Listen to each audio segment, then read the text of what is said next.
Hee hee. Little girl, don't think I'm taking advantage of you. There are many people who want to acknowledge me as their relative, the old man boasted proudly. Yun Nguyen chuckled. All right, all right. Look at you now, all dirty. Who would want to acknowledge you as a relative? I don't care.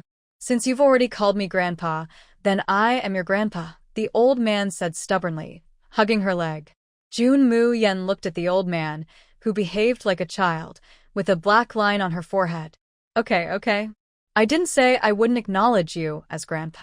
Grandpa, she said helplessly. Ah. Granddaughter.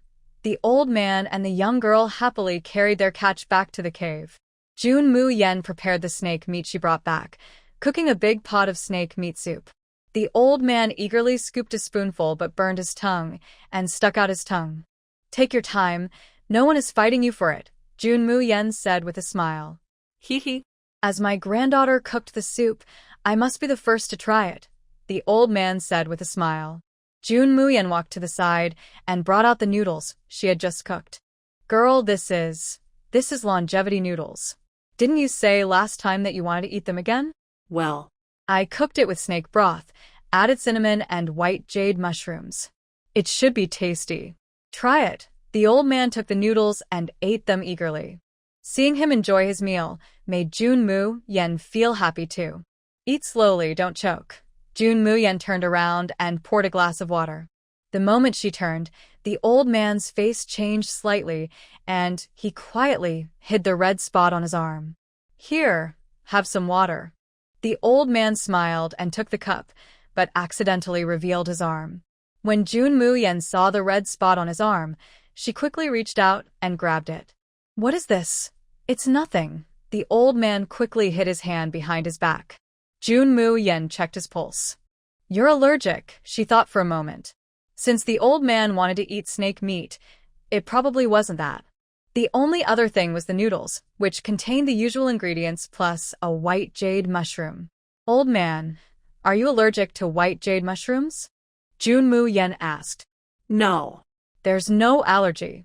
It was just bitten by a mosquito earlier, the old man said casually. Oh. You're trying to fool me. Besides the white jade mushroom, you've eaten everything else. Stop eating. Jun Mu Yen hurriedly snatched the bowl. No way. Give it to me. An old man wouldn't give up his granddaughter's noodles just because of a tiny white jade mushroom, the old man insisted stubbornly.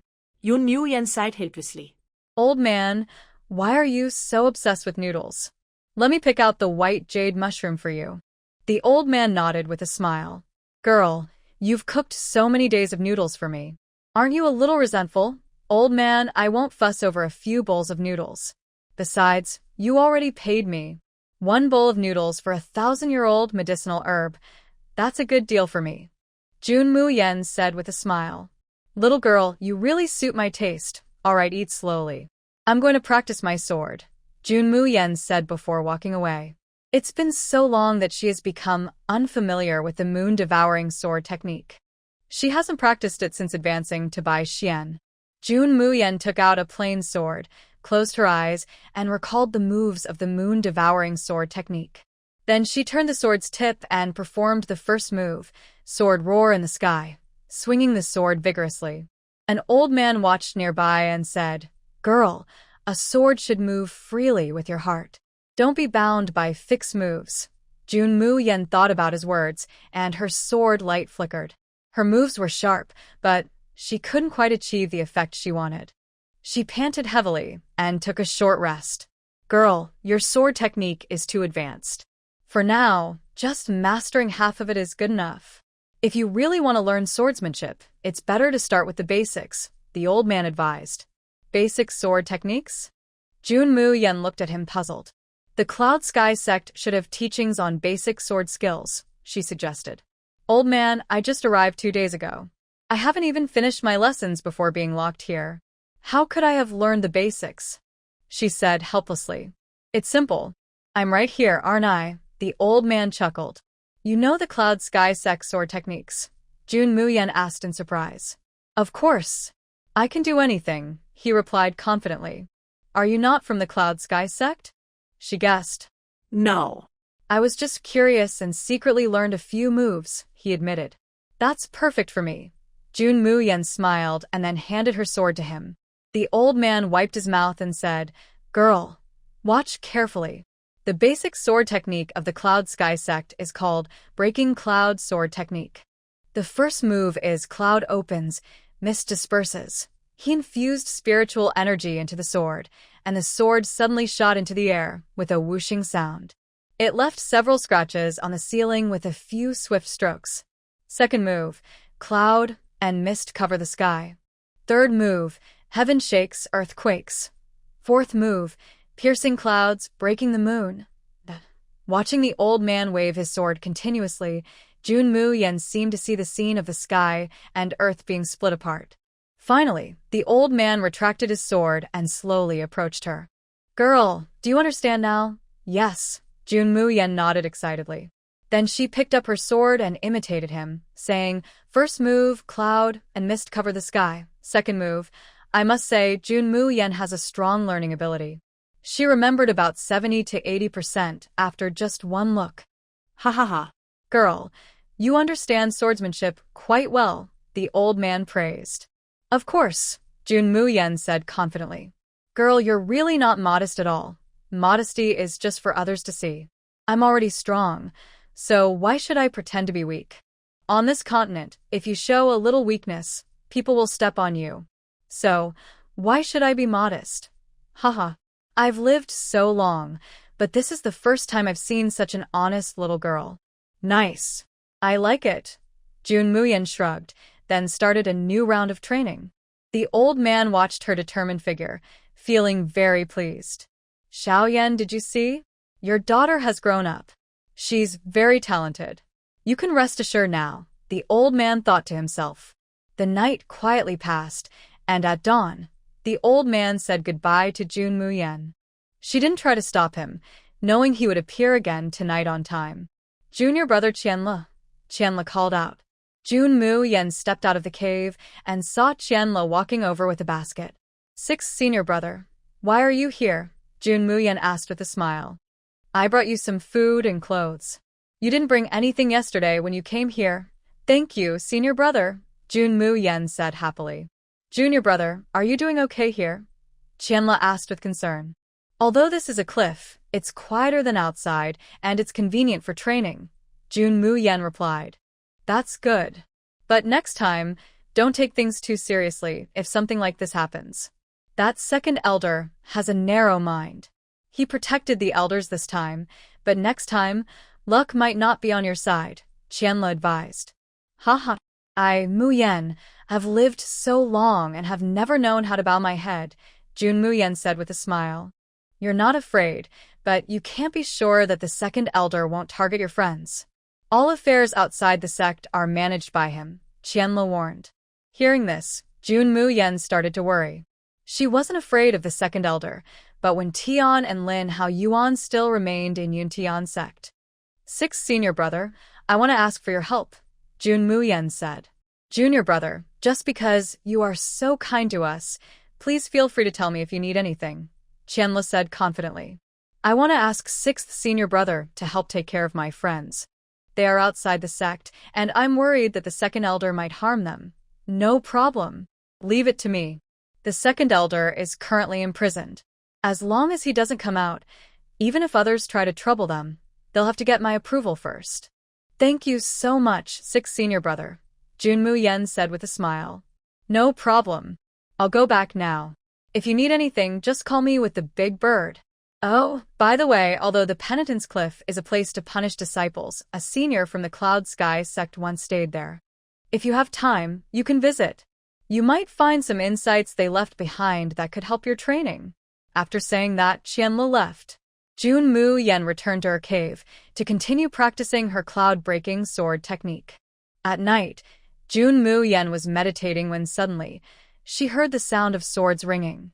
She opened her eyes sharply, and the sword sounds grew clearer. Following the sound, Jun Muyen moved toward the deeper part of the cave.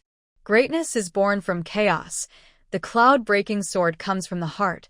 The essence of the sword is called sword intent. Jun Muyen Frau Nil.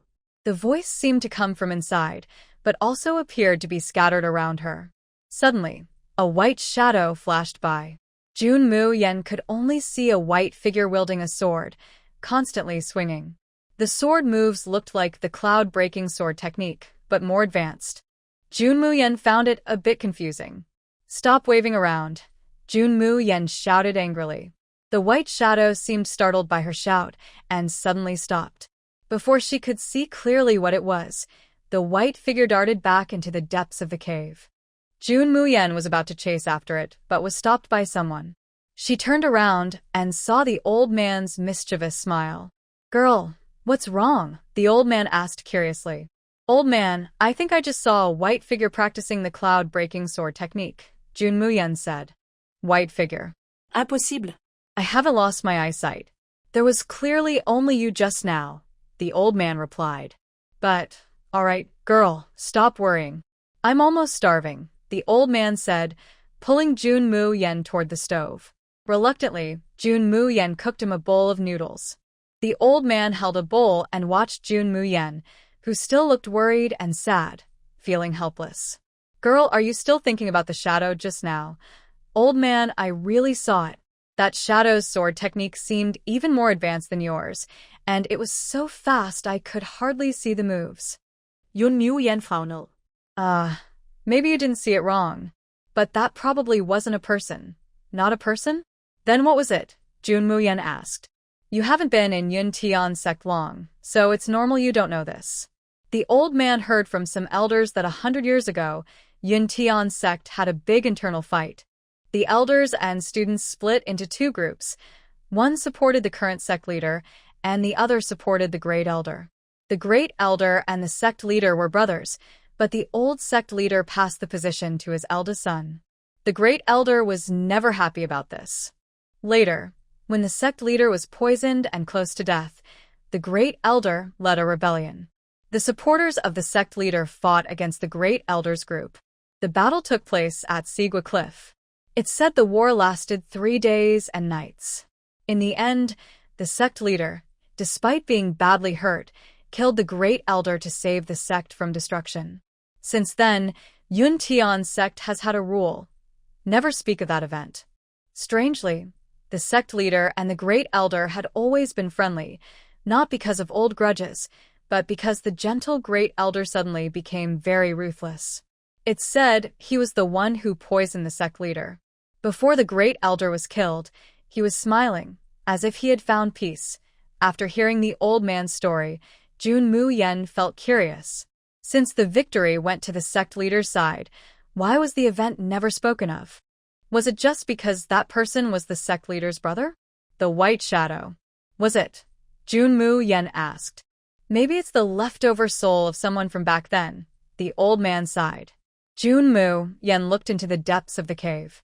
For some reason, she wanted to go inside. Her intuition told her she must go in. "Old man, I want to go see what's inside," she said. The old man suddenly looked serious. "Girl, are you sure?" "I want to see," Jun Mu Yen said seriously, looking at him. "All right, I'll go with you. After all, I'm your grandfather," the old man smiled. Jun Mu Yen smiled slightly. This old man was really addicted to family ties. The two of them walked into the cave together. The old man instinctively protected Jun Mu Yen behind him. The cave was very dark, so the old man took out a luminous pearl to light the way. Inside, the damp cave was full of white bones underfoot, making Jun Mu Yen feel a bit creeped out. These people were some of the best fighters in the sect back then. It's a pity they died here, the old man sighed. Hearing this, Jun Mu Yen threw out a ghostly fire and burned all the bones clean. "Girl, what are you doing?" the old man asked in surprise.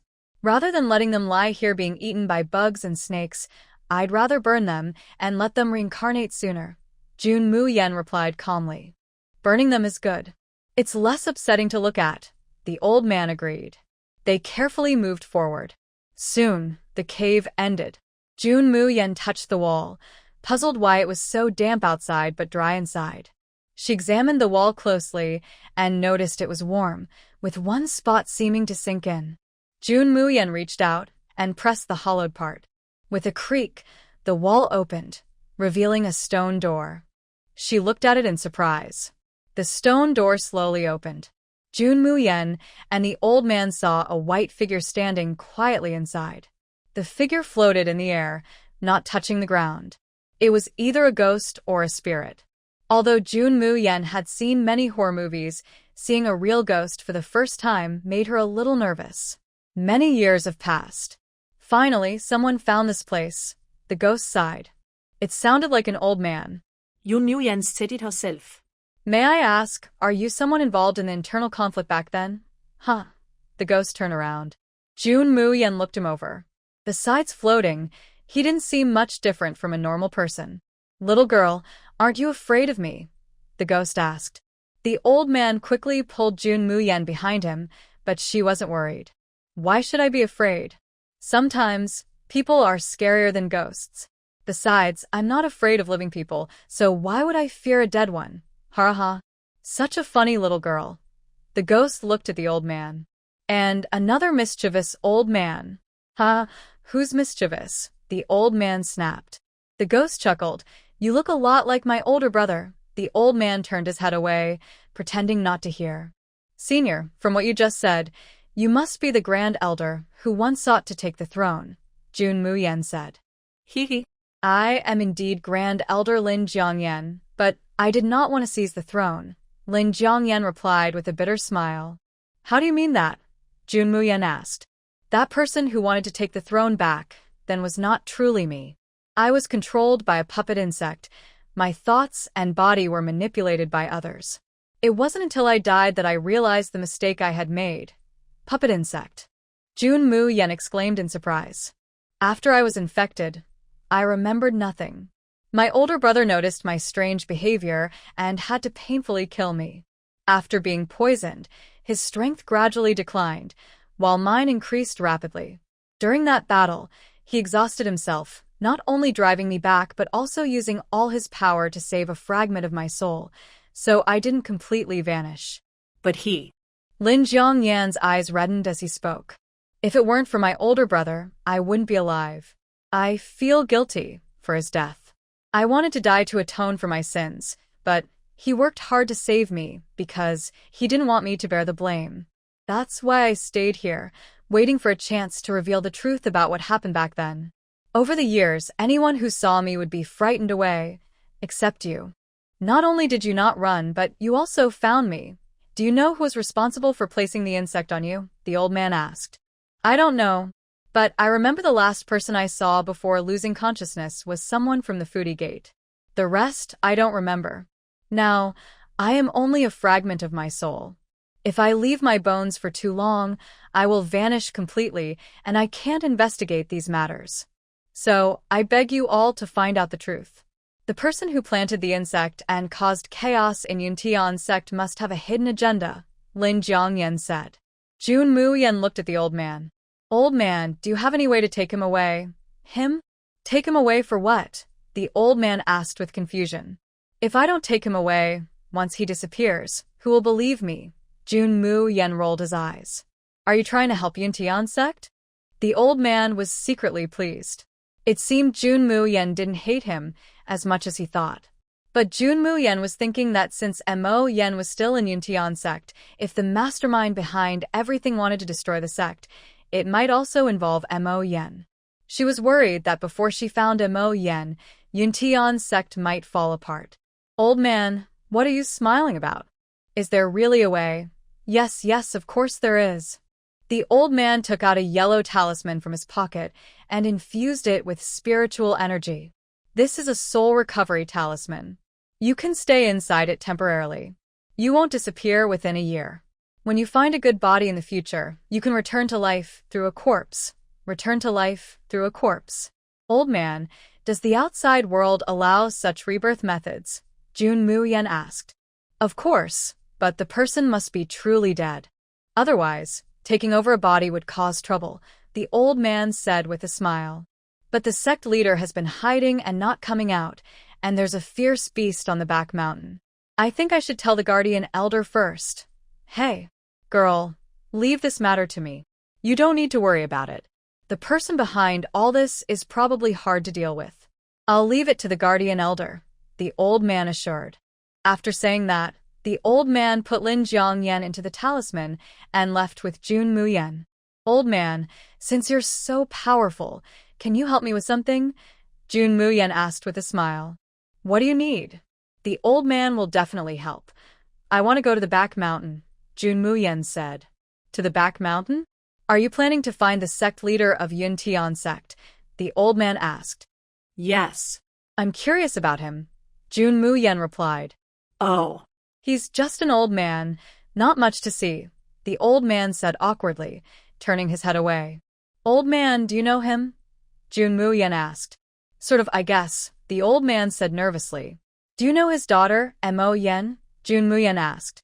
Yes, I do, the old man nodded. Can you tell me what kind of person she is? Jun Muyen asked. Her. Haha. She's the best daughter in the world. Also the most beautiful girl outside the world. When Mo Yen from Yuntian sect was at her most stunning, with incredible talent, she made many jealous. Many young people wanted to join Yuntian sect just to be near her. But she was proud and haughty, not interested in any of them. She even vowed to marry the best man in the world. And then, she secretly left outside the world without her father's knowledge and went with a young man from the White Hidden Clan. Unexpectedly, she disappeared after that. When her father found her, she had just given birth to a child and was barely alive, lying in a dilapidated cave. Her father believed that her daughter's situation was all because of that man. Out of anger, he ignored her pleas and forcefully separated them, watching helplessly as the person she loved and her child were chased and attacked. After returning home, she fell seriously ill and eventually lost consciousness completely, never waking up again. Her father, feeling guilty, stopped asking about the sex affairs. Seeing the old man's sad expression, Jun Muyen found it strange. Why did he speak as if he had personally experienced these events? As she thought this, a bold idea suddenly appeared in her mind, startling her so much that she took a few steps back. Old man, tell me who you really are, Jun Muyen said coldly. The old man quickly reined in his emotions when he saw Jun Muyen's reaction. Girl, what's wrong with you? Who am I? I'm just an old man, his eyes flickered uncertainly, and the more Jun Muyen thought about it, the more suspicious she became. Are you really the sect leader Mo Lin of Yuntian sect? She asked in disbelief. Oh, girl, what are you thinking? The leader of Yuntian sect. How could I be just an old man like this? He hurriedly explained. Jun Muyen narrowed her eyes and looked at him carefully. You're really not. Do you think that's possible? He asked back. Jun Muyen was silent for a moment, then nodded. Yeah, with your sloppy appearance, you definitely don't look like the sect leader of Yuntian sect. Hearing her words, the old man let out a sigh of relief. Girl, you almost scared this old man to death. Haha. Since you're not Mo Lin, why do you talk about these things as if you've experienced them yourself? Old man, I've lived for so many years. When that happened back then, those little kids probably knew I was involved. It's just that I'm old and sentimental now. Then why are you so concerned about the sect leader of Yuntian sect? He asked. If I said I have a grudge against him, would you believe me? Ah, that's impossible, the old man exclaimed in surprise. Why not? Jun Muyen raised an eyebrow. You're only a teenager. How could you have a grudge against him? He asked awkwardly. He caused me to lose my parents when I was young, nearly got my father killed, and separated me from my mother. Do you think I don't have a grudge against him? Jun Muyen sneered. Young girl, you. You can't be Mo Yen's child, can you? The old man pretended to be surprised. Ji Muyen couldn't help but find it funny inside. The old man clearly knew her true identity long ago, but was still pretending. He's really quite mischievous. Although she thought this, she still kept her composure and nodded slowly. That's right. My mother is Mo Yen. Girl, based on what you said, Mo Lin should be your grandfather. If you hate him so much, he would be very sad, the old man hurriedly said. His words made her feel indifferent. His sadness is none of my business. If he did such heartless things back then, he must accept the consequences. But haven't you thought that he might have had his reasons? The old man asked. Still the same answer. None of my business. No matter what his reasons are, he already destroyed my family, Ji Mu Yen replied coldly. Well, All right. Girl, can we not talk about this anymore? You should continue practicing the broken cloud sword technique, the old man said, looking a bit aggrieved. Then, he hurriedly ran away. Watching his hurried figure, Ji Mu Yen thought about how much the old man had cared for her these days, like a real grandfather. Reasons? If the old man had just told her his reasons earlier, maybe she would have tried to forgive him. The old man returned to the back mountain, feeling more anxious the more he thought about it.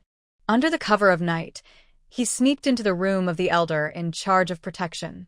The elder was meditating when suddenly the old man startled him, almost causing him to lose control and go berserk.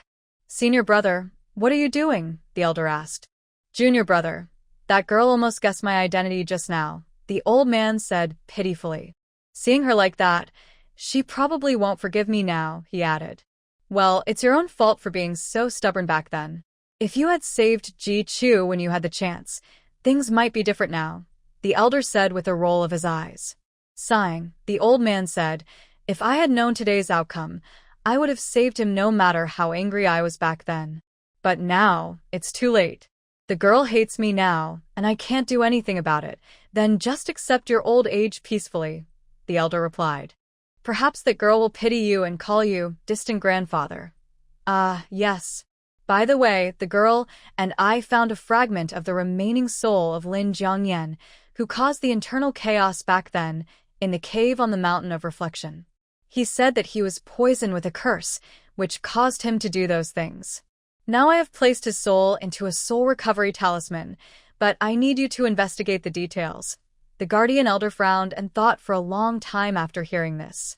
If there was more to the story from back then, does that mean the Cloud Sky sect has been watched by others for a long time? Senior brother, I will find out the truth. If someone really plotted against the Cloud Sky sect back then, the sect wouldn't be as peaceful as it seems now. Yes, the old man finished speaking and left. The guardian elder recalled the events of that time and still felt a deep regret. He had watched Mo Yen grow up and was like a second father to her. When Mo Yen secretly married on a lower continent and Mo Lin was furious, he went ahead to find Mo Yen. She had just given birth and was very weak, and she was being chased by a group of people. He told a man to take care of the baby first. He wanted to take Mo Yen away directly, but Mo Yen threatened to die, so he only waited for Mo Lin's anger. When Jun Qi returned, she was fighting off many assassins while caring for Mo Yen. It was already overwhelming, and in the end, Mo Lin found her. Under their pleas, Mo Lin did not kill Jun Qi, but Jun Qi, barely alive, was thrown off the broken soul cliff by the assassins. Now that the child has finally arrived, he immediately recognized her as Mo Yan's child. That's why he arranged for her to join the inner sect. He thought his senior brother should also atone for his impulsiveness back then. Half a month quickly passed. During this time, Jun Mu Yen mastered the broken cloud sword technique. The old man still came to see Jun Mu Yen every night, and she still cooked noodles for him. Although she knew the old man's true identity, Jun Mu Yan's hatred for him was not as deep as she had imagined. Over time, she felt that this grandfather was not so annoying. But that didn't mean she would forgive him easily. Finally, on the last day, Qianle woke everyone early and gathered all the senior brothers and sisters to meet Jun Mu Yen at the bottom of Reflection Cliff. As soon as Jun Mu Yen came down the mountain, she saw them and felt a warm feeling inside.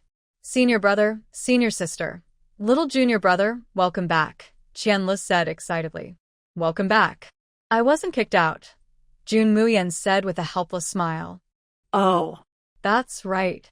Congratulations, little junior brother, on finishing your punishment. Qianle just finished speaking when he was punched on the head. Qianle, can't you speak properly? Qiaoyu scolded. How should I say it? I'm naturally bad at talking. Maybe fifth sister can give it a try. Qianle grinned flatteringly. Enough of that. Just let the little junior brother come back and rest properly. It hasn't been very comfortable on the mountain these days, Qiaoyu said. Hey, fifth sister, you're wrong there. The little junior brother is actually more comfortable on the mountain than at home. Last time I visited him, he had plenty of pots and pans, a bed covered with 10 layers of cloud brocade, and even the cups he used were fine green porcelain. The tea leaves he drinks are from Snow Mountain, Qianle quickly explained. But it's still not as comfortable as down the mountain. The cave is cold and damp. When you go back, sister will brew you some soup to keep warm. Come on. With your hands, you can make traps, but cooking? That's not your strong suit. Qianle sneered. Qianle, what are you saying? Xiaoyu looked at him with a sneering smile. Qianle quickly ran behind Jun Muyan. Little junior brother, help. Xiaoyu and Qianle chased each other around Jun Muyan. He helplessly shook his head. These two are real troublemakers. Mo Xiao Cho slowly stepped forward. Little junior brother, go back and get ready. Today is the first day of the new student exchange. You should go support it. New student exchange, Jun Muyan asked in confusion. Every year, the new disciples of Yuntian sect and the young people from various hidden noble families hold an exchange event. Can senior brother tell me which families are participating this time? Jun Muyan asked. Yuntian sect is very powerful and one of the top forces in the outside world. The participating families are not ordinary. Besides the hidden cold family, the ancient Dan clan, the He family of artifacts, and the Formation Response family, there are also Baiyun Mountain Villa and Lingsword Mountain Villa. Alright, I understand. Thanks, senior brother. Jun Muyan finished and went back to his room to quickly tidy up his clothes before heading out. 7th senior brother. As soon as Jun Muyan heard that sweet, coquettish voice, he knew it was that silly woman, Hu Xianer. Jun Muyan didn't want to pay attention to her and just pretended not to hear as he walked on. Suddenly, Hu Xianer grab her tightly. Jun Muyan sidestepped quickly, avoiding Hu Xianer's grasp, but she herself fell flat on the ground. Junior sister, what's wrong with you? Jun Muyan asked, pretending to be surprised. Senior brother, Hu Xianer hadn't finished speaking when she saw Lian Yunma behind Jun Muyan and quickly shed a few tears. Jun Muyan was still puzzled by Hu Xianer's actions when she sensed someone approaching from behind. Turning her head, she saw Lian Yunma with a dark expression. Yuyan, what are you doing? Lian Yunma asked angrily. Jun Muyan shrugged. What can I do? Xianer, what's wrong? Did he bully you? Lian Yunma asked nervously. No. It's not true, Hu Xianer quickly replied, which made Lian Yunma more convinced that Jun Muyan was trying to insult Hu Xianer. Yuyan, even if you're a disciple of the inner sect, you can't bully Xianer like this, Lian Yunma accused. Jun Muyan sighed. Lian Yunma, brains are a good thing. Could you please use yours? Do you even know if I was bullying her just because you saw it? Feeling helpless, Jun Muyan thought that if she wanted to harm Hu Xianer, she would need the right tools. She was a woman and Hu Xianer had her own difficulties. Didn't she have her own? You're still trying to argue, Lian Yunma shouted angrily. The argument quickly drew the attention of most people. Seeing this, Hu Xianer came up with a plan. As long as she proved that Jun Muyan was trying to harm her, even if Jun Muyan didn't like her, she would definitely stay close to her. Senior brother Lian, it's really not Jun Muyan's fault. It's all Xianer's fault. Please don't blame him, Hu Xianer tearfully explained. Xianer, don't be afraid. I won't let him bully you. Lian Yunma comforted her. Haha. Hu Xianer, tell me, what did you do wrong? Jun Muyan sneered. Senior brother Muyan, I shouldn't have come in front of you. I shouldn't have fallen, and I shouldn't have let you help me. It's all my fault, Hu Xianer cried, tears streaming down her face. Everyone around began imagining a scene, Hu Xianer walking up to Jun Muyan but accidentally falling. Jun Muyan, taking the opportunity to help her, developed improper thoughts and insulted her. Suddenly, Eoyuna's suspicion pointed at Jun Muyan. Look at her, so refined and gentle, but it turns out she's this kind of person. Don't say anything more. She gained the favor of the elder protector and became an inner disciple immediately. A few days ago, she even fought with the second elder. Yet, instead of being expelled from the Cloud Sky sect, the second elder was punished and confined. Really? Maybe I should just stop talking. Muyan, you scoundrel. Today, I must reveal your true nature. Lian Yunma shouted angrily. At this moment, Xian Wentian, Lin Haoyuan, and Bai Lu arrived. Muyen, what happened? Lin Haoyuan asked. Nothing much.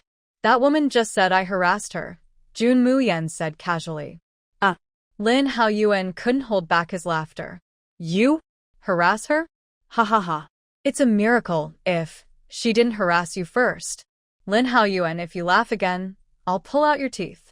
Jun Muyen said sharply. Lin Haoyuan quickly covered his mouth. I won't laugh anymore. I promise. Lian Yunma said, Protector Elder, are you going to report this? Fine. Go find the elders and see if I really harassed her. No need. The Protector Elder stepped out from behind. I am here now. Protector Elder, today you must give Xian Heir justice. Lian Yunma hurriedly said. Who's Xian Heir? Tell us what really happened, the Protector Elder asked. Reporting to the Elder, Brother Mu Yen. He took the chance to help me up, and then he harassed me. He even said, if I followed him, he would treat me well, Hu Xian'er said, lowering her head and pretending to be upset. The Protector Elder looked at Jun Muyen. Muyen, is that true? Elder, do you think that's possible? Jun Muyen asked back. The Protector Elder shook his head. Impossible. Protector Elder, you can't just favor him because he's Muyen. Lian Yunma said angrily. Favor him? Tell me, how am I favoring her? The Protector Elder said calmly. You just believe his words and assume he didn't harass Xian'er. Isn't that favoritism? Humph. I have my own reasons for how I handle things. It's not your place, Junior, to speak nonsense here. The Protector Elder said angrily. Protector Elder, Xian'er is the granddaughter of the second elder. Don't you think your actions will hurt everyone's feelings? Upon hearing Lian Yunma's words, everyone's eyes showed some disappointment. Jun Mayan stepped forward directly, slowly took off her hairpin crown, wiped away her disguise, revealing long hair down to her waist, with beautiful features, truly a stunning beauty. Suddenly, everyone was stunned. Mayan was actually a woman. Hu Xian'er widened her eyes in disbelief, staring at Jun Muyen. Just a moment ago, she was a handsome young man. How could she have turned into a woman so quickly? Guardian Elder, I'm sorry. When I first joined the Cloud Sky sect, I was afraid of causing unnecessary trouble, so I disguised myself as a man. Please forgive me, Elder, Jun Mayan said with a smile. Your little tricks can't fool me. I've known you're a girl all along, so it's not really a lie, the Guardian Elder said with a smile. Thank you, Elder. Now that I am a disciple of the Cloud Sky sect, there's no need to hide anymore, Jun Mayan replied. No way. How can you be a woman? Hu Xian'er shouted loudly. Why can't I be a woman? Jun Mayan raised an eyebrow and looked at Hu Xian'er. You liar, Hu Xian'er yelled angrily. Haha, tell me, what exactly did I lie to you about? Did I ever say I was a man? Jun Mayan sneered. Lian Yunma also couldn't believe what she was seeing. If Mayan was a woman, then she couldn't have molested Hu Xian'er. So, what exactly was going on? Liars! Liars! Hu Xian'er roared, then suddenly drew her sword and stabbed at Jun Mayan. Jun Mayan scoffed disdainfully and kicked Hu Xian'er away. Hu Xian'er, if you're so blind you can't see I'm a woman, that's your problem. And if your mind isn't right, don't falsely accuse me of harassment. Sadly, I am a real woman, with normal preferences. There's no way I'd like someone like you, Jun Mayan said with a fake sigh. Ah? I don't believe it. I don't believe it, Hu Xian'er shouted angrily. Lian Yunma hurriedly helped Hu Xian'er up but was caught off guard and was hit. Xian'er. Calm down, Lian Yunma said through the pain. Who hurt my Xian'er? The second elder hurried over, seeing Hu Xian'er and Lian Yunma on the ground. At this moment, Jun Mayan had tidied her hair again, still looking like a young boy. When the second elder saw Jun Mayan, he immediately became furious. Mayan, it's you again. You forced Xian'er to be with you, and even resorted to violence. I won't let you get away with it today. When the second elder spoke, everyone looked at him as if he were an idiot. Second elder, stop talking, Lian Yunma whispered. What's wrong? Lian Yunma, have you also been bought by this brat? The second elder shouted angrily. Second elder, stop. Muyan. She's a girl. Lien Yunma said. A girl. What? A girl? The second elder rubbed his eyes and looked at Jun Muyen. Lien Yunma, are you confused? He's clearly a man. Second elder, we all saw it just now. She is definitely a woman. What? What? The second elder looked skeptical. Sorry, second elder. This girl is indeed a girl, so your wish to marry Hu Xiener to me can't come true. You can leave this blessing to brother Lien Yunma, Jun Muyen said with a smile, then ignored everyone and left with the guardian elder. At this moment, many people had gathered at Yun Tian sect. Jun Muyen found a quiet place and entered the shadow realm. Since her identity was now clear, she saw no need to keep wearing male clothes. She changed back into her female outfit, a red dress. It must be said, the red dress suited her very well. Her bold, unruly, and free-spirited aura was unlike that of ordinary people. Xiang Wentian and Lin Haoyuan had long been used to Jun Muyen's appearance, but still couldn't look away, while Bai Lu was in a dazed state. She had secretly admired her for so long, and it turned out she was a woman? Jun Muyen walked up to Bai Lu, looked at her dazed expression, and couldn't help but find it amusing. Why? Are you stunned? Jun Muyen asked with a smile. Bai Lu was stunned for a moment, then suddenly burst into tears, crying, Wah! You're not a man. Who told you I was a man? Jun Muyen said with a smile. Wah! Wah! My first love. And it ended up being a woman. That's so unfair, Bai Lu cried out. Enough, stop crying. You're embarrassing yourself, Jun Muyen said disdainfully. No. Do you have a boyfriend? If not, I want to pursue you, Bai Lu hurriedly said. Sorry, miss, I already have someone I love, Jun Muyen replied. Big sister, I don't lack close friends, Jun Muyen said with a smile. That won't do. My heart has already been taken by you. You need to be responsible for me. Bai Lu quickly hugged Jun Muyen's arm, looking determined, as if she wouldn't let go unless she got her way. Then let's just be friends, Jun Muyen replied with a smile. Before Bai Lu could respond, Jun Muyen had already left. Actually, she had long planned to keep clinging to Jun Muyen, but she didn't expect him to agree so easily. Despite coming from the same place, Jun Muyen liked this carefree, straightforward girl from the northeast. Although her past was unfortunate, she still hadn't lost hope in life. Jun Muyen arrived at the entrance of Yun Tian sect, where many young disciples had already gathered. Miss Jun. Jun Muyen looked toward the speaker. Master Bai, long time no see, she said with a smile. Miss Jun, I thought I recognized someone wrong just now. Why are you here? Bai Yuting asked happily. I'm a disciple of Yun Tian sect. Aren't you from the Nine Darkness continent? Bai Yuting asked in surprise. No. I'm from the Heaven Opening continent. I came to this outside world just for some business, she explained. That's wonderful. I haven't had a chance to thank you for saving me last time, Bai Yuting said with a smile. Master Bai, there's no need to be so polite. You've already repaid me for what happened last time. Besides, the one who truly saved you was Miss Yang Lu. Ha! It seems Miss Jun saw through everything. Yang Lu has been with me since she was young.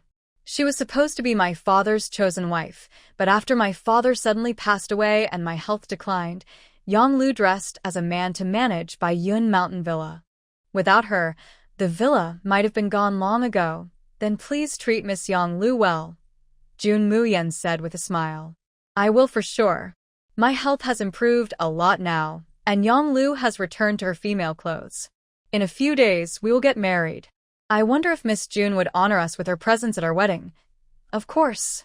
I will definitely attend, Jun Muyen replied.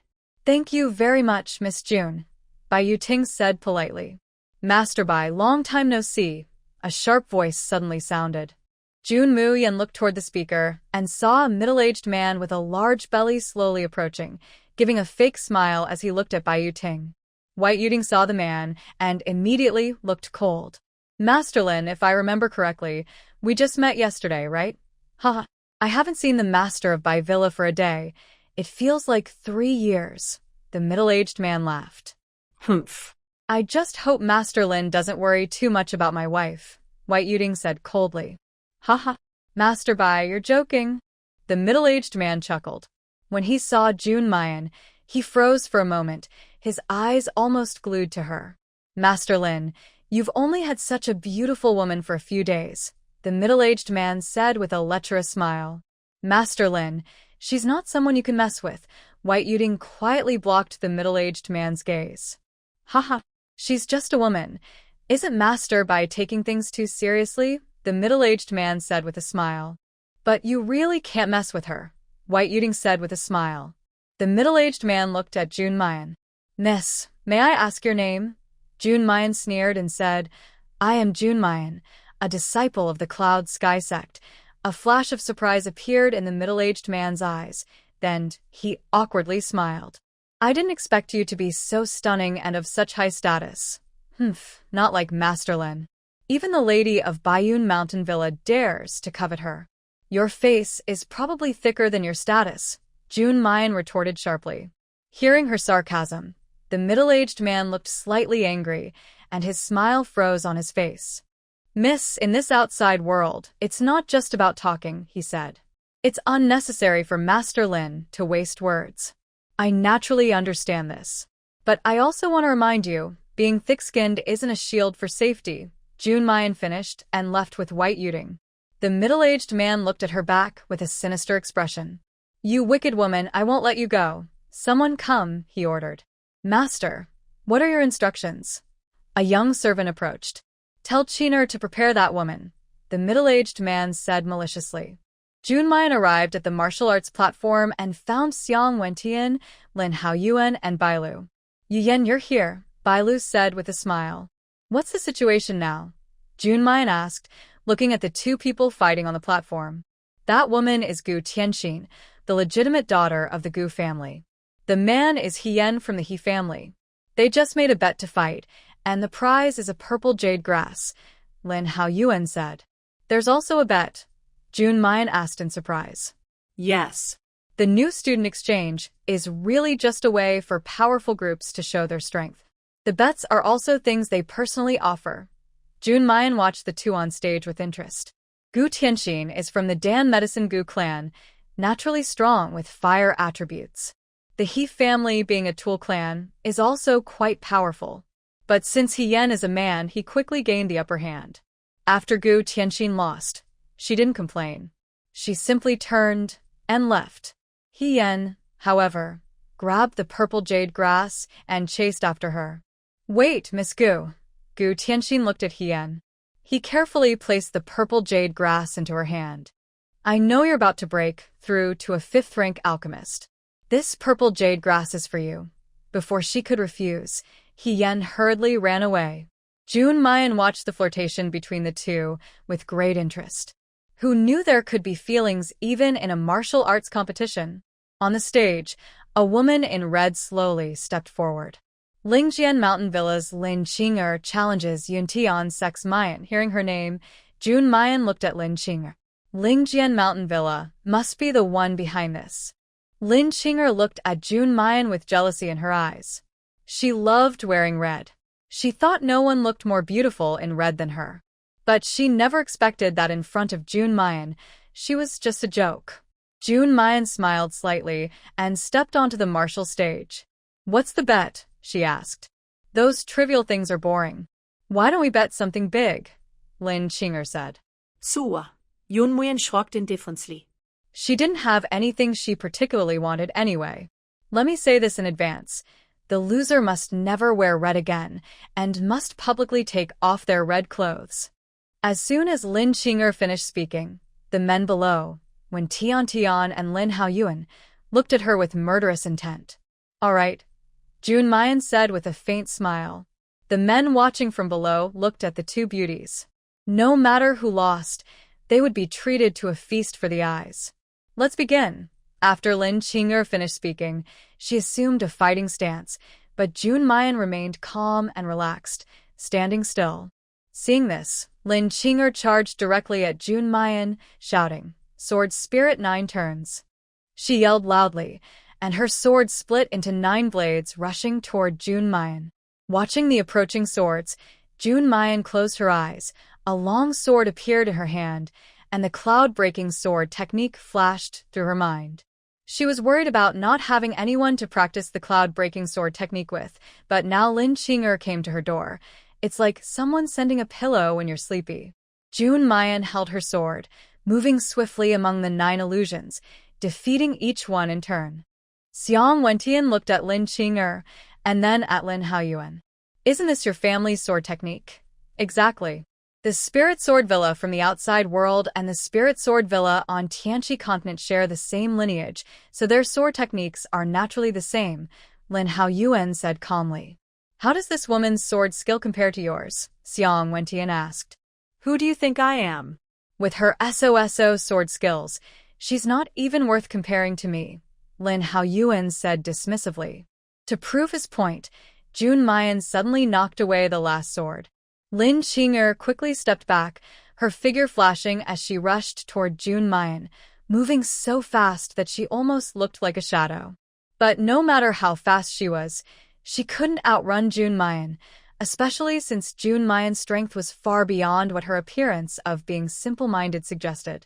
Lin Qing'er was fast, but Jun Mayan was even faster. Before everyone could react, Lin Qing'er was kicked away. Turning around, Lin Qing'er saw that Jun Mayan's sword was already at her neck. You lost, Jun Mayan said calmly. Lin Qing'er's face turned pale. Non. Impossible. How could I lose? Jun Mayan sneered. If you lose, you lose. Let's fulfill the bet. Lin Qing'er looked at the middle-aged man below the stage. Master, save me. I don't want to take off my clothes. The middle-aged man looked at Lin Qing'er with disgust and turned away directly. Lin Qing'er collapsed weakly to the ground. Are you going to take them off yourself, or do I help you? Jun Mayan asked with a smile. No. No. I don't want to, Lin Qing'er cried. Whatever you sow, you must reap, Jun Mayan said, turning to leave the stage. Her clothes on Lin Qing'er instantly turned into dust. Ah! Lin Qing'er screamed and quickly ran off stage, covering her chest. Muyan, well done, Bai Lu excitedly gave Jun Muyan a thumbs up. Jun Muyan rolled her eyes. It's no surprise she couldn't beat such a little girl. She turned around and saw the stern face of the master of Lingjian Mountain Villa. Lin Haoyuan, do you know the master of Lingjian Mountain Villa, Lin Yi? Jun Muyan asked. Lin Haoyuan's eyes darkened slightly. He said coldly, he's basically my uncle. Uncle? Jun Muyan was surprised. Yes. Lin Yi is my father's older brother, and he's the main reason my father was bedridden for 10 years, Lin Haoyuan said coldly, full of hatred. It turns out that many years ago, Lin Yi and Lin Haoyuan's father, Lin Ping, were both young masters of Lingjian Mountain Villa, a place outside the mortal world. Although they were biological brothers, their relationship was not good. Lin Ping was kind and righteous, making many friends everywhere, and was much better at swordsmanship than Lin Yi. He was favored by the old master. Lin Yi, however, was greedy, lazy, and indulgent. He often used the strength of Lingjian Mountain Villa to force young women, and although the old master loved his son deeply and punished him severely, he didn't pay much attention to Lin Yi's actions. This led to serious consequences later. The old master of Lingjian Mountain Villa once had a close friendship with a master named Lu Shi. They promised that if they had children, they would marry them. After Lu Shi died, his daughter, Lu Qinyu, came alone to Lingjian Mountain Villa. The old master was a man of his word and arranged for Lin Ping to marry Lu Qinyu. Lu Qinyu was gentle and beautiful. Lin Ping liked her very much, and they got along well. He was very satisfied with the arrangement. But when Lin Yi saw Lu Qinyu, he was overcome with. When Lin Ping and the old master went out, Lin Yi took the opportunity to Lu Qinyu. When Lin Ping returned, he was furious and wanted to kill Lin Yi. However, the old master stepped in bravely to protect Lin Yi. Lin Ping accidentally killed the old master in his rage. Lin Yi then falsely accused Lin Ping of treason, and together with others in the villa, they wanted to execute Lin Ping. At a critical moment, Lu Qinyu intervened, saved Lin Ping, and they fled to the Tianqi continent. Using Lin Ping's excellent sword skills and Lu Qinyu's business talent, they established Lingjian Mountain Villa there. So, Lin Yi is your enemy now, Jun Muyen said. Back then, my father was framed by him. Although he managed to escape, he was badly injured. Fortunately, my mother went through great hardship to find a rare medicine that finally healed him, Lin Haoyuan said, holding back his anger. Xiang Wentian patted Lin Haoyuan on the shoulder. Count me in if you're seeking revenge. Lin Haoyuan looked at Xiang Wentian's still cold face and couldn't help but laugh. Stone face, I don't need your pity. But you do need friends, don't you? Jun Mayan said with a smile. In a few days, the master of Baiyun Manor, Bai Yuding, is getting married. Why don't we go and join the fun? He'll be there too? Lin Haoyuan asked. He's taken a liking to Bai Yuding's fiancée. How could he not go? Then I'll go as well, Lin Haoyuan said with a grin. It's a good chance to teach that old scoundrel a lesson. I'm going too, Bai Lu said excitedly. The new student gathering soon ended. There were some sparring matches, but Jun Mayan, who had already reached the white profound level, wasn't interested in watching those below the purple profound level. After staying for a while, she left. Before Jun Mayan reached the inner sect, she saw all her senior brothers and sisters standing at the entrance, staring at her in surprise. Jun Muyen smiled slightly. She had expected this. After returning to her female appearance, she knew they would all stare at her like she was something unusual. Qianle stared at her and swallowed hard.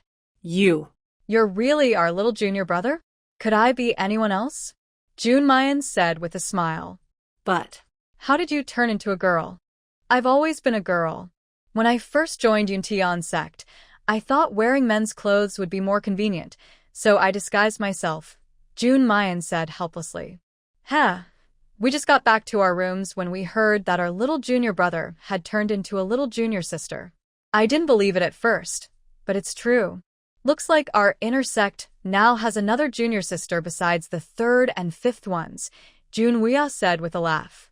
Then, I'm no longer the youngest junior sister, Xiao Yu said excitedly. As long as none of you blame me for hiding my identity, I'll be relieved, Jun Mayan said. If you really feel bad about it, could you at least tell me how you neutralized my poison that day? I've been studying your smiling powder for days, but I still can't figure it out, Tianheng said with a bitter smile. It was just a mix of common herbs ground and blended in certain proportions. Nothing rare. Fourth senior brother, why don't you try experimenting with some ordinary herbs? You might discover something. Jun Muyen said. Okay. Tianheng seemed to understand something and hurriedly ran outside. By the way, little junior sister, I have finished making the pistol you gave me the other day, but I don't know if anything is missing. Would you like to try it? Xiaoyu looked at Jun Muyen with anticipation. All right. Senior brother and sister, I'll go first. As soon as Jun Muyen finished speaking, Xiaoyu pulled her and ran to the room. Little junior sister, look. Xiaoyu excitedly took out the pistol. This pistol was a bit different from modern ones. The metals used here couldn't be found, so Xiaoyu used minerals with similar properties as substitutes. The result was even more advanced than modern pistols. Jun Muyen picked up the pistol. It felt cool to the touch. The bullets were also very carefully made, though they looked a bit rough because they hadn't been polished finely. Jun Muyen held a ghostly flame in her palm, placed the bullet in the flame to refine it, removing impurities from the mineral. Soon, the bullet took shape. She quickly loaded the bullet into the chamber, aimed at a fake mountain outside the door, and fired. With a bang, the bullet instantly pierced through the fake mountain and hit a pillar on the opposite side. Just as Jun Muyen lowered the pistol, she heard a cracking sound. The fake mountain outside the door shattered. Xiaoyu looked at this scene in surprise. Little junior sister, this pistol is way too powerful, Jun Muyen smiled contentedly. This pistol was much more powerful than modern ones. Its accuracy and penetrating power were very strong. With this shot, she could probably take down a sacred beast easily. Senior sister, how many of these pistols can you make? Jun Muyen asked. They use very rare minerals. I don't have many here, so I can probably make just one more, Xiaoyu frowned. Hearing this, Jun Mu Yen waved her hand and threw a bunch of minerals over. Senior sister, all these minerals are yours. Make as many pistols as you can. Wow. Little junior sister, you're openly showing off your wealth. Xiao Yu exclaimed. These are all gifts from my friends. I don't know how to refine weapons, and they're just sitting around doing nothing, Jun Mu Yen said helplessly, shrugging. Emperor Mingxiang gave her so many of these minerals. She just kept them as decorations. She never thought they would come in handy now. Jun Mu Yen returned to her room and resumed her daily training. She was already familiar with the Piyun sword technique, so next she needed to practice the moon-devouring sword technique. With the foundation of the broken cloud sword technique, the power of the moon-devouring sword technique became even greater. I remember when I first acquired the moon-devouring sword, that 1,000 yuan man once said that the sword sect was in a remote place. But after I arrived here, I never heard of the sword sect's name. When the 1,000 yuan man was killed, I inherited his legacy. I must avenge him. 2 days later, Jun Mayan, Xiang Wentian, Bai Lu, and others took a long leave. The 4 of them set out for Baiyun Mountain Villa. The invitation from Bai Yuding was dated for the day after tomorrow. It only took about an hour to reach Baiyun Mountain Villa, so Jun Mayan was not in a hurry. They decided to treat the trip as a fun outing, enjoying the scenery along the way. Jun Mayan felt like they were martial artists wandering the rivers and lakes, sightseeing, and handling some minor matters. However, not all matters could be handled easily. Behind them, a few followers had been tailing them for a long time. Help! A disheveled woman rushed out, followed by several strong men carrying large knives. The woman stumbled and ran, blood faintly seeping from her feet, looking very miserable. Seeing Jun Mayan and his group, she hurriedly ran over. Young master, miss, help. Please save me. She cried and fell to her knees. Jun Mayan and the others remained unmoved, as if they hadn't seen her. The strong men behind rushed forward. None of you interfere. If you want to save her, pay 100 gold coins first. One shouted loudly.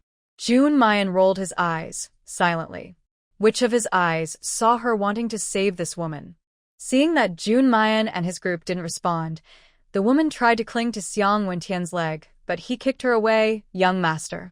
She looked at Xiang Wentian with a pitiful expression. Disgusting. Xiang Wentian said coldly, as if just looking at her made him feel sick. A flash of anger appeared in her eyes, but she quickly changed to a pitiful look and looked at Lin Haoyuan. Young master, if you save me, I will serve you like a cow or horse to repay your kindness. Lin Haoyuan sneered at her. Just you? I wouldn't even want to give you, for free. You. Young master, miss, can't you help?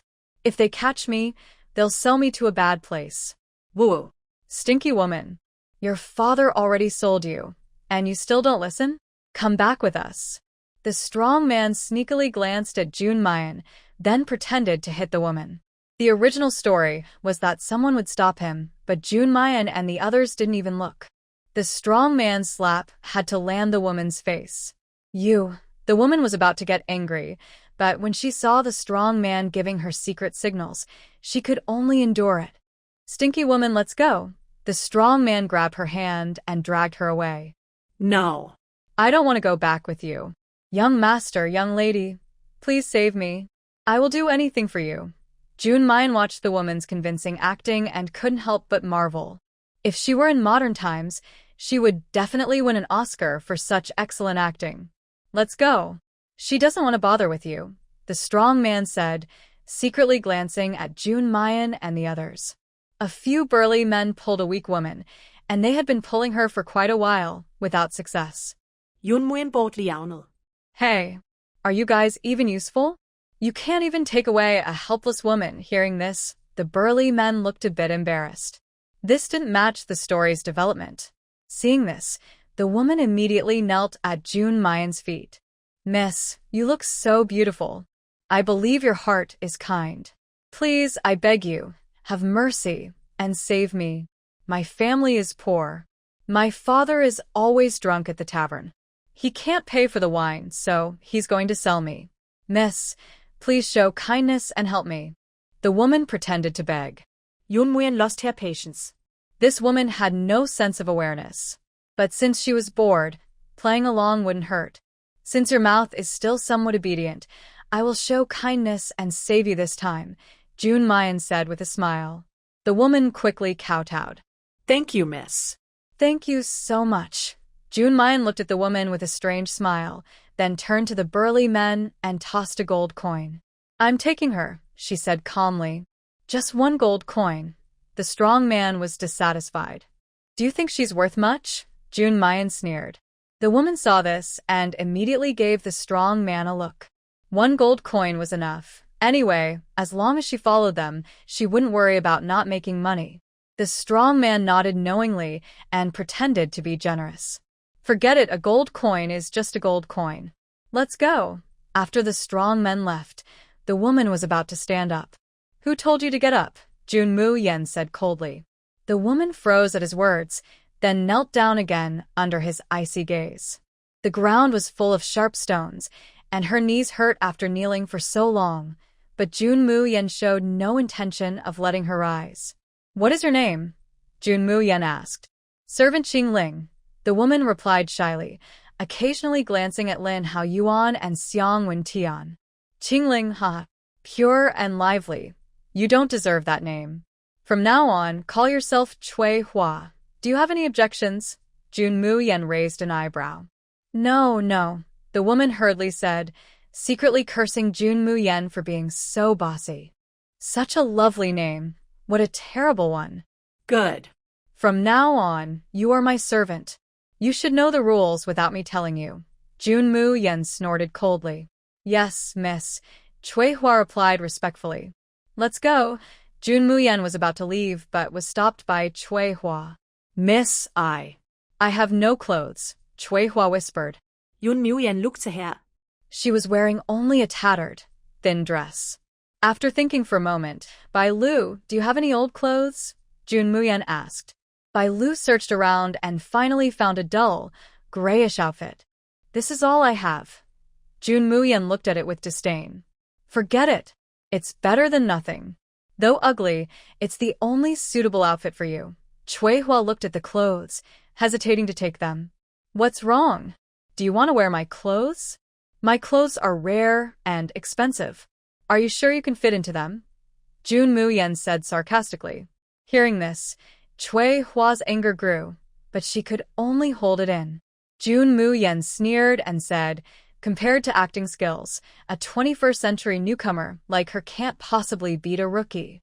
Jun Mu Yen fully portrayed the image of a spoiled, stubborn young lady, earning thumbs up from Xiang Wentian and Lin Hao Yuan.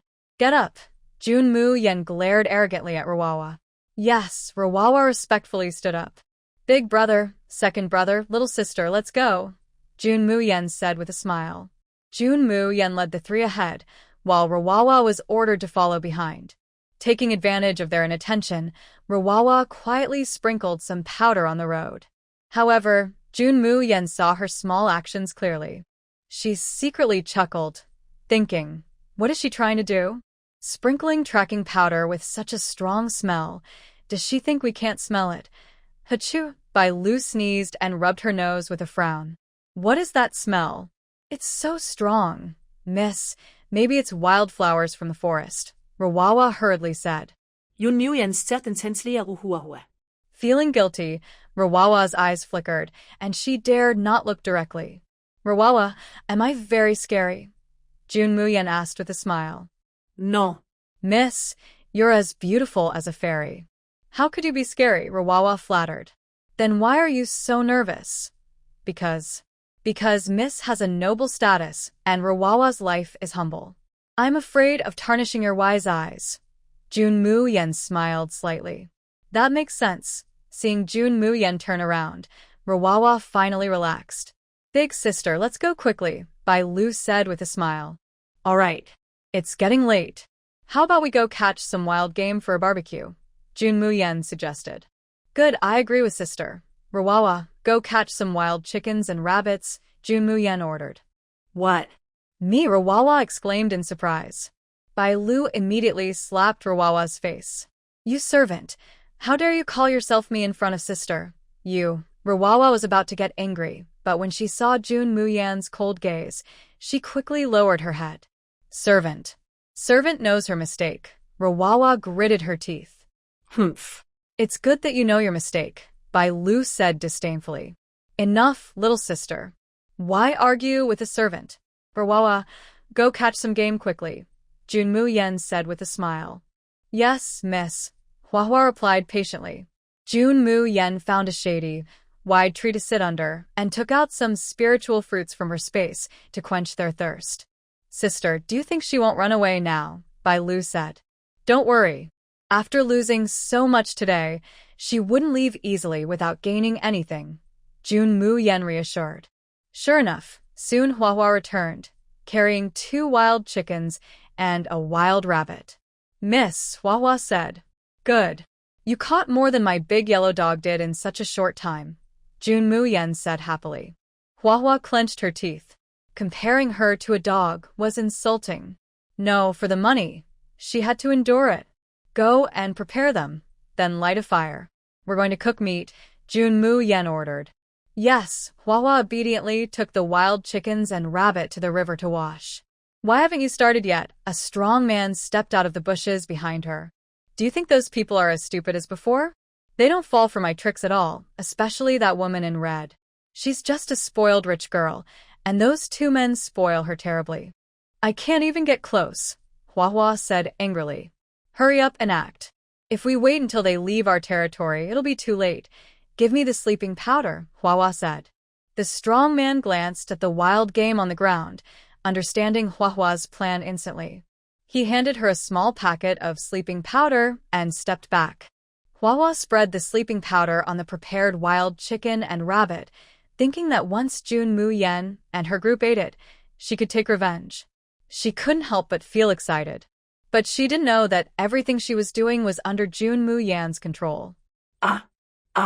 Today is May 20th, and everyone is on dates, while I'm still rushing to finish my work. Carrot, Huahua quickly returned with the wild chicken and rabbit. Following Jun Muyan's instructions, she set up the fire and was about to start grilling, but Jun Muyan stopped her. All right, go to the side, but miss, they haven't been cooked yet. Today, I will do the barbecue myself. You go to the side, Jun Muyan said. Miss, your delicate hands shouldn't be used for such things, Hua hurriedly said, afraid that Jun Muyan would notice the white powder on the meat. I want to try it today. Jun Muyan took a thin needle, pierced the wild chicken, and placed it over the fire. Seeing that Jun Muyan didn't notice anything unusual about the meat, Hua relaxed and stepped aside, no longer stopping him. Soon the meat was cooked. Jun Muyan sprinkled some seasoning, and the delicious aroma spread everywhere. Hua stared at the fragrant roast, licking her dry lips. She hadn't eaten anything since morning, had been running around, and was now very hungry and dizzy. All done. Come over and eat the roast, Jun Muyan called out. Hua quickly walked over. Get away, Bai Lu shouted angrily. Hua hurriedly snapped out of her daze and stepped back. Disobedient servant, we haven't eaten yet, and you're in such a hurry. Are you trying to rebel? Bai Lu scolded. Miss, I'm sorry. I am just too hungry, Hua begged. All right, little sister, come eat. Who cares what she does? Lin Haoyuan said with a smile, then tore off a big chicken leg and threw it to Bai Lu. Seeing Lin Haoyuan speak, Hua thought her chance had come. Since Lin Haoyuan was willing to speak for her, it meant he might have some feelings for her too. Thinking this, Hua gave Lin Haoyuan a flirtatious look. Lin Haoyuan froze instantly. He cursed himself for speaking too quickly. He only said a casual word. How did it get misunderstood? Jun Muyan glanced at Lin Haoyuan with a look full of contempt. It was his quick tongue and overly sympathetic heart that caused this. Lin Haoyuan angrily bit into the big chicken leg and shot Hua a fierce look. Hua was stunned. What had she done? He was just concerned about her earlier, and now he was glaring at her. Was it because she wasn't being proactive enough? Thinking this, Hua quietly moved closer to Lin Haoyuan. Young master, I am just a servant. Lin Haoyuan was in a good mood. When Hua approached, he kicked her away. Hua fell to the ground, grinding her teeth in anger as she looked at Lin Haoyuan. June Mayan smiled slightly. What? I can't hold back anymore. Hua quickly regained her composure. Miss, what are you talking about? I don't understand. Hee hee. You staged a little act for us, just to get close so you could make your move, right? You've probably done this kind of thing many times before. Upon hearing this, Rawawa could no longer pretend. She had planned to wait until the medicine took effect before acting, but since she had already been discovered, there was no point in enduring this frustration anymore. Humph. Since you already know, just hand over everything on you. Rawawa sneered. What makes you think you can say that? Do you rely on those few little henchmen? June Mayan glanced at the bushes behind. Humph. To tell you the truth, I put sleeping poison in the meat you just ate. Soon, you'll all become helpless lambs. Really? June Mayan smiled slightly, showing no sign of nervousness. 520 is powered by love. Happy emojis. Remember to give a 5-star review. Ha. Smile emoji. Seeing this, Rawawa also became a bit flustered. But she still pretended to be calm. They had already eaten the poison, and soon they would faint. Yes. But a minute passed, and June Mayan and the others still showed no signs of weakness. Have you looked enough? June Mayan asked with a smile. You. Why aren't you reacting? Rawawa exclaimed in surprise. With your little poison, it's not even enough to fill my teeth, Lin Hao Yuan said playfully. Impossible. That poison can't be cured even with a detoxification pill, Rawawa shouted angrily. That kind of detoxification pill is too low-level. Even an 8th-rank detox pill can't handle that poison, Lin Hao Yuan scoffed. 8th-rank pill, Rawawa gasped. Who exactly are you all? Cough cough.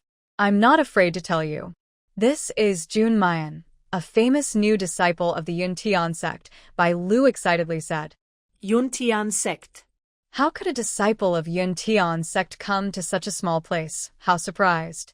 We just came here to enjoy the scenery and relax, Lin Hao Yuan said leisurely. Rawawa's face turned pale with fear, and her legs trembled uncontrollably. She never expected that after doing this for so long, she would finally run into trouble this time. You all better come out now, Rawawa shouted at the strong men behind her. The strong men heard her voice, thinking the plan had succeeded, and hurried out. But as soon as they appeared, Rawawa pushed them forward and then ran away quickly. The strong men hadn't reacted yet when they saw June Mayan and the others smiling sinisterly at them. They immediately felt a chill behind their backs and had the urge to run. Everyone don't hold back. Fight hard, June Mayan ordered, and the 3 behind him rolled up their sleeves and charged forward. Suddenly, screams filled the air and June Mayan chased after the direction of the flowers. The flower girl was panicking and running away when she suddenly heard a cold voice. Where are you going? She turned her head and saw June Mayan's face, which frightened her so much that she fell to the ground. June Mayan held a blood-red blade and pointed it at her face. Where do you think I started from? No. Please. don't. Miss, please spare me. I have family to support. I didn't mean to do this, she cried and begged. Haha. Spare you? Sure. But you need to give me something in exchange, June Mayan said with a smile, waving the dagger in front of her face. Hearing this, she quickly took out everything she had and placed it in front of June Mayan. Miss, these are my savings from all these years. Take them all if you want. Just please spare my life. Do you think I need these? June Mayan said with a smile. She was confused. Besides these things, what else did she have? Miss, just tell me what you want. As long as you let me go, I'll give you anything. Really? Anything? June Mayan asked with a smile. She nodded quickly. Then I want your face, June Mayan said with a sinister smile, pinching her chin. My face. She hadn't reacted yet, but suddenly felt a burning pain on her face, and warm liquid slowly flowed down. She touched her cheek and immediately felt a stabbing pain, then let out a scream. My face. Ah. June Mayan looked at her completely ruined face and simply walked away. Without her face, their activities probably couldn't continue. Ignoring what happened to her, June Mayan returned to the original spot but found that the other 3 were gone. She frowned. Those strong men shouldn't have been opponents for Wen Tian and the others. Why would they disappear? did they walk away. Jun Mu Yen was thinking when suddenly, a pool of blood on the ground caught her attention. She was startled because this was the special signal she had given to Xiang Wentian and Lin Hao for help. Could something have happened to them? She looked around and saw a note on a nearby tree. To save your friends, bring White Yuting's fiancé to Lingjian Villa tomorrow. No excuses. After reading the note, Jun Mu Yan's anger flared. Lin Yi for kidnapping them. She carefully kept the note and quickly headed to Bai Yun Villa. At Bai Yun Villa, Bai Yuting was welcoming guests. Suddenly, Jun Mu Yan appeared in front of him. Bai Yuting was startled and hurried over when he saw her. Miss Mu Yan, you're here, Bai Yuting said with a smile. Yes, Yun Mu Yan nodded. Seeing her serious face, Bai Yuting asked, What happened, Miss Mu Yan? My friend was kidnapped by Lin Yi. What? How could that happen? Bai Yuting exclaimed in surprise. On our way here, Lin Yi took them while I wasn't looking and left a note telling me to bring your fiancé to Lingjian Villa to find him. Bai Yuting frowned but said nothing. Behind him, Yang Lu quickly stepped forward. Husband, Miss Mu Yan has helped us before. Now that her friends are in trouble, we must save them. Lin Yi did this because of me. I am the one to blame, Yang Lu said urgently. But you and Miss Mu Yan going to Lingjian Villa is like lambs walking into a tiger's den. Bai Yuting worried. But we have to go.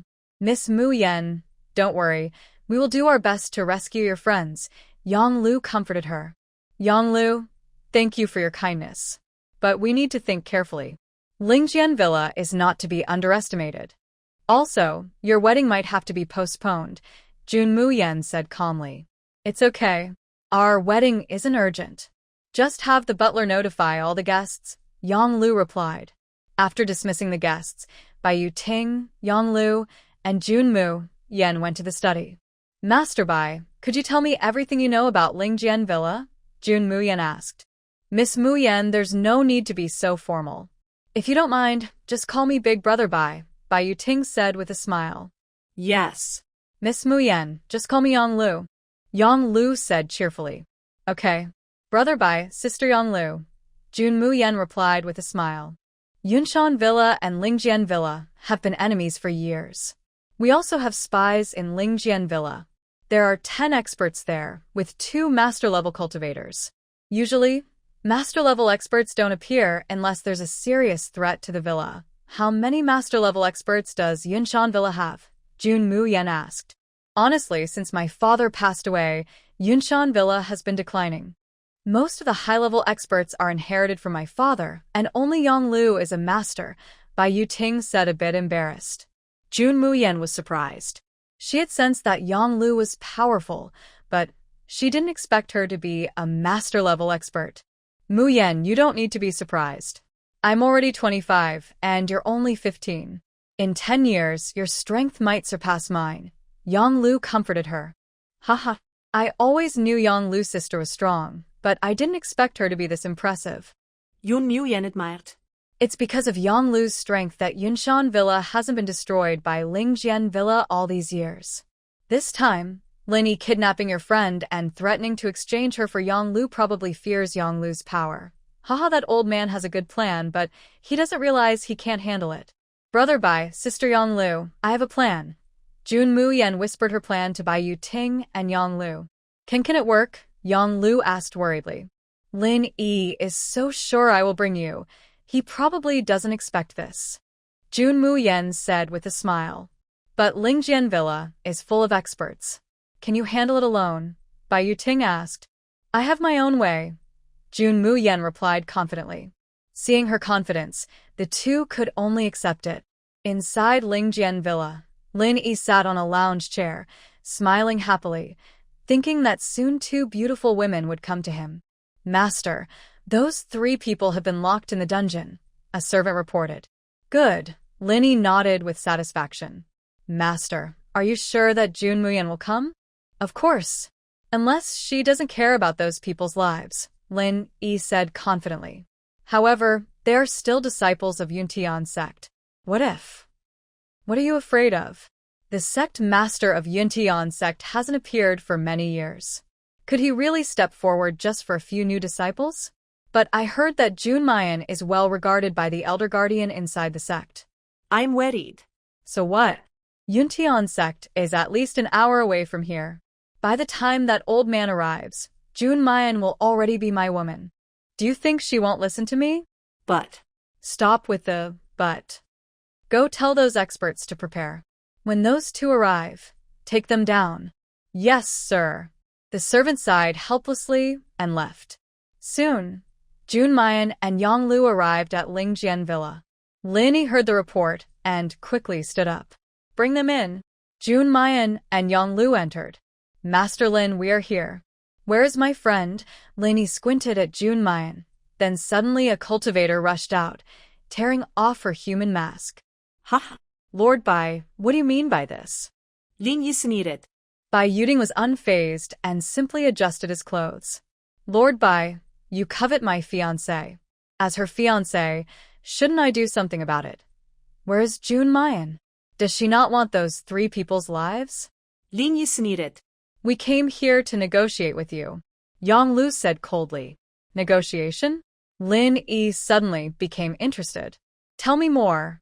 We are willing to exchange half of the Baiyun Villa's assets for the lives of those three, Yonglu said. Lin Yi was surprised, a greedy glint flashing in his eyes.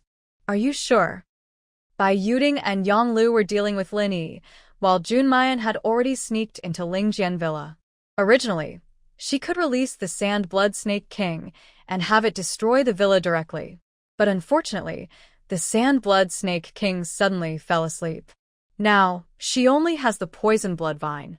However, the Poison Blood Vine has no chance against those cultivators, let alone other mystical beasts in Lingjian Villa. After sneaking into Lingjian Mountain Villa, Junmayan followed the map given by Bai Yuding and found the dungeon. Junmayan released Poison Fog with the little green man. Once the guards fainted, she entered the dungeon. After searching around, she finally saw Xiang Wentian and Lin Haoyuan on the torture rack. Both were unconscious, and Bai Lu was also fainted nearby, covered in blood. Junmayan was shocked and quickly ran over. Xiang Wentian, Lin Haoyuan, Bai Lu. She called out twice, but there was no response. Something's wrong. Someone has broken in. She heard noisy sounds outside. Junmayan immediately put the three into the shadow space. When the servants came in, they saw Junmayan, but the three people were gone. Catch her. Angry, Junmayan fought fiercely inside, cutting a bloody path through the enemies. Lin Yizheng, Bai Yuding, and Yonglu were negotiating when they suddenly heard the noise behind them. They immediately sensed something was wrong. You did this on purpose, Lin Yizheng said angrily. Suddenly, there was a loud bang as the door was kicked open. Junmayan, holding a bloody sword, slowly walked in. Junmayan, how dare you act so boldly in my Lingjian mountain villa? Old fool, I haven't settled the score with you yet, Junmayan said angrily. Humph. Even if you take them back, so what? They've been poisoned with Lingjian Mountain's soul-devouring powder. Without an antidote, they will die anyway. You might as well stay here and be my little wife. Maybe I'll be in a good mood and spare them, Lin Yizheng sneered. Little wife? Fine, Junmayan sneered coldly. Then she suddenly moved quickly, rushing in front of Lin Yizheng. The next moment, a scream echoed as Lin Yizheng clutched his groin, grimacing in pain and falling to the ground. You dare. Before Lin Yizheng finished, Junmayan stabbed her sword between his legs, turning everything red with blood. The sword pierced through Lin Yizheng's palm, smashing the disgusting thing inside. Ah! Lin Yizheng skream in agony. Junmayan disdainfully dropped her sword. So disgusting. Come. Someone. Kill her, Lin Yizheng roared. Immediately, 10 experts rushed out and surrounded Junmayan. Junmayan drew the moon-devouring sword. Come all at once, she shouted coldly. Lin Yizheng's eyes widened when he saw the moon-devouring sword. The moon-devouring sword. You. How do you have this sword? Haha, you don't deserve to know. After saying that, Jun Muyen suddenly appeared among the crowd, activating the moon-devouring sword technique. His figure moved like a blood-red butterfly weaving through the people. With each person he passed, his sword touched a drop of blood, which the sword then absorbed. First move of the moon-devouring sword technique. Sword roar in the sky. Suddenly, with Junmu Yan's angry shout, a huge sword floated above him, striking down like a force capable of destroying the world. Everyone was amazed by the power of the moon-devouring sword and forgot to dodge. They were instantly knocked back by the force, and in an instant, 10 experts died beneath the sword. Lin Yi was terrified and hurriedly took out a jade pendant. With the pendant shattered. In a quiet place at the Spirit Sword Mountain Villa, 2 elders suddenly opened their eyes. Junmu Yan held the moon-devouring sword, walking slowly toward Lin Yi like a fierce god. Junmu Yan, I tell you, you can't kill me. I am the master of the Spirit Sword Mountain Villa. If you kill me, the guardians of the villa won't let you go. Lin Yi gritted his teeth, slowly retreating. Junmu Yan smiled coldly. Is that so? After saying that, he slowly raised the moon-devouring sword, and a sword light flashed. Stop! A furious shout was heard, but it was too late. Lin Yi's eyes widened as he fell to the ground. At the same time, a sword light shot toward Junmu Yan's back. Yang Lu quickly stepped in front of Junmu Yan to block the attack. Junmu Yan turned his head, nodded to Yang Lu in thanks, then looked at the approaching figures. He saw 2 identical elders glaring angrily at him. Who dares to invade our Spirit Sword Mountain Villa? The elders roared. Haha, Junmu Yan sneered coldly. Only you are allowed to harm my friends, but I can't seek revenge, Junmu Yan mocked. Nonsense. How could our Spirit Sword Mountain Villa harm others without reason? 2 elders, I am the master of Baiyun Mountain Villa. Today, Lin Yi insulted my fiancée and kidnapped her friend to threaten her. That's why she lost her temper and killed Lin Yi, Bai Ting quickly explained. Humph. Little brat, even if I am wrong as the master of the Spirit Sword Mountain Villa, you shouldn't punish me. Today, you killed 10 experts from our villa. I will not let this go, the elder said. Bai Ting wanted to explain further, but Junmu Yan was already tired of listening. If you want to fight, then let's fight. Junmu Yan spoke coldly, then quickly put a pill into her mouth. The old man saw the moon-devouring sword in Junmu Yan's hand, and immediately his pupils shrank. Moon-devouring sword. What is your relationship with Qianyuan? The old man shouted angrily. Are you from the sword sect? Junmu Yan asked coldly. Since you know the sword sect, you should also know that the Spirit Sword Villa is part of the sect, and the moon-devouring sword is our clan's treasure. You should return it quickly. The old man's eyes flashed with greed. He had waited many years. Finally, someone had subdued the moon-devouring sword. He must take it back. Ha! Old fool. You're really shameless. During the Sword Sect Rebellion, I bet you were involved too.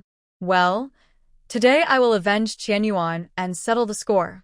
Junmu Yan looked coldly at the 2 old men. Bragging.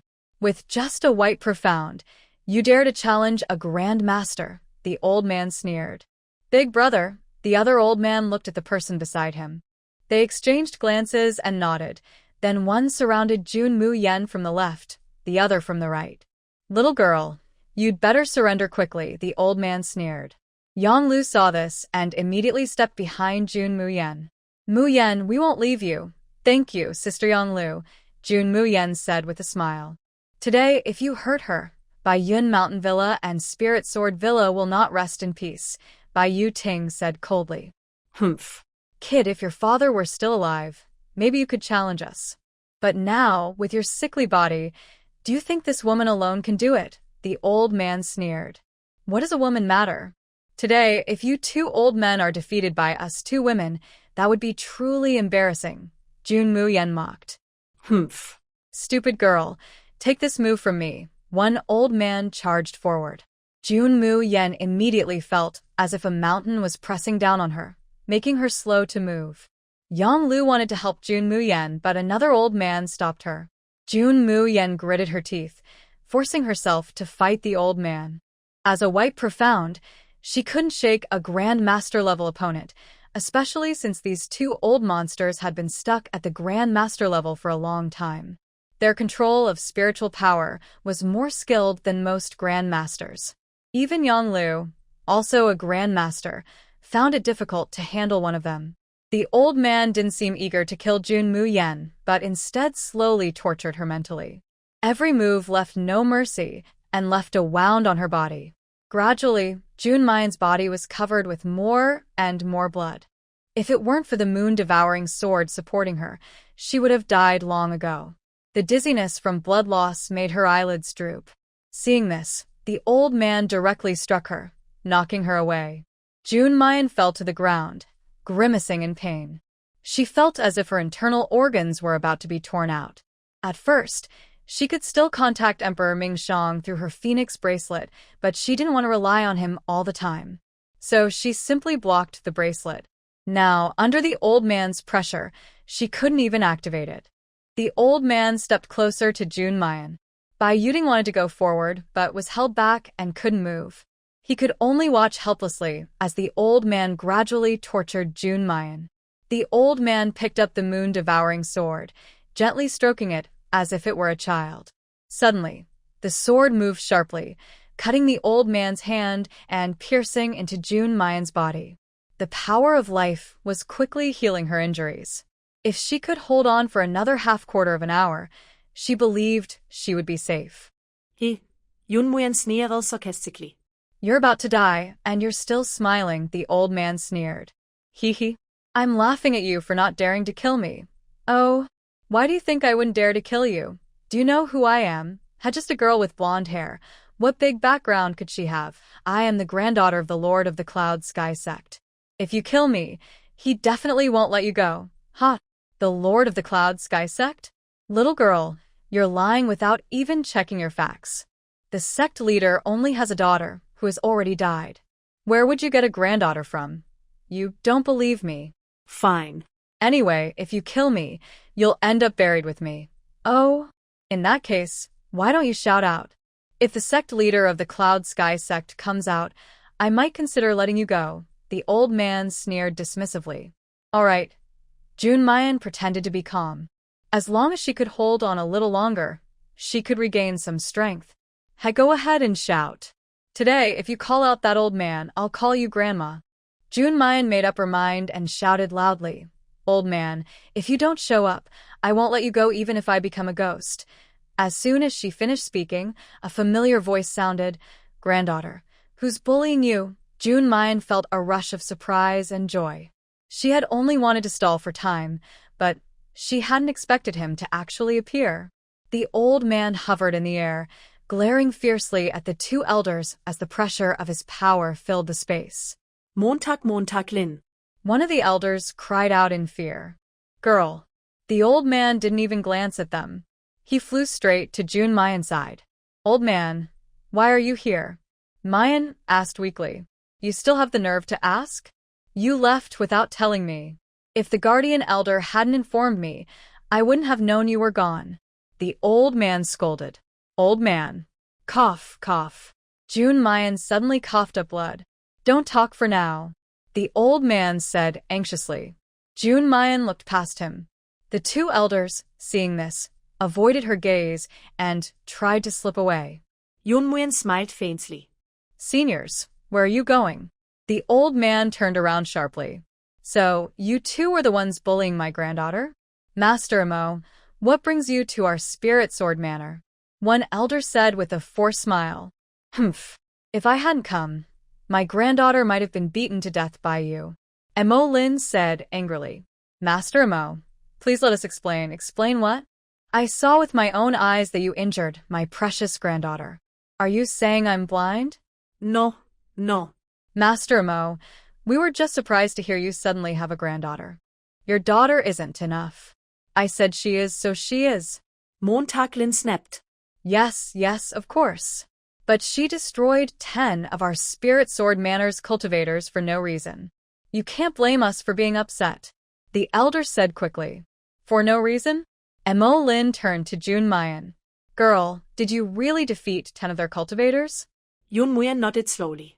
Before she could speak, the old man burst out laughing. Ha. As expected of my granddaughter.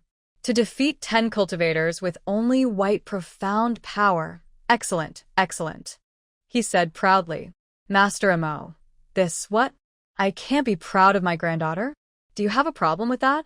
Mo Lin glared at them, and the two elders immediately fell silent.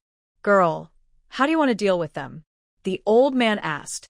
Lin Yi kidnapped Xiang Wentian, Lin Haoyuan, and Bai Lu, and gave them a soul-poisoning drug. Jun Mu Yen said. Soulless poison. It's so cruel, the old man shouted angrily. You're still not handing over the antidote. Master Mo, the antidote for the soulless poison has always been kept by Lin Yi. We really don't know where it is, the old man quickly explained. No antidote? Then go die. Mo Lin suddenly threw the two aside. They looked at him in horror. Every level above a mystic is vastly different. Even 10 mystics can't fight against a mystic king. Girl, why did Lin Yi kidnap them? The old man asked confused. Master Mo, this is all because of me.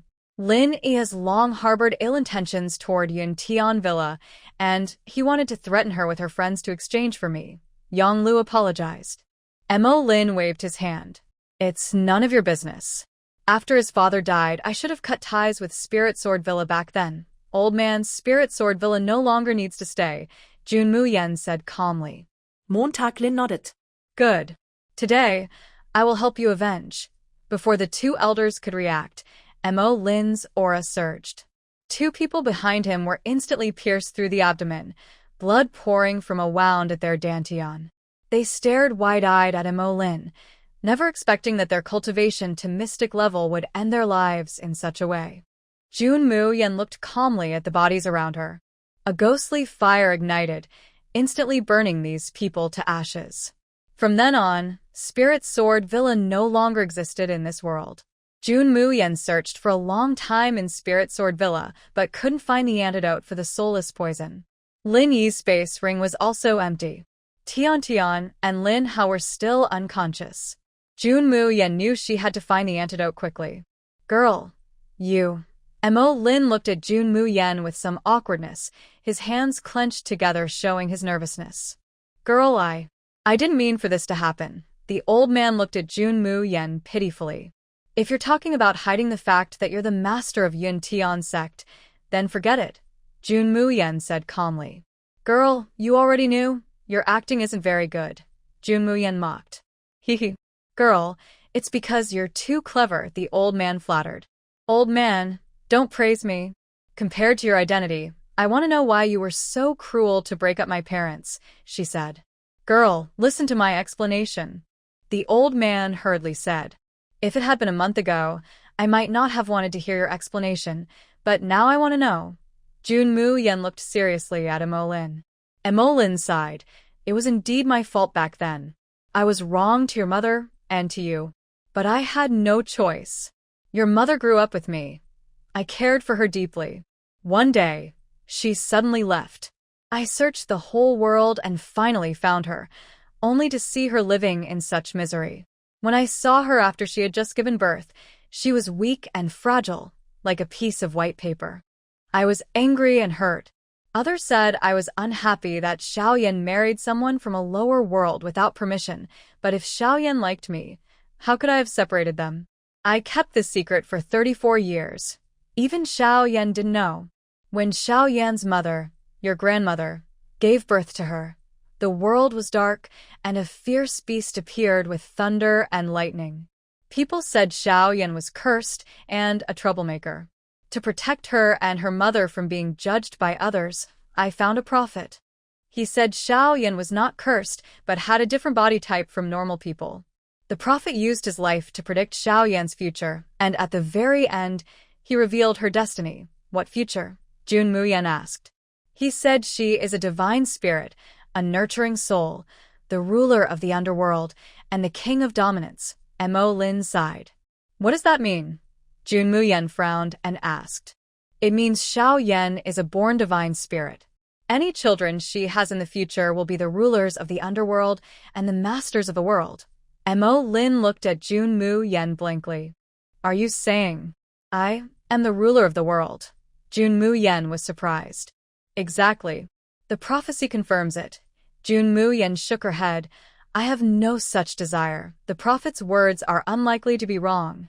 The underworld space has already recognized you as its ruler, Mo Lin said, looking at the ring on Jun Muyen's hand. Jun Muyen instinctively touched the ring. Girl, this is why I was so angry after Xiao Yan gave birth to you. If some people find out about this, not only Xiao Yan, but also you'll be hunted by everyone in the world. I did my best to hide the prophecy back then, but some information still leaked out. Although there has been no movement so far, I can't guarantee Xiao Yan's safety. That's why I have always opposed Xiao Yan stepping out of my sight. Unexpectedly, fate seemed to have its own plan. Xiao Yan still gave birth to you, and the prophecy could not be avoided. Jun Muyen looked at Mo Lin with a calm smile, not showing any worry. Old man, do you want to kill me? Mo Lin rolled his eyes. If I wanted to harm you, why would I save you just now? Even a fierce beast wouldn't eat its own cubs. I don't want to lose my granddaughter again. Where is my mother now? Jun Muyen asked. On the back mountain. Mo Lin replied with a hint of discomfort in his eyes. Is she? Okay, Jun Muyen asked. Mo Lin shook his head. No, she's been in a coma for 16 years, he said sadly. Old man, take me to see her, Jun Muyen said.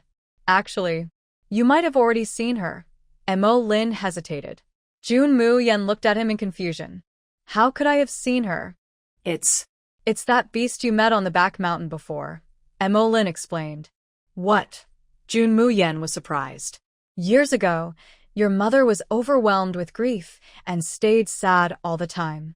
In the end, she burned her soul herself. I had no choice but to place her soul inside the body of that beast, so it could nurture her. That beast is an ancient fierce creature, and its body is the best place for her soul to recover. No wonder it didn't have the usual fierce aura of a beast, Jun Muyen said. Is there any way to wake her up? She asked. I don't know. I've tried many methods, but your mother's soul resists me. Maybe she still hates me, Mo Lin sighed. Maybe I can try, Jun Muyen said. Mo Lin's eyes lit up. He knew that Mo Yen cared deeply for her child. Maybe it could work. After saying goodbye to Bai Yuting, Jun Muyen, and Mo Lin hurried back to Yin Tian sect. On the back mountain, the beast was lying under a big tree. The old man controlled it, and Jun Muyen used her spiritual power to explore inside its body. Inside, a white light was quietly resting. Jun Muyen tentatively touched the light. Suddenly, the light transformed into the figure of a woman in blue. Who are you? The woman's gentle voice asked. Jun Muyen was very excited. Mother. I am Jun Muyen, your daughter. The woman in blue seemed a bit confused, as if she was trying to remember something. My child. Yes. I have a child. Her name is Jun Muyen. My husband gave her that name, the woman in blue said excitedly. Mother. If you come with me, you'll see me. Jun Muyen said softly. Okay. I want to go out and see my daughter. Seeing Mo Yen not resist, Jun Muyen carefully guided her soul to leave the body of the demon. Jun Muyen opened her eyes, and a glow rested on her palm, containing Mo Yen inside. Xiao Yan, Mo Lin said excitedly. Mo Yen didn't respond. Jun Muyen looked at Mo Lin and asked, Old man, where is mother's body? Mo Lin quickly went into the nearby wooden house, brought out Mo Yen's body, and Jun Muyen slowly placed her soul back into her body. After a while, Mo Yen still didn't wake up. What's going on? Why hasn't Xiao Yan woken up? Mo Lin asked. Jun Muyen checked Mo Yen's body again, then looked serious. Mother's soul has been away from her body too long. She can't adapt to it anymore. What should we do?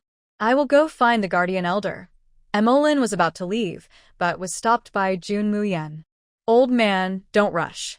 Mother isn't sick, so the guardian elder won't help, Jun Muyen said. Then what should we do? Mo Lin asked anxiously. I'll check the space to see if there's a way, Jun Muyen said, then entered the netherworld space. She looked at Wen Tian and Lin Haoyuan and Bai Lu. The poison was under control for now, so there was no immediate danger. Jun Muyen searched all the books and finally found a solution. Deep in the sea of despair, There is a medicinal herb called the soul-connecting fruit, which can merge the soul and body. Usually used for resurrection. Given Mo Yan's condition, she had to try using the soul-connecting fruit. However, the items in the netherworld space had been there for a long time, and she wasn't sure if the soul-connecting fruit was still available. But she had to try. Most of the ingredients to remove the soul-eating powder were also in the Sea of Despair, so she had to go there. Mo Lin anxiously waited and suddenly saw Jun Muyen. He hurried over. "Girl, did you find a way?" Mo Lin asked. Jun Muyen nodded. "Yes, I found one. The soul-connecting fruit. As long as I find it, my mother should wake up. Then I will go look for it." "Old man, if it were that easy to find, I wouldn't need to tell you," Jun Muyen sighed. "The soul-connecting fruit is deep in the Sea of Despair, and most people can't reach that place." "Then I will go there myself." "Girl, take good care of Xiao Yan," Mo Lin hurriedly said. "Old man, come back," Jun Muyen said impatiently. Seeing that Jun Muyen was angry, Mo Lin quickly came back, looking like a disappointed wife. "Old man, do you know what the soul-connecting fruit looks like?" Mo Lin shook his head. "No, I don't." "Then why are you so impulsive?" Jun Muyen looked down on him. "I'm just worried." Mo Lin smiled flatteringly. Jun Muyen rolled her eyes in frustration. "I will go to the Sea of Despair myself." No. "That's too dangerous." "I don't agree." Mo Lin refused directly. Jun Muyen shot a sidelong glance at Mo Lin. "What good is your disagreement?" Mo Lin suddenly fell silent. "Girl, the Sea of Despair is too dangerous. I can't guarantee I'll come back safely, and you going alone. I can't rest easy. But I have to go. Most of the ingredients for the soul-devouring powder's antidote are in the Sea of Despair. For anyone's sake, I must go myself," Jun Muyen said firmly. "Then I will go with you," Mo Lin hurriedly said. "I'll go alone." Jun Muyen refused directly. "Girl, the Sea of Despair is so dangerous that even I can't guarantee I'll come out unscathed. How can I let you go alone? You should stay in Yuntian sect. Over the years, you haven't been involved in sect affairs, and some people might be getting impatient," Jun Muyen said seriously. Mo Lin choked and said nothing more. Indeed, Yuntian sect seems prosperous, but some forces have already begun to reach out. When the internal chaos was still unresolved, he couldn't afford to split his focus. "Sigh, all right then," Mo Lin sighed softly, then took out a jade flute. "Girl, take this." What is this? A beast-summoning flute? Jun Muyen was a bit surprised. The beast-summoning flute had disappeared for 1,000 years. She didn't expect it to reappear now. "This is something I found in a secret realm. With your strength, you should be able to control a mystical beast for a few seconds," Mo Lin explained. Jun Muyen took the beast-summoning flute. "Old man, I'm leaving now." "Be careful." Jun Muyen glanced at Mo Lin, then headed toward the Sea of Despair. The Sea of Despair is located in the southernmost part of the outside world. Jun Muyen found a mount beast and quickly reached the Sea of Despair. Although the Sea of Despair is dangerous, many fishermen live nearby. They usually fish only at the edge and avoid going into the deep. Some mercenaries, seeking higher rewards, venture into the deep sea to find rare herbs and sea beasts. Therefore, experienced fishermen often sell large ships to mercenaries to explore the deep sea. When Jun Muyen arrived at the coast, it was noon. Many mercenaries were resting and recharging their energy. "Miss, may I ask if you want to go to the edge of the Sea of Despair or into the deep?" Jun Muyen turned around and saw a hunched old man carefully watching her. "Old sir, I want to go into the deep. Is there a boat available?" Jun Muyen asked. "Yes. That big ship over there goes into the deep." The old man pointed to a ship, then sighed and prepared to leave. "Old sir, isn't your boat going into the deep?" Jun Muyen asked. "Haha. Miss, my boat is just a small fishing boat. Can it withstand the rough sea?" the old man said with a bitter smile, then returned to his boat. "Grandpa, has anyone rented our boat today?" a girl with braided pigtails asked. Sigh. "All the good spots near the edge of the Sea of Despair have been fished out. We can't go into the deep, and no one will rent such a broken boat," the old man said helplessly. "But Grandpa, We have no money left, the girl said sadly, lowering her head. Don't worry. Grandpa will go find the village chief to borrow some rice. You won't go hungry, the old man smiled. But Grandpa, you always give me your food. You haven't eaten enough yourself, the girl said. Grandpa is old and can't eat much. Bebe needs to eat more while she's growing, the old man replied. June Mayan listened to their conversation and felt a bit touched. Suddenly, she heard a commotion. A well-dressed woman was walking past, surrounded by a group of strong men. How can there be such a broken boat here? The woman frowned. Miss, this old man has been here all along. No matter how we try, he won't leave, a servant flattered. Can't you drive them away? Then just fight them off, the woman shouted sharply. But miss, they are an old man and a child. If we attack, someone might get hurt, the servant hesitated. What's there to be afraid of? If anything happens, I'll take responsibility. Drive these two troublemakers out, the woman ordered angrily. Yes, miss. The servant agreed and immediately ordered the strong man behind him to step forward. Old man, didn't you hear what my lady said? Get your broken boat and leave now. Miss, what did I do wrong? You want to chase us away? My granddaughter and I rely on this boat to live. If you throw us out, we won't survive, the old man begged. That's none of my business. Your boat is damaging the reputation of the Hopeful Sea Guild. I'm going to throw it out right now, the woman snapped. Someone, throw them and this broken boat out. No one has rented your boat for a long time, and it's just in the way, the servant shouted angrily. The strong man behind pushed forward and smashed the old man's boat into pieces.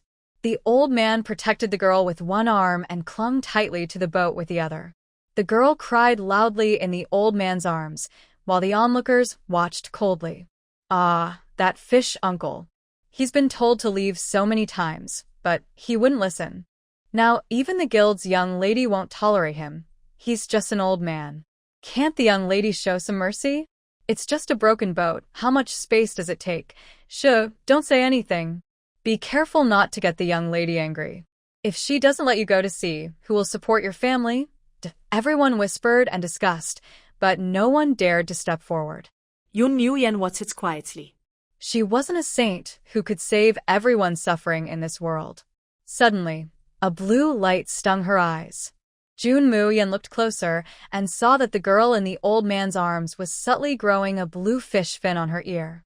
Jun Muyen frowned. After thinking for a moment, she decided to walk over. Stop, Jun Muyen said sharply. The strong men stopped when they heard Jun Muyen's voice. The woman saw Jun Muyen and immediately looked jealous. Jun Muyen looked at the woman calmly. Let them go. Why should I?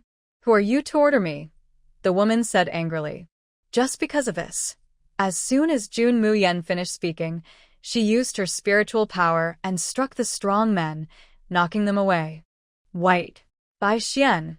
Everyone looked at Jun Muyen in surprise. Can I let them go now? Jun Muyen asked coldly. You. The woman wanted to say something but was stopped by her servant. Miss, she is Bai Xian. We can't beat her. What's there to be afraid of? I am the young lady of the guild. She wouldn't dare to hurt me, the woman said bravely. But, Mississippi, shut up. All of you, attack now. The woman pushed the strong men forward, but they all ran away. Seeing her men escape, the woman lost her confidence. She glared at Jun Muyen and said, Just you wait. Then she hurriedly ran away. Jun Muyen turned to the old man. Old sir, are you okay? She asked softly. Thank you, young lady. Fishbow patted his tears. Bibi, are you all right? Are you hurt? Fishbow looked nervously at the little girl in his arms. Jun Muyen looked at the little girl. She saw the blue fish fin on her ear disappear quickly, almost visibly. She glanced at Fishbow and noticed he didn't seem surprised, as if he was used to it. Fishbow, what's wrong with Bibi? Jun Muyen asked cautiously. Oh, it's nothing. When I found her, she was like this. The doctors said she might be sick, but Bibi has always been healthy, so I didn't think much of it. Seeing Fishbow's calm expression, Jun Muyen guessed he probably didn't know what the fish fin meant. She helped Fishbow lift Bibi and checked her pulse. She found a seal inside her body. Bibi's identity must be special. Her blue fish fin is probably a sign of a mermaid. Bebe, upon hearing this, instinctively took a step back. Grandpa, I don't like her. Fish Uncle's face changed. Bebe, this sister just saved us. How can you say that? Grandpa, Bebe saw it. She saw that bad woman bullying us long ago, but she only came out after they sank our boat. She's just like that bad woman, Bebe cried. Yoon Muyen smiled slightly. Bebe, is that so? May I ask, do you know me? Bebe shook her head. No, I don't. Then why did I save you? Jun Mayan asked with a smile. But you still saved us. You must have a purpose. Bebe looked at Jun Mayan cautiously. Hee. That's right, I do have a purpose. But that doesn't change the fact that I saved you. I am usually very stubborn. If I want to save, I save. Even if you kneel and beg me, I won't save you, Jun Mayan said with a smile. Miss, I'm sorry. Bebe is still young and has upset you. Please don't take it to heart, Fish Uncle hurriedly said. It's okay. But she's right, I do have a purpose. Miss, if you have any requests, just say it. I will do my best to help if I can, Fish Uncle said. Fish Uncle, have you ever been on a big ship? Jun Mayan asked. Have you ever been deep into the Sea of Despair? She continued. I went there when I was young. I can't say much, but I do have experience at sea, Fish Uncle replied. Good. Then I will give you my ship. Take me into the depths of the Sea of Despair. How about that? Well, is something wrong? Do you have concerns? No. Miss, I don't know how good your ship is. The Sea of Despair is full of storm clouds. If the ship isn't strong enough, it might not withstand the waves, Fish Uncle explained. Don't worry about that. I promise my ship's strength won't be less than a magic tool.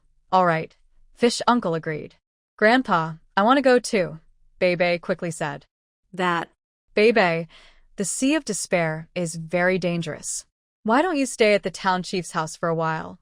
Grandpa, Bebe doesn't want to go there. That young master has been mean to me, Bebe protested. But, Fish Uncle looked at Jun Mayan. Fish Uncle, let her go. But I can't guarantee her safety, Jun Mayan said. Thank you, miss. Bebe won't cause you trouble, Fish Uncle replied. Master Yu is grateful. Jun Muyen walked to the seaside, took out a tiny boat from the space, and installed a mysterious crystal on it. Instantly, the boat transformed into a large ship. Master Yu, are you okay? Jun Muyen asked. Yes, Master Yu looked at the big ship, very happy. I didn't expect that even at my age, I could still operate such a ship. Master Yu, let's go. Jun Muyen was about to board the ship when she heard a loud shout behind her. She turned around and saw the same woman again. Standing beside her was a middle-aged man, probably the leader of the Sea of Despair Guild. Father, it's her. She stole our ship, the woman said angrily. Yoon Muyen sneered. She wondered where the woman got her confidence to say she stole the ship. Miss, you look stunning. How could you do such a thing? The middle-aged man said coldly. Jun Muyen was too lazy to argue with them. She simply told Master Yu and Bebe to get on the ship. The woman was furious and struck Bebe with her palm. Quick as a flash, Jun Muyen pulled Bebe behind her. Bai Xian's power instantly deflected the woman's attack and struck back at her. Father, the woman shouted in surprise. The middle-aged man quickly stopped Jun Muyen's attack, but was pushed back a few steps by her. Bai Xian, the middle-aged man looked at Jun Muyen in shock. He didn't expect this young girl to be a Bai Xian. He had only reached the initial stage of the mysterious realm at her age. Miss, I am Nie Haifeng, the leader of the Sea of Despair Guild. This is my daughter, Nie Mingyu. May I ask who you are? Jun Muyen coldly glanced at Nie Haifeng. Yuntian sect, Jun Muyen. Hearing this, Nie Haifeng was startled. Even if he didn't know who Jun Muyen was, he knew about Yuntian sect. Even if she was an outer disciple, offending her would require an apology. But judging by her strength, she was clearly an inner sect disciple. He had offended a disciple of the inner sect of Yuntian sect. The more Nie Haifeng thought about it, the more frightened he became. He quickly stepped forward. Miss June, I didn't know you were a disciple of Yuntian sect. I apologize for any offense. Father, what are you doing? Niemingyu shouted angrily. Quickly apologize to Miss Junior. She is a disciple of Yuntian sect, Nia Haifeng hurriedly said. No. Father, what Yuntian sect? She's just a wild girl. I won't apologize to her. Nia Mingyu's willful words. Chairman Nia, please don't force her. Otherwise, I can't guarantee she won't accuse me of stealing something again, Jun Mayan said calmly. No, no. Nia Haifeng quickly apologized with a smile. Chairman Nia, can we leave now? Yes, yes. But are you heading deep into the Sea of Despair? Nia Haifeng asked cautiously. Jun Mayan nodded. Miss Jun, the Sea of Despair is very dangerous. How about I find an experienced helmsman to guide you? Forget it. I don't trust your people. Old fish is old, but at least he's better than your clueless daughter. Jun Mayan sneered. What are you? How dare you say I'm not as good as that old man? Nia Mingyu shouted angrily. Shut up. Nia Haifeng slapped Nia Mingyu across the face. Father. You hit me. Nia Mingyu glared angrily at Nia Haifeng. Wait for me. I'll tell mother. She cried and ran away. Nia Haifeng was left feeling conflicted, unsure whether to stay or go. Miss Yun-i. I'll leave first. When you return, remember to come to the guild for tea. After saying that, Nia Haifeng hurriedly ran off. ไม่หันอากาศไม่หันอากาศไม่หันอากาศไม่หันอากาศ Do you understand what I mean? After sending off Nia Haifeng, Jun Mayan boarded the ship and prepared to set sail. Fish Uncle's experience at sea was very rich, and even by the middle of the journey, there were no big storms. Jun Mayan took out a lounge chair and sat on the deck, quietly enjoying the sea breeze. The water element in the sea was abundant, so she took this opportunity to strengthen her water attribute. Suddenly, Jun Mayan sensed a strange movement in the shadow realm. Her spiritual awareness entered the space and found a blue seashell emitting a faint glow. Wasn't this the seashell Bai Chenai gave her? Why was it glowing? Bai Chenya's mother was the queen of the merfolk. The seashell glowing blue probably sensed the merfolk's aura. What Jun Mayan didn't notice was that, at the moment the seashell appeared, Bebe's eyes flashed with a hint of fear. The ship had traveled most of the day. Jun Mayan looked around and noticed a giant ship behind her. Looking carefully, I see that Nia Haifeng and Nia Mingyu are standing on the deck. Besides them, there are several strangers, who are probably hired to sail into the Sea of Despair. Jun Mu Yen doesn't pay attention to them. As long as they don't bother her, she won't act. Gradually, the sky darkens, and faint lightning flashes. Soon, a loud thunderclap sounds as a lightning bolt strikes down. Jun Mu Yan's face becomes serious. Fish Uncle, quickly take Bebe inside, Jun Mu Yan quickly says. As the three enter the cabin, heavy rain starts pouring, accompanied by thunder and lightning. The wind grows stronger, and the boat begins to drift off course. Inside the cabin, they sway back and forth, unable to stand steadily. No. I need to lower the sail. Fish Uncle tries to go outside but is stopped by Jun Mu Yan. I'll go. You're not strong enough without spiritual power. It's too dangerous, Jun Mu Yan says, then runs out. She wraps herself in spiritual energy, rushes to the mast, and cuts the sail. Without the sail, the boat doesn't shake as violently. Suddenly, a lightning bolt strikes the deck. Jun Mu Yan quickly dodges. The boat seems to be hit again, and she holds onto the edge of the boat. Looking down, she sees a large white shark with 3 heads glaring at her fiercely. Wow.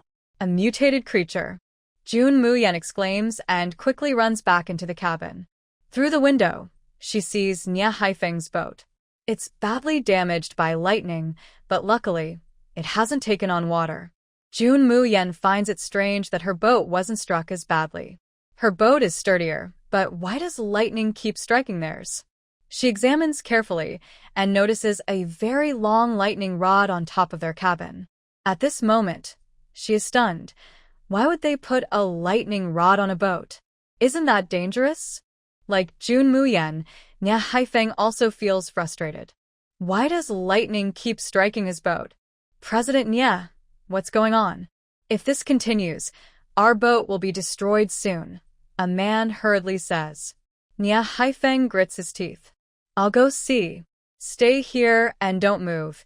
He then shakily climbs onto the deck. Looking up, the bright lightning rod on top hurts his eyes. He remembers telling Nie Mingyu to bring the lightning rod before setting out. Now he regrets it and wishes he could slap himself. This fool actually took the lightning rod for a lightning attractor. Now that things have come to this, even though Nie Haifeng is furious, he has to grit his teeth and swallow it. He forces himself to climb to the top. Nie Haifeng screams loudly, his palm already blackened from the electric shock. Nie Haifeng has no choice but to use his spiritual power to smash the lightning attractor with a palm strike. Finally, the lightning stops and the wind calms down significantly. Seeing this, everyone cautiously steps outside. When they see nothing serious, they all breathe a sigh of relief. Dad.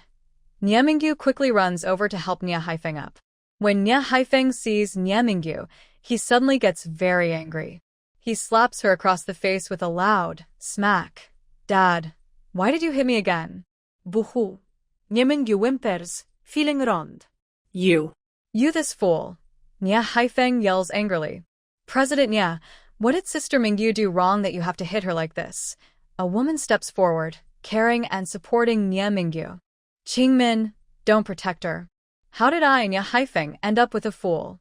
I told you to get the lightning rod, but you put the lightning attractor on the top of the boat. Isn't that trying to kill us? Nie Haifeng scolds. Hearing this, everyone glares angrily at Nie Mingyu. No wonder they got struck by lightning. It's all her fault. Ma Qingmin quickly advises, President Nie, Sister Mingyu is young and made a mistake, which is normal. Luckily, none of us are hurt. Everyone, please forgive Sister Mingyu. Mingyu, go apologize to them, Ma Qingmin urges. Seeing this, Nie Mingyu dares not be stubborn anymore and mumbles an apology. Alright, since everyone is safe, let's not blame Mingyu anymore. A man steps forward and says, Young Master Ma has spoken, so let's forget about it. Seeing Ma Qingyang's face, everyone disperses. Ma Qingyang walks over to Nie Haifeng and takes out a pill.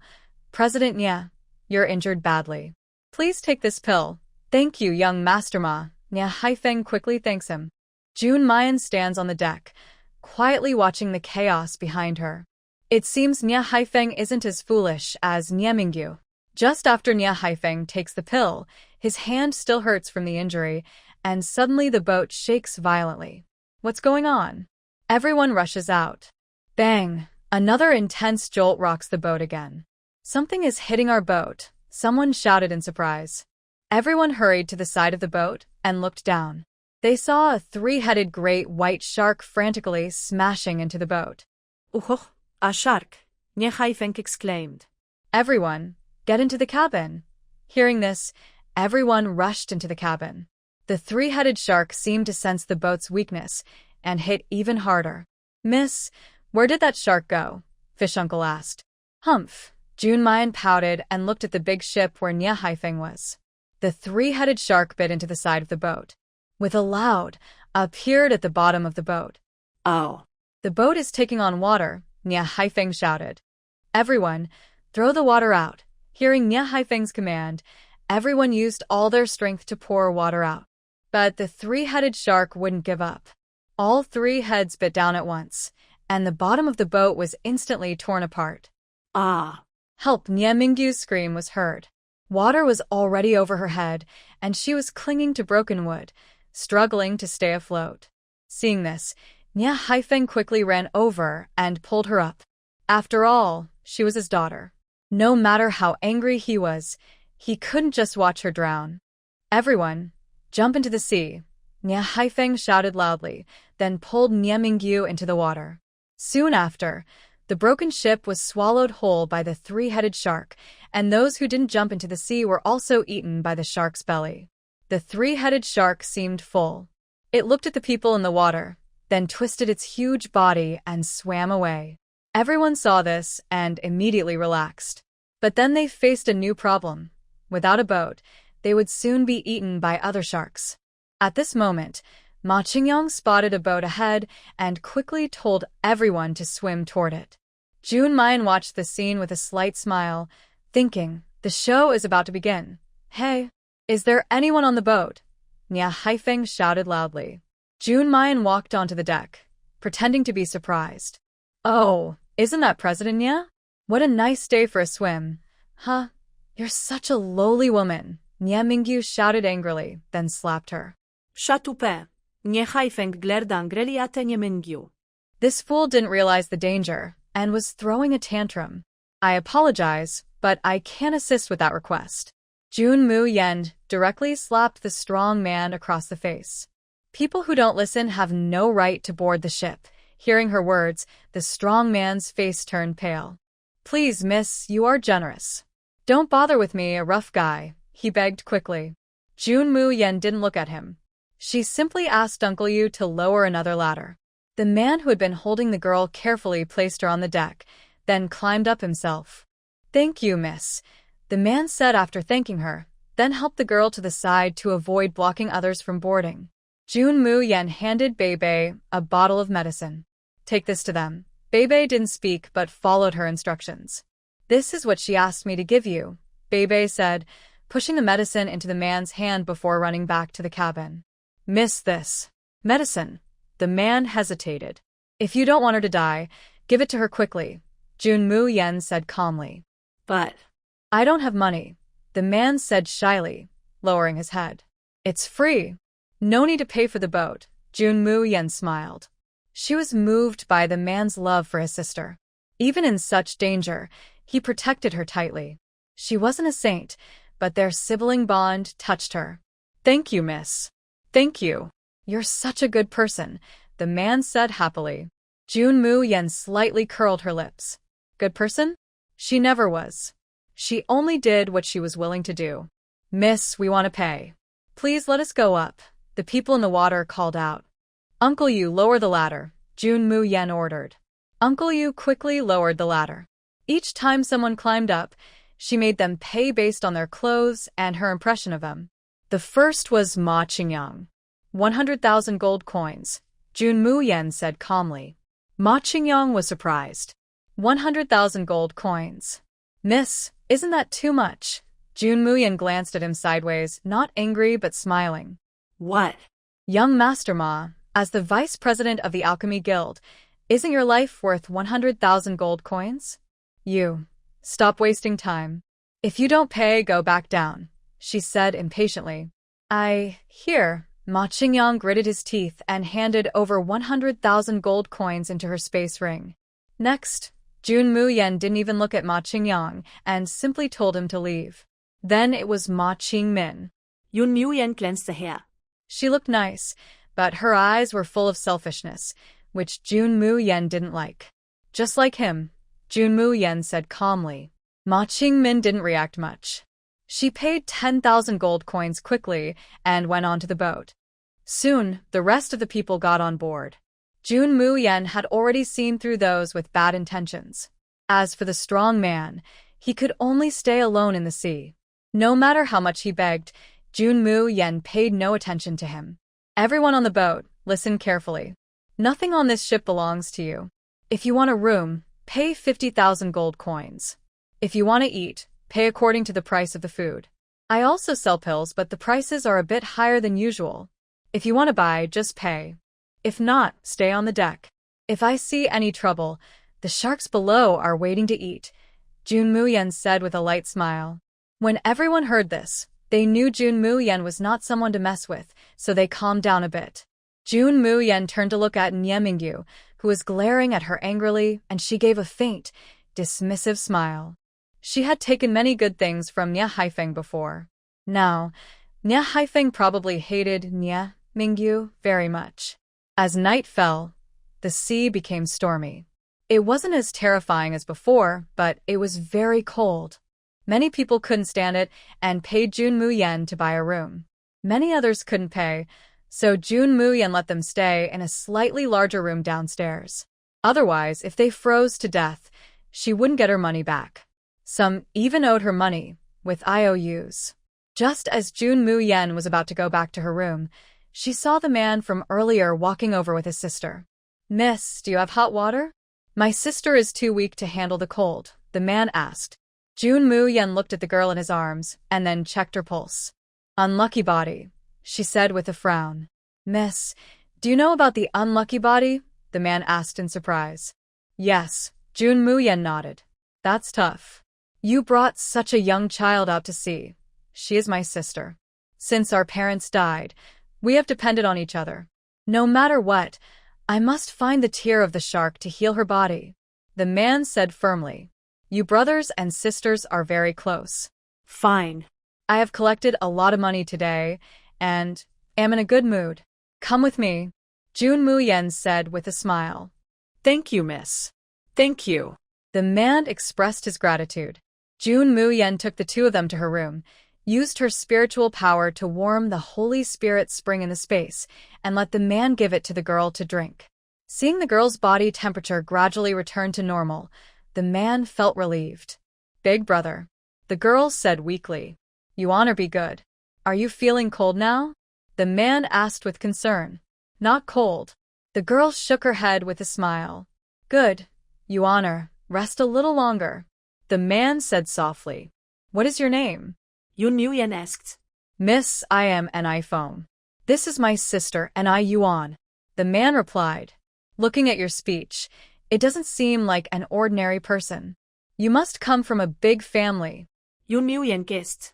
Not exactly a big family, just surviving in a remote place. But now. And Ai Feng's eyes flashed with hatred as he spoke. Jun Moo-yen smiled slightly. You have hatred? Of course. I hate those enemies who destroyed my family and made us homeless. And Ai Feng said angrily. If your family isn't from a big family, why were you betrayed? Jun Moo-yen asked. And Ai Feng's eyes darkened, and he lowered his head without speaking. Jun Moo-yen didn't mind. If you don't want to say, that's fine. I just like listening to stories. And Ai Feng hesitated for a moment, but finally spoke. It's because my parents accidentally found a stone. The stone is completely black and looks ordinary on the surface, but when placed nearby during cultivation, it can speed up the process. Because of it, my father advanced in a short time. What kind of stone has such great power? Jun Moo-yen asked curiously. And Ai Feng took out a black stone from his pocket. Jun Moo-yen's eyes moved. She sensed a connection between the shadow realm and that stone. Could it be the shadow stone? And Ai Feng handed the stone to Jun Moo-yen, but unexpectedly, the stone flew directly into her body. And Ai Feng stared wide-eyed at this unbelievable scene. Miss, how did that stone suddenly fly into your body? Jun Moo-yen shrugged, showing she didn't know either. Oh well, since that stone is destined for you, and you have helped us greatly, I will give it to you. And Ai Feng said happily. Then I won't refuse. Jun Moo-yen replied with a smile. Once the ghostly stone entered her body, it immediately merged into the ghostly space. Jun Moo-yen could feel her little companion slowly recovering. Unexpectedly, her small act of kindness accidentally led her to find what she had been searching for so long. Young master and you and your people should stay in this room for now. And Ai Feng quickly replied excitedly, Thank you so much, miss. I should be the one thanking you, Jun Moo-yen said before leaving. And Ai Feng was confused. What was she thanking him for? Jun Moo-yen could sense that Xiao Bai was gradually absorbing the power of the ghostly stone. Under its influence, the ghostly space was also growing stronger. It was late at night. The people in the room curled up together, closing their eyes to rest. Only two thin, sharp-featured men whispered to each other. Brother Gun, when should we make our move? One asked. Wait a little longer. When they're all asleep, we can act, the other replied. That woman seems pretty powerful. What if she finds out what we're doing? What's there to worry about? Even if she notices, she's just a woman. Are we afraid of her? But, stop it. That annoying woman scammed us out of so much money. What does it matter if we take some back? The other man didn't argue further. In the middle of the night, the two sneaked out quietly onto the deck. Brother Gun, look. There's a spirit crystal here. A level 5 spirit crystal. We can sell it for a lot of money, one said excitedly. You're only focused on this worthless thing. You're hopeless. The other slapped his head. Brother Gun, isn't a level 5 spirit crystal worthless? What's really valuable? Didn't you see the bracelet that woman was wearing? I think it's a precious space spirit tool, definitely worth more than these crystals. So, what should we do? That bracelet must belong to the owner. Even if we take it, we can't use it anyway. Ha. So, what if it belongs to the owner? As long as the owner is dead, there's no need to worry about it not listening. Brother Gun, are you planning to kill? The man quickly covered his mouth. Keep your voice down. If someone hears us, both of us will be in trouble. But Brother Gun hesitated. But she did save us. Isn't what we're doing a bit too much? She only helped us for the money. Do you really think she's kind-hearted? I don't think she's short of money, though. Enough talk. Are you in or out? I'm in, the man whispered through clenched teeth. Good. My good little brother, you're brave. Stay alert later, and follow my lead. The villain patted his shoulder. Yes, the man nodded blankly. They whispered plans, unaware that everything was being watched by Jun Mu-yen. Jun Mu-yen was checking on the doll in her space when she heard soft footsteps outside. She smiled knowingly. Someone was coming to die. Two men sneaked into Jun Mu-yen's room, blowing smoke into it with a tube. She sat quietly in her chair, watching their movements calmly. The villain saw the time was right and carefully pushed open the door. "Miss," he whispered. Seeing no response, he bravely stepped inside. The room was pitch dark. The timid one clung tightly to the villain's clothes, trembling. "Hey, stay back. Go check if that woman is on the bed.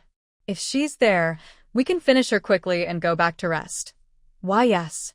Brother Gun, I'll go now." The timid man swallowed nervously and slowly approached the bed. He pulled back the blanket. Nothing there. Brother Gun looked confused. When he turned around, he saw Jun Mu-yen sitting in a chair, holding a teacup. He was so startled, he quickly stepped back. "Are you a person or a ghost?" she sneered.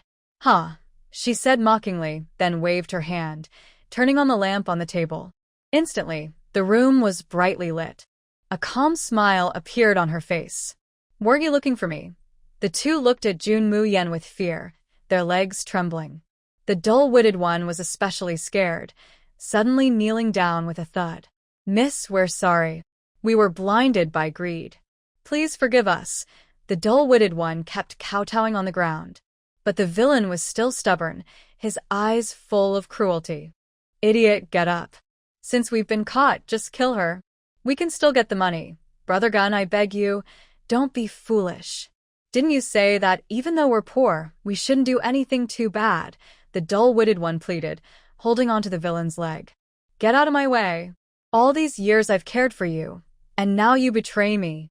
If I knew it would come to this, I wouldn't have saved you." The villain kicked the dull-witted one away, drawing his knife and moving toward Jun Mu-yen. But the dull-witted one quickly hugged him. "Brother Gun, you can't do this. Get out of my way," the villain shouted angrily. "Miss, run now," the dull-witted one shouted to Jun Mu-yen, unable to stop the villain. The villain, furious, punched repeatedly at the dull-witted one's back, causing him to bleed from his mouth. "Brother Gun, please let go," the dull-witted one begged desperately. "Get out of my way. Anyone who tries to stop me from making money must die." The villain's eyes turned red with rage. Seeing his knife, he suddenly stabbed fiercely at the dull-witted one. The dull-witted one stared at the approaching blade, without dodging, closing his eyes and waiting for death. Suddenly, there was a loud clang. The expected pain did not come, and the knife dropped to the ground. The dull-witted one looked at Jun Mu-yen in surprise, who was calmly playing with a sunflower seed. "Who gave you permission to kill here without my approval?" Jun Mu-yen said with a smile. "Stinky woman. If it weren't for the dull-witted one stopping you, you'd be dead 100 times over." The villain shouted angrily. "Oh, really? Little dull, let go of him. I want to see how capable you are of making me die 100 times."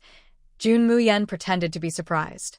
Seeing Jun Mu-yen's smiling eyes, the dull-witted one hesitated and released his grip, stepping aside. The villain looked at Jun Mu-yen, his hands trembling, losing confidence. Pick up your weapon now, Jun Muyen said with a smile. The villain quickly picked up the knife from the ground, gripping the handle tightly and watching Jun Mayen cautiously. Come on, Jun Mayen beckoned with a finger. The villain clenched his teeth and rushed forward quickly. Jun Mayen turned around calmly, dodging the attack. You're not good enough. Seeing his attack fail, the villain swung his knife again and charged, but as expected, he missed again. Jun Mayen played with him like teasing a mouse, making the villain sweat profusely. Stinky woman, if you have the guts, don't hide, the villain shouted angrily. All right, Jun Mayen said, then kicked him hard in the stomach. A powerful pressure descended, and the villain instantly turned red in the face, blood bursting from his skin. Seeing this, the fool rushed forward and begged, Miss, please spare Brother Gun. He's just scared, and did this out of desperation. Please, let him go. Do you think you have the right to ask for mercy? Jun Mayen sneered. Miss, if you really want to kill Brother Gun, let me take his place. Please, give him a chance to live, the fool begged. Why would you die for him when he hit you like that? Jun Mayen asked. Miss, I have no parents. Brother Gun found me and gave me food. If it weren't for him, I would have died long ago. My life is his, and I'm willing to die to save him. Fool, are you stupid? Brother Gun shouted angrily. Brother Gun, I might not be able to serve you anymore. You need to take care of yourself. I hid some money under the brick at our door. When you go back, remember to take it, the fool cried. Jun Mayen looked at the villain and then smiled. Fool, since you're willing to die for him, I'll grant your wish. Just as Jun Mayen was about to act, she heard the villain on the ground shout angrily, If you try to hurt him, I won't let you go. Oh, still got energy? Shouting so loudly, Are you afraid I won't hear? Jun Mayen said with a smile. It's your fault. Since he's already paid for you, just live well, the villain yelled. Pfft. I may not be a good person, but I wouldn't trade my brother's life for my own, the villain said angrily.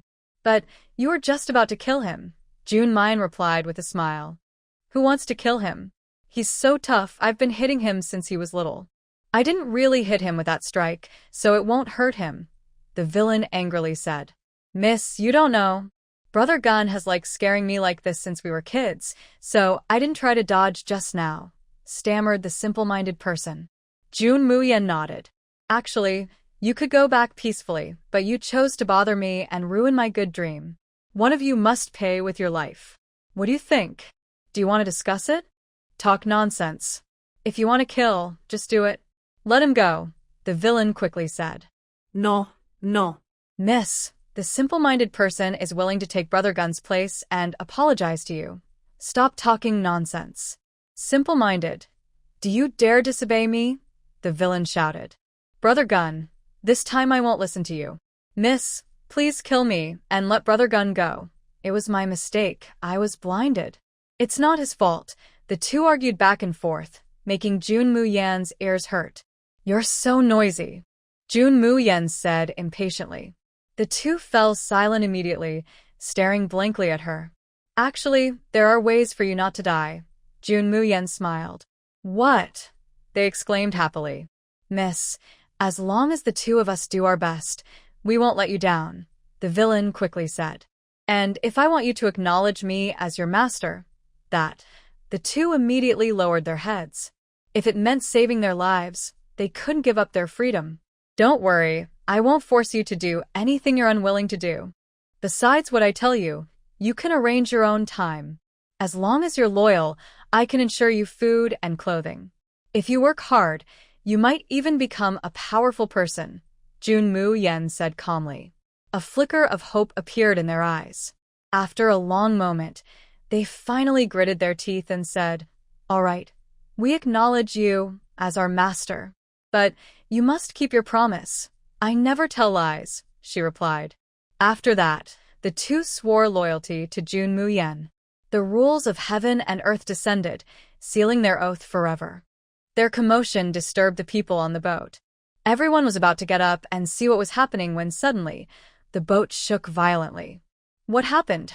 How could this be? Quick! Look outside! Someone shouted in alarm. Everyone looked through the window and saw a huge creature with eyes like bronze bells, long whiskers like ropes, and misty breath, circling around the ship. Wow. What is that thing? I don't know. Go outside and check. Suddenly, the inside of the boat was in chaos. Junmu Yen also noticed something unusual. He went to the deck and saw a giant dragon glaring at the people on the ship, its eyes full of greed. Humans, you disturbed my rest. Now, pay with your lives. The dragon's voice was loud and deep, making people's ears hurt. Junmu Yen kept a careful eye on the dragon. This dragon was different from the one before. It was a real black dragon. Even Junmu Yen now didn't dare to fight it easily. Plus, they were at sea, and dragons are water creatures, so Junmu Yen felt even less confident. Seeing the black dragon, everyone's legs trembled, and they shook all over like leaves. As people from Lanxian, they had no chance to fight a real dragon. The villains and the fool followed closely behind Junmu Yen. Fishbow and Bei had already hidden in a room, too scared to come out. The black dragon saw everyone terrified and became even more reckless. It swung its tail, grabbing two people nearby and stuffing them into its mouth. The sound of bones crunching made everyone feel sick, and they hurried into the cabin. The black dragon wouldn't let them go. It swooped down and smashed part of the cabin. Fishbow and Bei saw this and quickly ran out. As soon as they left the room, a huge dragon had lunged at them. Fishbow, scared by the blood on its mouth, felt his legs go weak and forgot to dodge. With his last bit of strength, Fishbow threw Bei toward Junmu Yen. Junmu Yen frowned but caught Bei and handed her to the villains and the fool. Take care of her. Then, Junmu Yen grabbed the dragon bone whip and charged forward. Fishbow thought he was going to die, but was pulled back at the last second by Junmu Yen. The black dragon smelled the dragon's aura on Junmu Yen and became very angry. Human, how dare you kill a dragon? Junmu Yen smirked sarcastically. What's there I dare not do? How dare you? Dragons are noble creatures. How can a lowly animal like you attack us? The black dragon said angrily, full of disdain. Noble creatures? Ha! I didn't know a small reptile could think so highly of itself. Such a thick skin. Junmu Yen mocked and said, Humans, how dare you insult me? You are seeking death. The black dragon was furious and charged at Junmu Yen.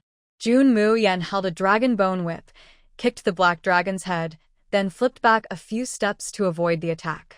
In a flash, he jumped onto the black dragon's back and tightly grabbed its horns. The black dragon became angry, thrashing its body around, and its huge tail shattered the ship into pieces. The ship sank, and everyone fell into the sea. The smell of blood quickly attracted many sharks. Everyone desperately swam, afraid of being eaten. Yubo and Bibi were good swimmers and swam quickly. Daodu and the villain also struggled to swim. But the sharks wouldn't give up their easy meal and rushed toward them instantly. Ah, help! Screams echoed, and the water behind them turned red with blood. One shark saw Yubo and Bibi and immediately showed a fierce look, rushing toward them. Yubo sensed something was wrong behind him. He quickly protected Bibi in his arms. A shark bit Yubo's arm, and he screamed as he tore himself free.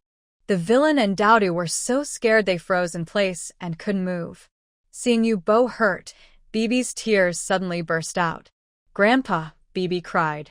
Just as Yubo was about to be swallowed by the shark, Bibi's eyes flashed with blue light. The scales behind her ears grew wildly like bamboo shoots after rain, and her legs gradually fused into a fish tail. Ah! Bibi roared angrily, then emitted a bright light from her body. The shark, seeing this, immediately turned around and fled in panic. Everyone watched in surprise as Bibi transformed into a mermaid, clutching Yubo tightly. Tears streamed down her face and turned into pearls.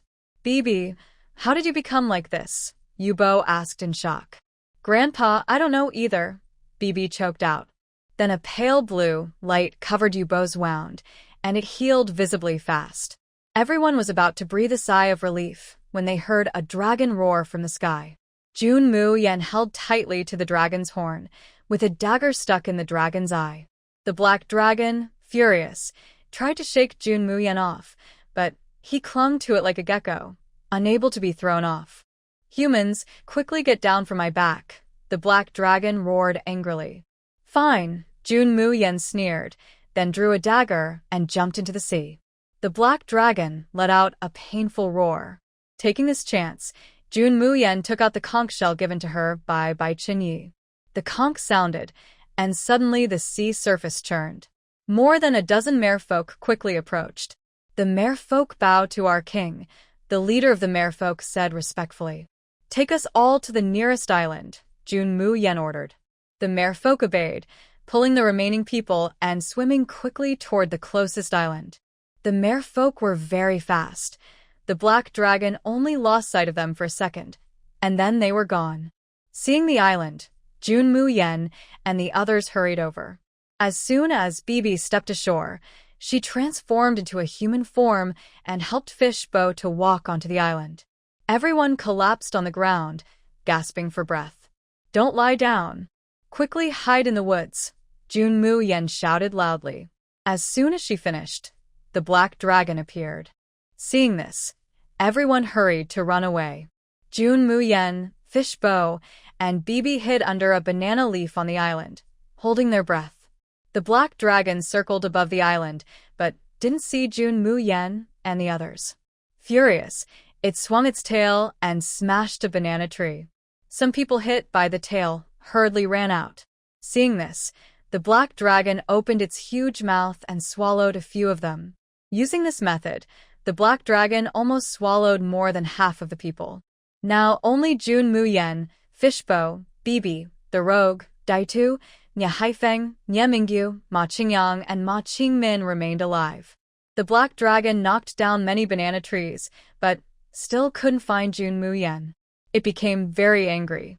Humans, if you don't come out again, I will level this island, the black dragon roared. Not far away, Nya Mingyu turned pale with fear. From a distance, she saw where Junmu Yen was hiding, and a sinister idea appeared in her mind. Junmu Yen, this is your fault. After saying that, Nya Mingyu sent a burst of spiritual power toward Fish Bo. Junmu Yen quickly blocked it but accidentally revealed her position. Seeing Nya Mingyu's sneaky smile, Junmu Yen quickly moved, grabbing Nya Mingyu by her collar and throwing her toward the black dragon. The black dragon swung its tail with a loud smack, knocking Nya Mingyu away. Junmu Yen stepped out and quietly looked at the black dragon. Humans, you finally came out. Prepare to die, the black dragon sneered maliciously, then slashed at Junmu Yen with a claw. At that moment, a loud thunderclap sounded in the sky. Junmu Yen just dodged the attack of the black dragon when she saw fear flicker in its eyes. Landa tribulation, Junmu Yen exclaimed. The black dragon was actually crossing a tribulation at this moment. Haha. Heaven is helping her. The purple lightning gradually gathered, and the clouds grew thicker. The black dragon was locked onto by the purple lightning and couldn't escape. Why am I crossing a tribulation now? The black dragon gritted its teeth, then looked down at Junmu Yen. Even if I have to die, I'll take you with me. The black dragon growled, its tail tightly wrapping around Junmu Yen. Junmu Yen ist erschweigend. What the heck? Why are you dragging me into your tribulation? Despite using all her strength, Junmu Yen couldn't break free from the black dragon.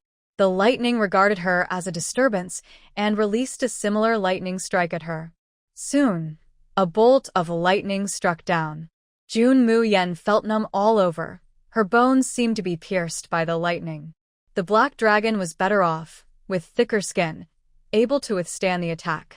Before Junmu Yen could react, a second bolt of lightning descended. She suddenly spat out a mouthful of blood. The black dragon also loosened its tail, and Junmu Yen fell to the ground, feeling as if her internal organs were about to be shaken out. The villain and the fool quickly ran over to her. Don't come any closer, Junmu Yen shouted loudly. Boss, we can't just leave you, the villain said. Come here, the lightning tribulation will only get stronger. If I can't hold on until the end, I'll die for sure, Junmu Yen said weakly. The lightning was already locked onto her. Even if the black dragon didn't grab her, she couldn't avoid it.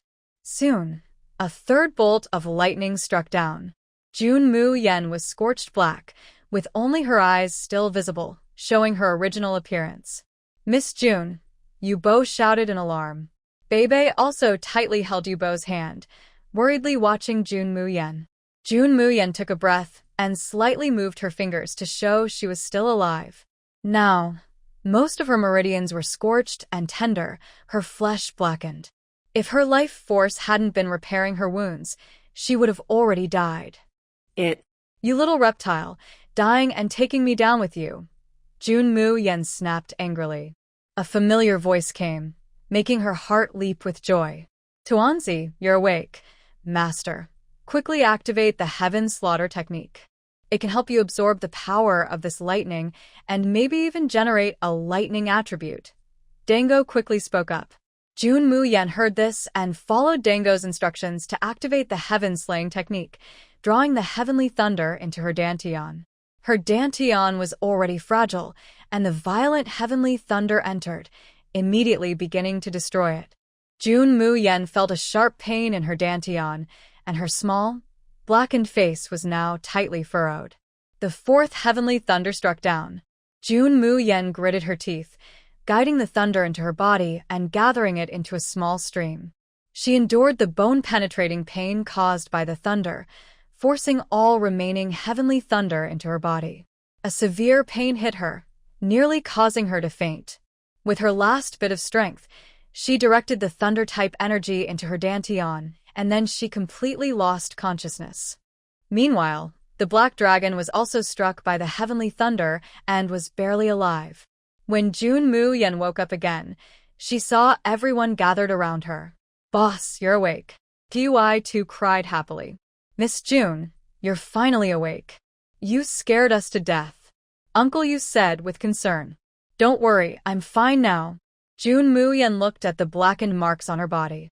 Her clothes had been torn into pieces by the lightning, and she was only covered with a tattered old shirt. Boss, don't worry. This shirt was given to you by Bebe, the villain quickly said. Jun Mu Yen curled her lips. With her current state, she was practically and couldn't hide anything. I'll go change my clothes first, she said, then walked to a distance. Using the large body of the black dragon to hide her figure, she entered the netherworld space, washed up, changed into new clothes, and came out. Jun Mu Yen approached the black dragon, saw that it still had a faint breath, and had an idea. Her current spiritual beasts were only the sand blood snake king and the bloodthirsty vines. If she could tame this black dragon, it would be a great help. Thinking this, she placed her hand on the black dragon's head and sent her spiritual power into its mind. The black dragon was weak at this moment, so it was not difficult for Jun Mu Yen to tame it. Soon, she successfully tamed the black dragon. However, it had not yet woken up. She then dripped her blood into its head, and the rules of the world descended, forming a master-servant contract. The black dragon's injuries healed quickly. When it opened its eyes, it saw Jun Mu Yen. Human, you're not dead yet. The black dragon roared. How could I die if you didn't? Jun Mu Yen smiled. The black dragon was about to attack her when suddenly, a dull pain struck its mind. Contract. Human, what have you done to me? It demanded angrily. It's just what you think it is. Master and servant contract. Now you have to listen to me. Jun Mu Yen said proudly. No. Impossible.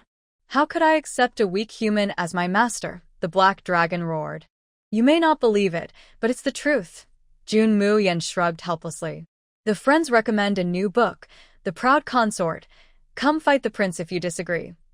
/ greater than over equal to less than over equal to / this book doesn't have many rare treasures. Many things depend on the female lead's effort, similar to what it will be like 10,000 years from now. *operator, *operator. Please support it. Jun Mu Yen moved to the side and waited quietly for the black dragon to vent. The black dragon calmed down and walked over to Jun Mu Yen, lifting its head proudly. Human, even though we have a contract, I won't listen to you, Jun Mu Yen sneered. You have no choice. With that, Jun Mu Yen thought, and suddenly the black dragon fell to the ground, clutching its head and shouting in pain. You. What did you do to me? Hey, you probably forgot. I am the master and you're the servant. Not obeying me is like going against the heavens, Jun Mu-yen said sarcastically.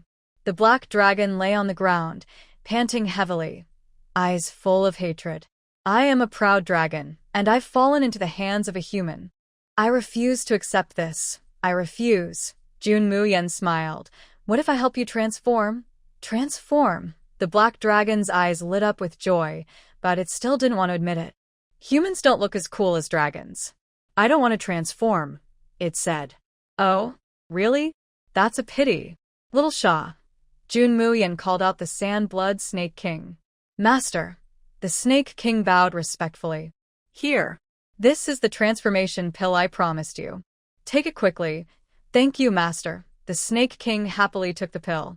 As it swallowed, a red light flashed, and its huge snake body disappeared, replaced by a charming man in red clothes. Master, I did it, the Snake King said excitedly. Good. With this look, finding a little female snake shouldn't be a problem, Jun Mu-yen said with a smile. The Snake King looked shy and immediately slipped into the space. Hee. Such a pure-hearted snake, Jun Mu-yen chuckled. Then Jun Mu-yen looked at the black dragon, who quickly lowered his head to hide his envy. Since you don't want to change form, then forget it. Jun Mu-yen was about to put the black dragon into her space when she saw the black dragon suddenly cling to her. You can't just say one thing and do another. I have already acknowledged you as my master, so you must let me change form. Aren't you the one who said humans don't look as handsome as dragons? Jun Mu-yen raised an eyebrow and smiled. Since you're sincere about wanting me to change form, I guess I can agree, but only just this once, the black dragon said proudly. Ha! Stubborn dragon. Jun Mu-yen sneered, then threw a transformation pill into the black dragon's mouth. The black dragon successfully transformed into a human form. Now, he looked like a handsome young man in black clothes, but his face had a silly expression that was hard to admire. Ha ha ha. I finally changed form. Ha ha ha. The black dragon cheered excitedly. Jun Mu-yen looked at this eccentric black dragon with a tired expression. Such a proud and stubborn guy. Black dragon, do you know what island this is? She asked. The black dragon looked around and shook his head. Although I live at sea, I'm not very familiar with the nearby islands.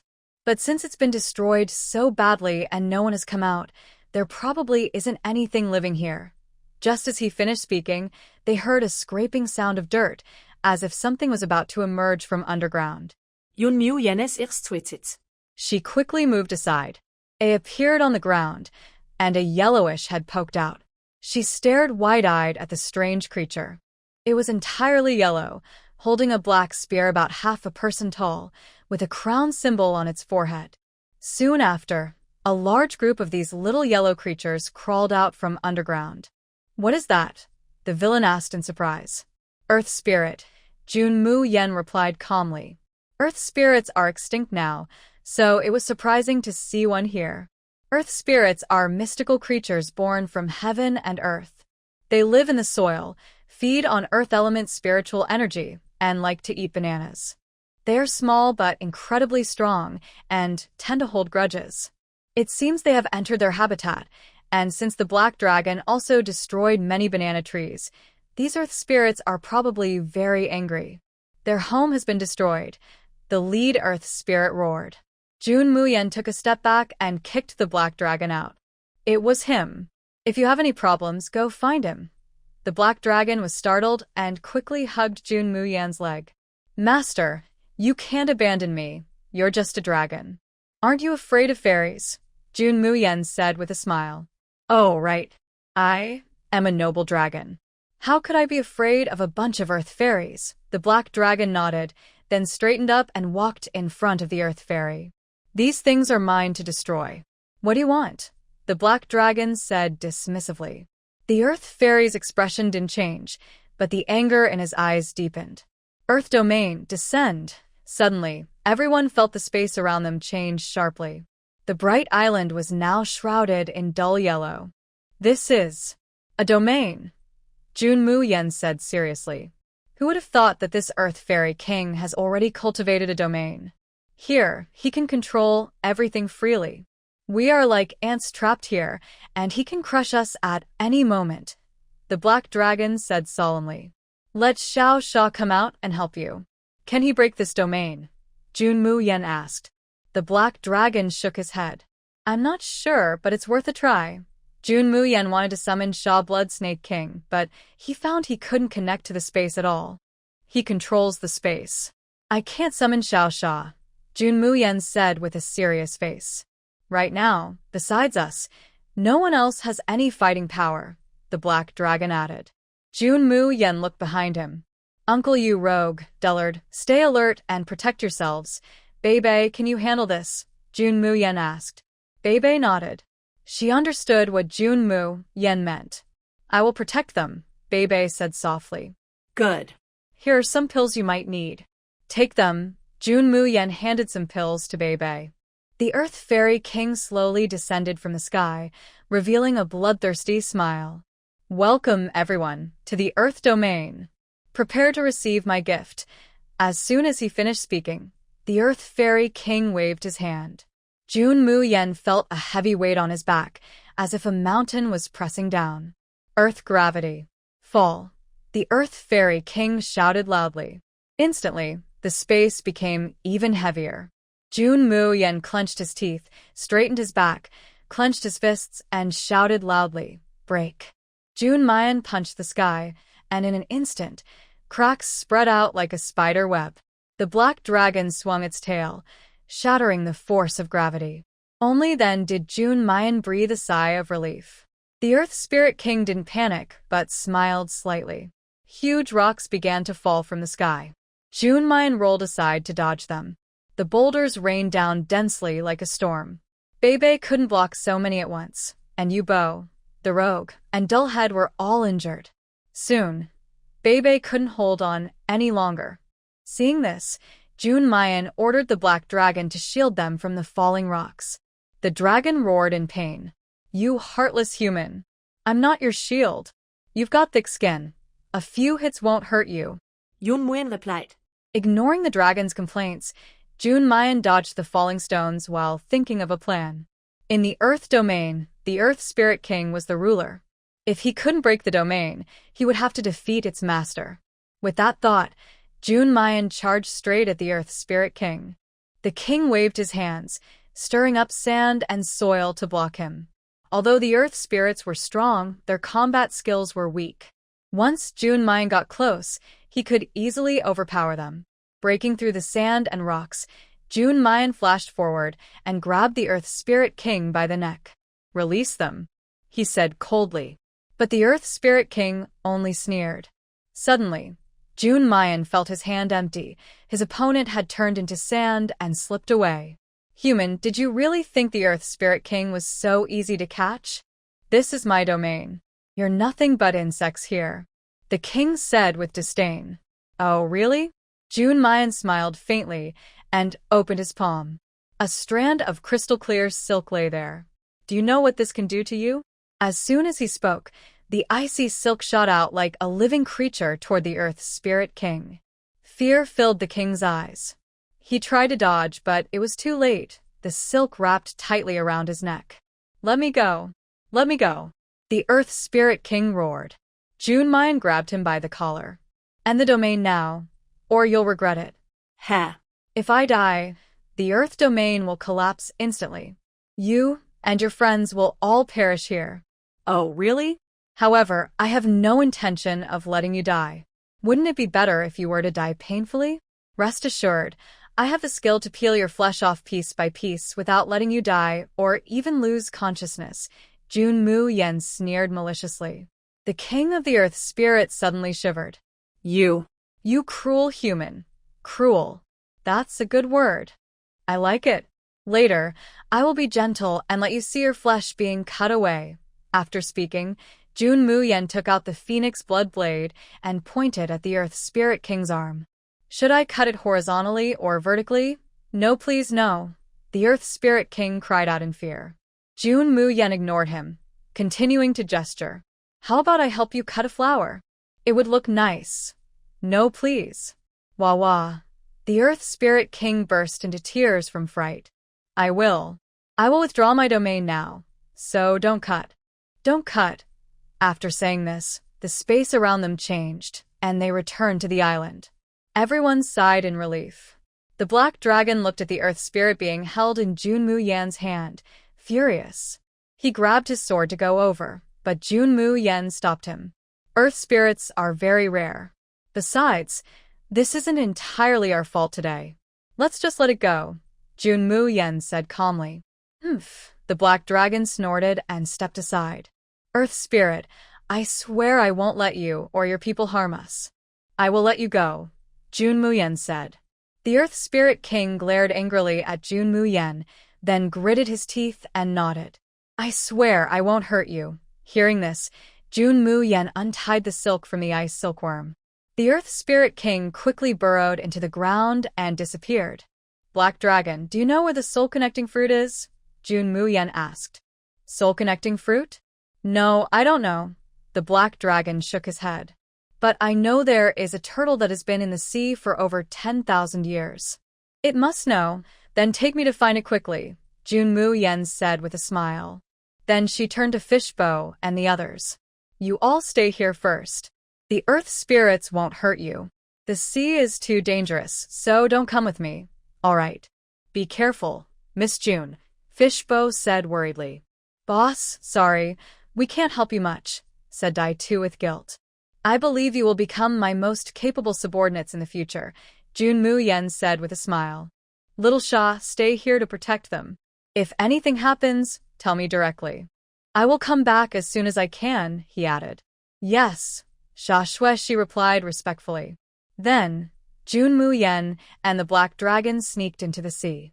On the Black Dragon's back, Junmu Yan didn't feel the pressure of the deep sea at all. Instead, he happily admired the beautiful underwater scenery. Finally, at the deepest point, the Black Dragon transformed into a human form, and Junmu Yan created a protective shield around himself. Old Turtle, are you there? The Black Dragon called out. Who? Is it? An old voice responded slowly. It's me, Black Dragon. Yes. Black Dragon. I will. Open. The door. For you. Hearing this slow voice, Junmu Yan suddenly felt like everything in the world was falling apart. Master, don't mind him. The old turtle is very old, and his speech and movements are slow, the Black Dragon said. After waiting for a long time, the door finally opened. A huge turtle was lying at the door, with whiskers that seemed to be over 10 meters long. Black Dragon, why? Are you here to see me? The old turtle asked with a smile. Enough. Just tell me where the spirit communication fruit is, the Black Dragon asked directly. Spirit. Communication. Fruit? What kind of thing is that? I need to go check, the old turtle said slowly, then crawled back inside. Junmu Yan was speechless. Black Dragon, are you sure we won't be dead before it finds us? Then let's find it ourselves, the Black Dragon said, leading Junmu Yan to the old turtle's house. All the books about underwater herbs are here. There must be information about the spirit communication fruit, the Black Dragon said with a smile. Junmu Yan looked at the room full of books, then turned to the old turtle. Old turtle, where are the books about underwater herbs? He asked. The old turtle was silent for a moment, then slowly looked up at a book in the corner. Over there, he pointed. Junmu Yan followed the direction and picked up the book to check. Finally, on the last page, he found information about the spirit communication fruit. The spirit communication fruit was originally a treasure of the Shark People tribe. After a war among the royal family, the Shark Queen disappeared, and the whereabouts of the spirit communication fruit were unknown. Junmu Yan frowned. She remembered Bai Chunyi saying that his mother was the queen of the merfolk. But what about the royal family war? Where is the soul communication fruit now, since it was originally in the queen's possession? Old turtle, the soul communication fruit is missing now. Do you have any clues? Junmu Yan asked. The old turtle took a deep breath and sighed. Back then, the merfolk queen secretly mingled with humans and married one. She eventually died at the hands of humans, and the merfolk race declined. The soul communication fruit was a treasure of the merfolk, meant to be kept among them. But when the queen left, she took most of the treasures with her. The fruit might be among them. If you want to find it, you might need to visit the places the queen once stayed. Yun Muyen frowned and thought for a while. It seemed she needed to go back. Old turtle, I understand. Thank you. Black dragon, let's go, Yun Muyen said. The black dragon nodded. It led Yun Muyen out of the sea. When they reached the island, Yun Muyen saw Fish Uncle looking anxious, along with some villains, and a dull-witted person. Nearby, Ma Qingyang and Ma Qingmin were hiding behind a tree. Nia Haifeng was dragging Nia Mingyu, who was barely alive. Fish Uncle, what happened? Where are Bebe and Little Sand? Yun Muyen asked. Miss Yun, Bebe was taken by a group of sea beasts. Little Sand went after them, Fish Uncle said, anxiously. What? Little Sand lives in the desert. How can he go to the sea? Yun Muyen exclaimed. Why did they take Bebe? Black Dragon asked. I don't know. They said Bebe is the queen and want her to return to rule the merfolk. My Bebe can't be the merfolk queen, Fish Uncle said sadly. Black Dragon, do you know where the merfolk are? Yun Muyen asked. Yes. I'll take you there, Black Dragon replied. Yun Muyen looked at Ma Qingyang and the others. She saw a hint of panic in their eyes, so she knew this matter was definitely related to them. She didn't have time to worry about them now. She had to find Little Sand immediately, because she could feel he was suffering greatly in the sea. Black Dragon, let's go. Wait. Hold on first, Black Dragon said. Then it dove into the sea and soon surfaced again, holding a fruit in its hand. Eat this quickly. Black Dragon handed the fruit to Yun Muyen. What is this? Yun Muyen asked. This is a fish fruit. Eating it will allow you to breathe underwater. Yun Muyen ate the fruit, then jumped into the sea with the Black Dragon. The Black Dragon was very fast, and in just half an incense stick of time, they arrived outside a pale blue palace. Is this the merfolk tribe? Yun Muyen asked in amazement. Yes. The merfolk are the best at making money in the sea, so their homes are very busy. Also, compared to you humans, they just have a fishtail. Like humans, they have markets and trade. Every hour of the dragon, their market opens to outsiders, and we can go in then. That doesn't seem like your usual proud attitude, Yun Muyen teased. The Black Dragon rolled its eyes. It's because of you. Such a weak little thing. The merfolk have survived for thousands of years. Even if some ancient protective and killing formations are temporarily down, they can activate them at any time, and I'd have to drink a whole jar. It looks like this trip won't be easy, Yun Muyen said with a smile, showing no fear.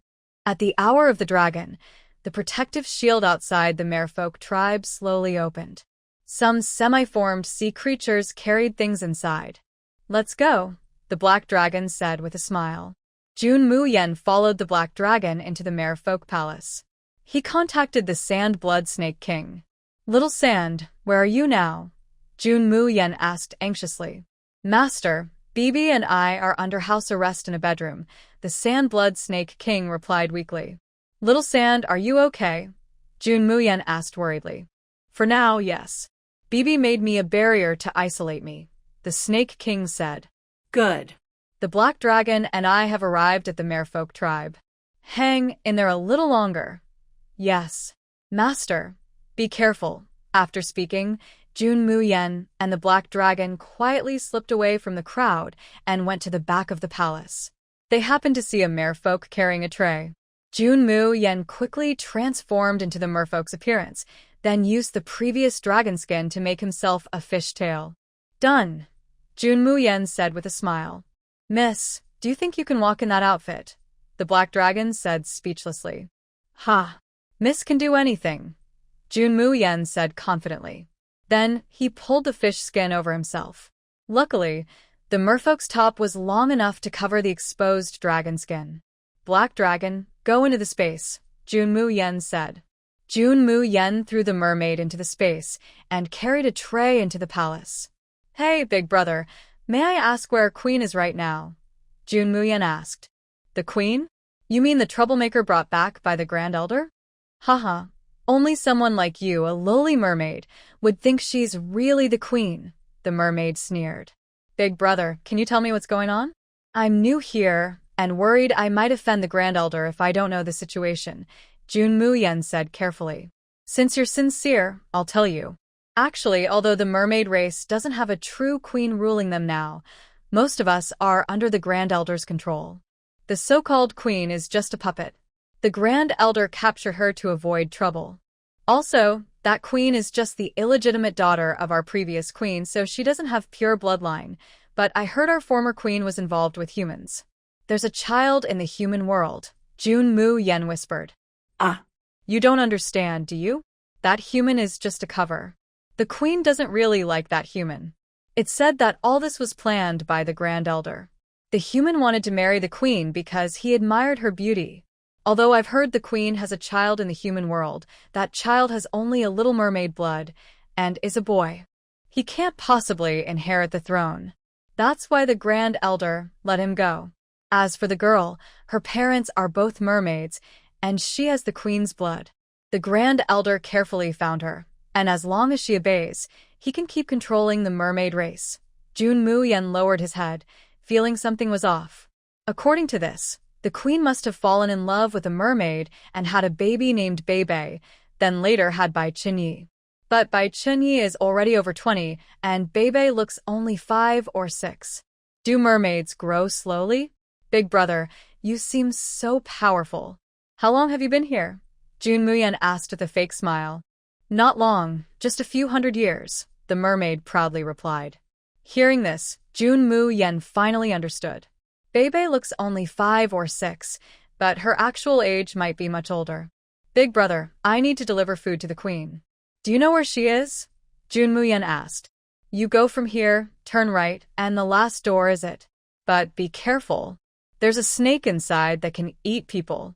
Yes, yes. Thank you for the warning.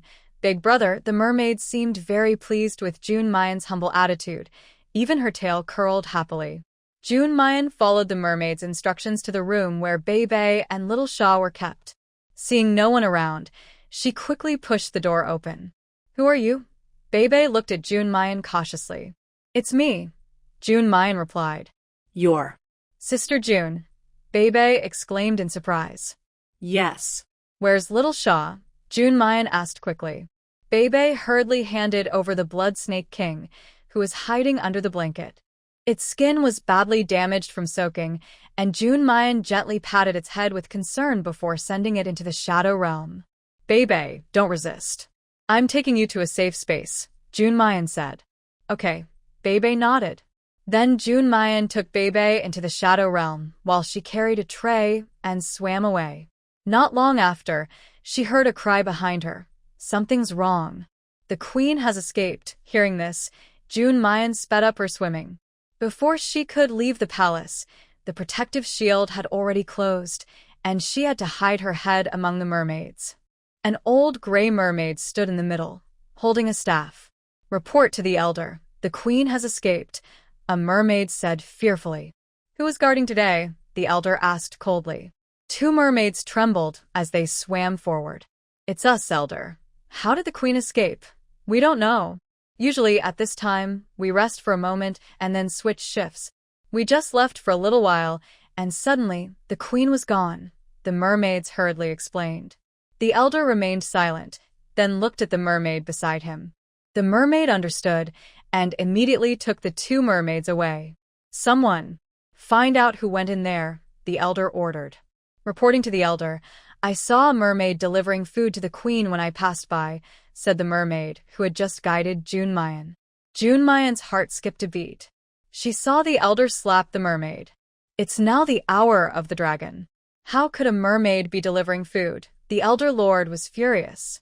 The mermaid was startled and quickly knelt on the ground. Elder lord, I was confused. I know what that mermaid looks like. I can make amends.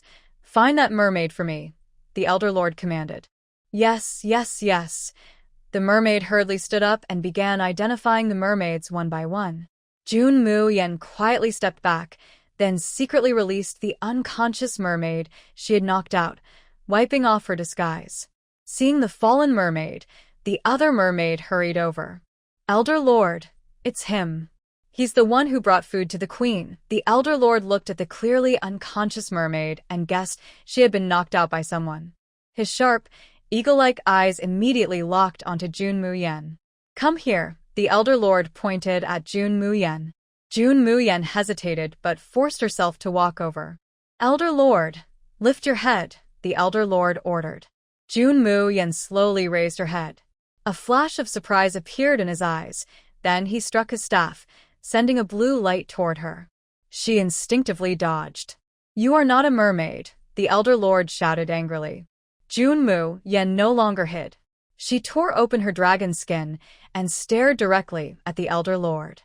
How did you find out? She asked coldly. The mermaid tribe only receives blessings from the staff. The staff only attacks outsiders who are not part of the mermaid tribe, the elder lord sneered. Oh, I see. Looks like I've fallen into your trap. But, elder lord, your little schemes have been betrayed by your own kind.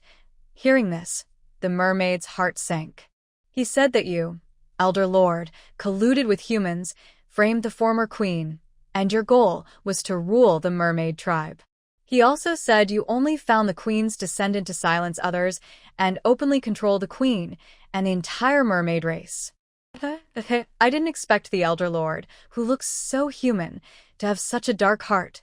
Shut up, the mermaid snapped, then looked at the elder lord. Elder lord, I swear I didn't say those words. I didn't say it was you who said it, but you admit it so quickly? You're so stupid, Jun Muyen mocked.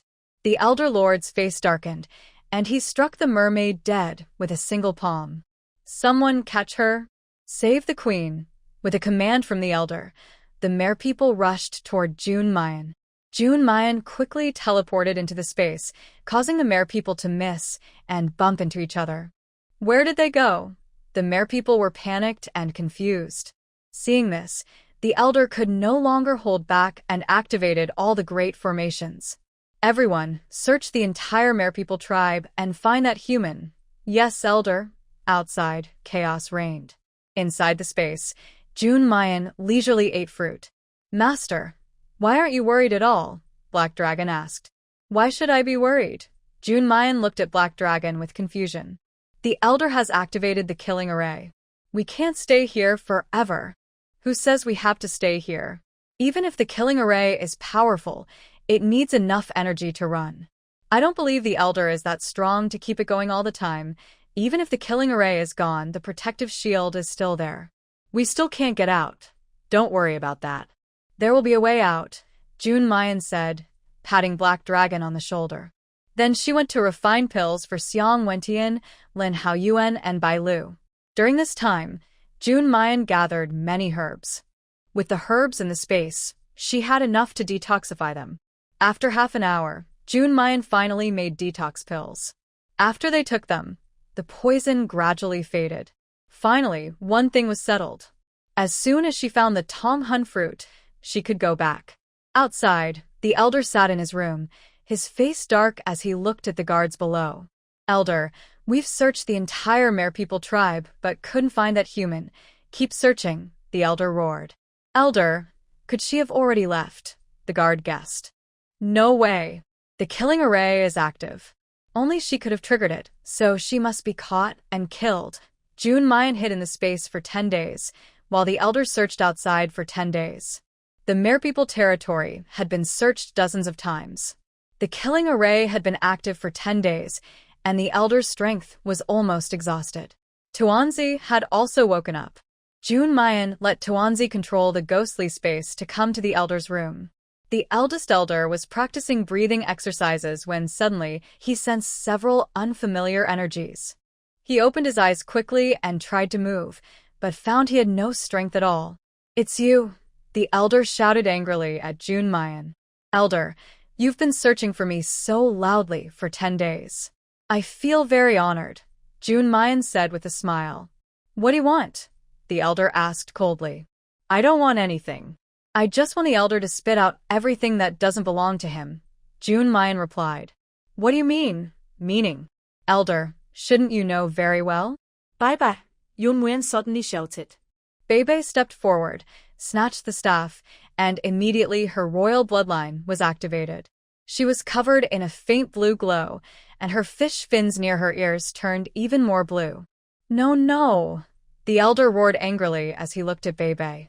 After a short while, Bebe's aura suddenly changed. The pressure of a queen spread across the entire shark people tribe. Bebe looked coldly at the elder, then waved her staff. The elder was instantly trapped inside a clear water sphere. From now on, you'll spend your days in this water prison, Bebe said coldly. Gradually, blue wisps of energy appeared around the elder. He desperately tried to catch them but couldn't. No. No. Your Majesty, please spare me. I won't dare anymore. I don't want to be useless. Bebe closed her eyes, unwilling to see the elder's face. No matter how much he cried and shouted, she remained unmoved. After dealing with the elder, Bebe took a deep breath. She knew what she was about to face. As a queen, she could no longer be carefree like before. She had to take on the responsibility of her people. Big Sister June, I want to ask you for a favor, Bebe said. I understand. When I go back, I will buy a house by the sea for Fishbow. Then you can visit him whenever you have free time, Junmayan said with a smile. Thank you, Big Sister June. I will open the protective shield now so you can go out, Bebe said. After she finished, she waved her hand, and the protective shield outside opened. Bebe, this conch was given to me by your half-brother. It was left by your mother before she left. I think this should be yours. Junmayan handed the conch to Bebe. Bebe shook her head. Big Sister June, this conch can only control some low-level merpeople. It's not very useful to me. You should keep it. When you have time, come to the sea and play with me. All right, Junmayan nodded. After saying goodbye to Bebe, Junmayan and the others returned to the island. The villains and the fool immediately ran over when they saw Junmayan. Are you all okay? Junmayan asked. We're fine, the villains and the fool replied with smiles. On the island, Ma Qingyang, Ma Qingmin, Nya Haifeng, and Nye Mingyu were hiding behind a tree, secretly watching Junmayan and the others. From the merpeople, Junmayan learned that the big elders merpeople were supposed to find Bebe. It was these few who, to save themselves, told the big elder about Bebe's transformation in the sea, which led to Bebe being taken away. When they saw Junmayan walking toward them, they felt guilty. Especially Ma Qingmin, who probably betrayed Bebe the most. Why do you all look so nervous when you see us? Junmayan asked with a smile. Makingyang chuckled. No. You must have mistaken us, miss. We've just been here too long and feel a bit uncomfortable. Oh, I see. I thought you were doing something shameful, Junmayan said. Nonsense, Nye Mingyu snapped. Junmayan sneered. Oh. Miss Nya, you're still alive. Do you want me to let the black dragon throw you again? Hearing this, Nye Mingyu's face turned pale. She hid behind Nya Haifeng and didn't dare speak. Junmayan didn't bother with Nye Mingyu anymore. She looked at the sea, where a ship was slowly approaching. When the ship docked, a man came ashore. Everyone, I am from the Chung family from a distant land. We are passing through, and saw people on the island. It seems you had a sea accident. If you don't mind, come with us. Seeing the man's gentle and refined appearance, everyone believed him a little. Nya Haifeng stepped forward first. Thank you very much, young master. Seeing Nya Haifeng board the ship, Nye Mingyu hurried to follow. After thanking Ma Qingyang and Ma Qingmin, they also got on the ship. The man looked at Junmayan. Miss, please come aboard. Junmayan didn't speak. She simply gave the man a meaningful look, then glanced at the people behind her. The two men, Rogue and Dullhead, weren't foolish. They understood that her look meant be careful, and they immediately became alert. My name is Junmayan. May I ask what yours is? She asked. Miss June, I'm Qinggang, the man replied with a smile. Junmayan nodded and looked around. Sir, what's on your ship? It feels quite heavy. Oh, nothing special. Just some grain. My family trades in food and oil. These spirit grains are being shipped from the farms, Qinggang explained. I see, Junmayan said, nodding again. As she glanced at him casually, she noticed a small bloodstain on his sleeve. Chunggang quickly hid his sleeve and said calmly, Miss June, I have some matters to attend to. Please make yourselves comfortable. All right, June Mayan replied, watching his back as he walked away. His left leg seemed slightly injured, as if it had once been broken. His hands were covered with scars, and his voice was strong, suggesting years of martial training, yet his inner energy was weak.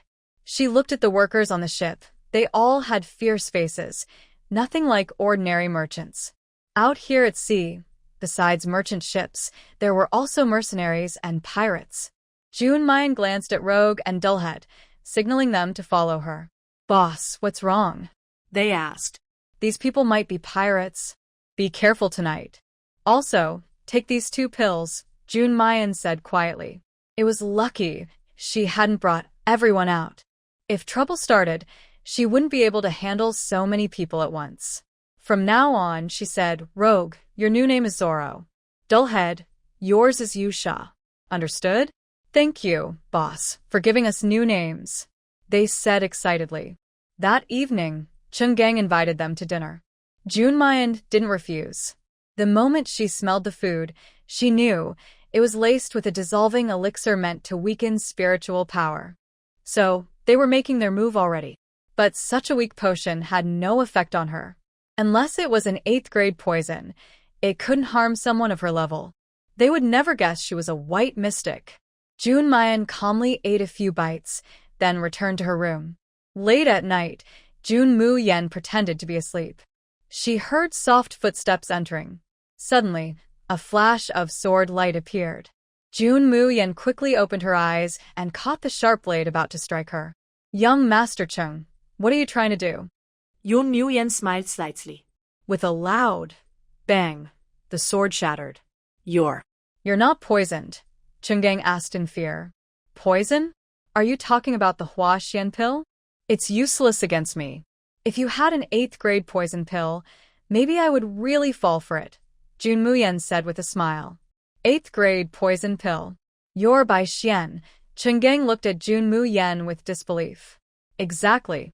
Congratulations, you guessed right, but there's no reward, June Mu Yen said with a smile. Run. Chunggang shouted loudly. The others immediately stepped back. Where do you think you're going? Zoro and Yusha stood at the door, grinning as they watched the people. You're not poisoned either, Chunggang yelled angrily. That's right. But we're not Bai Xian. Our boss's antidote pill works better, Zoro said with a smile. Antidote pill? Who are you guys? Chunggang shouted in anger. June Mu Yen smiled and said, You should ask the king about that. After speaking, June Mu Yen's figure flickered. A flash of sword light appeared again.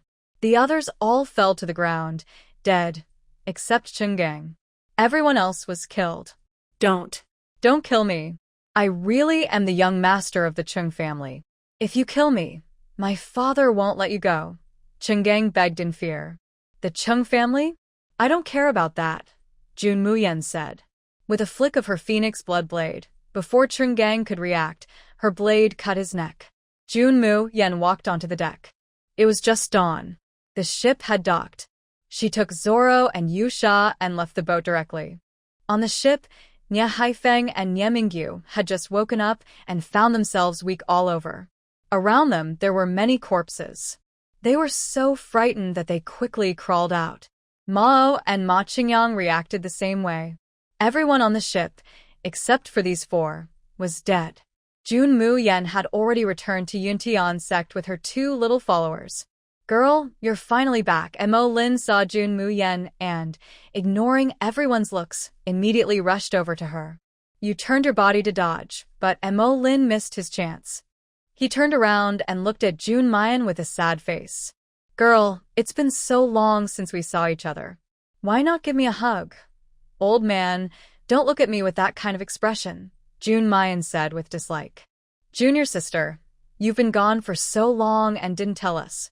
We were worried about you, Qianlu said. Senior brothers, I'm sorry for making you worry. It's my fault. Tonight, I will cook for you as an apology, June Mayan said with a smile. You better keep your word. I miss your squirrel fish so much. Mo Xiao Cho said with a smile. Wow. The senior brother finally said a full sentence after so many days. Junior sister, you really have charm, Xiaoyu teased. All right. She's my granddaughter, not yours. Why are you all so happy? Emolin scolded with anger. Senior brother, can you be less childish? The guardian elder said helplessly. Zero and Yusha watched the scene in shock. Their boss was actually the granddaughter of the Cloud Sky sect leader and also a junior sister in the inner sect. Wow. That made their status suddenly so high.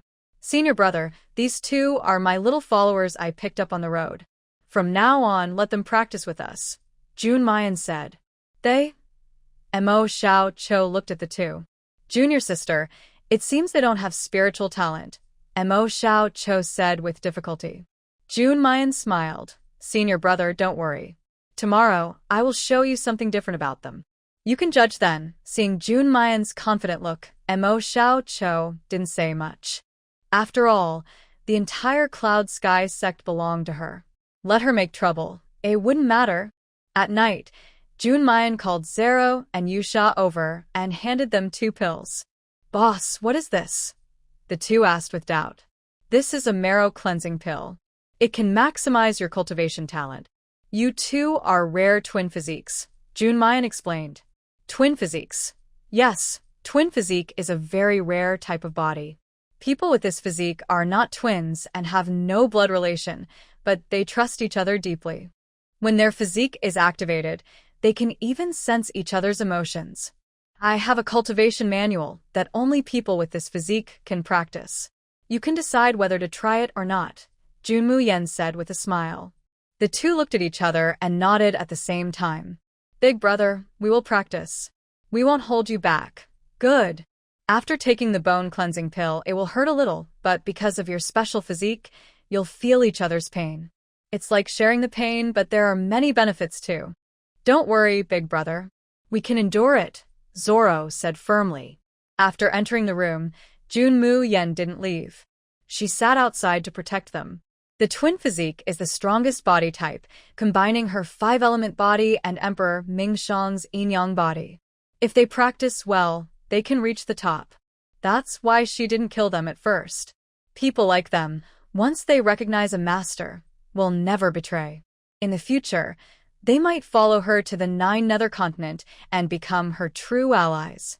Soon, the room was filled with their muffled cries of pain, which turned into low wails. Finally, they shouted loudly. All night, the inner sect was filled with their loud calls. The next morning, Jun Muyen looked at the two, who came out of the room, a satisfied smile in her eyes. Zoro, who was only 25, looked much older because of life's hardships, appearing like a 40-year-old. After cleansing his marrow, his physique was activated, and his appearance became tough and handsome. Yusha changed even more. Originally weighing about 200 jin, he had lost half his weight. He was young, and now looked bright and handsome. Big brother, they said excitedly. Jun Muyen nodded with satisfaction. From now on, you will practice with senior brother. Although you missed the best time to train, your physique is special. Remember, don't rush. Yes, big brother, they answered confidently and excitedly. After arranging Zoro and Yusha, Jun Muyen went to the back mountain. Old man, how is mother? She asked. Montag Linzeit. Sigh. Still the same. I went to the Sea of Despair to find the soul-connecting fruit, but it wasn't there. Instead, I arrived on the Heavenly Awakening continent with the former queen of the shark people. So, I want to go back to the Heavenly Awakening continent and also visit my grandfather.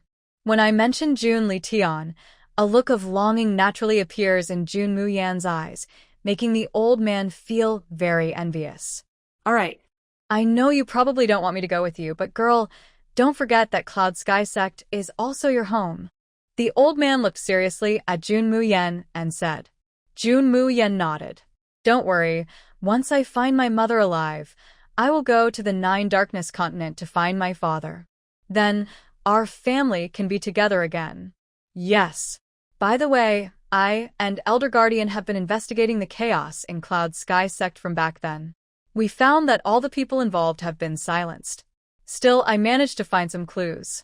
Before they died, they seemed to have contact with people from the Nine Darkness continent. Normally, people from the Nine Darkness continent don't bother with lower-level continents, but after the internal chaos, a large number of people from there suddenly appeared, mostly from the Futuomen. Do you mean this is related to Futuomen? I'm just guessing. I don't have real proof. The old man said. When the boat reaches the bridge, it will straighten itself out. Since they want to split Cloud Sky sect, they won't give up easily. All right. Girl, rest for a few more days before you go back. You just came back from the Sea of Despair, so you should recover well. Anyway, Xiao Yan can't recover quickly either. Yes.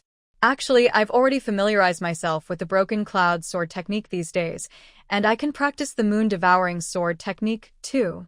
Old man, you can't hide your skills from me. Jun Muyen teased. You are my biological granddaughter. How could I hide my skills from you? Come, I will personally guide you. The old man smiled. After 5 days, Jun Muyen set out on the teleportation array back to the Heavenly Awakening continent.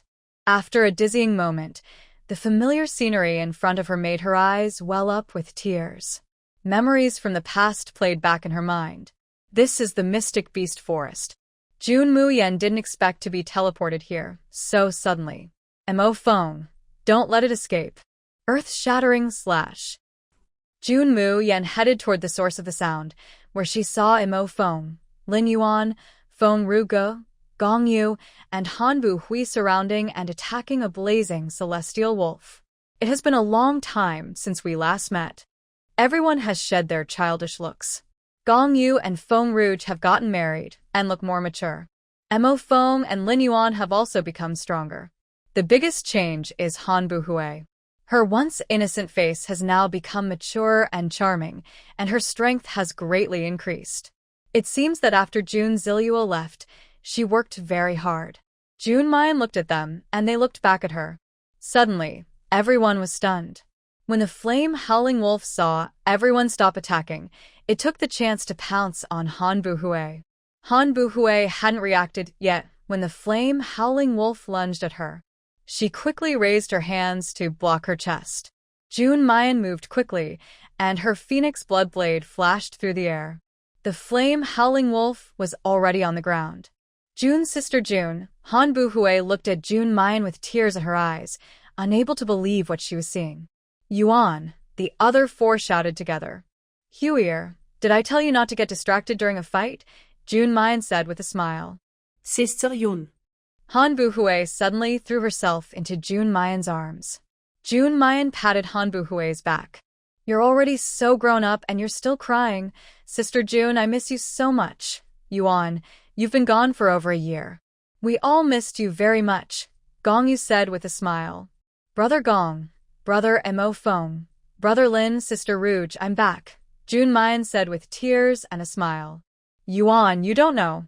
During the year you were gone, we trained like crazy trying to catch up with you. Especially Huier. She trained day and night, almost like she went crazy, Mo Feng said. Hearing this, Lin Yuan glared at Mo Feng, then pulled Han Bu Hui out of Jun Mayan's arms. Yuan, welcome back, Lin Yuan said with a smile.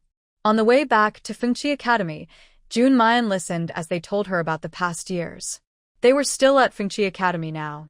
Icelin was taken out by Hu Lao to train, while the others had already become top students through intense training. Everyone was trying their best to catch up with Jun Mayan. When they returned to Fengqi Academy, their appearance caused a big stir. Look, isn't that the 5 great geniuses? I didn't expect to see them. They probably just came back from hunting a mysterious beast. Look, who is that woman among them? She looks so familiar. Isn't she the statue standing in the middle of the shadowless group? She looks exactly like her. Hearing this, Jun Mayan looked at the others with confusion. What statue? Ahem. After you left, we made a statue of you and placed it in the middle of the shadowless group to show your status as the leader, Mo Feng explained awkwardly. Jun Mayan's mouth twitched. She wasn't dead yet, so how did she become a great person? Little girl, you're finally back. An old man, looking dirty, rushed over. Jun Mayan quickly dodged aside, covering her nose. Who are you? Girl, you don't recognize me. Boo-hoo. It's been over a year since you left, and you don't even recognize your master now, old Sean cried out. Master? You're old Sean. June Mayan stared in disbelief. The dirty old man in front of her was the same clean and neat old Sean she knew before. Yes, old Sean nodded vigorously. How did you become like this? June Mayan asked, puzzled. Isn't it because of these little rascals? I've been busy for 2 whole months building a spirit-gathering array for them, old Sean said, looking at Gong Yu and the others with some annoyance. Spirit-gathering array? Old man, isn't there a cultivation tower at the academy? Why do we need a spirit-gathering array too? June Mayan asked, confused. Recently, I don't know what's happening, but the spiritual energy in the cultivation tower has been getting thinner and can't meet their training needs. I was worried they'd rush to catch up with you, but wouldn't have enough spiritual energy, so I had to do this, old Sean explained. June Mayan has the underworld space, so she hasn't been to the cultivation tower. Now, this situation isn't good for their training. Can I go see it? June Mayan asked. Of course. With me here, Fengqi Academy is like home, old Sean assured, patting his chest. Just as June Mayan was about to leave, she heard Feng Rouge let out a muffled sound and then ran out, covering her chest. Rouge, what's wrong? Gong Yu quickly followed. Yun Muyen carefully looked at Feng Ru. Could she be pregnant? Feng Rouge finished vomiting and, supported by Gong Yu, slowly walked back. Rouge Jiejia, what's wrong? Are you feeling unwell? Han Buhui asked worriedly. Mu Yen, you know medicine. Please help Guer and see what's wrong, Gong Yu asked. June Mu Yen checked Feng Rouge's pulse and confirmed her condition. Seeing Mu Yan's meaningful smile, Gong Yu looked at him with curiosity. What exactly is wrong with Guer? Gong Yu asked anxiously. Big brother Gong, Sister Rouge, congratulations, Mu Yen said with a smile. Both of them were confused. How could someone be sick and still be congratulated? Congratulations. You're going to be parents. As Mu Yen finished speaking, everyone was stunned. What? Gong Yu stared blankly at Feng Rouge. I'm going to be a father. Feng Rouge also looked surprised. Mu Yen, are you sure? Of course. But today, Sister Rouge used too much spiritual energy, so her pregnancy signs are a bit unstable. But it's okay. Later, I will brew some calming medicine for you, Mu Yen reassured. Husband, did you hear that? We have a baby. Feng Rouge excitedly looked at Gong Yu. Gong Yu nodded happily and immediately hugged Feng Rouge. I heard. We're going to be parents. We have a baby. Big brother Gong, be careful now. You're in the most fragile stage of pregnancy at 3 months, Mu Yen warned. Gong Yu quickly put Feng Rouge down. Rouge, are you okay? Seeing Gong Yu's careful attitude, Feng Rouge smiled happily. I'm fine. It's not that fragile. Mu Yen, tell me, what should I watch out for? I don't want to hurt Rouge or the baby, Gong Yu asked quickly. Haha, don't worry. Sister Rouge is quite strong, and the baby is safe inside her. But in the next 2 months. Cough cough. You must stop any intimate activities, Mu Yen whispered. Feng Rouge and Gong Yu blushed deeply, nodding almost invisibly. Also, Sister Rouge, you need to avoid certain foods. I'll prepare a list for you later. Big brother Gong, you must be careful. And I will give you a special calming medicine to brew carefully. You must drink it every day, Mu Yen said seriously. Okay. We will do exactly as you say, Gong Yu replied quickly. Since Feng Rouge was pregnant, Gong Yu took her back first. Mu Yen and Old Sean then went to the training tower.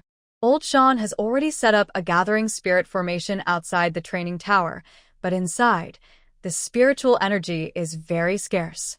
June Mu Yen walks to the center of the training tower, carefully sensing the flow of spiritual energy around her. She notices that although the surface has little spiritual energy, there is one spot where the energy is extremely dense and other energies seem to be gathering there. Old man, have you noticed that spiritual energy tends to gather at one point? June Mu Yen asks. Yes. I noticed that a long time ago. But every time I get close to that point, the energy disperses, so I can never find the exact location, Old Sean replies. Can't we approach it with spiritual energy? Jun Muyen asks. That point seems to keep swallowing spiritual energy endlessly. Within a certain range, the energy gets eaten before I can get close, Old Shan explains. Hearing this, Jun Muyen tries to approach the point with her spiritual energy. Sure enough, as Old Shan said, her energy is swallowed by an unknown object. She refuses to give up and increases her spiritual energy output. Gradually, the rate of being swallowed slows down. Everything in the world can be overdone. Even if it wants to swallow, it must see if it can handle it. Jun Muyen suddenly intensifies her spiritual energy, and while the object is digesting, a dark flame rises and quickly surrounds it. Jun Muyen and Old Shan walk closer, but only see two blue light spots flickering. Jun Muyen can feel that the object contains a huge amount of spiritual energy. Master, it is the Eye of Another, Sha Bai shouts from the space. Eye of Another? What is that? Jun Muyen asks, confused. The Eye of the Nether, along with the Nether Stone in the Nether space, originated from the beginning of the universe. It is the most fundamental power in the world, Xiao Bai explains excitedly. What is it useful for? Jun Muyen asks. The Eye of the Nether can see through all disguises in the world, even people's thoughts and memories. It can also control the soul. Its benefits are even greater than the Nether space. Wow, that's amazing, Jun Muyen exclaims. Master, quickly tame it, Xiao Bai urges. Can I tame it? It doesn't seem willing to listen to me, Jun Muyen says helplessly, looking at the two blue spots surrounded by the dark flames. Master, you are the master of the Nether space. No one else can tame it except you. Try to draw out the aura of the Nether space. The original power is harmonious with it. Believe me, it won't refuse you. Upon hearing this, Jun Muyen used Xiao Bai's method to draw out the aura of the underworld space. The two small blue dots, sensing a familiar aura, gradually stopped their restless movements and cautiously approached Jun Muyen. Jun Muyen tried to touch the two glowing points. He found they did not resist him but happily circled around his finger. Suddenly, the two light spots shot into Jun Muyen's eyes. He felt a sharp pain, followed by a cool, refreshing sensation. The power of the underworld eye spread within his eyes. Jun Muyen sat cross-legged on the ground, quietly waiting for the energy of the underworld eye to merge. Old Shan saw Jun Muyen suddenly sit down, feeling anxious but afraid to disturb him, so he could only wait anxiously nearby. After some time, Jun Muyen integrated the underworld eye into his eyes. He slowly opened them, and a blue light flashed across his gaze. Girl, your eyes. Why did they turn blue? Old Shan asked in surprise. Old man, it's nothing. Jun Muyen closed her eyes, then reopened them, returning to her normal eye color. Girl, what was that just now? Old Shan asked. It's nothing. Just a treasure, Jun Muyen replied. She wasn't intentionally hiding it from Old Shan. It was because Tuanzi told her that the underworld eye must not be revealed. If it caused a big fuss, she would become the target of everyone's attention. After speaking, Jun Muyen left with Old Shan. Having subdued the underworld eye, the cultivation tower finally returned to normal. With the help of the spirit gathering array, the spiritual energy became much denser, making cultivation much easier. Muyen, won't you stay here for a few more days? Gong Yu asked. No, I have something to do this time, and I also want to go back to Phoenix Country to see Grandpa, Jun Muyen said with a smile. All right. Remember to come back and visit us when you have time, everyone said reluctantly. Of course. Jun Muyen nodded. Junjie, I will work hard to cultivate and catch up with you soon, Han Buhui said firmly, fighting back tears. Good. I'll be waiting for you, Jun Muyen replied with a smile. After saying goodbye to everyone, Jun Muyen summoned the Black Dragon, who instantly disappeared into the sky. Seeing the Black Dragon, everyone was so shocked they couldn't close their mouths. I didn't see wrong, was that? A dragon? No. I must be dreaming. Our goddess has actually tamed a black dragon as her mount. That's amazing. Watching Jun Muyen walk away, Gong Yu and the others became even more determined to follow her forever. With a black dragon as her transportation, Junmayan quickly returned to Phoenix Kingdom. To avoid causing trouble, she let the black dragon return to her space outside the city. When she entered Phoenix Kingdom, everything looked as lively as before. It seems Shangguan Mo Li has been managing the kingdom well. Feeling very excited, Junmayan hurried back to the Jun family. People on the street only saw a flash of red. At the Jun house, Jun Litian was sitting quietly in Junmayan's room, lost in thought as usual. Sigh, this naughty girl has been gone so long, and she hasn't sent any news back. Jun Litian sighed. Master, you've sighed 5 times today, the butler said. Humph. I'm just hungry, so I sigh. I don't miss that naughty girl, Jun Litian snapped. The butler smiled helplessly, knowing he was thinking about the young lady, but didn't say anything. By the way, Master, today is your birthday. Do you want a kitchen to cook you some longevity noodles? No need. It's too much trouble. Just make something simple. Jun Litian waved his hand and said, All right. After the butler left, Jun Litian sat inside for another hour. Gradually, it got dark. Jun Litian didn't light a lamp. Seeing it was late, he was about to get up and go back to his room when suddenly, a bright light flashed in the room. Who's there? Jun Litian asked cautiously. Then a red figure slowly appeared, singing, Happy birthday to you. Happy birthday to you. Junmayan carried a cake and slowly walked toward Jun Litian. Seeing his beloved granddaughter, tears welled up in his eyes. Why did you on? Grandpa, happy birthday, Junmayan said with a smile. Jun Litian hurried forward, grabbed her arm, and carefully examined her from top to bottom. Confirming it was indeed Junmayan, he finally relaxed. Yuan, why did you come back? Grandpa. Grandpa must be dreaming, right? Jun Litian cried happily. No. Grandpa, you're not dreaming. I really came back, Junmayan said with a smile. That's wonderful. That's wonderful. You have been gone for more than a year, and I haven't received any news. I was almost worried to death. All right. Grandpa, I'm fine now. At my age, crying like a child is embarrassing, Jun Mu Yen teased. Jun Litian suddenly wiped his tears. Little rascal, you come back and start teasing me right away. When did you return? Jun Litian asked. I arrived at noon. Today is your birthday, so I wanted to surprise you. Look, I even made a cake and longevity noodles for you, Jun Mu Yen said with a smile. Perfect, I haven't eaten anything all day. Jun Litian took a bite of the cake and squinted happily. Jun Litian quickly ate the cake, then pulled Jun Mu Yen over to tell him about his recent experiences. Jun Mu Yen patiently listened, of course avoiding the dangerous places. It was clear that Jun Litian knew how risky Jun Mu Yan's adventures had been. The grandfather and grandson talked all night. The next morning, after Jun Mu Yen made sure Jun Litian was asleep, he went to the White Tiger Kingdom. Bai Chunyi was busy handling government affairs when he suddenly saw a familiar figure in red walking toward him. Muyan, Bai Chunyi eklemet happili. Bai Chunyi, it's been a while, Jun Mu Yen said with a smile. How bold. You actually called the emperor by his name, scolded a nearby. Step back, Bai Chunyi ordered angrily. Yes, your majesty, the quickly retreated, afraid to speak further. Mu Yen, weren't you in the land beyond? How come you're back? Bai Chunyi asked. I'm here for something important, Jun Mu Yen replied. Bai Chunyi looked around, then took Jun Mu Yen to his study. Mu Yen, just tell me what you need. As long as I can help, I will. Your mother was the former queen of the shark people, right?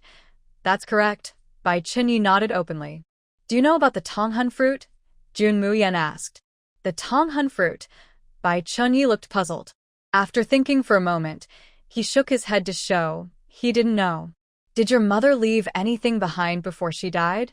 Before she died, she was secretly harmed by some women, and all her belongings were taken. When she died, she only had that seashell with her. Do you know where those things are now? Jun Mu Yen asked. After Emperor's death, I sent Mei Wan and Bai Lianyu to the Cold Palace. However, their maternal family was too powerful, so I didn't kill them. Also, there is a woman from the Mei family in my harem. When Mei Wan took my mother's belongings, Most of the items probably ended up with the Mei family. The woman Mei Yan, who married into the family, also brought many things. I can take you to see if any of those items are what you want. Is that okay? June Mayan hesitated. If Mei Yan saw her husband taking another woman to ask for things, she might get angry or upset. But now, this is the only way. She didn't want to sneak in as a thief again. Anyway, Bai Chenai would be the one to clean up the mess in the end. Of course. Let's go. I don't like that woman anyway. This is a good chance to make her hand over my mother's belongings. June Mayan followed Bai Chenai to the back palace. Her beautiful appearance already made others jealous. Plus, Bai Chenai cared for her deeply. The other concubines looked at her with hostility, as if she were an enemy. Another seductive woman, one woman sneered. Rest assured, your majesty still favors you. No matter how beautiful she is, she can't compare to you, and many other women in the harem haven't caught your majesty's eye, another woman said. June Mayan didn't care about their gossip, but Bai Chenai took it seriously. He slowly approached the woman. When she saw him coming, she quickly fixed her clothes and pretended to be gentle and kind. Your servant greets. Before she finished, Bai Chenai slapped her face. She immediately knelt down, crying, Your Majesty, I don't know what I did wrong. Why are you hitting me? Bai Chenai looked at her coldly, then ordered the behind him, send her to the cold palace. The hurriedly knelt and begged, Your Majesty, please. Lady Yu is the daughter of a general. If you dismiss her, it will cause chaos in the court. Bai Chenai sneered, When did I need your advice on my decisions? Your Majesty, I only hope you think carefully, the pleaded. Yun Muyen smiled slightly. It seemed Bai Chenai, this emperor, was feeling a bit frustrated. Bai Chenai let her go. Don't cause more trouble for yourself. Prince Jun Muyen smiled. Bai Chunye's expression softened a little. He gave the woman a cold look, then walked away with Prince Jun Muyen. Empress Yu, please get up quickly. Tho was about to help the woman, but she slapped him, leaving him stunned. Get lost. Why should it touch me? The woman glared angrily at then, supported by her maid, stood up. Someone. Find out who that woman really is. Yes, Your Majesty. Bai Chenyi, aren't you afraid those women will harm you? Jun Muyen smiled. Haha. As you can see, these women are sent into the palace by officials to establish their influence. This trick works every time. I, as emperor, am almost like a puppet. Bai Chenye siket bitterli. If you don't like it, why do you still do it? The world is big, and I could roam freely. Those people just want more power and status. If that's the case, let them be emperor. Why hold on to this cold, hard position? Jun Muyen said with a smile. That's easy to say. At first, I wanted to be emperor to avenge my mother. But now, the person who killed her is still alive, and I can't even free myself. Jun Muyen said nothing. For someone who didn't even have hope, she couldn't help even if she wanted to. Soon, Bai Chunyi took Jun Muyen to a palace garden. Your Majesty has arrived, a shouted loudly. Inside, people hurried out and knelt on the ground. Servants, pay respects to the emperor. A woman dressed in pink palace clothes hurried over, smiling happily. When she saw Jun Muyen standing beside Bai Chenyi, her smile froze instantly. Your servant greets the emperor. Bai Chenyi nodded coldly. Get up. Mayan slowly stood up, then leaned on Bai Chenyi's arm. His face darkened, and he subtly pulled his arm away. Consort Mei, I remember, when you first entered the palace, your father gave you many dowries. After my mother passed away, those items were kept at the Mei family. Do you have any of your dowry belongings? Replying to your Majesty, I received many gifts when I entered the palace. Those dowries have not been touched, and I don't know if they contain what your Majesty wants. Then bring them all out and show me, Bai Chenyi ordered directly. Your Majesty, I dare to ask, do you want her or? Mayan said, glancing at Jun Muyen. Stop looking. You want her? Yun Muyen replied lazily. I don't know who this young lady is. Didn't the maids teach you proper manners before entering the palace? Mayan asked with a smile. Huh? Bai Chunyi, do I need to learn manners just to be here? Jun Muyen said with a smile. Bai Chunyi smiled helplessly upon hearing Jun Muyan's words. Of course not. You heard that, Jun Muyan said. Your Majesty, even if you want to take new concubines, you should choose someone who is well-educated and polite. This young lady is beautiful, but her manners are not fitting for royalty, Mei Yan said, pretending to be generous. Bai Chunyi looked coldly at Mei Yan. Before he could speak, Jun Muyan said, Royal manners? Ha! Tell me, what is royal manners? Scheming and double-dealing? Or acting pretentiously like you? Heh, Mei Yan, I really don't have time to argue with you. I'm not a new concubine of Bai Chunyi. Save your tricks for those women. Jun Muyan's sharp sarcasm made Mei Yan angry, but she still pretended to be weak, looking pitifully at Bai Chunyi. Your Majesty, she disobeyed palace rules and insulted me. Are you just going to ignore it? Mei Yan asked, pretending to be distressed. What do you want me to do? Bai Chunyi asked coldly. Please, Your Majesty, order her to be executed immediately as a warning, Mei Yan said angrily. I think it should be you who is executed as a warning, Bai Chunyi said sternly. Mei Yan was so frightened she collapsed to the ground. Your Majesty, I go and bring out what your empress left behind, Bai Chunyi ordered sharply. Mei Yan looked at the maid behind her. The maid hurried out and brought back all the items. Mu Yan, check if there is a soul-connecting fruit inside, Bai Chunyi asked. Jun Mu Yan searched through the pile of items, but didn't find the soul-connecting fruit. She shook her head sadly. No, it's not here, Your Majesty. Part of your empress's belongings are still with my father, Mei Yan said. I will have him hand them over, Bai Chunyi replied. Your Majesty, do you think your father will listen to you? Mei Yan asked with a smile. Bai Chunyi's eyes darkened. What do you want? Your Majesty, I can help you ask my father for these things, but you must promise me one thing. Bai Chunyi turned his head coldly. Speak, Your Majesty already knows what I want, Mei Yan said with a bitter smile.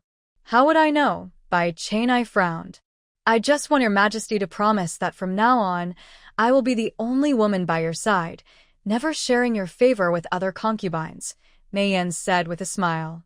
Bai Chunyi sighed but did not answer her.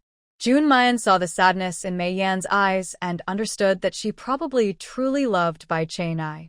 However, Bai Chunyi did not love her, and because she was from the Mei family among other reasons, Bai Chunyi could not love her. After a moment of silence, Bai Chunyi finally nodded. I promise you, but I can't guarantee the life you want. I know, as long as I can be with you, even simple food and plain days make me happy, Mei Yan replied happily. Bai Chunyi did not look at Mei Yan again, and left directly. Bai Chunyi, are you sure the Mei family can give those things? Jun Muyan asked. Bai Chunyi shook his head. If they wanted to, they would have given them when I ascended the throne.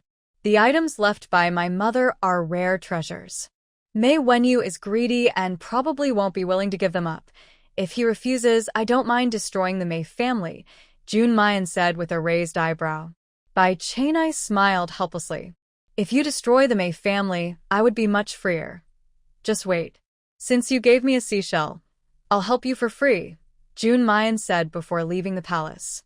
At the Shadow Pavilion in the White Tiger Kingdom, Jun Muyan sat in her private room, sipping tea. Suddenly, footsteps sounded outside, and as the door opened, Yu Feitian saw her and was so excited he couldn't speak. Master, your subordinate greets you. Jun Muyan quickly helped Yu Feitian up. Feitian, get up. Master, when did you return? Yu Feitian asked. I've been back for a while. I just had some matters to attend to, so I only had time to come see you today. It's been over a year. You're doing quite well, she said. Jun Muyan smiled and said, Yu Feitian has already reached the 3rd level of Zishuan. He is much higher than most people. Under his management, the Shadow Demon Pavilion has gradually become the strongest force on the heavenly opening continent. Even the 4 kingdoms are wary of it. Master, you praise me too much. If it weren't for you, Feitian would still be a homeless beggar. This time I came back not only for important matters but also to bring some members of the Shadow Demon Pavilion to a hidden land. Do you think there are suitable people in the pavilion? I have recruited many talented people over the years. After training, many are now at the 3rd level of Blue Profound. Master, Fei Tian is willing to follow you. Fei Tian hurriedly said. You are my first subordinate. Of course I will take you with me. Jun Muyen smiled and patted Fei Tian on the shoulder. Let's go. Take me to see those people. Yes, master. Jun Muyen followed Fei Tian to the headquarters of the Shadow Demon Pavilion. The members there all have special secret codes to contact each other. When Fei Tian summoned them, everyone came quickly. Greetings, Protector Yu. The 4 of them shouted together. Aren't you going to greet our true master? Fei Tian said coldly. The 4 looked at Jun Muyen with suspicion and surprise. They had heard that the master of the Shadow Demon Pavilion was a young girl in her teens, but they didn't expect her to look so delicate. Seeing that they didn't speak, Fei Tian scolded angrily. What? Are you planning to break the rules of the Shadow Demon Pavilion? We dare not, the 4 replied in unison. Fei Tian, Jun Muyen stopped Fei Tian, then stood up, tidied her clothes, and slowly looked over the 4. Do you think I am unworthy to be the master of the Shadow Demon Pavilion? Jun Muyen asked with a smile.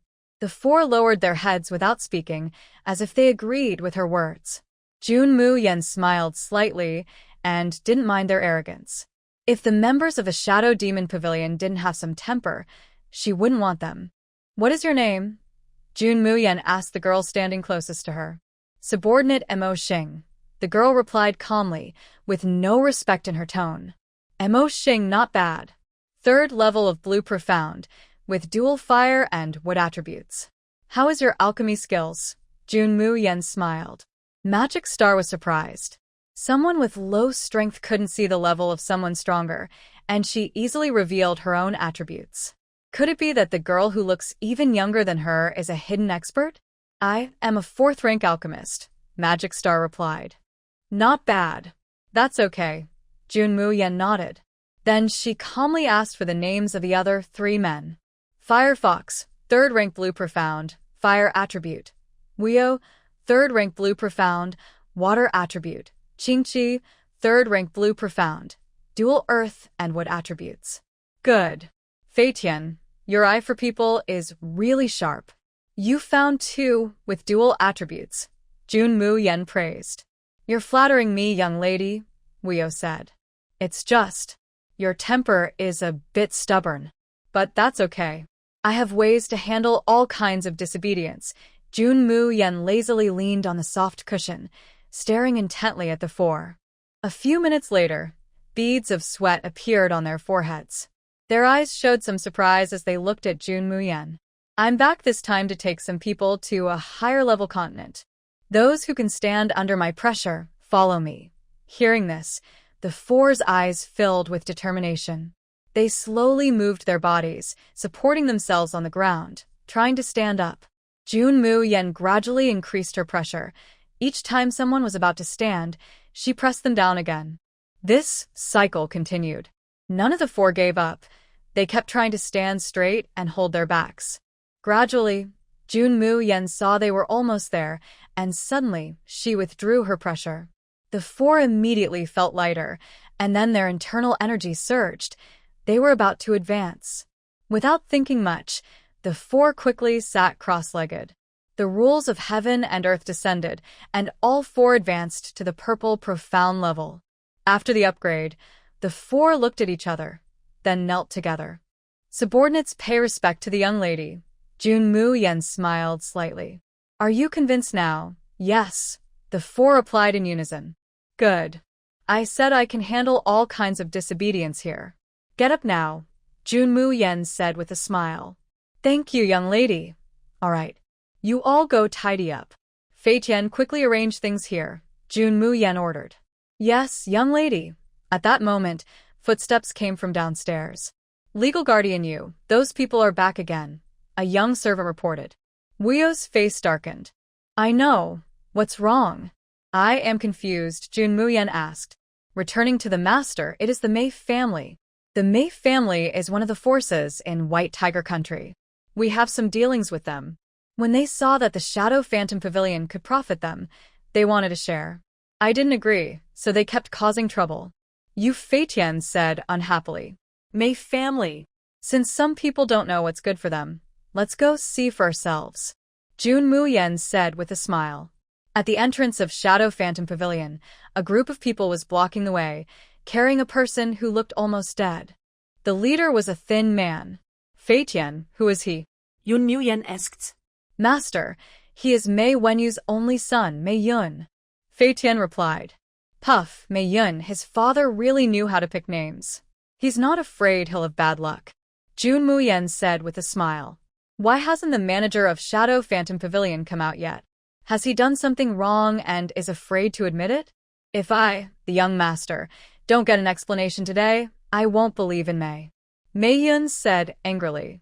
How could Shadow Phantom Pavilion do such things? I've taken their pills before, and they worked well.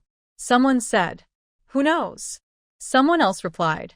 The crowd watching discussed quietly. Jun Muyen walked down the stairs slowly. Look, someone is coming out. Someone shouted excitedly. Who is that woman? Why is she with the moon protector of Shadow Phantom Pavilion? Someone asked. So beautiful. Could she be the moon protector's woman? Another said. Impossible. The moon protector is usually cold-hearted. How could he have a woman? Someone else argued. That's not necessarily true. As the saying goes, heroes often fall for beauties. Look at how pretty that girl is. Even a man might not be able to resist. Someone commented. Mei Yun's eyes widened when he saw Jun Muyen. He had never seen such a beautiful woman before. Beauty. Mei Yun stared at Jun Muyen with a mischievous look. Seeing this, Yu Feiyan kicked him directly. Dare to insult the master. He really has no life. Mei Yun was kicked away and finally came to his senses. You dare to hit me. Come, people, tear down this broken shop, he ordered. With his command, the guards behind him looked at each other but dared not move. Everyone knew the power of Shadow Phantom Pavilion. Fighting here would be like courting death. What are you doing? Hurry up and attack, Mei Yun shouted. A guard whispered softly into Mei Yun's ear. Mei Yun finally realized what was happening and quickly grabbed the guard's hand to stand up. Yes. I won't argue with you. Bring that person over here. Jun Muyen looked at the person on the stretcher, who looked half dead, and sneered inwardly. Such tricks are just for show. Hey, what's going on here? Jun Muyen pretended to be surprised. This is my servant. A few days ago, he accidentally got hurt and bought a healing pill from you. After taking it, not only did he not get better, but his condition worsened. Now look at him, Mei Yun accused. Jun Muyen examined the person. He looked very sick, but it was just a surface appearance. Are you sure he only got like this after taking the pill? Jun Muyen asked. Of course. He was fine after taking the pill, so it must be your medicine that caused this. Mei Yun was confident. Really? But I think he looks quite well, Jun Muyen said with a smile. I knew you'd say that. Bring the doctor here, Mei Yun ordered. A middle-aged man hurried in. This is the doctor I hired on the street. Check him and see if there's really a problem, Mei Yun instructed. Yes, young master. The middle-aged man pretended to examine the servant, then said, Young master, he got infected because he took poor-quality healing pills. Look at this. The man lifted the servant's pant leg, revealing a large wound full of pus. Everyone gasped. How did it get so serious? Oh no. That's terrible. The pills from the Shadow Charm Pavilion are really harmful. People started criticizing. Yu Feitian wanted to say something, but was stopped by Jun Muyen. Everyone, be quiet, Jun Muyen shouted angrily, and everyone immediately fell silent. Mei Yun, are you sure the servant is really sick? Jun Muyen asked with a smile. Of course. Mei Yun looked a bit uncomfortable under Jun Muyen's gaze. What if I prove he's not sick? Jun Muyen asked with a smile. Ha! If you prove it, I will cut off my head and kick it to you like a ball, Mei Yun replied. Jun Muyen smiled slightly, then walked over to the young servant. What's his name? Jun Muyen asked. Nior, right? Fei Tian, find his information, Jun Muyen ordered. Yes, young lady. Since you say our medicine caused his leg to become like this, we naturally have the duty to help him heal, Jun Muyen said, pulling out a dagger. Don't worry. I will definitely heal your leg. but it's already starting to rot, so if we don't cut it off, the situation could get worse. You are a servant of the Mei family, and if anything else happens, I can't take responsibility. So, I have to ask you to endure it and have your legs sawed off. You. Stop. Meiyun tried to step forward to stop her, but Imo Xing blocked him. Rest assured. I cut quickly and won't cut any more than necessary. Jun Muyen smiled. Seeing the young servant sweating profusely, she pretended to be surprised. Huh? Not unconscious? Why are you sweating? But it's okay. It won't stop me from treating your illness. After speaking, she waved the dagger over the servant's leg, about to stab, when the servant, who was barely breathing, suddenly stood up and ran to the side. Everyone stared in shock. He was just lying there. How did he suddenly get up? His energetic look didn't seem like he was seriously injured at all. Young Master Mei, please explain what's going on. Jun Muyen looked at Mei Yun and smiled. This. What's happening? Mei Yun directly asked the young servant. Young master. The servant stammered, unable to speak. Can't say it? Then I'll speak for you. Fei Tian, come tell everyone what's going on with Niuer, Jun Muyen said. Yes, young lady. Niuer, the groomer's assistant at the Mei family, was kicked by a horse and injured his leg. He asked for medical help but was refused, so he bought a healing pill from the Shadow Mirage Pavilion. Yesterday, young master Mei, your only sister at the estate, probably to threaten you, making you pretend to take our medicine, which worsened your injury, to frame the Shadow Mirage Pavilion. Yu Feitian finished, and everyone understood. It turned out this was all a plan by the Mei family. No wonder they were fine after taking the medicine from the Shadow Mirage Pavilion, but the Mei family's people had problems. The young master of the Mei family is usually spoiled and arrogant, bullying men and women alike. I never thought he would dare to falsely accuse the Shadow Charm Pavilion. No, wait. It seems that young master Mei isn't clever enough to come up with such an idea. Could it be the head of the Mei family? Sure. Don't say anything. What if someone overhears and accuses you instead? Upon hearing this, Meiyun clenched his teeth and glared at Jun Ziluo. You're ruthless. Just as he was about to leave, Jun Muyen gave him a look, and Yu Feitian and the others immediately stopped him. Young Master Mei, it seems you've forgotten something, Jun Muyen said with a smile. Recalling his earlier words, Meiyun felt a cold chill and tremblingly looked at Jun Muyen. I am the eldest son of the Mei family. You dare to kill me. As soon as he finished speaking, a flash of sword light appeared. Before anyone could see Jun Muyen's figure, Meiyun's head had already rolled to the door. Everyone gasped in shock. That was the eldest son of the Mei family. To be cut down so easily. This girl has quite the courage. Jun Muyen coldly looked at Meiyun's head, then turned to the crowd. Listen carefully. If anyone dares to cause trouble again, I promise their ending will be even worse than Meiyun's. Jun Muyen shouted angrily. The crowd looked at Jun Muyen with awe. Feitian, clean this up. Don't let the Mei family's dog dirty the territory of the Shadow Charm Pavilion, she ordered. Yes, mistress. Yu Feitian replied respectfully. Hearing Yu Feitian address Jun Muyen as mistress, everyone immediately understood. The flamboyant, unruly, and stunningly beautiful woman in front of them was actually the master of the Shadow Charm Pavilion, the ghost doctor. For a moment, their respect for Jun Muyen deepened even more. At the Mei family estate, Mei Wani was in a room with a concubine, indulging in pleasure, when suddenly a servant reported something. He hurriedly ran out. What's going on? Mei Wani asked angrily. Master, young master. He. The guard hesitated, afraid to speak. What happened to Yuna? Mei Wani asked anxiously. He only had this one precious son. Master, young master.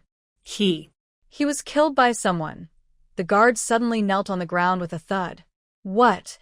Mei Wani's eyes widened in disbelief as he stared at the guard. Explain clearly.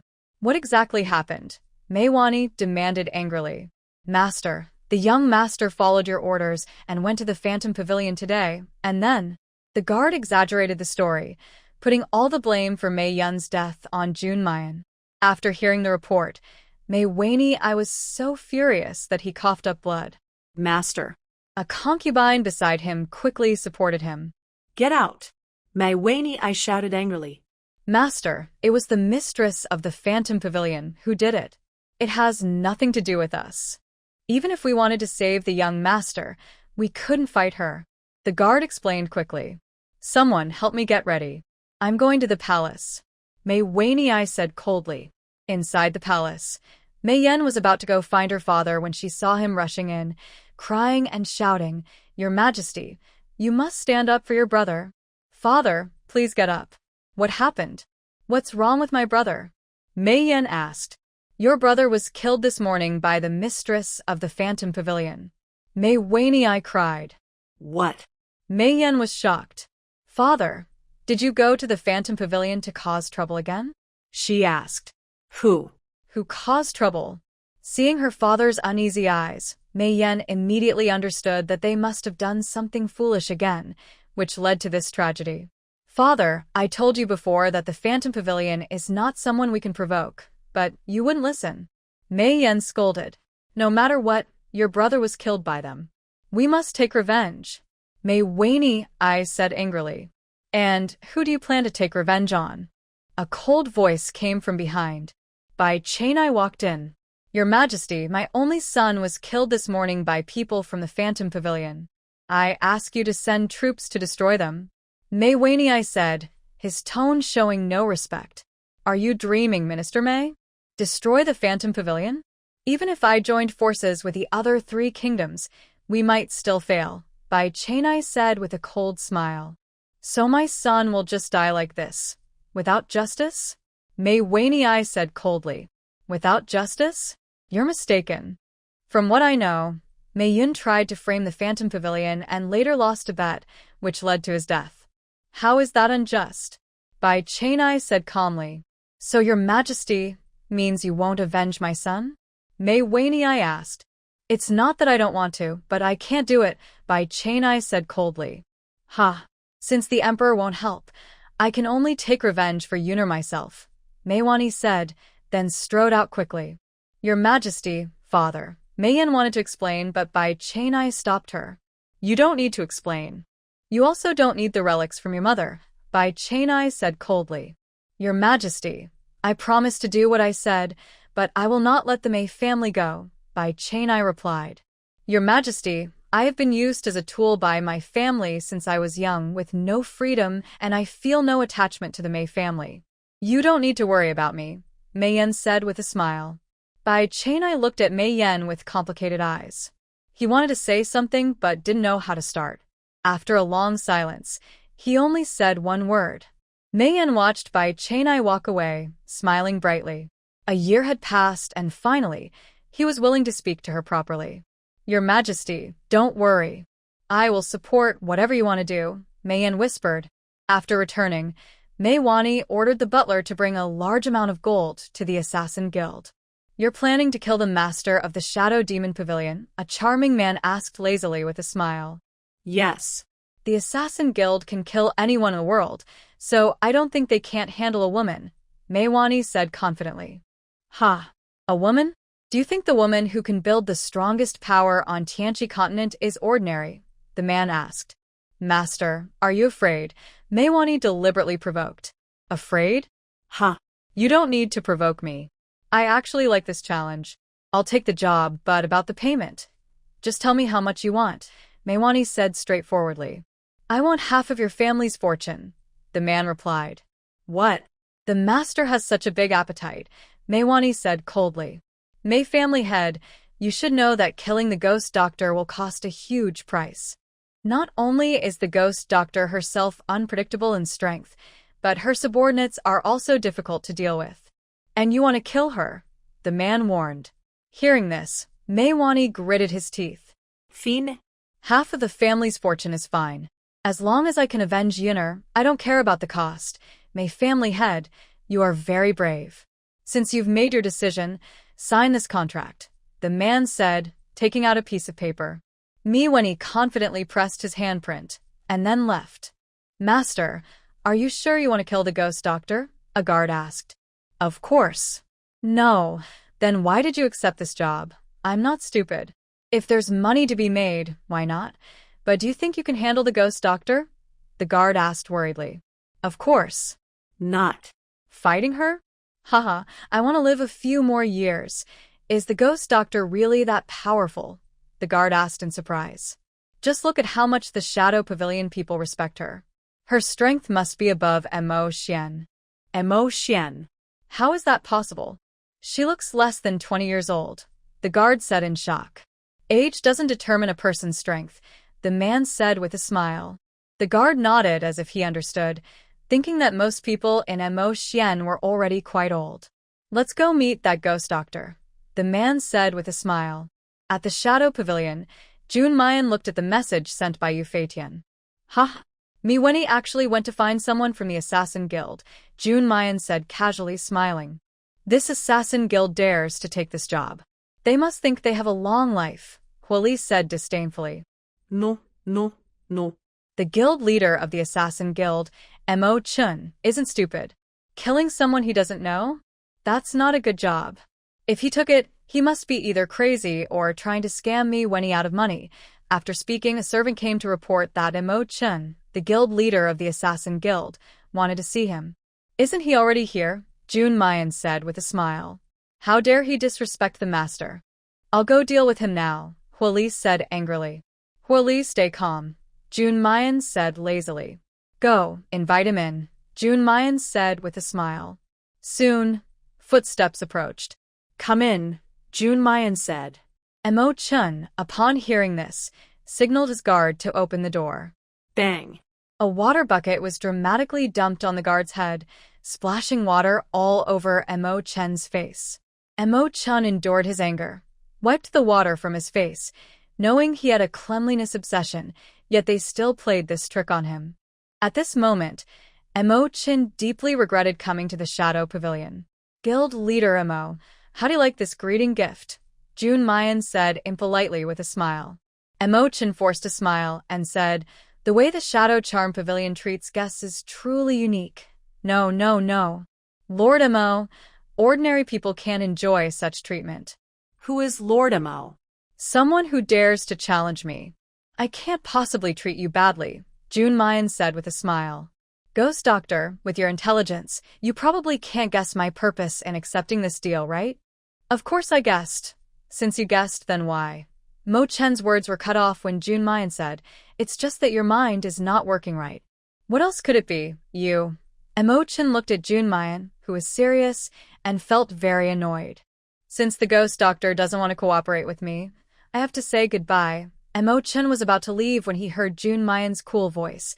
Lord Mo, the world is so beautiful, and you're so irritable. That's not good, Jun Mayan said calmly. Mo Chen took a deep breath and forced himself to stay calm. Sit down, Jun Mayan said with a smile. Mo Chen sat in front of Jun Mayan. Ghost Doctor, I believe you should know who wants to take your life, right? Of course. Besides the Mei family, who else could it be? I'll have him exchange half of his family's wealth for it. Half of his family's wealth? Lord Mo, you have a big appetite, Jun Mayan said with a smile. Haha. If my plan succeeds, the other half of the Mei family's wealth will be yours. That sounds good. Tell me more. Jun Mayan nodded and said. There are 4 purple mystics in the Mei family. One is Ming Mo Xian, and there is a guardian who should be Bai Xian. I wonder how strong your strength is. Mo Chen asked. Bai Xian is at the 3rd level, Jun Mayan said calmly. Cough cough. Mo Chen was suddenly choked by his own saliva. Bai Xian. Mo Chen looked at Jun Mayan as if he saw a ghost. May I ask, how old are you this year? Probably 17, Jun Mayan said. 17-year-old Bai Xian. Montauk Chen exclaimed in surprise. Haha. If I tell others, those old guys will probably cry to death, Mo Chen said helplessly. People over 70 have already been grateful to reach Bai Xian, but this young man, under 20, has already caught up with decades of cultivation. It's really frustrating to compare people. Mo Xian is at the 1st level, but he's much better than those old guys, Jun Muyen said with a smile. I'm already 30 this year, and I can't even compare to your subordinates. Mo Chun said helplessly. Hearing this, Jun Mu-yan's eyes showed a hint of surprise. Emo-chan looked to be only in his early 20s, but he's already 30. Emo-chan rolled his eyes at Jun Mu-yan's gaze and said, I take good care of myself, you know. Jun Mu-yan pouted. A grown man dressing like a butterfly and living more delicately than a woman makes her feel ashamed of herself. After leaving the Killer Guild, Mei Wen-yi took a portrait of Jun Mu-yan and asked around, finally learning that the ghost doctor was actually Jun Mu-yan from Phoenix Country. Since the ghost doctor is hard to deal with, he decided to start with the Jun family. What Mei Wen-yi didn't know was that his fate was already sealed the moment he made this decision. Back at the Mei family, Mei Wen-yi gathered a group of purple and black mystic energy users and quietly headed toward Phoenix Country. When Jun Mu-yan heard this news, her eyes darkened. This Mei Wen-yi dared to threaten her family members. She immediately summoned the Black Dragon, took Yu Feitian and the other 4 people, and quickly returned to the Jun family. Jun Li-tian was sitting in his room drinking tea, as usual, when he heard angry shouting outside. Housekeeper, what's going on? Jun Li-tian asked. The housekeeper was about to go out and check, but found a group of people gathered at the door. Who is Jun Li-tian? Mei Wen-yi asked angrily. Who are you, and what do you want with my master? The housekeeper asked coldly. Are you Jun Li-tian? Mei Wen-yi asked coldly. I am. Who are you? Jun Li-tian stepped out and said. Is Jun Mu-yan your granddaughter? Yes. What's wrong? Haha. She killed my son, so I will use you to pay the debt. Mei Wen-yi struck out with his palm at Jun Li-tian. Jun Li-tian dodged quickly, and Mei Wen-yi attacked again. Having fought on the battlefield before, Jun Li-tian's strength was naturally not weaker than Mei Wen-yi's. After a few moves, Mei Wen-yi was actually knocked flying by Jun Li-tian. Seeing this, Mei Wen-yi immediately ordered the purple mystic energy users behind him to attack together. At a critical moment, a whip shadow fell. Who dares hurt my grandfather? Jun Mu-yan shouted angrily. Ganz, Jun Li-tian exclaimed excitedly. Grandpa, are you okay? Jun Mu-yan asked worriedly. I'm fine. That guy is no good. He's just enough to let me move my body a little, Jun Li-tian said with a smile. Jun Mayan felt relieved after hearing this, then coldly looked at Mei Wen-yi. Master Mei, you first hired the assassins to take my life, and then you came to hurt my grandfather. What are you trying to do? Jun Mayan asked coldly. Jun Mayan, you killed my son. I want you to feel the pain of losing a loved one too, Mei Wen-yi shouted angrily. Haha, when you asked Mei Yun to come and pick a fight, did you ever think about how it would end? Mei Yun was just paying the price for your greed. Jun Mayan sneered. No. It's you. You killed my Yunner. Everyone, attack her. Kill her. The head of the family will reward you handsomely, Mei Wen-yi roared angrily. The guards, though afraid of Jun Mayan's strength, still charged forward driven by money. But as expected, Jun Mayan struck with a palm, and everyone fell to the ground, unable to get up. Seeing this, Mei Wen-yi was furious. Not caring if he could beat Jun Mayan, he grabbed his big sword and swung it. Jun Mayan caught the sword with one hand, and it stopped steadily in his palm. With a clink, the sword shattered. Jun Mayan kicked Mei Wen-yi away with one foot. Mei Wen-yi was hit in the stomach and blood dripped from his mouth. You won't die a good death, Mei Wen-yi shouted angrily. Haha, I don't know how I will die, but I do know you will die soon, Jun Mayan said. Then, a burst of spiritual power shot out, and Mei Wen-yi immediately lost his breath. The guards saw Mei Wen-yi was dead and hurriedly ran away in panic. Jun Mayan didn't kill them all, because cultivating to the purple mysterious level was not easy. As for that powerful Emo-chan expert, Mei Wen-yi was already dead, so he didn't need to serve the Mei family anymore. After dealing with the Mei family, Jun Mayan took care of Jun Li-tian and then headed to the Mei family to find the soul-connecting fruit. Hard work paid off. Finally, Jun Mayan found the fruit in the Mei family's treasure room. Grandpa, do you want to go to the outside world and see? Jun Mayan asked, full of anticipation. Jun Li-tian sighed. Yenu, I'm old. Going there would only cause you trouble. I'm not used to it either. It's better to stay here and guard this family. As long as you remember your grandpa and come back sometimes, that's enough. Jun Mu-yan thought for a moment. The outside world is full of dangers, and she doesn't have the strength to protect Junli Tian, so she gave up on that idea. Grandpa, wait a few more years. I will definitely bring my father and mother back. Junmu Yen said seriously. Okay, Grandpa will wait. Junli Tian said with tears in his eyes. At this moment, Han Qian Mo entered with Jin Shui. Mu Yan, you're back, but you didn't come to see Uncle Mo and Aunt Shui. Han Qian Mo said with a smile. Montag, Aunt Xue. Yun Muyen smiled. Mu Yan, I heard Hui Er say you're back. I hurried over, but I didn't expect you to be leaving soon. Jin Shui said. I was too busy to visit Uncle Mo, and you, Jun Mu Yan apologized. No problem, no problem. We're here now, Jin Shui said with a smile.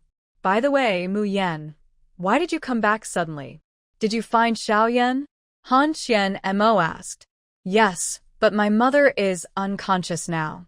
I came back to find the Tonghun fruit to save her, Jun Mu Yan explained. As long as Xiaoyan is okay, that's good. I haven't been back to see the outside world for so many years, Han Qian Mo said sadly. Uncle Mo, do you want to go back and see the outside world? Jun Mu Yan asked. Han Qian Mo smiled bitterly and shook his head. Can I go back now? Even if I do, the Han family won't acknowledge me. Besides, I won't leave Shui. Uncle Mo, if possible, I suggest you go back. I heard your mother has had a hard time these years, Jun Mu Yan said. Mother? Han Qian Mo's heart ached. If there's anything worth holding on to in the Han family, it's only his mother. I thought that person would treat my mother better because she was his wife, but I didn't expect he still caused her trouble, Han Qian Mo said sadly. Mo, I'll go back with you, Jin Shui said seriously, holding Han Qian Mo's hand. Father won't acknowledge our relationship. I'm worried he might hurt you, Han Qian Mo said with concern. Uncle Mo, come with me. We can discuss everything when we get there, Jun Mu Yan said. Han Qian Mo was silent for a moment, then nodded. He couldn't choose between Jin Shui and his mother.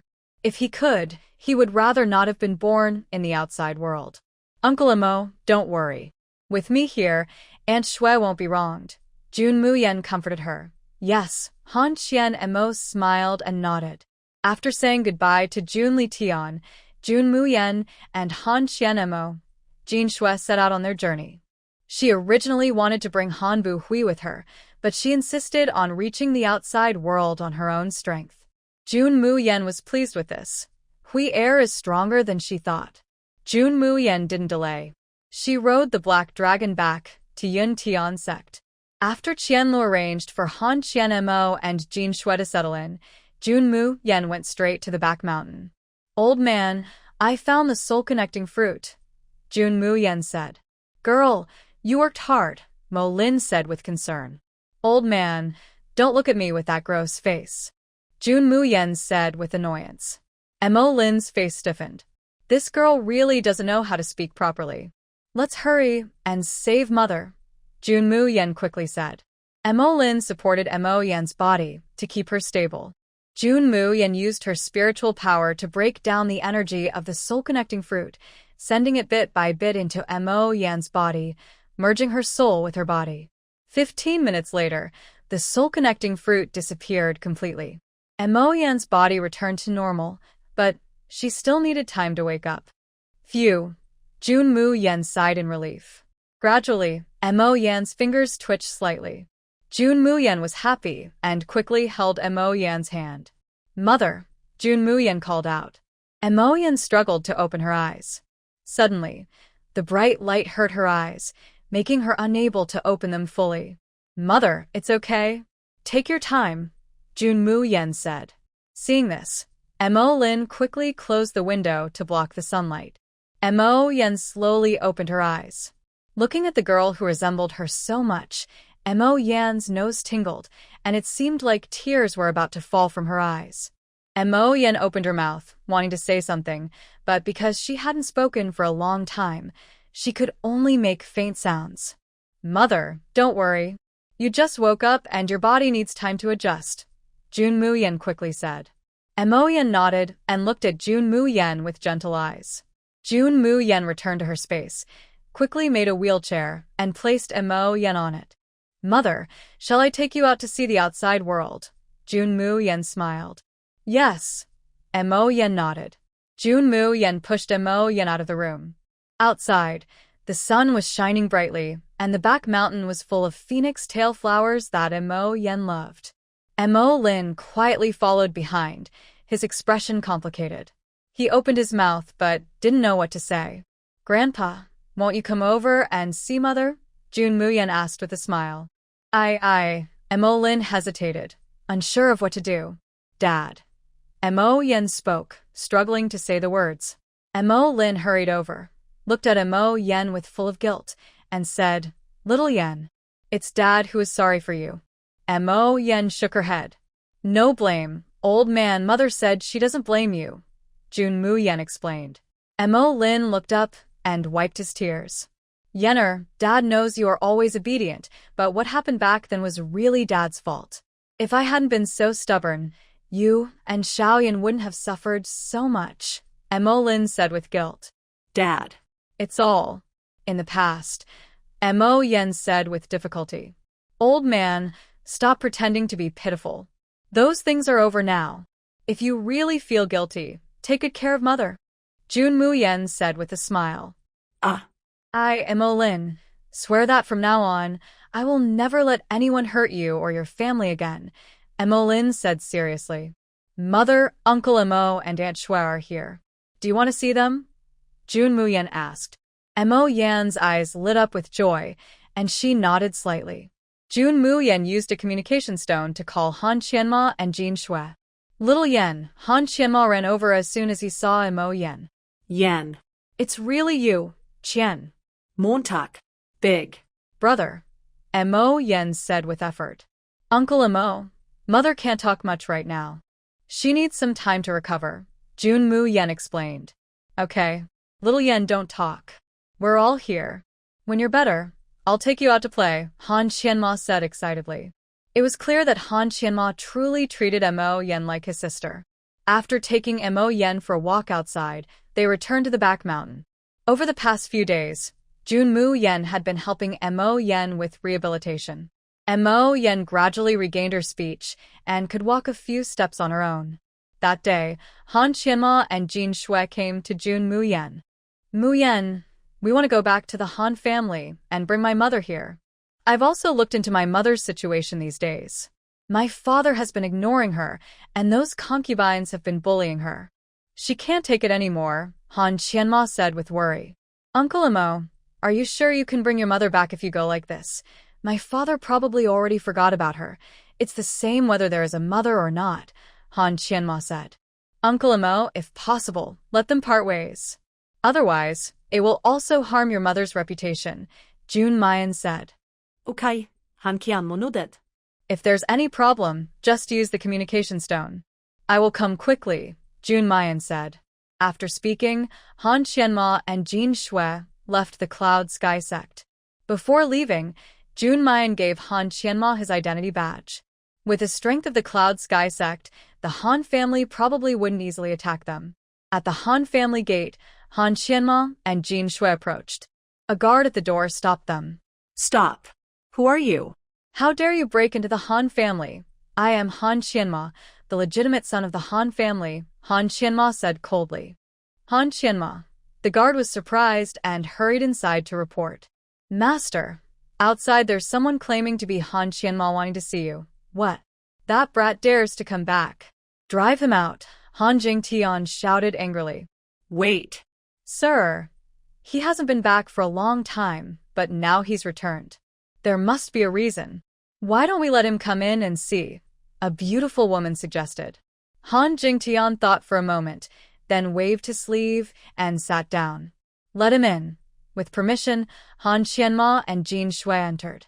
Greetings, Han family head, Han Qianma said coldly. Han family head? Ha. Han Qianma, are you planning to leave the family? The woman sneered. Exactly, Han Qianma replied. You rebellious son. Han Jingtian slammed the table and stood up. Rebellious son? Ha. May I ask, Han family head, am I your son? You've never cared about me since I was a child, not even bothering to look at me. Is there a father like you in the world? Han Qianma shouted angrily. You. How dare you speak to me like that? Guards. Throw him out. No need. I came today for only one reason, to take my mother away, Han Qianma said coldly. Haha. You think the Han family is a place you can come and go as you please? That worthless woman, if you want to take her, you're out of luck, Han Jingtian roared. Really? What if I have this? Han Qianma took out the token given by Jun Mayan. Han Jingtian was shocked. Yun Tian sect. Why are you involved with Yun Tian sect again? Didn't Mo Yen die? Haha, even if you died, Xiao Yan wouldn't die. Not only did Xiao Yan survive, but her daughter is also here. If I'm right, you were involved in what happened back then too. Hearing this, Han Jingtian's eyes flickered uncomfortably. Who? Who told you that? Haha. I don't need anyone to tell me. You know very well whether you did it or not.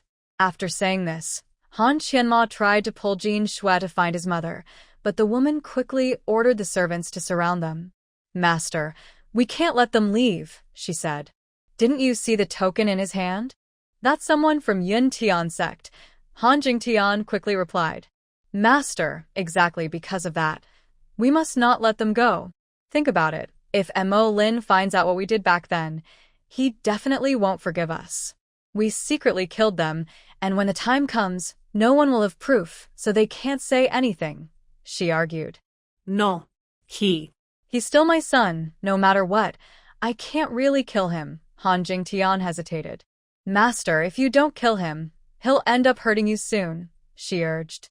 Bring people to lock them, and that woman up. No one is allowed near, Han Jingtian ordered. Yes, master. Seeing the guards approaching, Han Qianma used his spiritual power to resist, but he was outnumbered and soon defeated.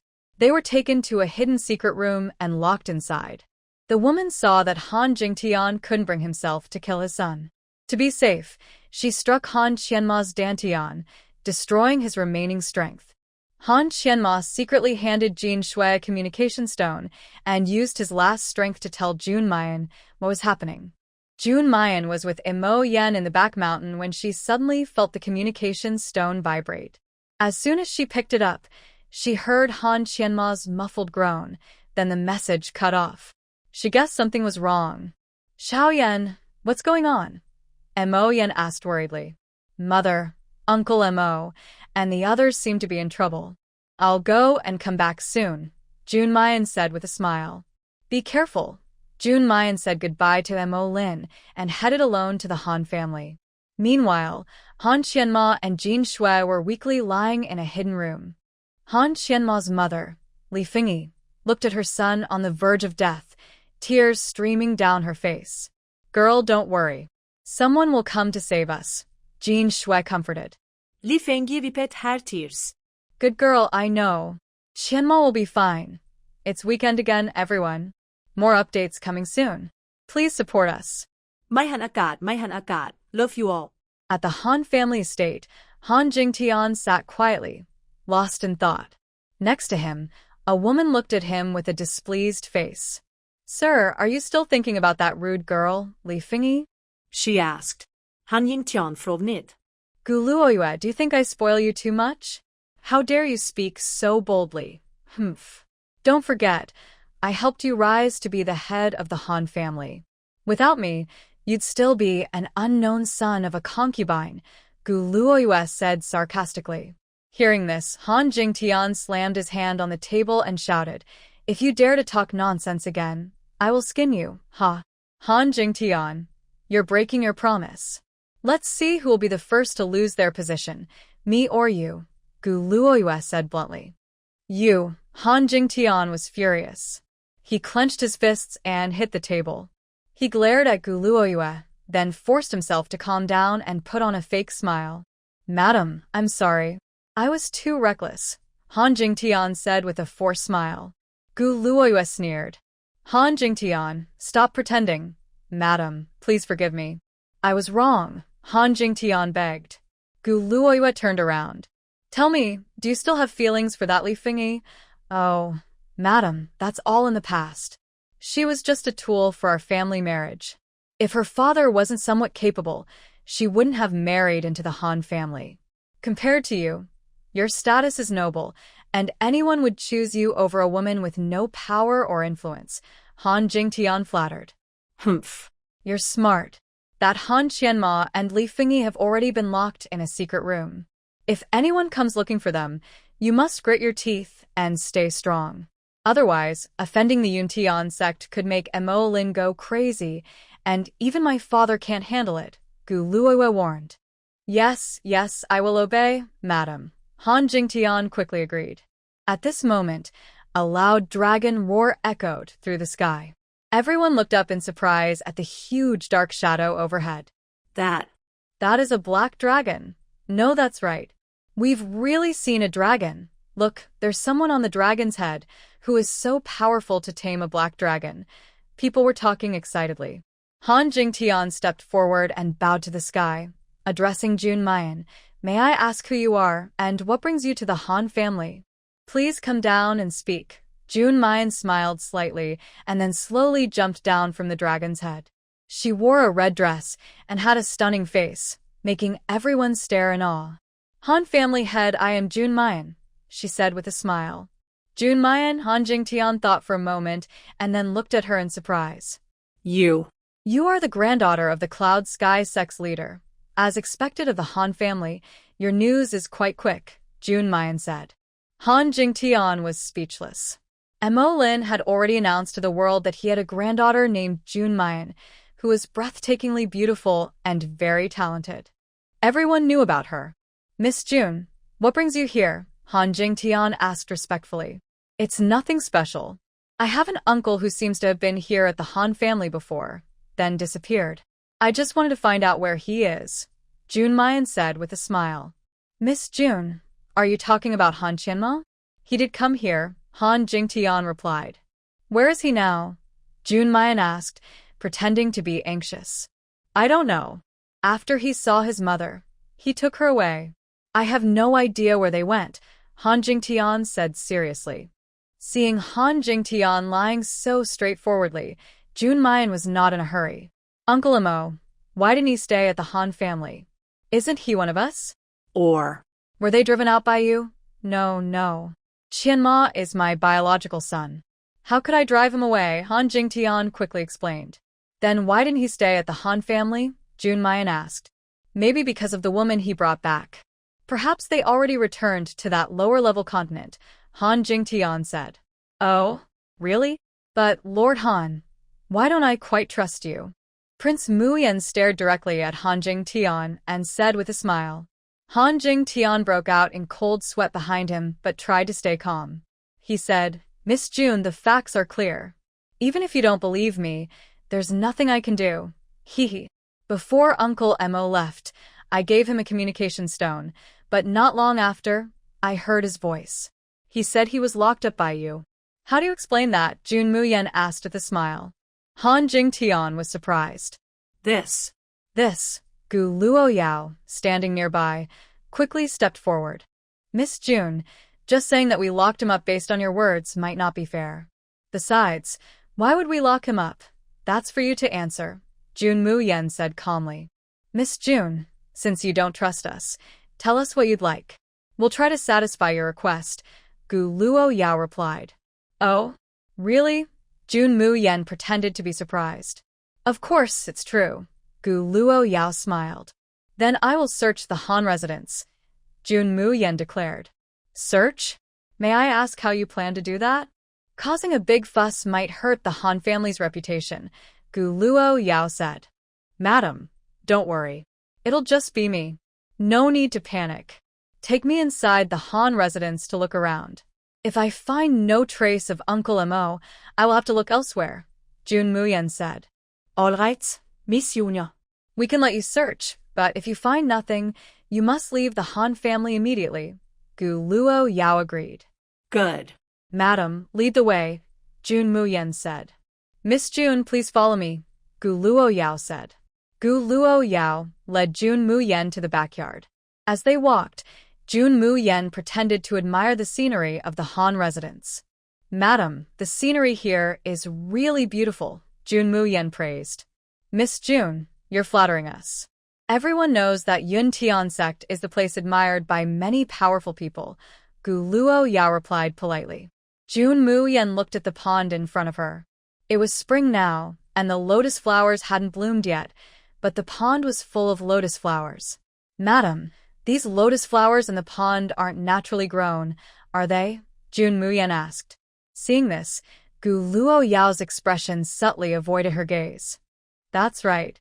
I love lotus flowers, so the master ordered people to make the unopened lotus bloom early so I can enjoy them, Gu Luo Yao explained.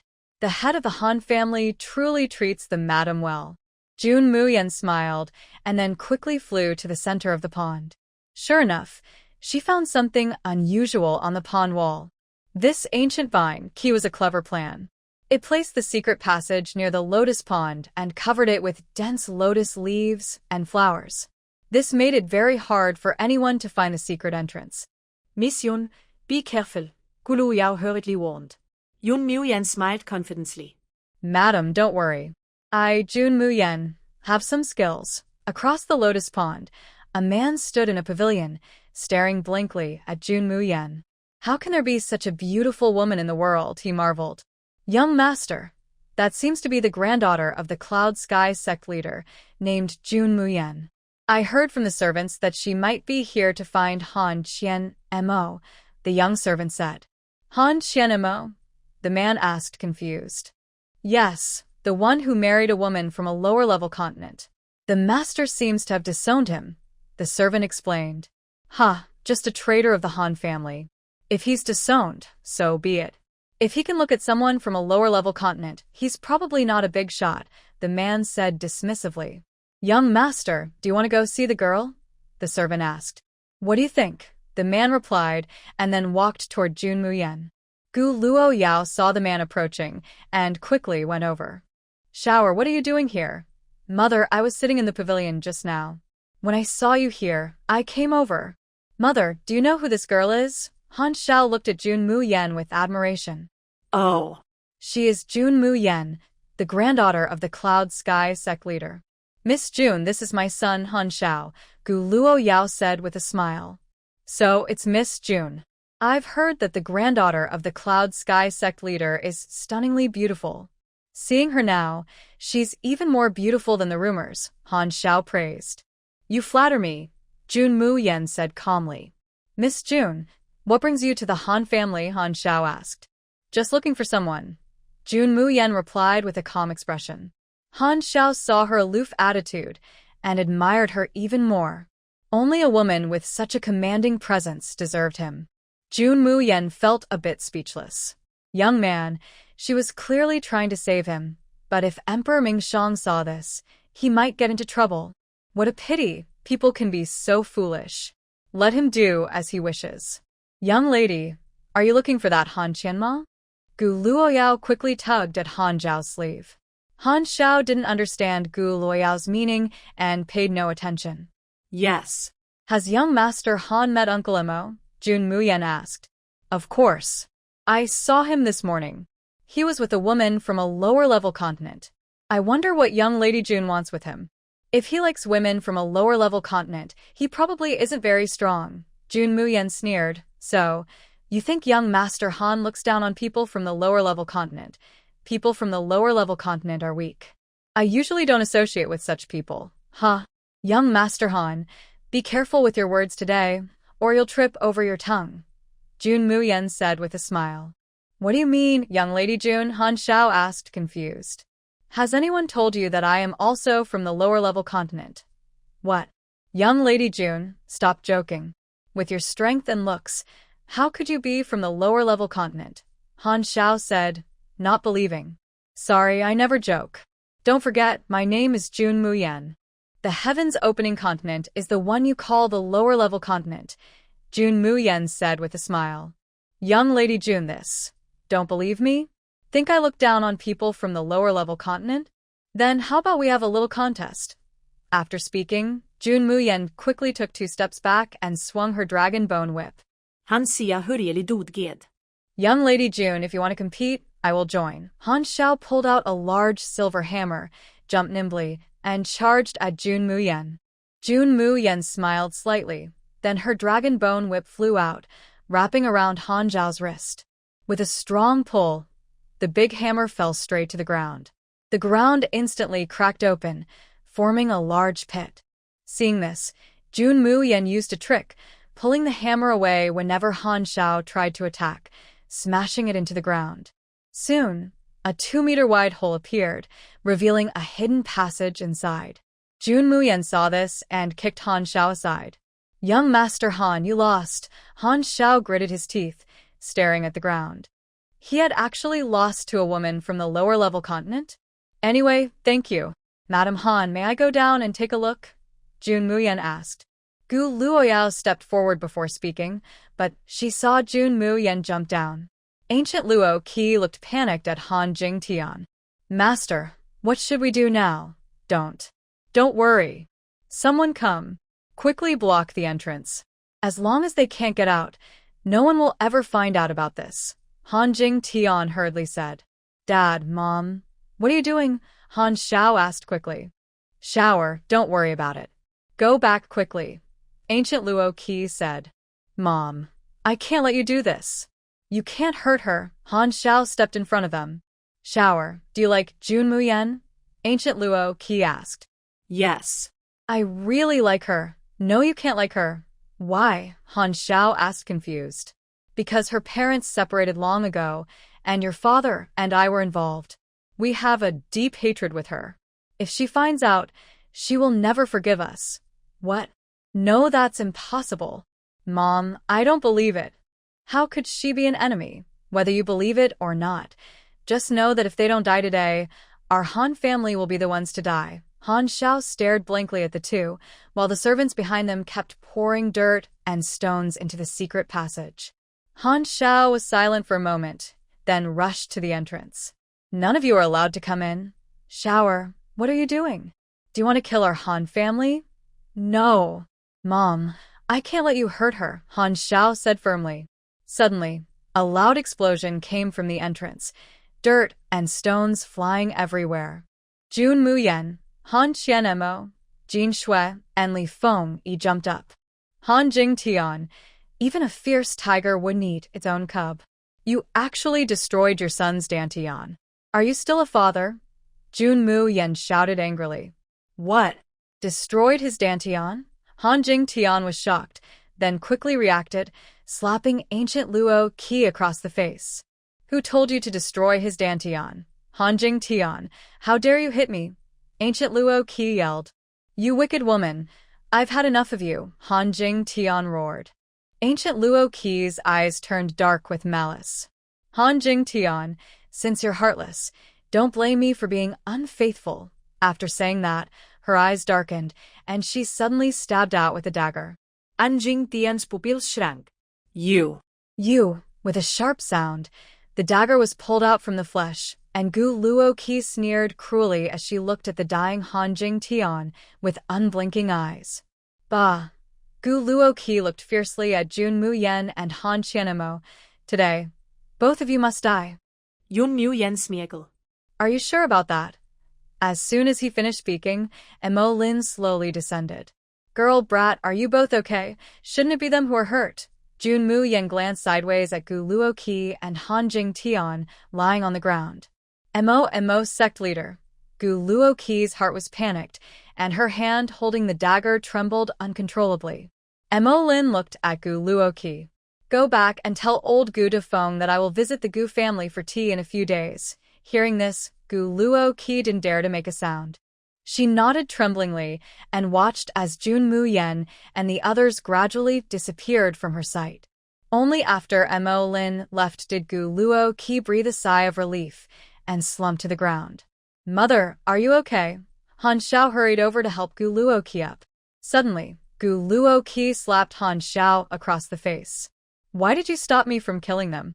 If it weren't for you, they would have been dead already." Gu Luo Qi shouted angrily. "Mother, do you think if you had just killed them, Mo's sect leader wouldn't have taken action?" Han Zhao said with grief. Gu Luo Qi took a deep breath, thought for a moment, then forced a bitter smile. Yes.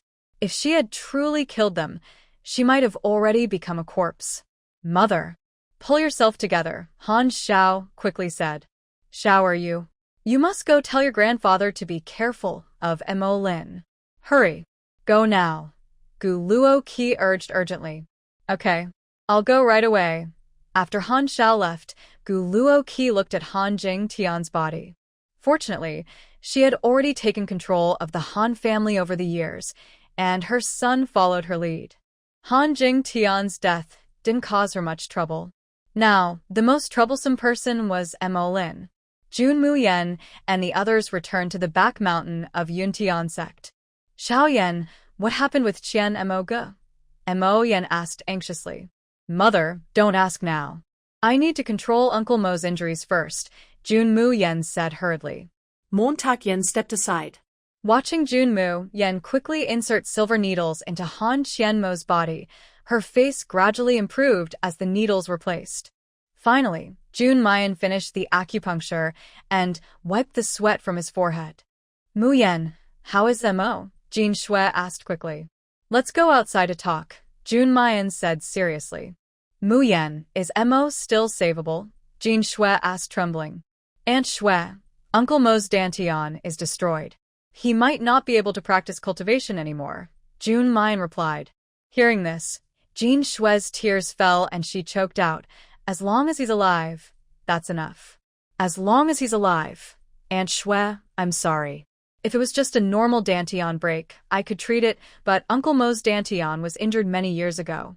Plus, Gu Luo Qi was ruthless, and his dantian has been shattered into pieces. I can't restore it for now, Jun Muyen explained. It's okay. Muyen, you've done your best. As long as Uncle Mo is okay, what does it matter if we stay forever on the Tianqi continent? Jin Shui comforted. Thank you, Aunt Shui. I will do my best, Jun Muyen said earnestly. Good, Jin Shui nodded with a smile. Yun Muyen looked at Muyen.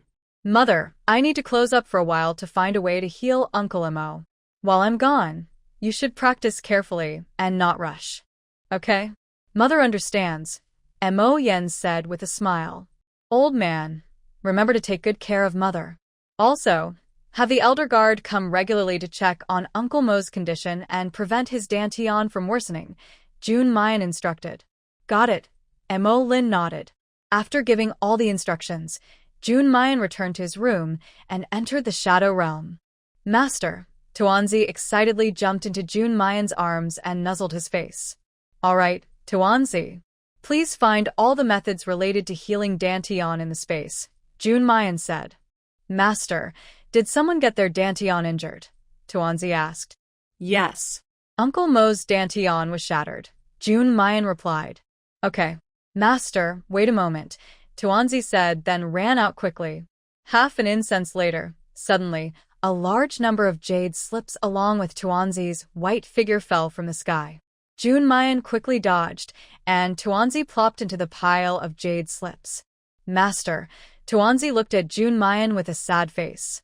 Why did you fall from above? Jun Muyen chuckled and poked Tuanzi's head. That jade slip is too many. I accidentally took it away, Tuanzi said awkwardly.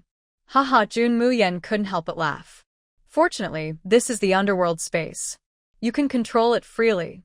If you were outside, I might have broken your claws.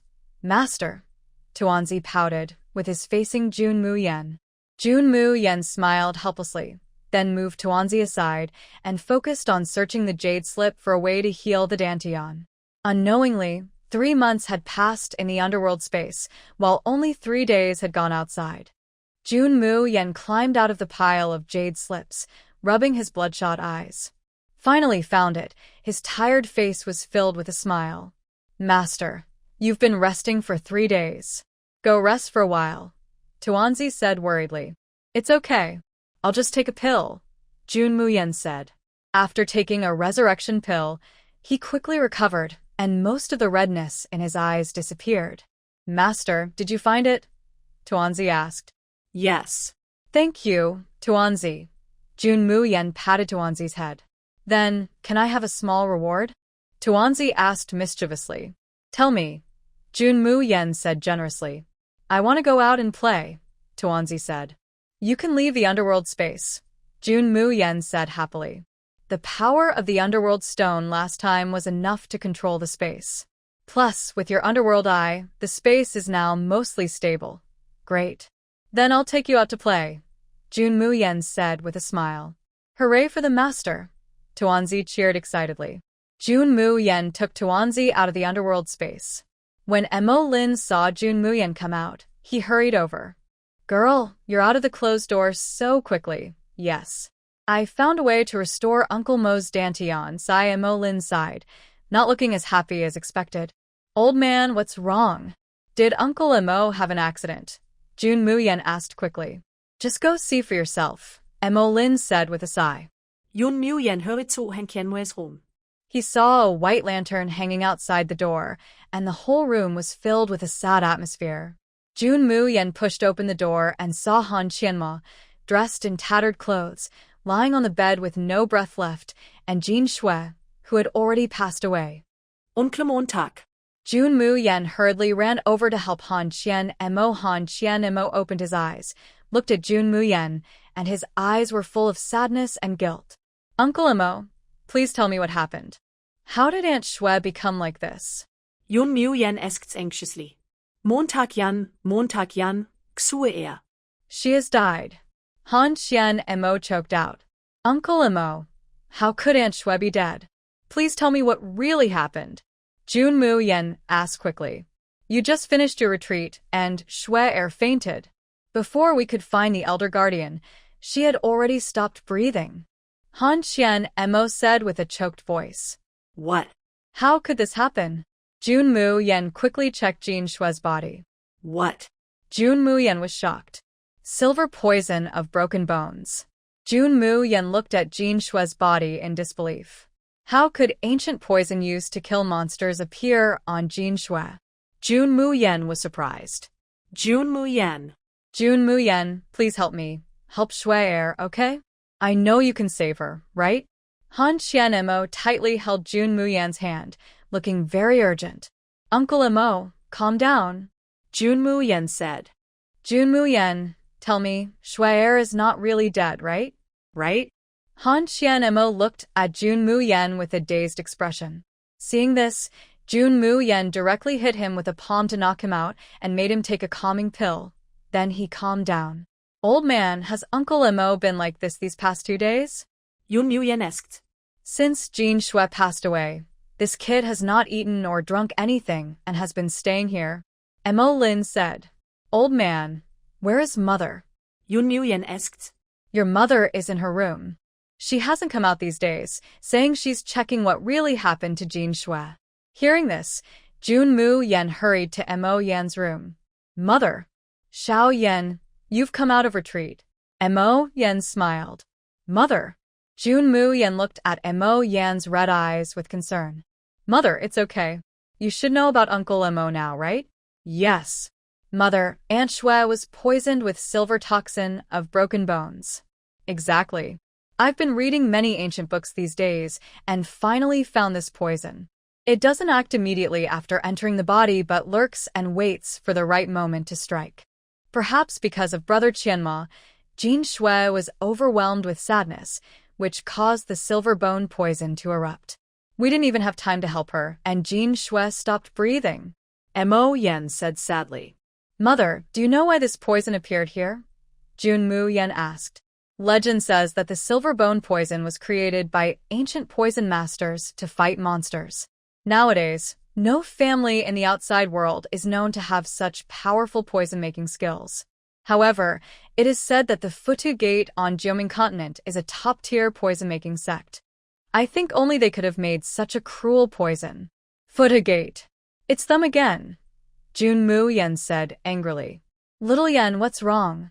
Mother, when you and father were secretly harmed by Shangguan Hong and by Mo, I swore to avenge you. He once mentioned Futu Gate, and then he was silenced. The true words that killed them must also come from Futu Gate, but Jin Shui never had contact with Futu Gate members. Why did she get poisoned with silver bone poison? Mo Yan asked, confused. Jun Muyen was silent for a moment, then said 3 words, Gu Luo Qi. If I'm not mistaken, the poison must have come from Gu Luo Qi. The poison on Jin Shue's body didn't have a long incubation period. During this time, besides Gu Luo Qi, no one had made enemies with them these past few days.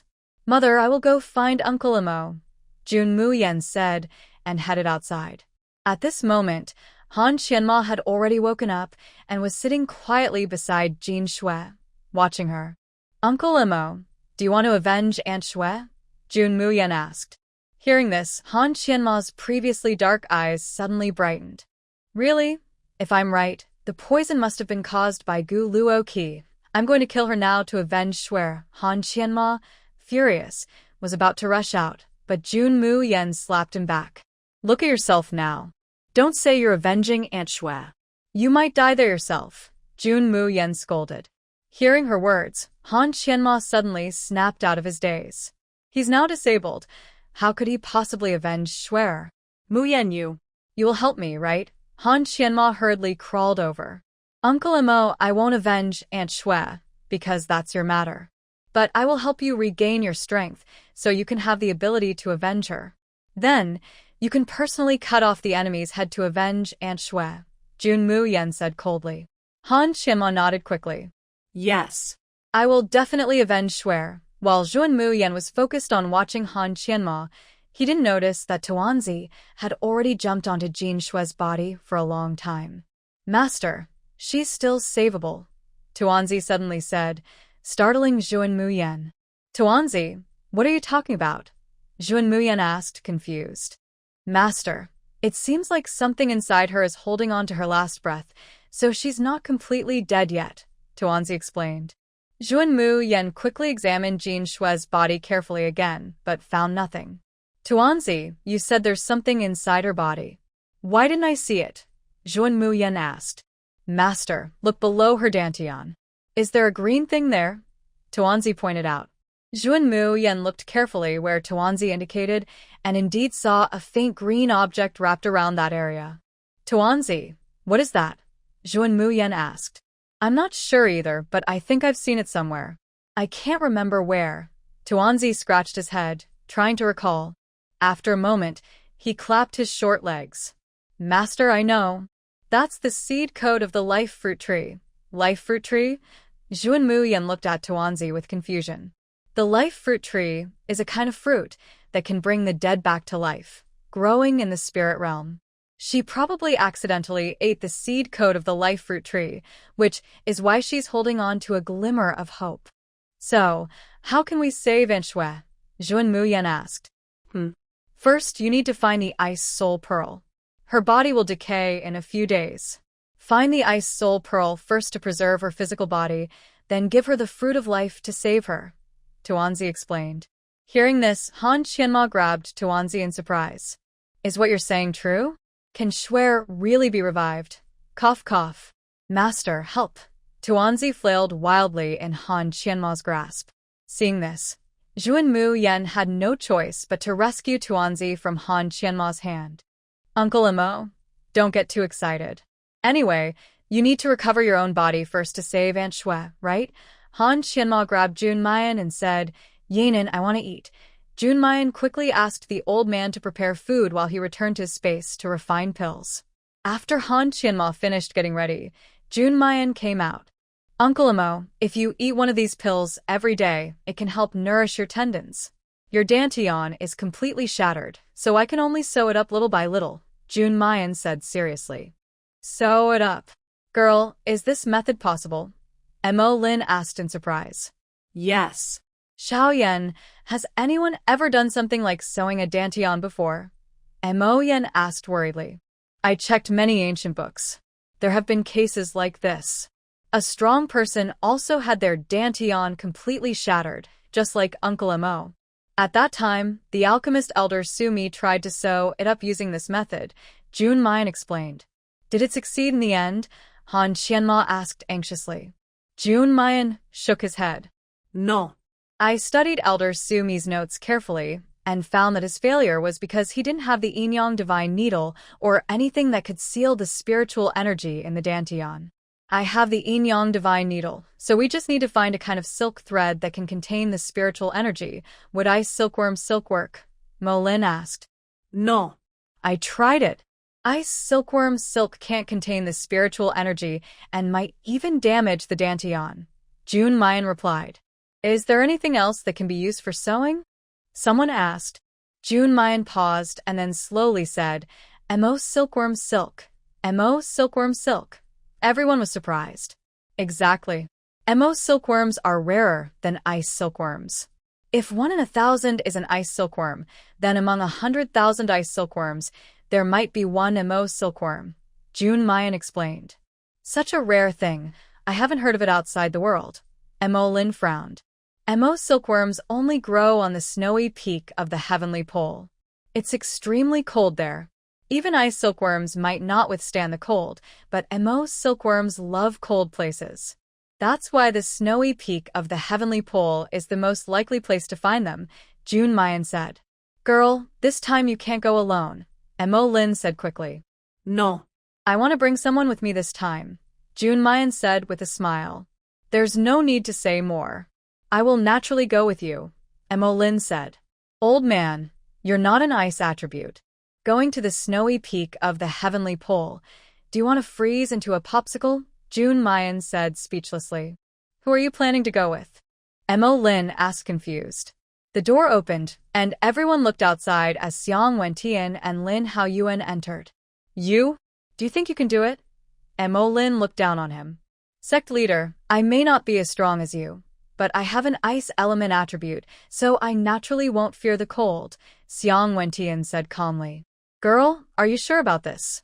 Mo Lin asked again. June Mayan smiled helplessly. Old man, there's something more important I need your help with this time. What is it? Mo Lin asked excitedly. Go to the Gu family and get the ice soul pearl to save Aunt Shue's physical body. Otherwise, if we don't return in time, Aunt Shue won't last. Girl, you mean Jean Shue can still be saved? Mo Lin was surprised. Yes. Aunt Shue is quite lucky.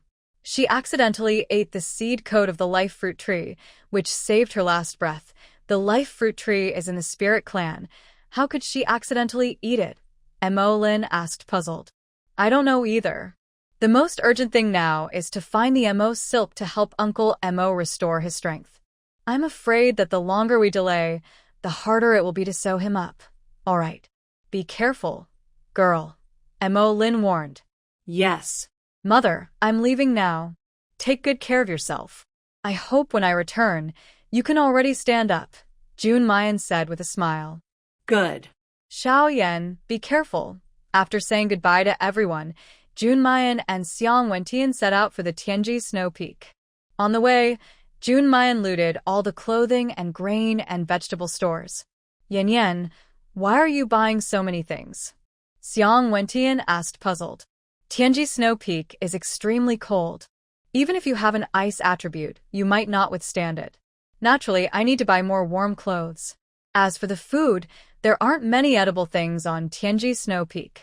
Do you want to starve? Xiang Wentian looked at June Mayan with a black line, thinking that even a strong black dragon wouldn't starve after 10 or 15 days without eating.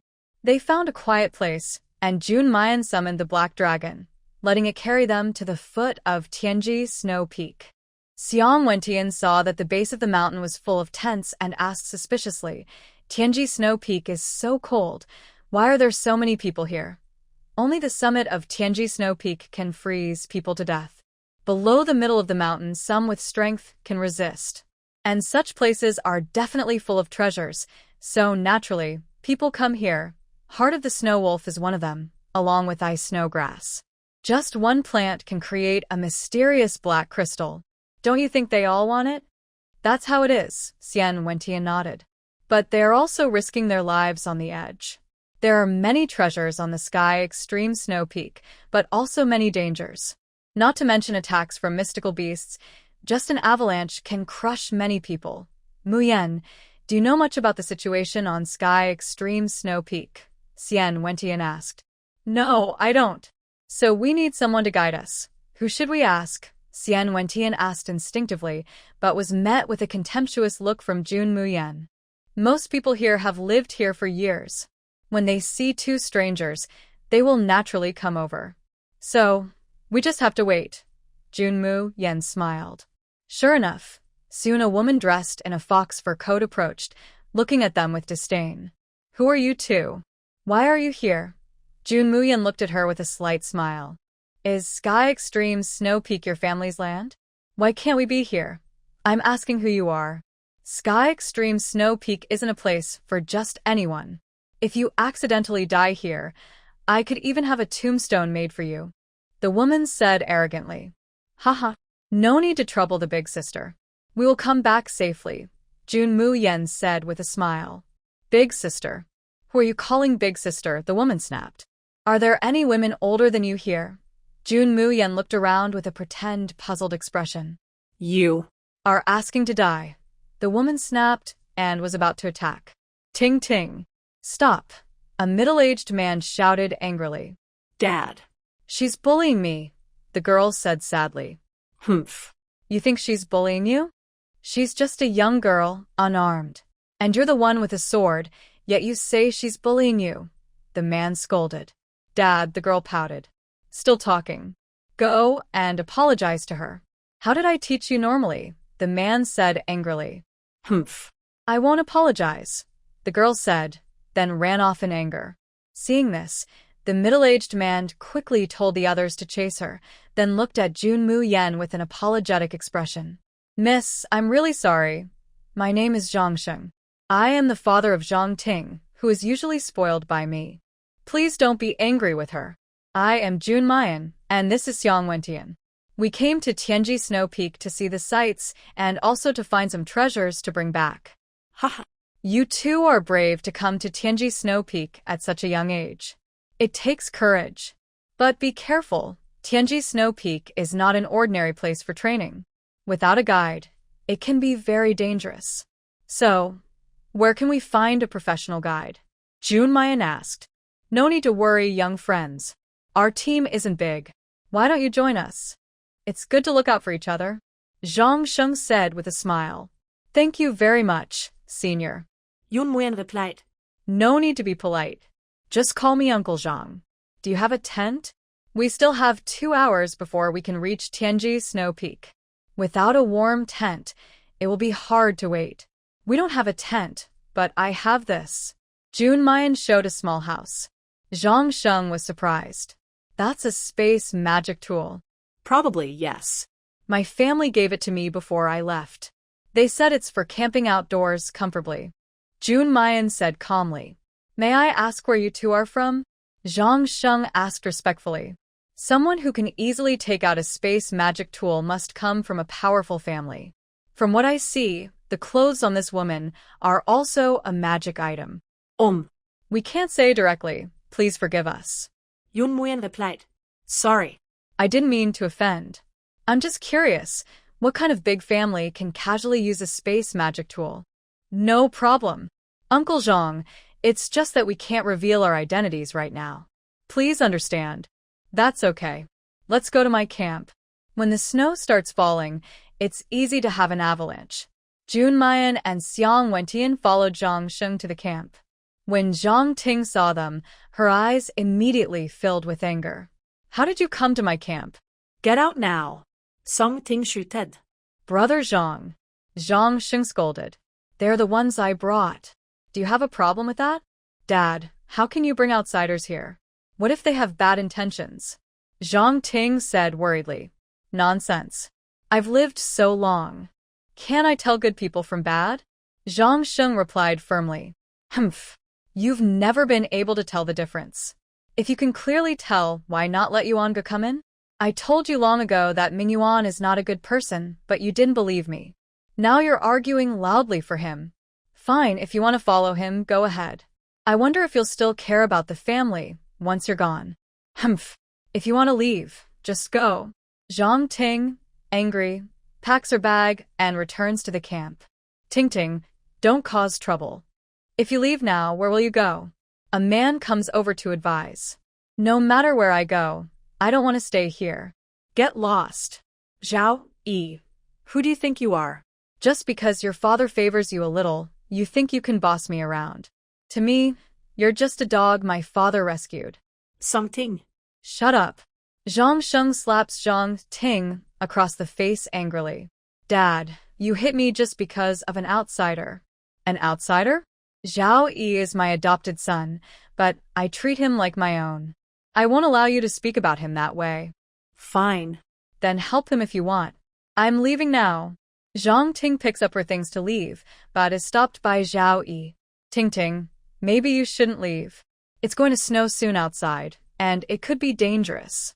Sir, you better not stop Miss Zhang. If she wants to go, let her.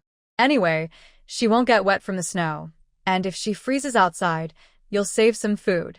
Jun Mayan said with a smile. What are you? Do you have the right to speak? Zhang Ting points at Yun Muyen's nose angrily. Jun Mayan smiles slightly, then suddenly moves. A scream is heard. The finger Zhang Ting was pointing with has been broken. Miss, what are you doing? Zhao Yi asks angrily. I forgot to tell you all. I really dislike people pointing at my nose. She's lucky. The last person who did that, his finger was already fed to the dogs. Jun Mayan says with a smile. Even if Ting was wrong, you shouldn't break her finger. Zhao Yi criticizes. Indeed, I shouldn't have broken her finger. I should have just cut it off. Jun Mayan says with a wicked smile, playing with a dagger in her hand. Seeing this, Zhang Ting shrinks back in fear behind Zhao Yi. Aren't you leaving? Then go. The snow has been falling heavily. I heard that when it snows a lot, snow wolves like to come out. I wonder if they are as gentle as this young gentleman, or if they will bite you into pieces. Upon hearing this, Zhang Ting's face turned pale, and she dropped her bag. Oh. What are you doing? Aren't you going to find your older brother? Hurry up. I want to see if your father will protect you when you meet the snow wolf, or if your older brother will do it. Jun Mayan suddenly said coldly. Zhang Ting was so frightened she collapsed to the ground. Zhao Yi quickly helped her into the tent. Zhang Xing looked at Jun Mayan gratefully. Miss Jun, thank you so much. Uncle Zhang, it's nothing. I was just acting in a play, Jun Mayan said with a smile. Ha. I didn't expect that Ting, who is a few years older than you, still is immature. That's my fault. Ting's mother left early. I always felt guilty about her, but I didn't realize I spoiled her so much. By the time I noticed, it was too late. She is kind-hearted, just not mature enough yet. Trust Uncle Zhang to guide her well. She will understand your good intentions. Miss Jun, young master, the snow is heavy. I should go back now. When the snow stops, I will come to find you. Jun Mayan placed her tiny house on the ground and set the crystal core inside. Instantly, a small house appeared in that spot. Jun Mayan and Xiang Wentian sat inside. She lit a fire, then took out many skewers to enjoy hot pot. Haha, Mayan, only you can still eat so happily in this situation, Xiang Wentian said with a smile. No matter when, filling my stomach gives me strength to fight, Jun Mayan replied with a smile. Outside, the snow was falling heavily. Jun Mayan and Xiang Wentian ate hot pot while enjoying the snowy view. Suddenly, there was a shout outside the door, followed by Zhang Sheng's loud call, Miss Jun, young Master Xiang, this is Zhang Sheng. Please open the door. Xiang Wentian opened the door and saw Zhang Sheng, covered in snow and looking anxious. Uncle Zhang, what's going on? Why are you so worried? Jun Mayan asked. Miss Jun, have you seen Ting? Zhang Sheng asked hurriedly. What's wrong? Isn't she with you? Just now, she was angry with me. I said a few harsh words in anger. She then insisted on teaching you a lesson and ran outside. Has she come to find you? Zhang Sheng felt guilty and said, No. Jun Muyen replied. Where could she go? It's snowing so heavily. If she runs up the snow peak, it would be very dangerous, Zhang Sheng said anxiously. Uncle Zhang, don't worry yet. If we go out now, and there's an avalanche, everyone will be in danger. Let's wait a bit. I think the snow will stop soon. Ting has been here with you for a long time, so she should be able to take care of herself, Jun Muyen said. All right. I'll gather people now. When the snow stops, we'll go find Ting, Zhang Sheng said, and ran out. After Zhang Sheng left, Xiang Wentian looked at Jun Muyen with confusion. Muyen, why do you want him to wait a little before going to look? There are footprints in the snow now. Won't it be harder to find her once the snow covers them? Huh? Look carefully at their tent. Outside, there are only Zhang Sheng's footprints. Our house is right across from their tent. If Tingting comes out, we will see her, Jun Mu Yen said with a smile. Do you mean Zhang Sheng is lying? But why would he do that? Xiang Wentian asked, puzzled. I think the one lying isn't Zhang Sheng, but someone told him that Tingting ran out. Zhang Sheng cares about his daughter so much he wouldn't think twice. He looked so anxious just now, it doesn't seem fake. Who do you think told Zhang Sheng? Xiang Wentian asked. I'm not sure, but Zhao Yi is the most likely, Jun Mu Yen replied. Where do you think Tingting is now? Jun Mu Yen closed his eyes, and when he opened them again, his eyes turned a deep blue. The eye of the nether opened, and through the tent, he saw faint footprints on the snow in the distance. Tingting probably ran that way. Jun Mu Yen pointed to the other side of the tent. Why would they lie to Zhang Sheng? We'll only know once we find Tingting, Jun Mu Yen said with a smile. Meanwhile, inside the tent, Zhang Sheng was anxiously waiting for the snow to stop. Father, why are you waiting for the snow to stop? Jun Mu Yen clearly has bad intentions. Once the snow stops, Tingting's footprints will be covered. How will we find her then, Zhao? Yi hurriedly said. Zhang Sheng was startled upon hearing this. Yes. If he wanted to find her, waiting now might make it even harder later. He patted his head and said, I'm so foolish. Quickly, Zhao Yi, take a team and go west. I'll take people east to look for her. Good. Zhao Yi quickly responded, a faint glimmer in his eyes when Zhang Sheng couldn't see. As soon as they left the tent, Zhao Yi saw footprints on the ground and shouted, Father, come quickly. What's wrong? Zhang Sheng asked. These are Tingting's footprints. She must have run this way. Let's go find her, Zhao Yi said hurriedly. Seeing Zhang Sheng and the others running toward the snowy peak, Jun Mayan smiled slightly. She had overheard their conversation, which she couldn't hide. That Zhao Yi must be suspicious. She deliberately made Zhang Sheng wait for the snow to stop before looking for someone, just to see who would rush out to send themselves to danger. And she was right. Yuyan, should we go after them? Xiang Wentian asked. Of course, we should. Who else will lead us if Zhang Sheng is gone? Jun Mayan said. She took out her homemade raincoat for Xiang Wentian to wear, then retracted it. The two of them followed in the direction Zhang Sheng went. Gradually the snow stopped. Jun Mayan followed Zhang Sheng to a cave. Help! Help! Inside, Zhang Ting's crying voice was heard. Zhang Sheng hurried inside. He saw Zhang Ting tied to one side, with what looked like whip marks on her body. In a panic, Zhang Sheng rushed forward without thinking. Before reaching Zhang Ting, he was hit in the chest by a hidden weapon. Next, a scream sounded. Everyone behind him, except Zhao Yi, was hit by the hidden weapon and killed instantly.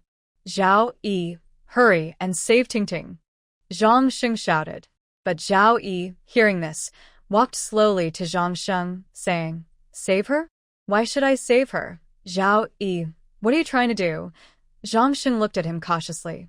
What am I trying to do? I don't want to do anything. I just want to get back what I deserve, Zhao Yi said with a smile. Ha ha ha. Zhao Yi, well done. A middle-aged man stepped into the cave from outside. Zhu Zilin, what? How are you here? Zhang Sheng gritted his teeth in anger, enduring the pain. Brother Zhang, long time no see, Zhu Zilin said with a smile. Zhao Yi, you and he are in this together, Zhang Sheng said angrily. No, Brother Zhang. Don't say it like that. I and Zhao are just cooperating, Zhu Zilin replied. You're not completely stupid. You finally understand, Zhao Yi sneered. Why did you do this? Zhang Sheng, have treated you well? Zhang Sheng questioned. Treat me well? Ha ha ha. Zhang Sheng, you murderer. How dare you boast here? Our Zhao family was destroyed because of your greed. You conspired with bandits to kill my entire family just for Snow Wolf King's heart. Luckily, heaven spared me, and I escaped. Do you think adopting me can erase your sins? Zhao Yi laughed wildly. Who told you these things? Zhang Sheng, believe I have a clear conscience. I've never done anything evil or harmful, let alone wipe out a family. Zhang Sheng said angrily. Ah. No matter how you argue, today you will definitely die, Zhao Yi sneered. Zhao Yi, you can kill me, but please, for the years I've treated you kindly, can you spare Dingting? She's still a child, Zhang Sheng begged. Spare her? Ah. Do you think that's possible? Zhao Yi sneered. Zhang Ting looked at Zhao Yi, clenched her teeth, and said angrily, Zhao Yi, you dog. Let me go. Otherwise, Brother Yuan will come, and he definitely won't let you go. Brother Yuan? Ah. My Tingting, you're really so naive and adorable. Nora gretz. Ah. It's just a joke, Zhao Yi said mockingly. Hearing this, Zhang Ting's face turned pale. She looked at Zhao Yi in disbelief. You. How do you know about my vow with Brother Yuan? Tingmei, don't you know there's something called a disguise pill? Zhao Yi said sarcastically. No, that's impossible. How could you be Brother Yuan? Haha. What's impossible? If you hadn't always mocked me coldly, I could have married you, and then killed Zhang Sheng to become the new head of the Zhang family. What a pity. You really don't know how to appreciate kindness. I've been so good to you, but you wouldn't even look at me. So, I had to stage a play to make you completely fall for Mingyuan, Zhao Yi explained. The time I was chased and attacked was arranged by you. Zhang Ting looked at Zhao Yi with disbelief. Otherwise? Do you think anyone would really chase you because of Zhang Sheng? Luckily, you're stupid enough to make my plan perfect, but this old man's eyes are really sharp. He refuses to let me be with you. However, today he gave me a chance. I didn't expect you guys to fight over a woman. Ha. That's so foolish. Zhang Ting weakly collapsed to the ground. She couldn't believe that the man she loved so much was actually plotting to kill her entire family. Zhao Yi, if you want to kill, just do it. Please spare Dingting. Zhang Sheng begged. Zhao Yi's eyes darkened as he looked coldly at Zhang Sheng. Do you think that's possible? After saying that, Zhao Yi picked up a knife and was about to stab Zhang Ting, but then he heard a voice from outside. Just kill if you want. Why all the fuss? Don't you know it's better to be cautious? Everyone looked toward the entrance and saw June Mayan slowly walking in. She was dressed in red, standing out sharply against the white snow. Miss June, you should leave quickly. This isn't your fight, Zhang Sheng hurriedly said. Haha. Uncle Zhang, you promised to take me to the Sky Peak Snow Mountain. How can you say it's not my business? June Mayan smiled. Miss, I advise you not to get involved. We won't show mercy if you interfere, Zhu Zilin said. June Mayan gave Zhu Zilin a cold glance. Zhu Zilin suddenly felt a chill down his back, as if he had fallen into terrifying. Zhao Yi looked at June Mayan, but he didn't seem to want her to leave. Miss June, since you're here, I won't need to come find you later, Zhao Yi said with a greedy look in his eyes. Oh. Young Master Zhao, what do you want with me? June Mayan asked with a smile. Don't play dumb. Hand over the space magic tool in your possession. Zhao Yi shouted angrily. Space magic tool? What space magic tool? Zhu Zilin quickly asked. Brother Zhu, this woman has a space magic tool. A house. If we get it, we'll be much safer when going to the snow mountain in the future. Hearing this, Zhu Zilin's eyes flashed with greed. Then he looked surprised and doubtful. Brother Zhao, are you trying to trick me? She's only a teenager. How could she have such a powerful space magic tool? Before Zhao Yi could speak, June Mayan replied, He's right. I do have a space magic tool. But even if I give it to you, how would you two share it? Upon hearing this, Zhu Zilin looked at Zhao Yi.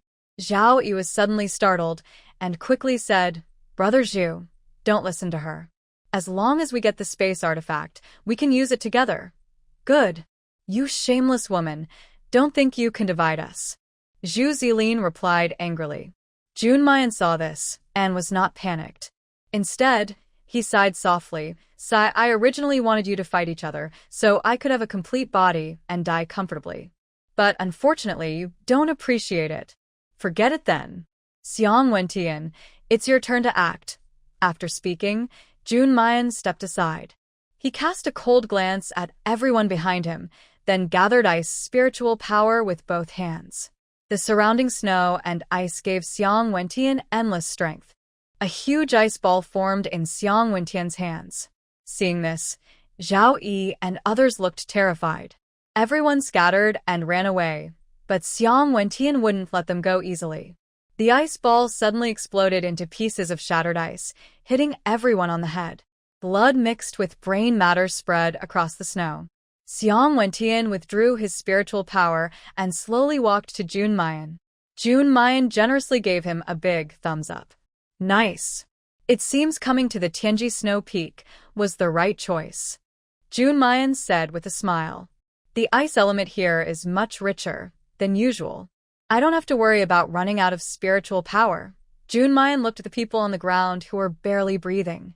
Then he walked over to Zhang Sheng, pulled out a hidden weapon, and quickly handed him a pill. Soon, the bleeding stopped, and the wound was healing gradually. Miss Jun, thank you so much. Uncle Zhang, you should go see Zhang Ting quickly, Jun Mayan said with a smile. Hearing this, Zhang Sheng hurried to Zhang Ting and untied her ropes. Ting Ting, are you okay? Zhang Sheng asked worriedly. Zhang Ting shook her head. Dad, I'm fine. That's good. Come on, get up quickly. Zhang Sheng helped Zhang Ting to her feet. Miss Jun, my daughter, and I thank you for saving us. If it weren't for you, not only us, but the Zhang family would also be finished, Zhang Sheng said gratefully. Uncle Zhang, you don't need to be so polite. If you really want to thank me, just take us to the top of the Tianji Snow Peak, Jun Mayan said with a smile. You want to go to the top of the Tianji Snow Peak? Zhang Sheng asked in surprise. Why not? Jun Mayan asked. The summit of the extreme snow peak was too dangerous for me to step onto, so I was never there. I wasn't sure if I could guarantee your safety, either, Zhang Sheng said with difficulty. It's okay. Just take us to the edge, and we have our own ways to protect ourselves, Jun Muyen replied. All right. Let's go back now and prepare some things, Zhang Sheng agreed. Good, Jun Muyen nodded, then left, followed closely by Wen Tian. Zhang Ting watched Wen Tian's back, a hint of admiration in her eyes. Seeing her staring blankly at Wen Tian, Zhang Sheng was surprised. Huh? Dad, what's wrong? Zhang Ting asked, confused. Ting Ting, are you interested in young Master Wen? Zhang Sheng asked hurriedly. Zhang Ting lowered her head and whispered, No, that's not true. Seeing her, Zhang Sheng knew she was probably thinking of something inappropriate. Ting Ting, young Master Wen isn't someone you should think about. You better forget about him. Why, Dad? Zhang Ting asked quickly. They're not ordinary family children, and did you see how young Master Wen looks at Miss Jun? He clearly likes her. How could you catch his eye? Zhang Sheng explained. I don't care. I like him anyway. Even if I have to be a concubine, I'm willing, Zhang Ting said stubbornly. As soon as she finished, Zhang Sheng slapped her across the face. How did I raise such a rebellious daughter? I worked hard to raise you, and now you want to be someone else's concubine. I really regret it, Zhang Sheng said with frustration. Humph. Your regret doesn't matter now. My mother is gone, and if you hit me to death, I can go be with her, Zhang Ting snapped. You, Zhang Sheng raised his hand, about to strike again but stopped. Fine, do as you like. I can't control you anymore. I just hope you won't bring trouble to the Zhang family, Zhang Sheng said, and walked away alone. Zhang Ting clenched her teeth, feeling wronged and unwilling. I've never wanted something I couldn't get, Zhang Ting sneered cruelly, then slowly turned back. After returning, Zhang Sheng packed his things, took the remaining people, Jun Muyen and Wen Tian, and headed up the snow peak together. Miss Jun, if we walk half a day more, we'll reach the middle of the mountain. Be careful of the snow wolves there, Zhang Sheng warned.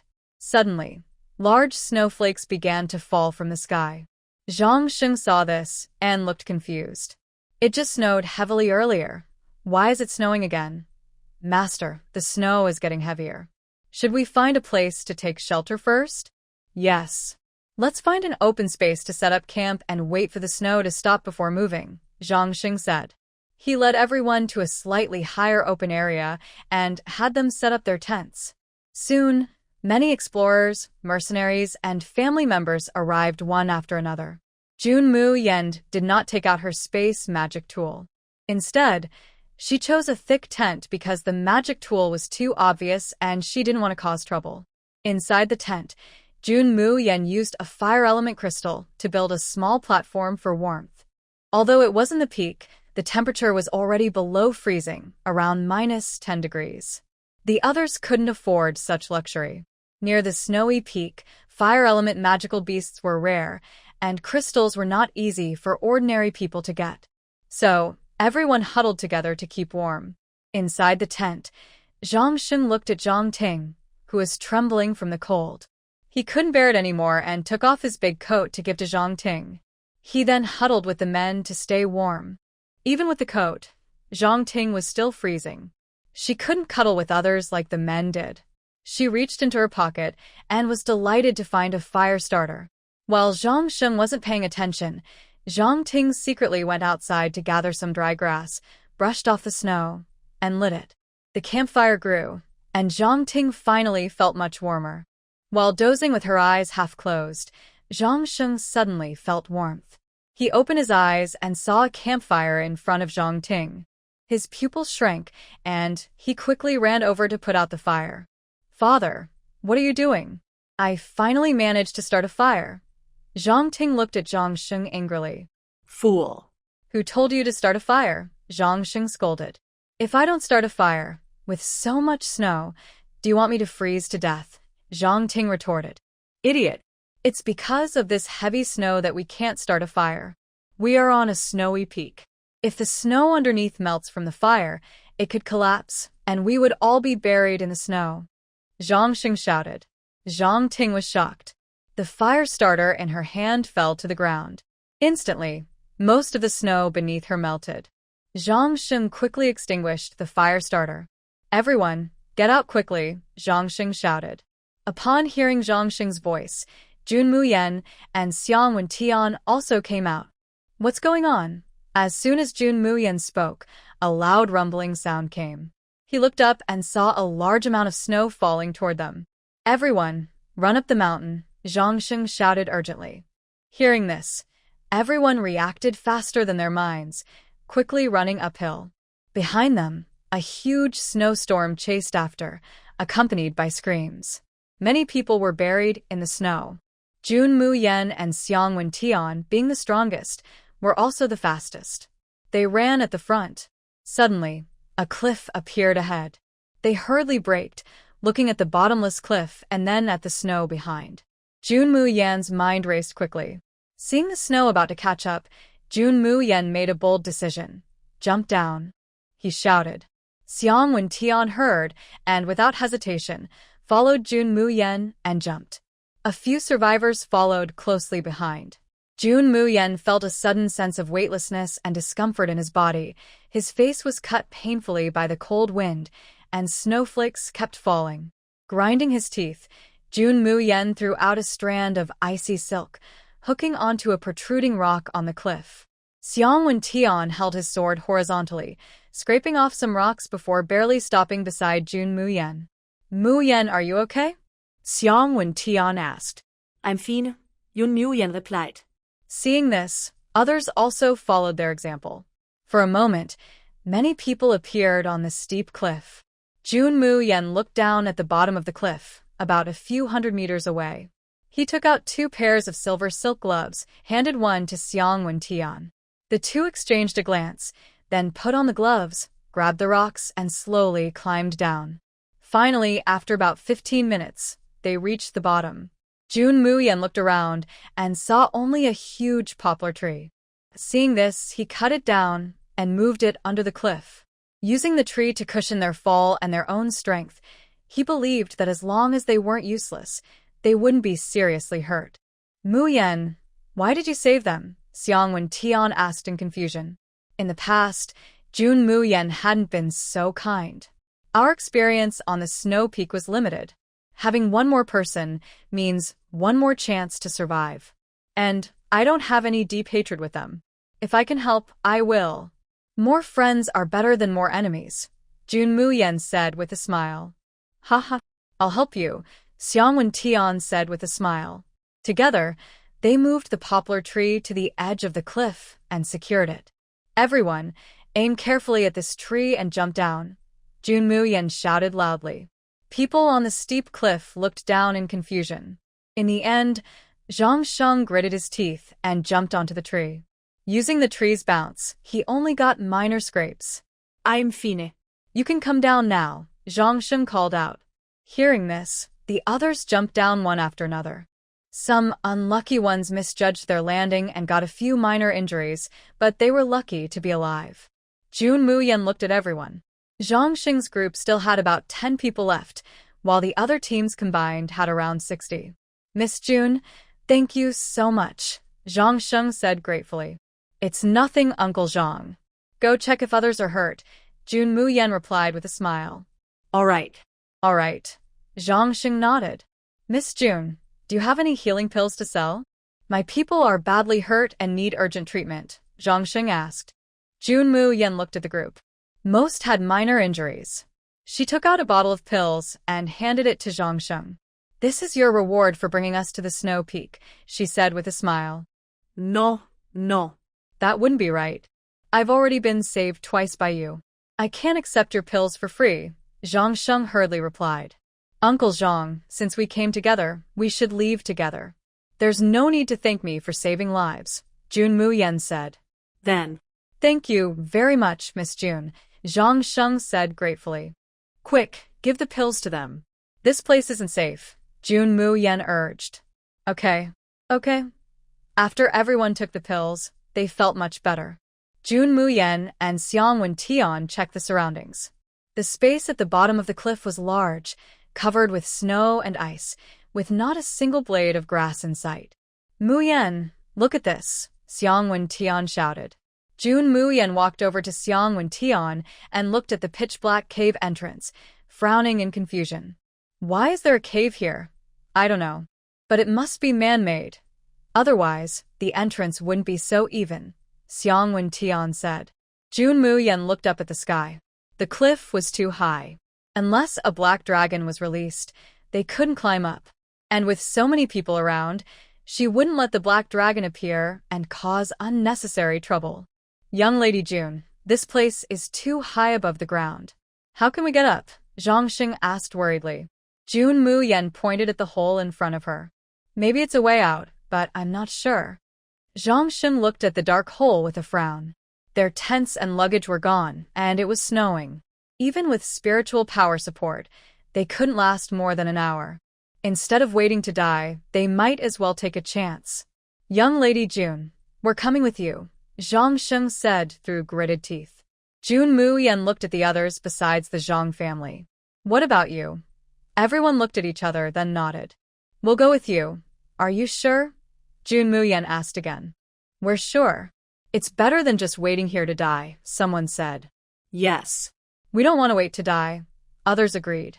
Seeing this, Jun Muyen glanced at Wen-tian, and the two of them entered the hole side by side. The bottom of the cliff was already cold, and once inside the cave, it was even colder.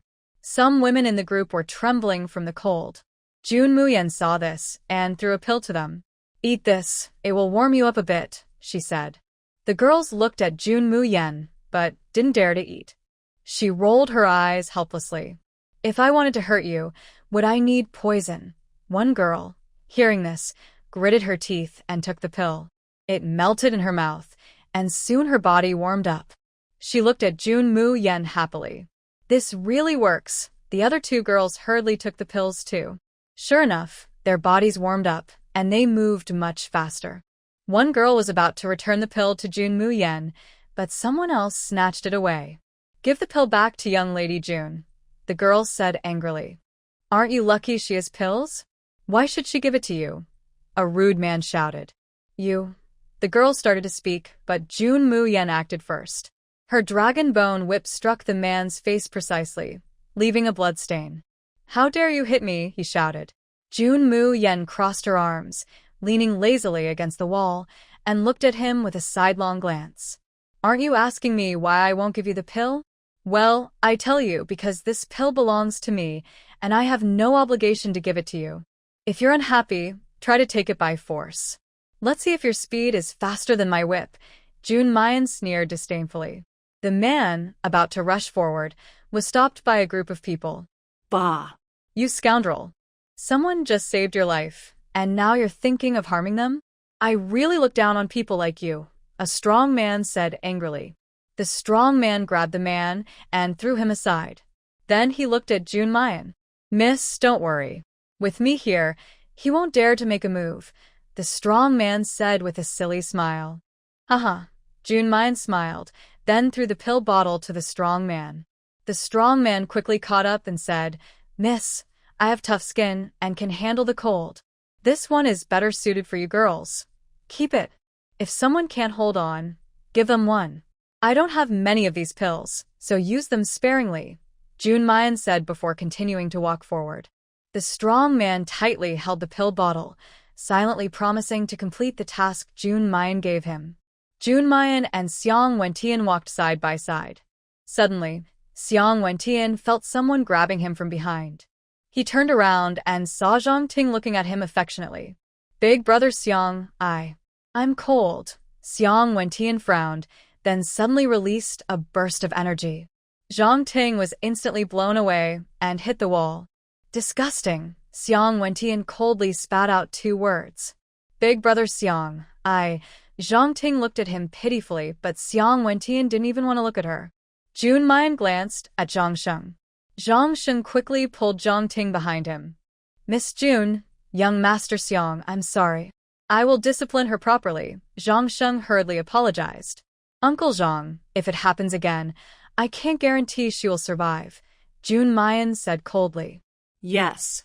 Yes. Zhang Ting wanted to say more but was glared at by Zhang Sheng.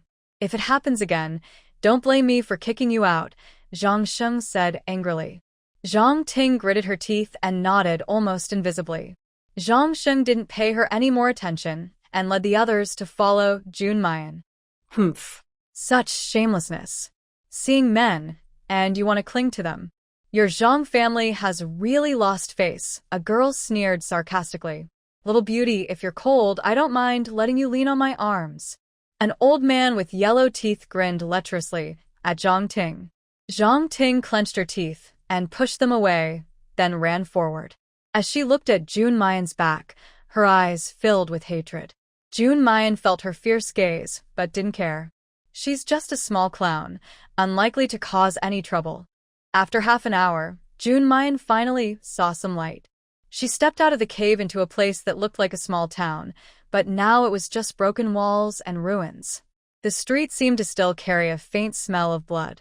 Everyone looked at the scene in shock. The wide street seemed to hint at past prosperity. Why is there a town here? Does anyone live here? Someone asked. From how it looks, even if someone did live here, it was a long time ago. Look at these streets. They're all broken. Could it be? Zhang Sheng seemed to remember something, his eyes full of surprise. Uncle Zhang, do you know something? Junmayan asked. I'm not sure. This place has been around for a long time. Legend says that a special race lived on the Sky Extreme Snow Peak 1,000 years ago. These people were born with ice bodies and had incredible ice powers. But for some reason, this race disappeared. If anyone still lives here, maybe they are from the ice race, Zhang Sheng explained. Let's not worry about whether they are the ice race or not. We should find a place to rest first. Everyone is about to collapse. Yeah. No matter what kind of place it is, I need to rest for a bit. Seeing everyone's eager looks, Junmayan frowned. She felt something was wrong inside. Before she could speak, someone had already gone inside. Wait! Junmayan shouted immediately. As she finished speaking, a group of bright red, unknown objects crawled out from the corner. They were completely blood red, moved quickly, had no eyes, but very sharp teeth. Their limbs looked like dry tree branches, and through their shriveled skin, dark green veins were clearly visible. What are these things? Help! Everyone looked around in panic. The first few people who entered were bitten by the monsters on their limbs. In an instant, they lost blood and turned into mummies. Seeing this, everyone turned pale with fear. Some timid ones even wet their pants. After the monsters drained those people, they charged toward Junmayan and the others. Run quickly. Zhang Xing shouted. It's too late, Jun Mayan said coldly, then drew her blood phoenix blade. With a swift strike, she cut off the head of a monster. Bright red blood splattered on the ground with a sizzling sound. Be careful, the blood is toxic, Jun Mayan yelled. Everyone backed to back, watching the monsters carefully. The monsters whose heads had been cut off grew new heads after a moment. Yun Muyenes er stokkend. Are these monsters invincible? If this continues, they will run out of their spiritual power soon. The monsters lunged at them. Jun Mayan swung her whip, knocking many monsters down. Then, a large wave of monsters appeared again. Cries of terror echoed as one mummy after another fell. Jun Mayan leapt to the edge of the circle of monsters. Skyslaying technique, second form. Phoenix dance in the 9 heavens. A powerful burst of spiritual energy erupted. Instantly, many monsters collapsed. Run now, Jun Mayan shouted. Everyone hurriedly followed the path Jun Mayan created to escape. Jun Mayan and Xiang Wentian stayed behind to cover the rear, and the others ran toward the town. Jun Mayan saw a sturdy-looking large hall ahead. She quickly ordered everyone to go inside. As soon as they entered, Jun Mayan saw 2 familiar figures. Old Hu, Bing Lin, Jun Mayan exclaimed in surprise. Jun's sister, Yayan, they looked at Jun Mayan with joy. Why are you here? Jun Mayan asked. I took Bing Lin out to train and found a place with very strong ice element energy. We didn't expect to encounter space turbulence right after entering. When I opened my eyes again, I was here. Old Hu explained. Jun's sister, why are you here? There are many monsters that can eat people, Bing Lin said nervously. I was searching for the ink silkworm on the heavenly extreme snow peak outside the world. I didn't expect to encounter an avalanche and fall off a cliff. There was a cave entrance there, and we came here through that cave. Young Lady Mu Yen, this should be the residence of the Ice Clan. Those monsters, I believe, are the reason for the Ice Clan's destruction, Old Hu said. Old Hu, how many days have you been here? Jun Mu Yen asked. It's been about 2 days. If you hadn't come, we might have starved to death here, Old Hu replied with a smile. Have you found anything? Jun Mu Yen inquired. Old Hu led Jun Mu Yen to a large crimson door. We've stayed in this palace for 2 days and only found this door. I think the real palace is behind it. But no matter what we try, Ice Lin and I can't open it. Jun Mu Yen carefully examined the door.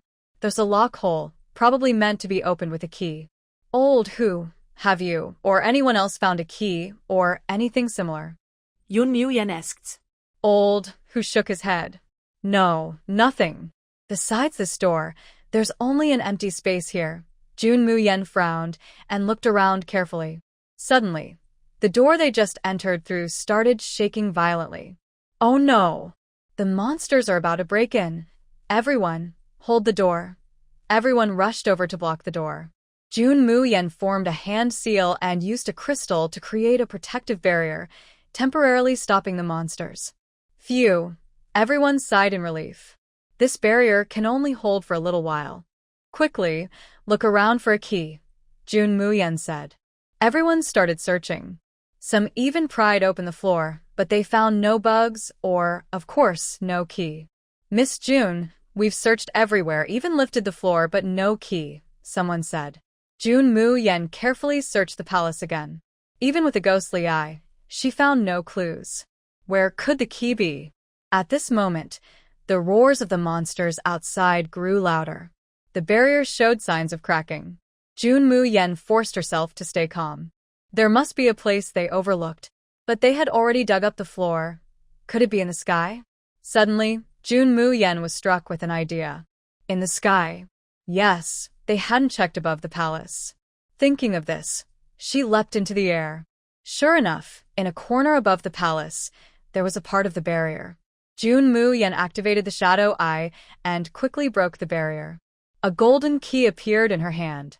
Before she could feel happy, cracks like spiderwebs spread across the barrier, and it shattered with a loud noise.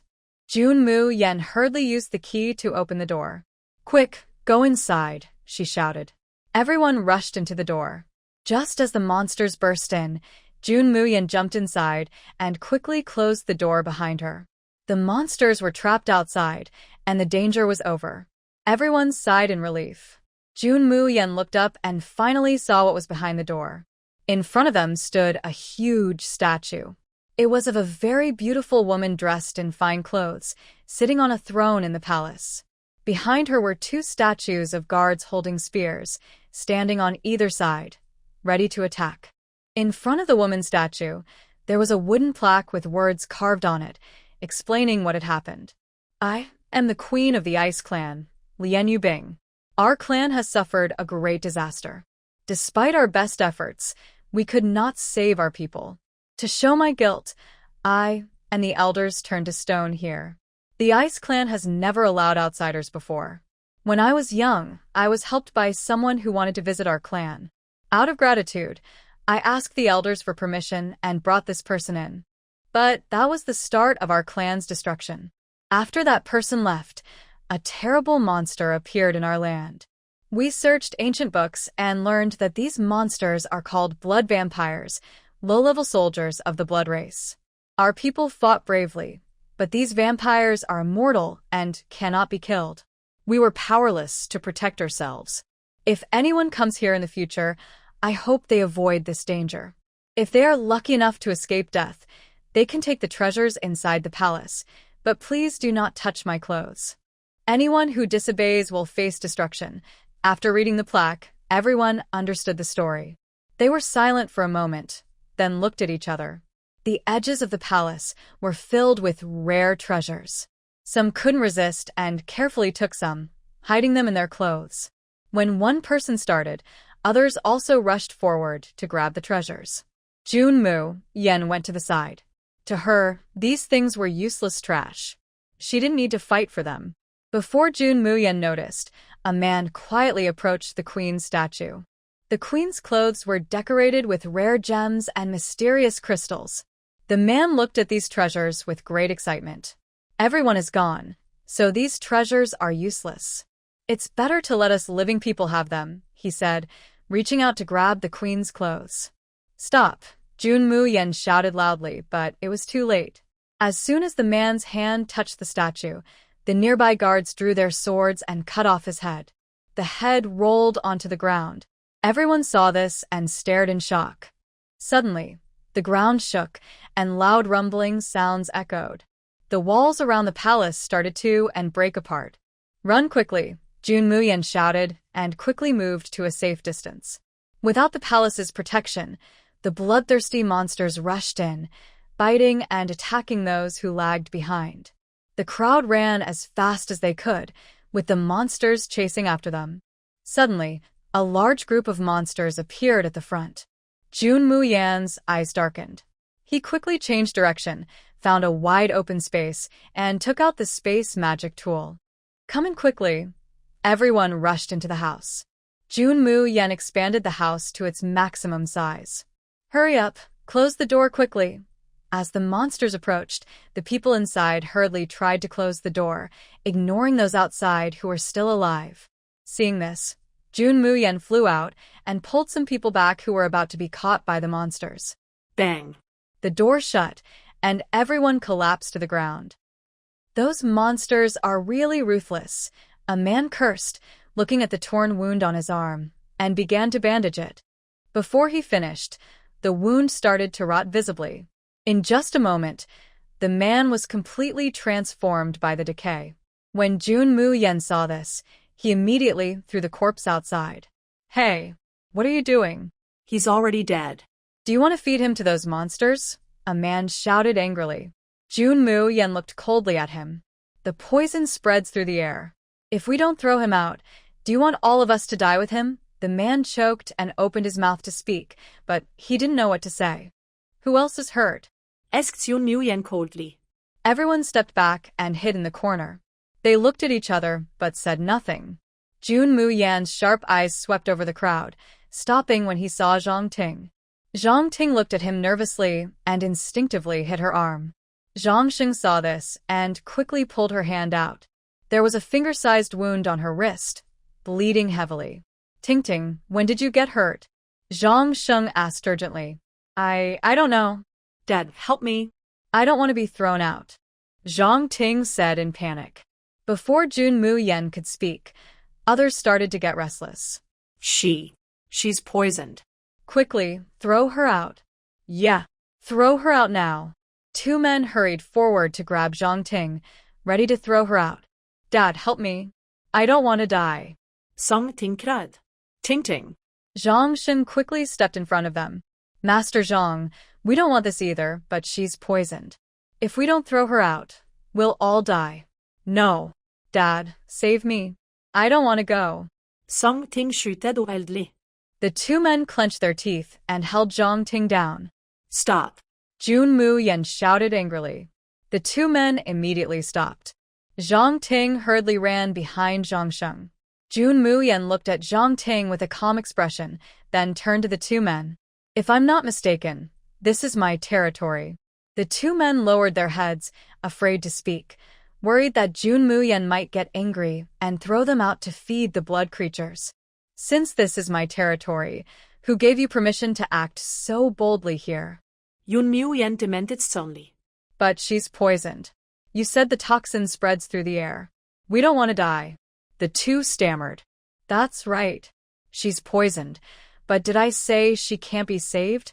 If you can save her, then why didn't you save that man just now? They asked. He was poisoned too quickly. I'm not a god. How can I save everyone? Jun Mu Yen replied helplessly. So you asked if anyone was hurt? You want to save them, not throw them out. The two men said happily. Nonsense. Those monsters become much stronger when they eat one more person. They're already hard to fight, and now they are even more powerful. They could break through this house. Jun Mayan said angrily. Sorry. We misunderstood you. The two people quickly apologized. Jun Mayan didn't look at them and walked straight to Zhang Ting. She checked the wound and then disinfected it with a dagger. Uncle Zhang, hold her down, Jun Mayan said. Hearing this, Zhang Sheng hurriedly held Zhang Ting down. With a flick of the dagger, a scream sounded as a piece of flesh was cut from her arm and fell aside. Zhang Ting screamed in pain, but Jun Mayan remained cold. She carefully removed the remaining rotten flesh and sprinkled some hemostatic powder. Done, Jun Mayan finished, threw the blood-stained dagger outside and carefully wiped her hands. Zhang Ting, in pain and sweating heavily, still glared fiercely at Jun Mayan. She thought Jun Mayan was doing it on purpose. Jun Mayan glanced coldly at Zhang Ting, ignoring her anger, and sat down to rest and regain her strength. Gradually, the growling outside disappeared. Some brave people peeked out the window and saw that besides the corpses on the ground, there were no blood ghosts around. It seems the blood ghosts have left, someone said happily. Really? They really left. There's no movement outside anymore. Seeing this, everyone hesitated but wanted to open the door and look outside. If you want to die, go ahead, Jun Mayan said coldly. Miss June, there's no movement outside now. Staying here isn't a good idea, someone said. Then you can go out, Jun Mayan replied directly. The person hesitated, looked at Jun Mayan's unchanged expression, gritted their teeth, and carefully pushed the door open to step outside. Seeing no movement, they quickly shouted, "Come out. It's safe now." Those monsters. Before they finished, a large group of blood ghosts rushed at them and drained their blood in an instant. Seeing this, everyone quickly shut the door and sat on the ground, looking pale. Why didn't you stop him? Someone angrily pointed at Jun Mayan. Jun Mayan coldly looked at the person and, filled with anger, kicked him away. Hu Jun, stop fooling around. He wanted to go out himself, so it's not your fault, a woman advised. If I had stopped him, he wouldn't have died, Hu Jun said with guilt. Miss June just told him not to go out. He didn't listen. Now you're still blaming her. If it weren't for Miss June, we would all be dead. Everyone began to criticize, and Hu Jun lowered his head. Jun Mayan stood up, her sharp eyes sweeping over everyone present. From now on, no one is allowed to go out without my orders. If anyone wants to die, I won't stop them, Jun Mayan said seriously. Hearing this, everyone lowered their heads. After a moment, Zhang Sheng stood up. Miss June, You saved our lives. We are willing to follow your orders. Everyone, as you can see, among us, Miss June's wisdom and strength are the best. Zhang Sheng, trust her and want her to lead us out. Zhang Sheng's words clearly set an example, and others agreed. We are willing to follow Miss June's command. Yes, we are too. June Mai nodded calmly. Now, rest well and conserve your strength. She took out supplies from her space and distributed them. Although they were all cultivators and wouldn't starve in a few days, they still needed food to maintain their energy. June Mayan sat cross-legged, closed her eyes, and activated the ghostly eye. Her mental power extended out into the room. She saw that the room seemed peaceful on the surface, but in hidden spots, many blood vampires were lurking. June Mayan frowned, her mental power spreading further. Apart from some ordinary houses and the collapsed palace, there was only an abandoned sacrificial hall. She sensed something strange about that hall. Her mental power couldn't it. Instead of forcing her way in, she decided to go and check out the sacrificial hall herself. Looking outside, June Mayan searched for a place with the fewest blood vampires. Xiang Wentian, I'll go out and take a look. You keep an eye on these people, she said. Xiang Wentian understood that June Mayan had her reasons and didn't stop her, only reminding her to be careful. June Mu Yen quickly stepped out of the room, causing everyone to startle and hurriedly stand up. Young Master Xiang, what is Miss June planning to do? Zhang Sheng asked anxiously. It's nothing, Xiang Wentian replied calmly. Young Master Xiang, how could Miss June go out? There are those monsters outside. Everyone stay calm. Mu Yen must have found something important to go out. She would never do something she isn't sure about, Xiang Wentian said. Hearing this, everyone sat back down, except Xiang Wentian, who stood quietly by the window, gazing into the distance. His worried expression made Zhang Ting feel even more jealous. Although they knew that with June Mu Yan's strength, those blood vampires couldn't harm her, he still couldn't help but worry. June Mu Yan used her spiritual power to its fullest, quickly dodging countless blood vampires and reaching the front of the sacrificial hall. Strangely, the vampires stayed about 100 meters around the hall and couldn't come closer. June Mu Yan examined the hall carefully, then cautiously stepped inside. She pushed open the long-closed door. In the center of the hall was an altar covered with offerings. Behind the altar was a statue, but it was not the queen of the Ice Clan. Instead, it was another woman, with a wooden plaque on her chest indicating her identity. First-generation Ice Queen Xian Wuyu. So, it's the first Ice Queen. This sacrificial hall must be the sacred place of the Ice Clan. June Mu Yan approached the statue from behind, looked up accidentally, and saw a red bead on the back of the statue's head. Curious, she stepped onto the platform. Suddenly, the bead emitted a red glow, stabbing her eyes. When she opened her eyes again, everything was blood red. Where is this place? June Mu Yan wondered. As soon as she spoke, a line of words appeared in the air. Sacred land of the Blood Clan. This is the sacred land of the Blood Clan. How did I get here? Blood Spirit Pearl. Another 3 words appeared in the sky. June Mu Yan frowned slightly. Blood Spirit Pearl? Could it be the bead behind the statue, just now? How do I get out of here? She asked. She looked at the 2 words in the air, then thought quickly. When she opened her eyes again, she was back inside the sacrificial hall. In her hand, there was now a blood-red pearl. As she was puzzled, suddenly, the temperature of the pearl rose higher and higher, finally burning her skin. June Mu Yan wanted to take it down, but no matter how hard she tried, she couldn't touch it. A sharp pain shot through her, causing her to sweat profusely. The blood spirit pearl burned along her wrist and sank downward, finally entering her wrist. The pain disappeared. June Mu Yan looked at her wrist and found no scars. Only a red mark remained. June Mu Yan gently touched her wrist. If she hadn't still felt a faint pain, she might have thought it was just a hallucination. Thinking of what just happened, June Mu Yan activated her mind and entered the blood-colored space again.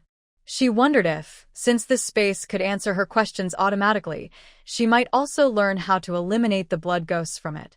Where are the weaknesses of the blood ghosts? She asked. But no words appeared in the air. Seeing this, she didn't ask again. The blood spirit pearl was probably related to the blood clan, so asking about how to kill blood clan members might not work. Junmu Yen moved her thoughts and quickly left the space. She observed the sacrificial hall. Besides the statue, there was nothing else. She guessed that her mental power couldn't earlier because of that pearl. Just as she was thinking, suddenly, a cracking sound came from beneath her feet. The statue turned, and a secret passage appeared at its base. Junmu Yen carefully approached it. The entrance was pitch black, and a foul smell wafted out. She covered her nose and mouth, holding a luminous pearl, and carefully stepped down. After descending the stairs, she saw a narrow room. Inside, there was only a mat, and sitting on it was a skeleton. Junmu Yen frowned and slowly approached the skeleton. It was almost turned to dust, probably having been here for many years. The skeleton didn't look like a woman's, so it probably wasn't Xian Wuyu. She examined the skeleton and saw a blood-red ring on its hand. She sensed the same aura as the blood spirit pearl from the ring. On the wooden plaque of the stringed instrument, it was said that the blood ghosts appeared after she brought an outsider into the Ice Clan. Could this outsider be a member of the Blood Clan? But why did he die in this cave? Junmu Yen looked around and found a recording stone beneath the skeleton. She tentatively used her spiritual power to activate it. The recording stone immediately emitted a glow, and the image of a man in a black robe appeared. I don't know who you are, but your ability to find my remains shows you must have a strong connection to the Blood Clan.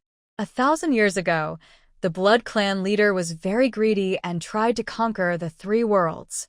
The Celestial Emperor and the goddess Yao Guang killed most of my Blood Clan members, which led to the Blood Clan being sealed and their treasure, the Blood Spirit Pearl, falling into the Ice Clan. 1,000 years later, the seal weakened, and the Blood Demon wanted to break it using the Blood Spirit Pearl. I thought he wanted to save my people, but I didn't realize he only cared about his own ambitions. He tricked me, and I lost most of my strength to break free from the seal, and came to the Ice Clan to take back the Blood Spirit Pearl. Before I left, the Blood Demon gave me a 5-direction blood ring he had crafted to help me take the pearl. I didn't expect that the ring was sealed with countless blood ghosts. When I found out, it was too late. The Ice Clan was about to be destroyed, and I was also harmed by the ring's backlash and fell here. Before I died, I left this message, hoping someone would find it someday and reseal the blood ghosts into the 5-direction blood ring to prevent them from harming others. If you have the ability, I hope you can go to the 9th heaven and tell the Celestial Emperor Tian Xian that the Blood Clan's seal will break and the Blood Demon will return. Please save innocent people. The Blood Spirit Pearl is in the Ice Clan. I never found it before I died. If you are lucky enough to get it, I hope you will use it wisely. The recording ended, and Junmu Yen finally understood what had happened. Looking at the blood-red mark on her wrist, she was still confused. Why did the blood spirit pearl automatically enter her wrist? She couldn't figure it out, so she decided to burn the remains of the person and take the ashes away. Although he was from the Blood Clan, he was ultimately a good person. As she left the sacrificial hall, she noticed something strange. The blood ghosts didn't dare to approach her this time. Whenever they came within a meter of her, they were pushed away. Junmu Yen looked at her hot wrist and wondered if it was the power of the blood spirit pearl. She closed her eyes and found that her spiritual power could now cover the entire small town. She faintly felt the benefits the blood spirit pearl was giving her. Using her spiritual power, Junmu Yen saw the whole town. In the 5 directions north, south, east, west, and center, there was a red ring underground. It was probably the 5-direction blood ring. Now, how could she reseal the blood ghosts? Junmu Yen thought for a moment and then used her spiritual awareness to enter the domain of the blood spirit pearl. How do I activate the 5-direction blood ring? This time, she asked from a different angle, hoping the space could answer her. Sure enough, a line of words appeared in the sky. Break 5 blood rings to automatically return. After the 5 blood rings are restored, will the sealed things also come back? Junmu Yen asked. Junmu Yen smiled slightly, withdrew his spiritual awareness from the space, and then quickly walked back to the space artifact. Outside the house, countless blood ghosts surrounded it. Through the window, when Tian saw Jun Muyen, who was about to open the door, but was stopped by Zhang Ting. "Get out of the way," when Tian shouted angrily. You can't open the door. If you do, those monsters outside will rush in," Zhang Ting said bravely. "Say it again. Get out of the way," when Tian looked at Zhang Ting coldly. Zhang Ting's face turned pale with fear, but she didn't move. Seeing this, Zhang Sheng quickly pulled Zhang Ting aside.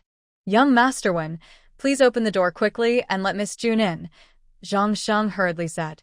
Before Wen Tian could grasp the door latch, he felt an attack coming from behind and quickly dodged. "What are you trying to do?" Wen Tian asked coldly. "Sorry. Young Master Wen, I really can't let you open the door. As you can see, there are so many monsters outside. Even if Miss June can handle one, what if other blood ghosts rush in? We will all die," someone explained. When Tian looked at the others. "What about you? Do you think the same?" The few women who had just stepped forward now stood behind Wen Tian. "Young Master Wen, we'll stop them. You hurry and open the door." When Tian, seeing this, finally managed a slight smile. "Finally, some people with conscience. Young Master Wen, stop talking and just open the door," a woman shouted. "You seem to have forgotten that this space artifact belongs to Mu Yen," Wen Tian said calmly. As soon as he finished speaking, Jun Mu Yen pushed the door open. Everyone saw Jun Mu Yen, and immediately their faces turned pale with fear. Jun Mu Yen slowly walked in. "I heard you didn't want me to come in," he said with a smile. Those who had prevented Wen Tian from opening the door swallowed hard. They had forgotten that the artifact recognizes its owner. As long as the owner wants to come in, they can come in at any time. Why bother opening the door for others? "Miss June, you can't blame us. We're just ordinary people. We're afraid to die," a man said with difficulty. Afraid to die, huh?" Jun Mu Yen sneered softly, then quickly formed a claw with her 5 fingers and suddenly inhaled. Over a dozen people were thrown out of the room, screams echoed outside, and soon the sound stopped. The remaining people, except for old Hu Binglin and Xiang Wentian, looked at Jun Mu Yen with fear and shock. Jun Mu Yen looked at the remaining 10 people. It's not that she was cruel, but these people were too ungrateful. She had worked hard to save their lives, yet at a critical moment, they abandoned her for their own safety. Anyone would feel the same. Giving kindness in return for resentment. What kind of virtue is that? Zhang Ting hid behind Zhang Sheng, afraid to look up at Jun Mu Yen, worried she might be thrown out too if she saw her. Jun Mu Yen stared directly at Zhang Ting. Seeing this, Zhang Sheng suddenly knelt down with a thud. "Miss June, I know you won't forgive Tingting, but please spare her.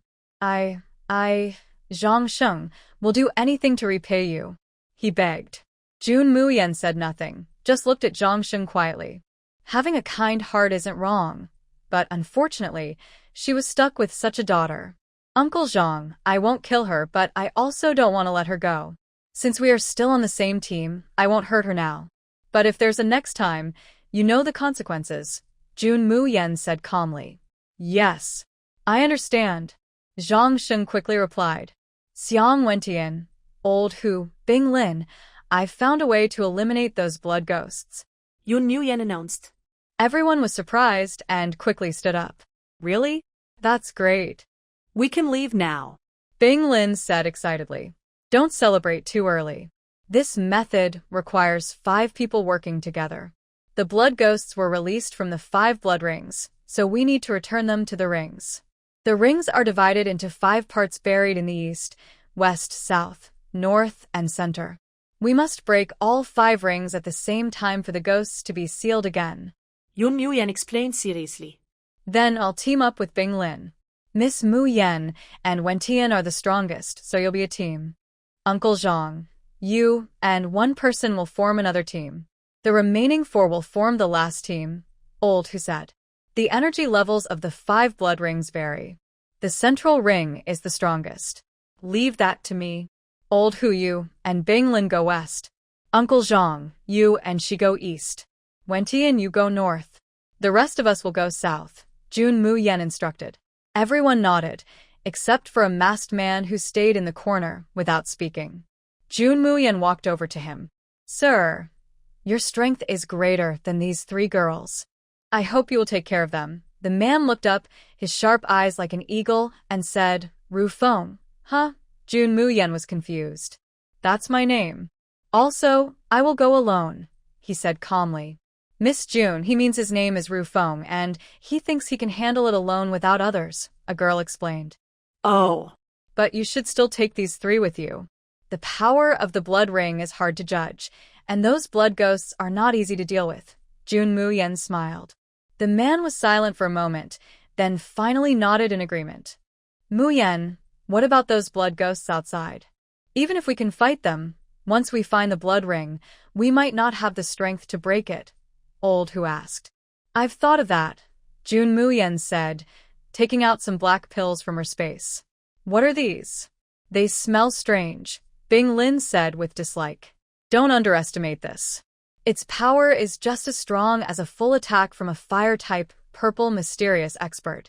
With it, we can hold off those blood ghosts for a while. Really? That powerful? Bing Lin was surprised. Try it and see. First, divide these up. There aren't many ingredients, so this is all I can make. Okay. Sister June, what will you do? Bing Lin asked worriedly. Those blood ghosts can't hurt me. You can rest assured. Jun Muyen smiled. After making arrangements, Jun Muyen put away her space artifact. As soon as the blood ghosts smelled human scent, they surged like a tide. Jun Muyen used ghostly fire to envelop everyone. When the blood ghosts touched the ghostly fire, they burned away. Run quickly. Jun Muyen created 5 paths with ghostly fire in the north, south, east, and west. Everyone ran in their directions. Once they were far enough, Jun Muyen withdrew the ghostly fire. She didn't notice that Zhang Ting didn't follow Zhang Sheng but ran off alone.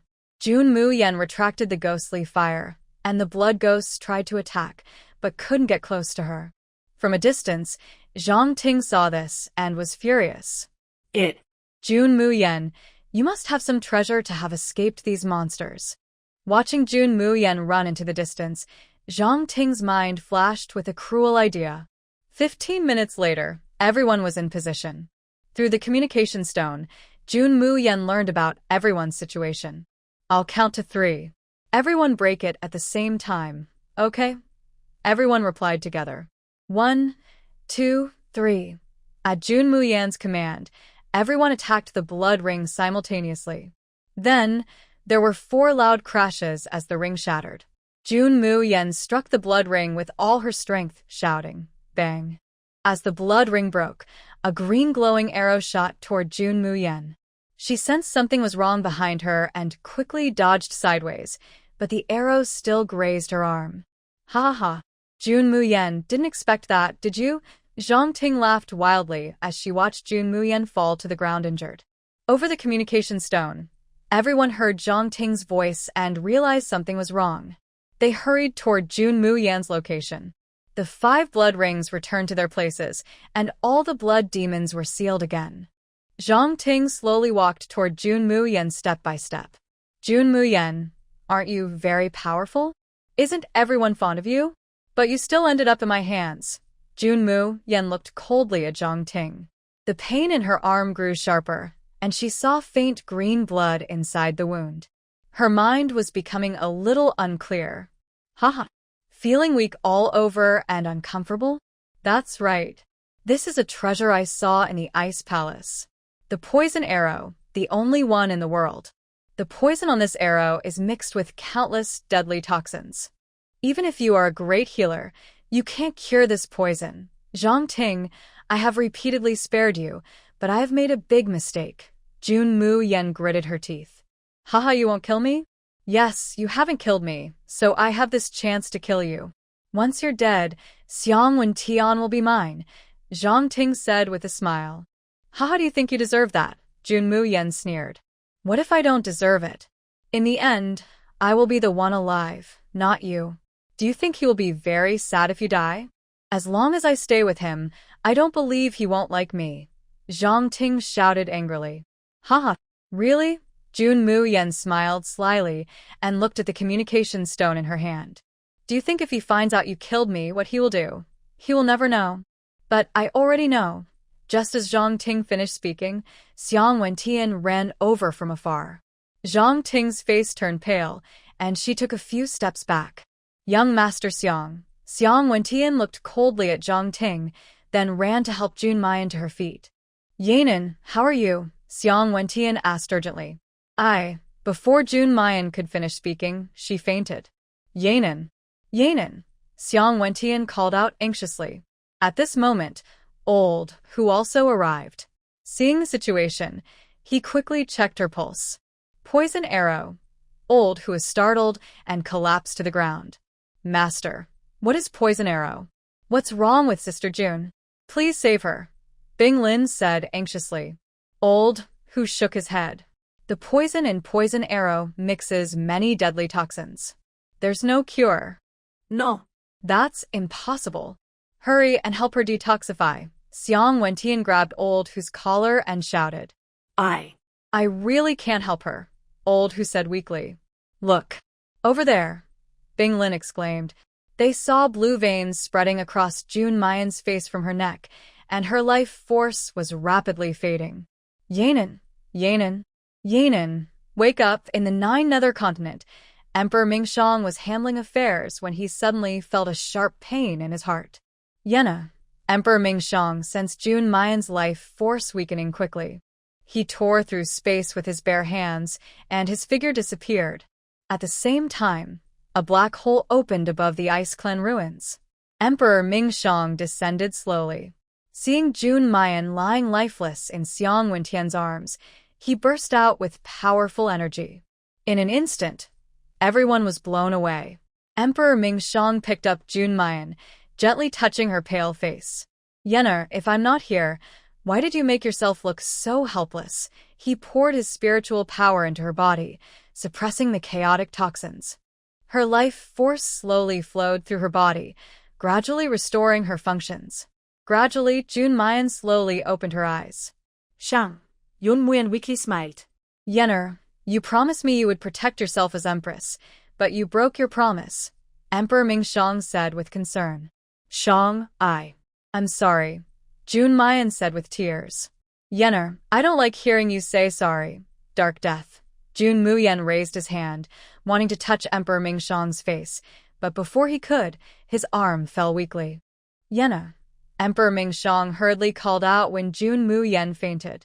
But Jun Muyan kept his eyes closed and completely lost consciousness. Seeing this, Emperor Mingxiang didn't delay and immediately took Jun Muyan back to the peak of burning sky. Shadow Assassin. Emperor Mingxiang shouted. Master. Shadow Assassin entered and saw the lifeless Jun Muyan. Madam, what's going on? Go call the old man, Emperor Mingxiang said coldly. Yes. Shadow Assassin hurriedly ran out. In the Yaoyang sect, Yening Tian was drinking a small cup of wine when suddenly, Shadow Assassin rushed in. Sect leader Yen, something's wrong. Hey. Kid, what are you talking about? What's wrong? I'm fine, Old Yen said irritably. No, sect leader Yen, it's the madam. She's in trouble. What? Little Junjun is in trouble? Yening Tian's eyes widened. Before Shadow Assassin could react, he disappeared. At Burning Sky Palace, Emperor Mingxiang kept channeling spiritual power into Jun Muyan, holding her to her last breath. When Yening Tian entered, he saw the weak and fragile Jun Muyan and hurried over. Let me see. Yening Tian pushed aside Emperor Mingxiang, checked Jun Muyan's body, and then exclaimed in shock, It's the poison arrow. Little Junjun, where exactly did you go?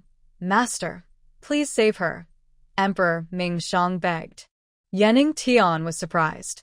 Emperor Mingxiang had never begged anyone before, not even him.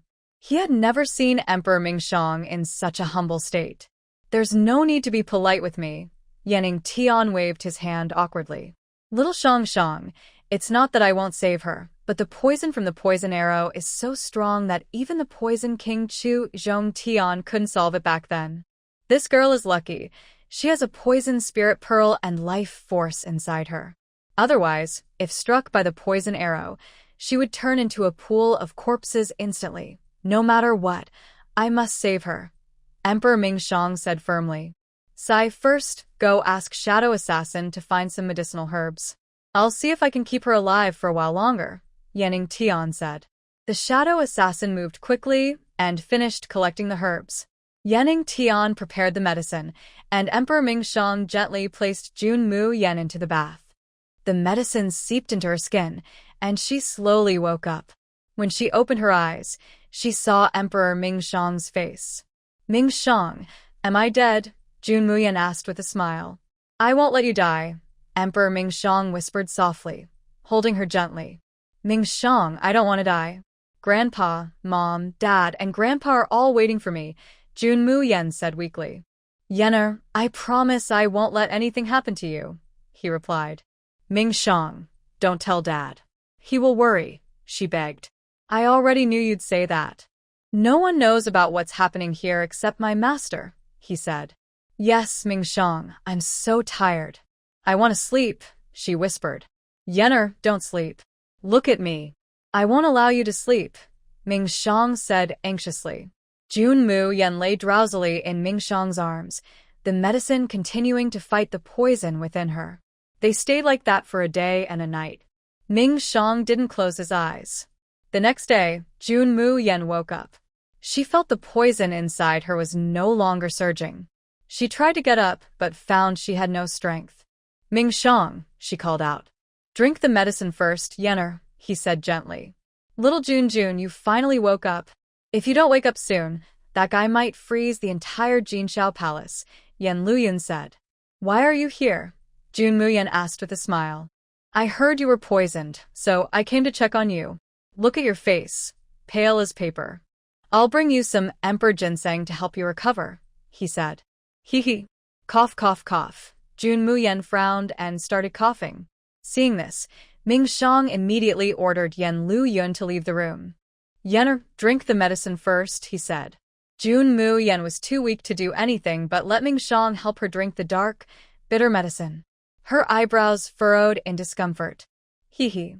Mingxiang smiled helplessly, then took out a piece of candied fruit and put it in her mouth. Better now? He asked with a smile. Yes, she nodded. The sweetness of the candied fruit masked the bitterness of the medicine, making her feel less uncomfortable. Only then did she relax her brow. Girl, are you feeling better?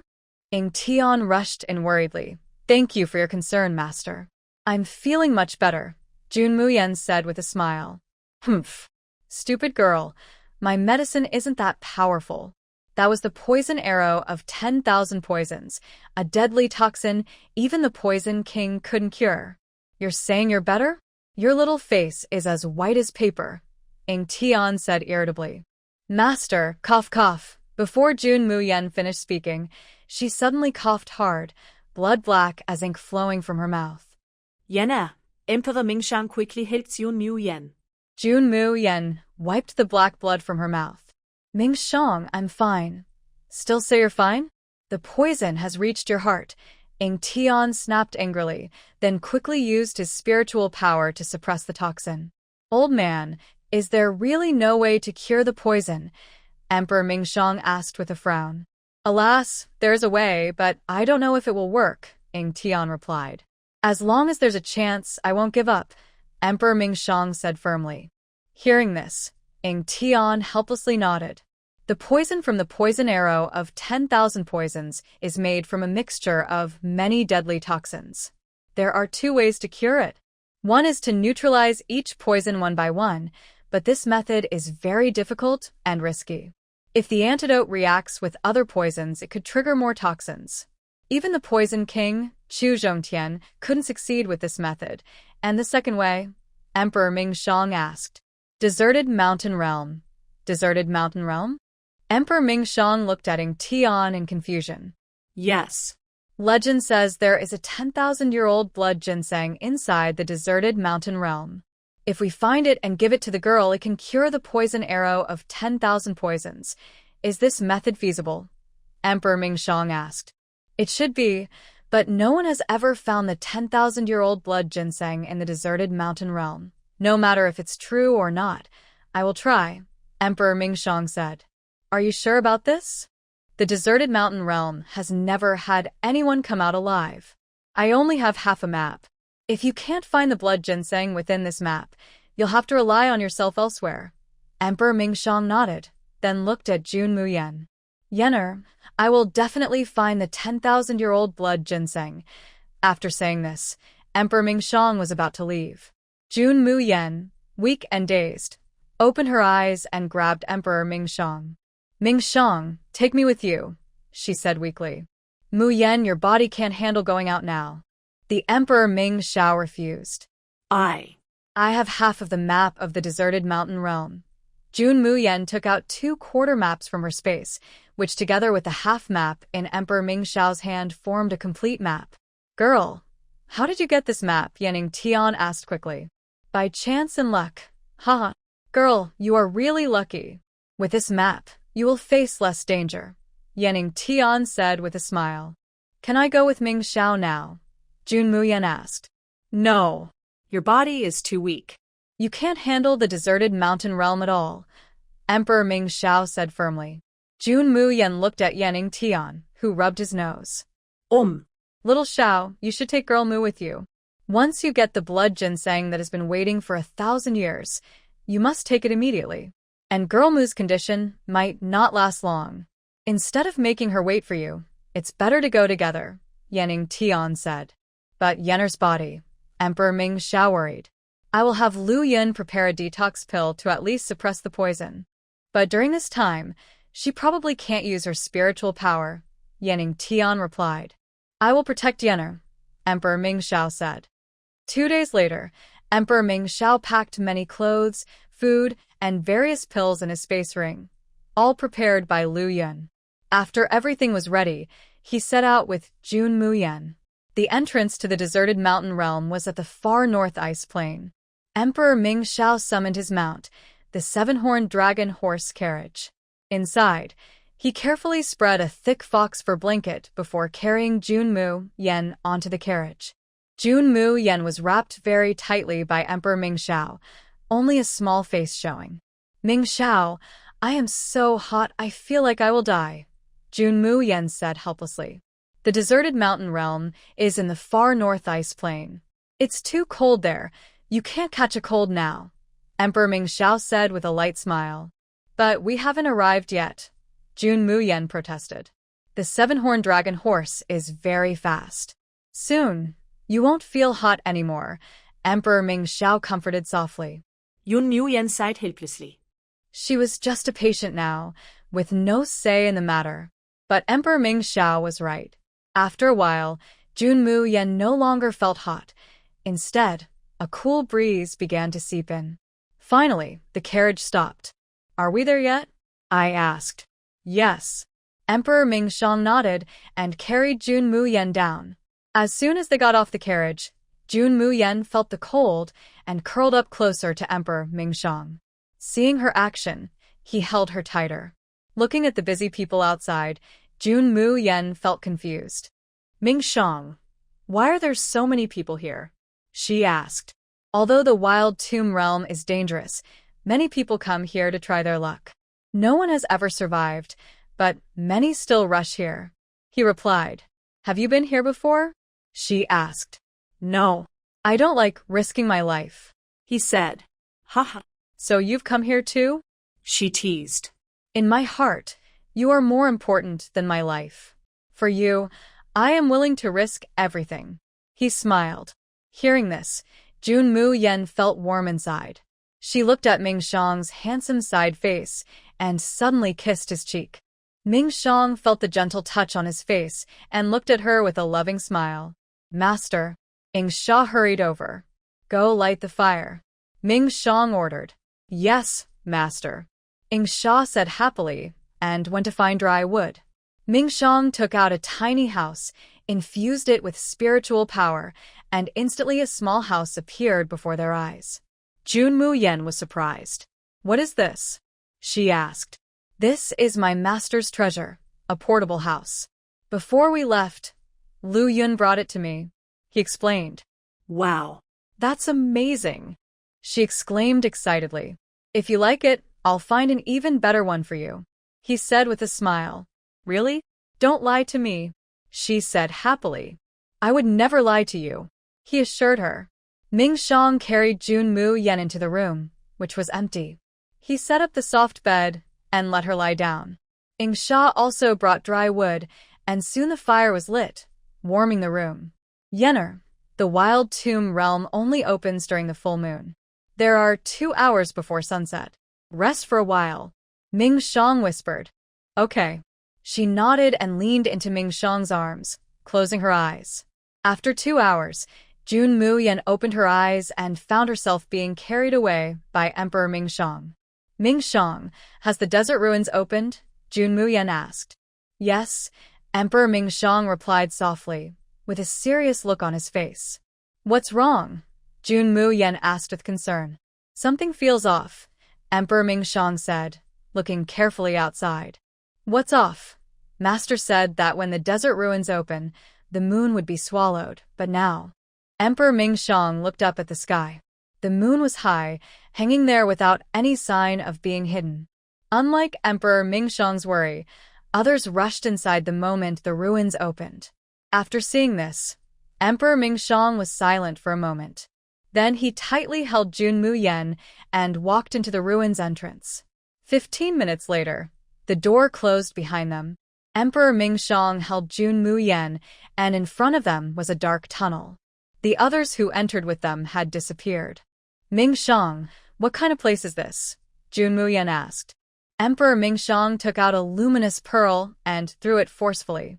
It embedded itself into the wall, and suddenly, the whole space lit up. Junmu Yen took out a map.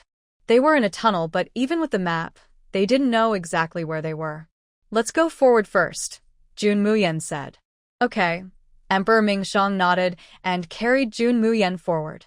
As they moved, Junmu Yen seemed to smell a strong smell of blood.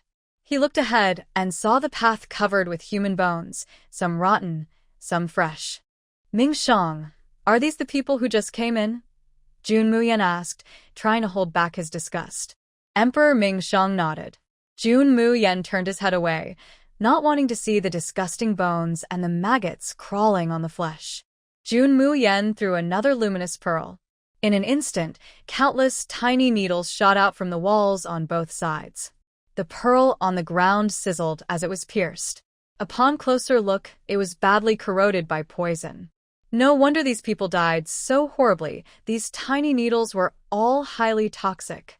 Emperor Ming Xiang carefully carried Junmu Yen as they tiptoed past the corpses. After the needles shot out once, they needed time to recover. The two quickly crossed the long tunnel while it was still safe. After walking for about the length of a stick of incense, faint sounds could be heard ahead. 2 people stepped forward, and a thin man was lying on the ground. His left leg had been cut off, and blood was flowing from the wound. Help! Help me! The man weakly begged. He probably was bitten by a poison needle in his leg, and to stop the poison from spreading, he had to cut off his leg. He's quite tough, Junmu Yen said. Save me. I am a guard under the city, lord of Fengyuan City. The man gritted his teeth and struggled to speak. Junmu Yen was surprised and quickly asked, You're from Fengyuan City? Yes. I am the chief guard under the city lord. Please save me, the man said weakly. Junmu Yen took out a hemostatic pill and gave it to him. How did you end up here? Where is the city lord? Has he come? Junmu Yen asked urgently. No. My brothers and I came here to train, but we didn't expect to trigger a trap. If I hadn't cut off my left leg, I might have died too, the man explained. Can you still walk? Junmu Yen asked. The man shook his head. Seeing this, Junmu Yen took a piece of fruit wood from her space and made it into a crutch for him. If she weren't poisoned herself, she could have made a healing pill to regrow his leg, but right now, she was in no condition to help him. Thank you for saving me. I can't move now. You should leave quickly. The wilderness tomb is very dangerous. You've saved my life, and I am grateful. If I survive and get out, I will repay you, the man said. Even if he didn't say it, Emperor Ming Xiang wouldn't take him along. Right now, her safety was the most important, and others didn't matter. Jun Muyen nodded. With Emperor Mingxiang protecting her in the wilderness tomb, that was enough. Bringing another person might make things more dangerous. She wouldn't risk Emperor Mingxiang for a stranger. Let's go, Mingxiang, Jun Muyen said. Yes, Emperor Mingxiang replied. He moved quickly, and soon they left the passage. At the end of the passage was a palace, but now it was just ruins. Jun Muyen looked around. It seemed someone had deliberately destroyed it. The cracks on the walls clearly showed signs of a fight. Suddenly, footsteps sounded. A group of people appeared at the entrance, mostly those who had entered before them. Initially, Jun Muyen didn't want to pay attention to them, but she sensed a fierce gaze from the crowd, clearly directed at her. Following the gaze, Jun Muyen saw an old friend, Ouyang Pingting. It's really her, Jun Muyen exclaimed in surprise. Yena, what's wrong? Di Mingxiang asked. It's nothing. I just saw an old friend, Jun Muyen said with a smile. Di Mingxiang looked in the direction of Jun Muyen's gaze. When Ouyang Pingting saw that Di Mingxiang was looking at her, the fierce look in her eyes instantly disappeared, replaced by deep affection. Di Mingxiang frowned. Yenner, who is she? Hearing Di Mingxiang's words, Ouyang Pingting froze. He actually asked who she was? Mingxiang, your memory really isn't good. She almost beat me to death before. Jun Muyen scolded angrily. Then I will kill her right now, Di Mingxiang said coldly. No need. Let her jump around for a couple more days. Later, I will personally deal with her, Jun Muyen sneered. All right. We all listened to Yenner's words. Cough, cough. Jun Muyen suddenly coughed, with faint black blood at the corner of her mouth. Seeing this, Di Mingxiang quickly fed her a pill. The poison was suppressed, and Jun Muyen felt a bit better. Yenner, how do you feel? Are you feeling a little better? Di Mingxiang asked nervously. I'm fine, Jun Muyen smiled, signaling him to relax. Emperor, a man approached respectfully. Di Mingxiang nodded faintly in response. Curious, Jun Muyen looked at the man in front of her. Since Di Mingxiang rarely responded to anyone, the fact that he acknowledged this man meant he was probably quite capable. The man saw Jun Muyen staring intently at him and lowered his head shyly. Di Mingxiang, seeing this, looked annoyed and turned Jun Muyen's face away. Yenner, do I not look as good as him? Di Mingxiang said unhappily. Cough, cough. Jun Muyen awkwardly coughed twice, then looked at Di Mingxiang with a pleading expression and chuckled. How could that be? My Mingxiang is the most handsome, she said, patting Di Mingxiang's face. The man saw this, and his eyes were full of disbelief. The mighty Shura emperor actually tolerated a woman treating him like this. It seemed this woman was definitely not ordinary. Emperor, I wonder who this young lady is. The man asked. Honored lady of the Lord, Di Mingxiang said. Oh? I haven't seen the emperor in many years. I didn't expect the emperor to have a wife. That's wonderful news, the man said with a smile. Jun Muyen rolled her eyes and poked Di Mingxiang's chest. Hey, who are you calling your wife? Good wife, Di Mingxiang whispered softly. Jun Muyen looked annoyed. Does he think she's a child? Does he need to coax her? Ha! The emperor and his wife really have a good relationship. The man chuckled. After talking for a while, Jun Muyen still didn't know who he was. Someone who can get Di Mingxiang to speak must be an important person. She asked. You're flattering me. I am Qinyu, the owner of Qianlezhuang, the man replied. Qianlezhuang? Jun Muyen looked at Di Mingxiang with confusion. He had mentioned the 9 nether continents' powers before, but Qianlezhuang wasn't among them. Qianlezhuang usually stays out of worldly affairs and doesn't join power struggles. It's normal if you haven't heard of it. Chunyu explained. So, how do you know Di Mingxiang? Jun Muyen asked curiously. Chunyu was about to speak, but saw Di Mingxiang's cold, piercing gaze. He immediately shut his mouth, afraid to say anything. Jun Muyen noticed the strange atmosphere between the two men. She was a bit confused. Is there some secret bond between these two men? Lady, you should ask the emperor about this. Chunyu said, looking at Jun Muyen. Jun Muyen looked at Di Mingxiang, grabbing his collar, as if saying, if you don't tell me, I won't let go. Di Mingxiang frowned, seeing Junmu Yan's determined look. He sighed helplessly and said, "Long ago, before I became the Shura Emperor, I was accidentally ambushed by some old folks. I broke into Qianlezhuang, and it was him who saved me." "So, you saved Di Mingshang. Why can't you tell?" Junmu Yan became even more curious. Seeing that Di Mingshang didn't speak, Junmu Yan turned her questioning gaze to Qinyu. Qinyu looked at Di Mingshang, but dared not say anything. Junmu Yan looked at Di Mingshang carefully and said cautiously, "You two aren't." Seeing the look in Junmu Yan's eyes, Di Mingshang knew what she was thinking. He helplessly patted her head. "Yener, what are you thinking?" he asked. "Lady, the truth is like this. Initially, the emperor was injured and barged into my room. At that time, I was taking a bath. To escape from those who were chasing me, I lied and said the emperor was my maid. So, Qinyu said awkwardly. Junmu Yan was stunned upon hearing this, then couldn't help but burst into laughter. Ah! Suddenly, everyone in the palace looked at Junmu Yan, wondering what was so funny. After laughing enough, Junmu Yan looked at Emperor Mingshang, whose face was more beautiful than a woman's, and said bluntly, "Mingshang, your face is more beautiful than a woman's. No wonder you can fool those people." Emperor Mingshang looked at Junmu Yan with a black face, helplessly rubbing his stomach where he was laughing. Seeing how Emperor Mingshang doted on Junmu Yan, Ouyang Pingting's anger overwhelmed her reason. Ouyang Pingting walked toward Emperor Mingshang. "Brother Mingshang, long time no see," she said softly. Emperor Mingshang kept his head down, continuing to rub Junmu Yan's stomach, ignoring Ouyang Pingting's words. Junmu Yan shot a glance at Ouyang Pingting, annoyed at her again trying to cause trouble. Junmu Yan's gaze seemed like a provocation to Ouyang Pingting, who clenched her fists tightly under her sleeve. "Brother Mingshang." Ouyang Pingting moved closer to Emperor Mingshang. Bang! Ouyang Pingting was suddenly pushed away by Emperor Mingshang and fell face-first onto the ground. Everyone looked at Ouyang Pingting with disdain. She already had a husband, yet she shamelessly tried to get close again. Ouyang Pingting got up from the ground, saw the contemptuous looks from everyone, and her anger flared.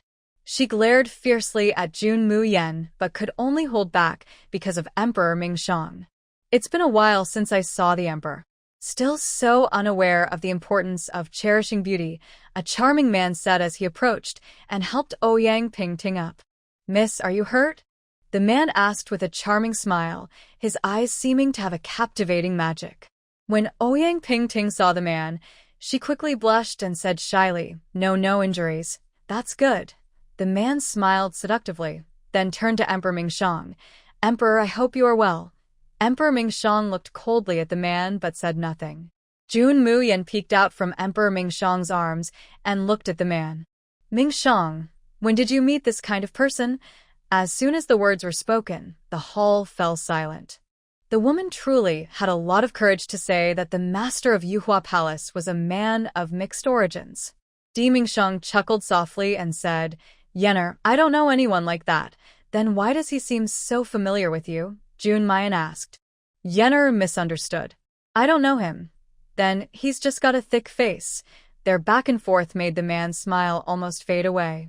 "Emperor, I, Hua Wuhuan, am the master of Yuhua Palace." "Isn't it rude of you to speak like that?" Hua Wuhuan said with a forced smile. "Shang, is he threatening you?" Jun Mayan asked playfully. "No, he wouldn't dare," Di Mingshang replied with a smile. Hua Wuhuan took a deep breath, her eyes full of anger. But Di Mingshang was right. He wouldn't dare threaten Di Mingshang. Although Yuhua Palace and the Peak of Jinshao are powerful forces on the 9 Nether Continent, if they really fought Di Mingshang, he probably wouldn't get a good outcome. Plus, Di Mingshang's master is from the Riki sect, so he didn't have the courage to challenge 2 top-tier powers. "Miss, the emperor said you are his wife, but I've never heard that the emperor married you," Hua Wuhuan said with a smile. Jun Maya nodded. "That's right. He hasn't married me, but I could marry him instead." She lifted Di Mingshang's chin playfully, looking carefree and mischievous. Di Mingshang smiled helplessly and said, "Yes, Yener married me." Hua Wuhuan didn't expect Di Mingxiang to be so doting on Jun Mayan, even saying such words. The men present admired Di Mingxiang's devotion. It's impressive that an emperor would do so much for his woman. Throughout, the emperor was holding that woman in his arms, looking completely spoiled. The women around looked at Jun Mayan with envy. Having such a handsome and powerful man to cherish her was a dream they all wished for. Suddenly, a voice came from the void. Ha ha. Little ones, hello. I am the ruler of the Huangling realm. You can call me the Taisui God King. Huangling realm isn't an independent secret realm? How can there be a ruler? Yes. If there is a master, then everyone who entered before was killed by him. Everyone started talking. No, I don't have a habit of killing. The previous desolate ruins weren't true desolate ruins. The real desolate ruins hide countless treasures, but what was inside before was only endless killing. Those people died because of their greed, not because of the ruins. Then why are you here now? Because the time has come. The person I've waited 1,000 years for has arrived. She is among you. If she passes my test, I can give her what she wants and help her solve some mysteries. She? Who is she? Someone asked. Sure. Secrets of heaven must not be revealed. Wait for her, no, for them to pass my test and you'll find out. Them? Does that mean many people can get the treasure? Secrets of heaven must not be revealed. Little ones, the test begins. With that, the voice disappeared. No matter how loudly everyone shouted, there was no response. Suddenly, the ground of the palace shook, and falling stones rained down from above. This is bad. The palace is about to collapse. Everyone rushed outside, with large stones falling behind them. When they finally got out of the palace, they saw not just the outside scenery, but a much larger palace. This is the inner hall. Someone exclaimed. Little ones, the first challenge begins. First, you must open the door to leave. The same voice sounded again. Everyone looked at the palace's big door. Some tried attacking with their spiritual power, but in the end, they only hurt themselves. They looked at the big lock on the door, feeling helpless. What kind of lock is this? Why are there so many strange numbers? Someone asked. Hearing this, Jun Mayan asked Di Mingxiang to carry her over to look. When she saw the lock, Jun Mayan was surprised. It looked just like a password lock from the 21st century. Yana, do you recognize this kind of lock? Di Mingxiang asked. Everyone looked at Jun Mayan. Lady, do you really know this kind of lock? They asked. Haha, a little girl with yellow hair. How could she have so much knowledge? Pretending. Hua Wuhuan mocked. Jun Mayan shot Hua Wuhuan a glance. You ghost girl, I'm not like you with yellow hair all over. You. Hua Wuhuan was about to say something but saw Emperor Mingxiang's murderous gaze and immediately fell silent. This lock is a password lock. The numbers are the key to open it. Find the right sequence, and it will open, Jun Mayan explained. How do we find the correct numbers? Everyone asked. Since he trapped us in this palace, the password should be here. Let's look around, Jun Mayan said. Miss Jun, I think we don't need to bother so much. I've seen this kind of lock before. Just destroy the mechanism inside, and it will open. Ouyang Pingting pretended to be confident. Really? If you think you can open it, why not try? Jun Mayan said with a smile. Ouyang Pingting's hand was about to touch the lock when she heard Jun Mayan's voice. Don't say I didn't warn you. I'm not sure if there are any traps inside. If you forcefully damage it and trigger something, who will be responsible? Well, Ouyang Pingting was unsure. She was just talking casually. How could she really know about this kind of lock? Miss Ouyang, don't be afraid. Just try. If anything happens, I'll take responsibility, Hua Wuhuan said kindly. Thank you, Lord Hua. Ouyang Pingting smiled. No problem. I love helping beautiful people, Hua Wuhuan said with a mischievous smile. Ouyang Pingting blushed shyly. Just as she was about to unlock the door, she heard Jun Mayan's voice again. What are you going to do now? Didn't you say I was responsible? Hua Wuhuan asked angrily. Lord Hua, don't get angry. Be careful. You're getting old, Jun Mayan said with a smile. Just say what you want to say, nothing much. Mingxiang, let's step back a little. If there are any traps, we won't get involved, Jun Mayan suggested. Okay, Emperor Mingshang said, then picked up Jun Mayan and moved to the side. You can start now, Jun Mayan said. Hey, wait, I'll stand further away too. I'm coming too. Me too, wait for me. Everyone moved to the side, afraid there might be some trap. Ouyang Pingting saw that besides Hua Wuhuan and the others he brought, everyone else had run away. She was furious. Since they didn't trust her, once she opened the door, she would see what they said. Ouyang Pingting's hand just touched the lock when she realized that Hua Wuhuan was also gone. Angrily, she slapped the big lock, which instantly shattered into 2 pieces. Seeing this, Ouyang Pingting was very happy. Look, the lock is open. Before everyone could get excited, the broken lock disappeared and a new, large lock appeared on the door. Then, the door made a clicking sound and many small holes appeared on it. Suddenly, a sharp arrow shot into her shoulder. Next, countless arrows flew out of the holes toward everyone. Ouyang Pingting endured the pain and tried to block them.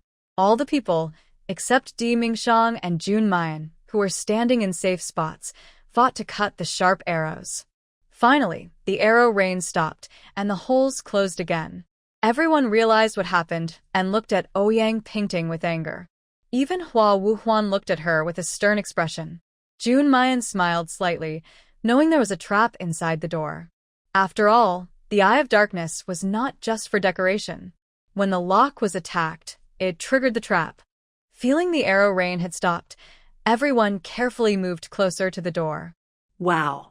There really is a trap inside the door. It seems the girl was right. If only we had listened to her and not let Ouyang Pingting try, our brothers wouldn't have died. Ouyang Pingting saw everyone glaring at her angrily. She looked at Hua Wuhuan for help, but Hua Wuhuan was staring at Jun Mayan and didn't say a word for her. Looking at Jun Mayan and Di Mingshang, they seemed to have never experienced the arrow attack, and there were no arrows where they stood. Jun Mayan, did you already know there was a trap inside the door? Did you deliberately lead me to touch the lock? Ouyang Pingting asked angrily. Haha, you wanted to touch the lock yourself. I didn't force you. And didn't I tell you there might be a trap inside? Who confidently said they could open it. And who stepped forward and said they'd take responsibility if something went wrong. Jun Mayan looked at Hua Wuhuan with clear disdain. At this moment, Hua Wuhuan deeply regretted saying that sentence. The others looked at him in a way that clearly pressured him to respond. Feeling helpless, Hua Wuhuan could only order his subordinates to give some pills to everyone. People can't come back to life after they die. I also feel sorry for your companions. But adventures are always risky. Please accept these pills as my apology, Hua Wuhuan said with a smile. After receiving the pills, the others no longer targeted Hua Wuhuan as much. However, Ouyang Pingting was not so lucky. Hua Wuhuan's words just now showed no support for her. Without Hua Wuhuan's backing, Ouyang Pingting naturally became the focus of everyone's attention. Ouyang Pingting seemed to sense something was wrong. She quietly slipped into a corner and stopped talking. Hua Wuhuan looked at Jun Mayan and asked, Miss Jun, I have a question. Could you please answer it? Jun Mayan rolled her as a Hua Wuhuan. Speak quickly if you have something to say. Don't beat around the bush. Hua Wuhuan looked at her with a serious expression, unsure why Emperor Mingshang liked such a rude and rough girl. Miss Jun, how did you figure out that this place is a blind spot for arrow rain? Did you already know about the trap inside the door? Hua Wuhuan asked. Master Hua, I'm not a fairy. I don't know everything. I just came here because I felt comfortable. Who knew it was a blind spot for arrow rain? And do you think we weren't hurt because we stood here? Haha. Don't forget, my family's Mingshang is here. Even if we stand in the middle, we can avoid getting hurt, Jun Mayan replied confidently. Her words were flawless. Even if everyone doubted Jun Mayan, they couldn't doubt Emperor Mingshang's strength. After all, the title of Shura Emperor wasn't just for show. Jun Mayan looked at Hua Wuhuan with a smile and asked, How about it? Do you have any more questions, Master Hua? Hua Wuhuan looked at her coldly and said, No more. Haha, then please put away your petty jealousy, Master Hua. I find it disgusting, Jun Mayan said without mercy. You. Hua Wuhuan was about to get angry. Suddenly, a cold glint flashed in Emperor Mingxiang's eyes, carrying a hint of killing intent. Hua Wuhuan was so startled that he quickly retracted his anger. He had fought Emperor Mingxiang many times, and Emperor Mingxiang had never wanted to kill him. He didn't expect that just because he was angry at Jun Mayan, Emperor Mingxiang would consider killing him.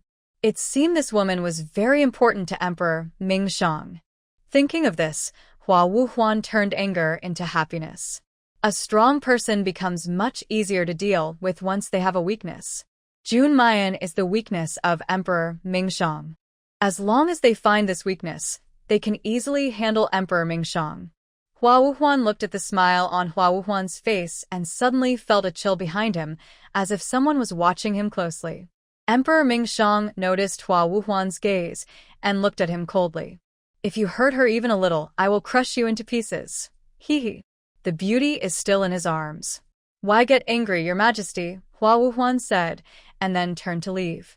Emperor Mingxiang gathered his spiritual power in his palm, but then retracted it. Hua Wuhuan was sure that Emperor Mingxiang wouldn't kill him here. First, if they fought here, the space wouldn't hold, and Jun Mayan might be in danger. Second, if he was right, Jun Mayan was seriously injured, which is why Emperor Mingxiang kept holding her. If they fought, Ouyang Pingting would take the opportunity to kill Jun Mayan. In that case, Jun Mayan would be hurt, but given Emperor Mingxiang's feelings for her, he wouldn't let her be harmed. Feeling the pressure behind him disappear, Hua Wuhuan's clenched fists relaxed. Luckily, he guessed right.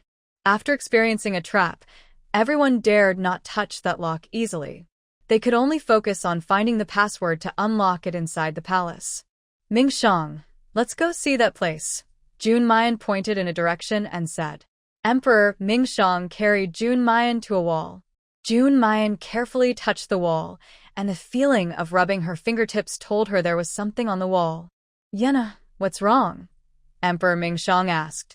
It seems like there's something on this wall. Jun Mayan said.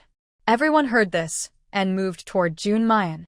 As more people gathered, the air became less breathable, and Jun Mayan suddenly felt suffocated. Yenna, are you feeling unwell again? Emperor Mingxiang asked nervously. Quick. Let them step back a little, Jun Mayan said. Hearing this, Emperor Mingxiang directly pushed everyone back a few meters.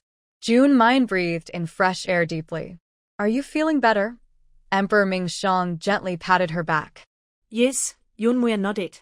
The feeling of poisoning was really uncomfortable. Just a lack of oxygen could have taken her life. Jun Mayan smiled bitterly, and then looked at the wall. There seemed to be some writing on the wall, but it was unclear. Jun Mayan looked at everyone and said, Give me the pouches you are carrying. Everyone looked at her confused and asked, Why do you want our pouches? Jun Mayan didn't want to explain and just touched Di Mingxiang, who never carried such things. Yen are here. Di Mingxiang took out a box of blush. Blush? How do you have that? Jun Mayan asked curiously. Last time, Shadow Blade said girls like this kind of thing, so I bought some and kept it in my space. Is this okay? Of course. It shows color better than those powders. But I don't need these, so buying them is a waste, Jun Mayan said with a smile. No problem. Yenner, if you don't want it, I'll keep it for you. Maybe you'll need it someday, Di Mingxiang said affectionately. Jun Mayan, hearing this, kissed Di Mingxiang on the cheek and said, Xiang, you're so kind. I only treat you well, Di Mingxiang replied with a smile. Jun Mayan sprinkled red blush on the wall and used a brush to wipe away the excess powder, revealing the words written there. Looking at the words, she couldn't help but smile slightly. It seemed the sage god might have also traveled from modern times. Chickens and rabbits in the same cage, with a total of 48 heads and 132 legs. How many chickens and rabbits are there? What is this? Someone asked confused. I don't know. It seems like a math problem, another replied. Shang, do you know the answer to this problem? Jun Mayan asked Di Mingxiang with a sly smile. Why are chickens and rabbits put in the same cage? Di Mingxiang asked puzzled. Seeing Di Mingxiang acting serious, Jun Mayan couldn't help but laugh. This question had puzzled her for many years, but there was only one answer. I don't know, Miss Jun. You're smiling so happily. Do you know the answer? Hua Wuhuan asked. Why should I tell you? June Mayan retorted. Miss June, if you know the answer, please tell us. That way, we can leave quickly, a man said. Before she could speak, Ouyang Pingting spoke first. I know the answer. Ouyang girl, you shouldn't be joking at a time like this. If you are wrong, it is very likely that the trap will be triggered again. Yes. If you don't know, don't force it. We don't want to lose more companions. Everyone refused one after another. I truly know the answer. There are 20 chickens and 25 rabbits. Ouyang Pingting quickly said. June Mayan chuckled softly upon hearing this. Sure enough, Ouyang Pingting was caught off guard. She had just seen Ouyang Pingting hiding behind them, so she deliberately told Dimingshang that there were 20 chickens and 25 rabbits. Unexpectedly, Ouyang Pingting answered without even looking at the question. What are you laughing at? Ouyang Pingting asked angrily. Nothing. I'm just praising Miss Ouyang's intelligence, June Mayan said with a smile. If you don't believe me, I will open the door now. Ouyang Pingting was furious and ran straight to the big door. Miss Ouyang, stay calm. If we trigger the trap again, we will be in danger. Everyone hurriedly stopped her. Let her go. This time, the trap shouldn't target us, June Mayan said. Miss June, are you sure? Everyone asked to confirm. Of course. If something happens, Mingshang will be responsible for your safety, June Mayan smiled. Everyone looked at Dimingshang, who helplessly nodded. Seeing this, Ouyang Pingting also lost confidence. Her answer was overheard. She didn't know if it was correct, and she worried June Mayan might be lying to her. Ouyang Pingting's hands trembled as she reached for the lock, dialing the code 2025. Just as she was about to press, June Mayan's voice suddenly came through. Miss Ouyang, I have a question for you. There are 48 heads in total for chickens and rabbits. There are 20 chickens and 25 rabbits. Did you eat the remaining heads? Hearing this, Ouyang Pingting finally realized. She was so excited that she pressed the button, and a mechanical voice sounded. Incorrect password. Punishment begins. Before she could react, mechanical arms extending from both sides of the door grabbed her. Then, a bucket of dark, foul-smelling water was poured over her head. Ouyang Pingting was instantly soaked and stinky. But the punishment wasn't over yet. The two mechanical arms seemed to be playing with her, tossing her like a ball. After several rounds, they finally threw her to the ground. Then, they disdainfully shook their hands. At this moment, Ouyang Pingting was dirty and smelly, as if she had been soaked in a cesspool. Her neat hair was disheveled, and she looked like a madwoman. What's going on? Everyone asked in surprise. Ha ha ha. Finally, someone fell for it. This is the punishment I carefully planned. Are you all satisfied? The Tai Sui god's voice rang out, and everyone finally understood. It turns out that entering the wrong password results in punishment. With Ouyang Pingting as a warning, no one dared to try lightly anymore. I forgot to tell you, once you try to open the lock, it won't open within the duration of a stick of incense. If that happens, you'll all die here. Ha ha. Young Lady June, do you know the correct answer? Someone asked anxiously. Of course I do, June Mayan replied with a smile. Then hurry and open the door. June Mayan helplessly spread her hands. Look at me now. Do I have the strength to open the door? Seeing June Mayan's pale face, the person was so anxious they were like ants on a hot pan. June Mayan looks at Wuhan. Master Hua, the password is 3018 or 1830. Could you please help us? Why should I go? Hua Wuhuan asked with a dark expression. Besides Ming Shang, you are the strongest here. You saw that Ming Shang is holding me, so it's inconvenient for him. We really need your help. Humph. Young Lady June, your plan is really clever. But what if you're deliberately setting a trap for me? Wouldn't I end up like Ouyang Pingting? Hua Wuhuan sneered. Master Hua, don't think everyone is like you. Ming Shang and I are here too. If we can't open the lock after a stick of incense, it's not good for us either, right? June Mayan said with a smile. But you told me 2 possible passwords. What if I get it wrong? Won't I be punished too? Hua Wuhuan asked. That's why I want you to try opening the lock.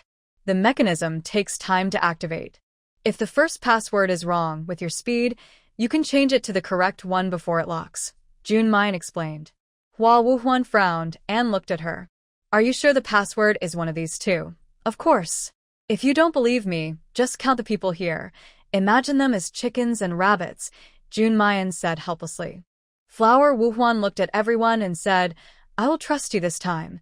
She walked to the gate and entered the password 1830. With a click, the lock didn't open. Seeing this, she quickly changed the password to 3018.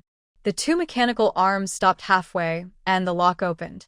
The gate slowly swung open. The door is open. Everyone, go out quickly, everyone exclaimed happily. As Emperor Mingxiang carried Junmayan past Flower Wuhuan, Junmayan quietly said, I forgot to tell you, 3018 is more likely. Hearing this, Flower Wuhuan's anger rose, and she glared fiercely at Junmayan. After leaving the palace, they saw a wide open plain, full of birdsong and flowers. The grass was lush and green. It didn't look dangerous at all, more like a peaceful paradise. Is this really a secret place? Everyone asked in surprise.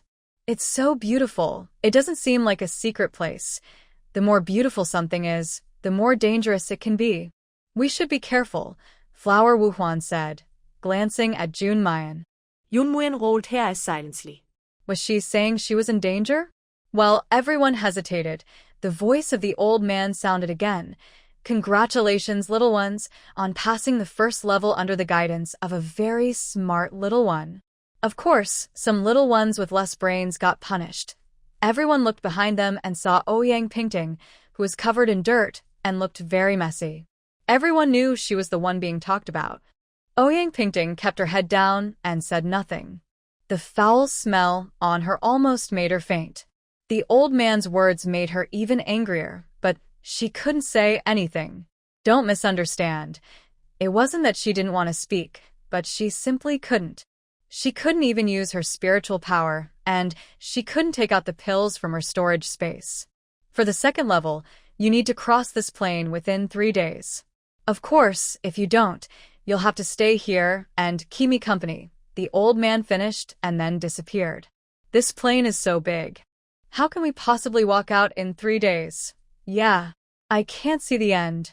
Unlike others' worries, Junmayan remained calm. The eye of the underworld she possessed could see much more than they could. Dark Shang, let's go, Junmayan said.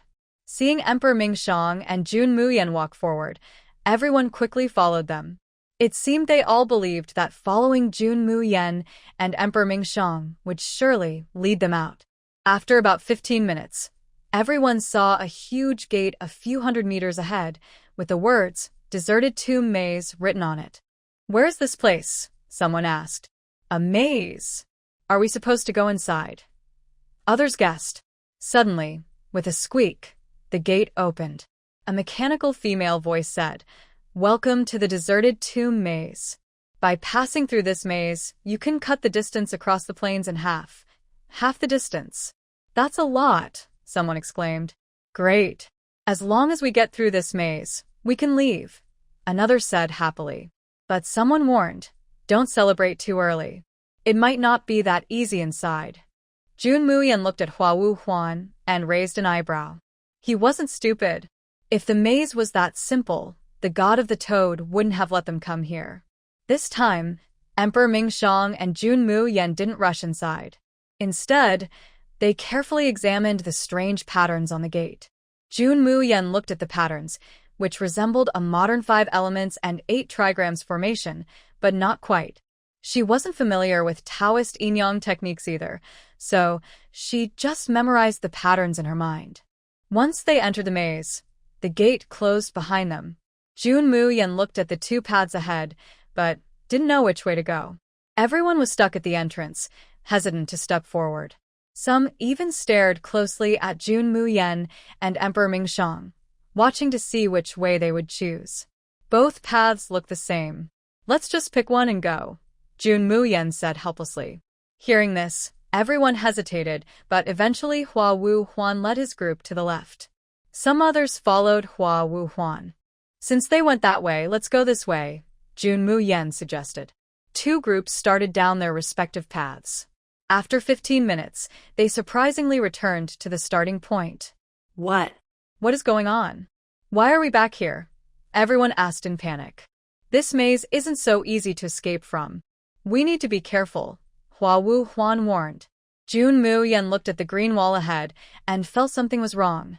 Ming Shang, let me down first, she said. Yenner, are you okay? Emperor Ming Shang was worried and said, yes. Junmu Yen nodded and leaned on Emperor Ming Shang to steady herself. The poison from the 10,000 poison arrows had entered her bones, making her unable to stand properly, so Emperor Ming Shang held her the whole time. Junmu Yen touched the wall in front of her and knocked on it.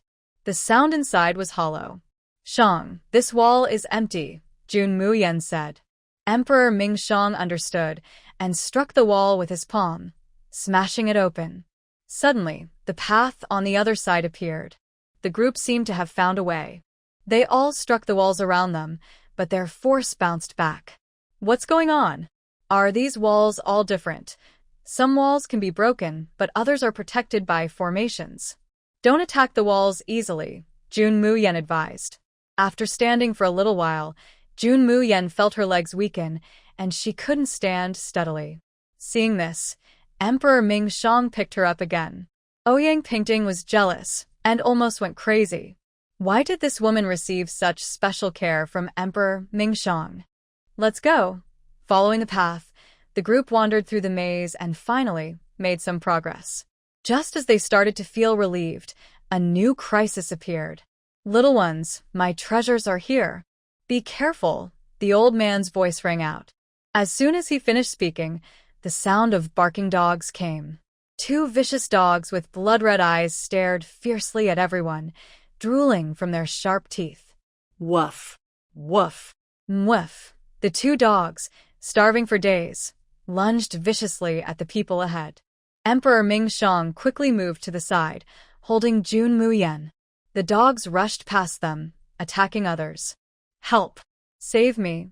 Someone cried as a dog bit their calf, sinking its sharp teeth into the flesh and tearing off a large piece of meat. Beast.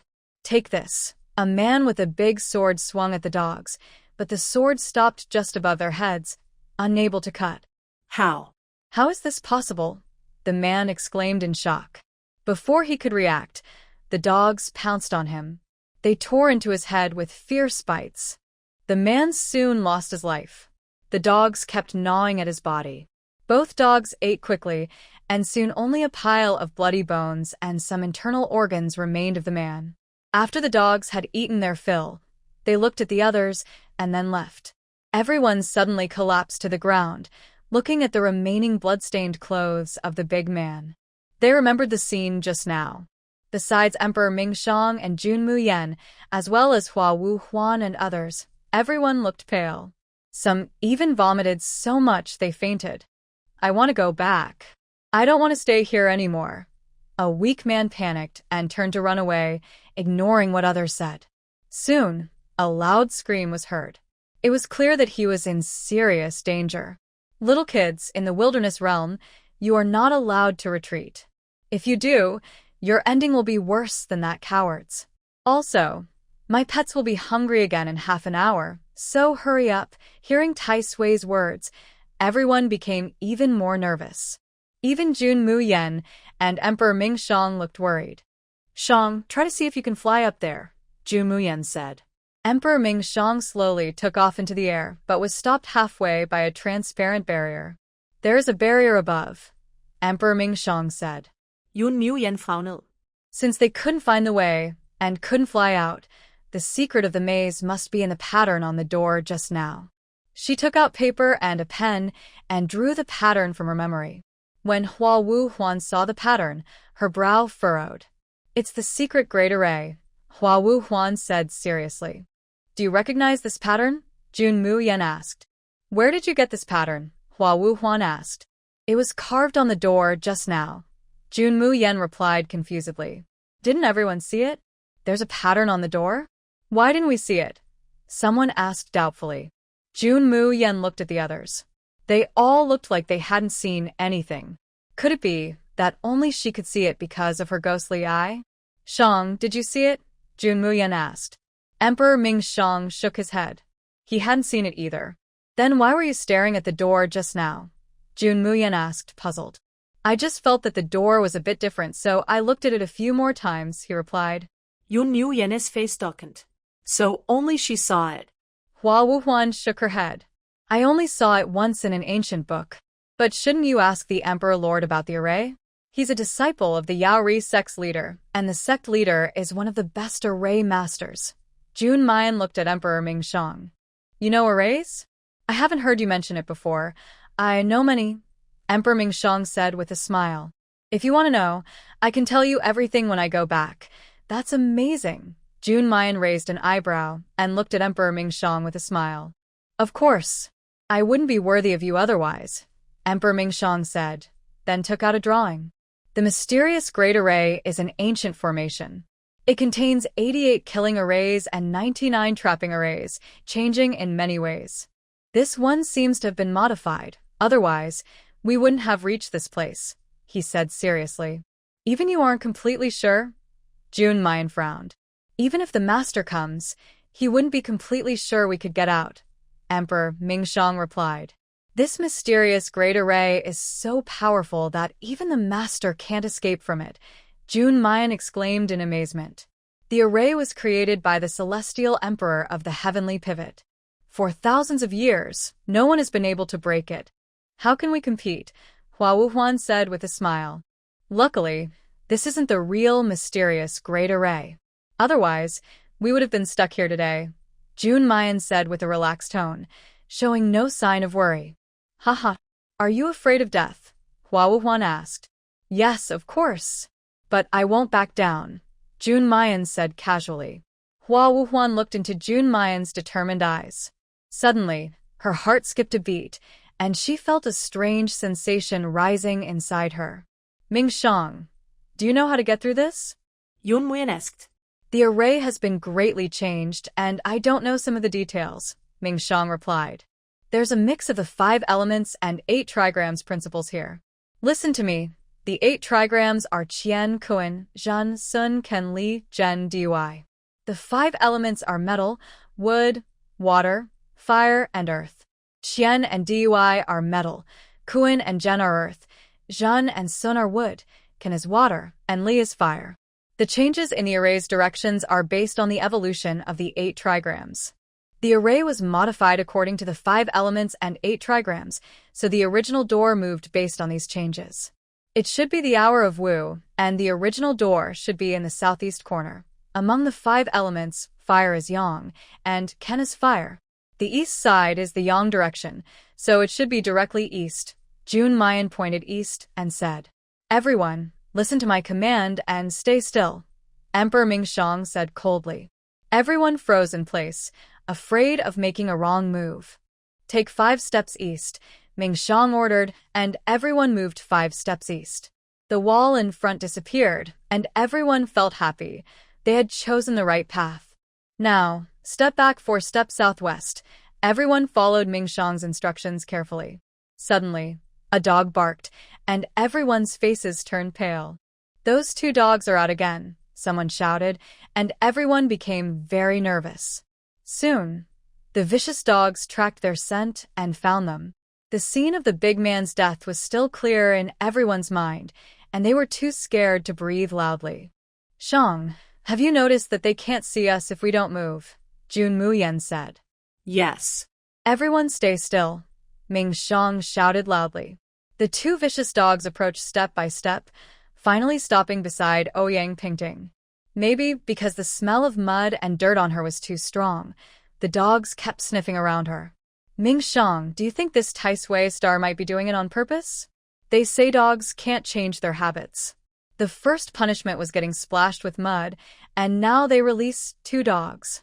Yun Muyen joked.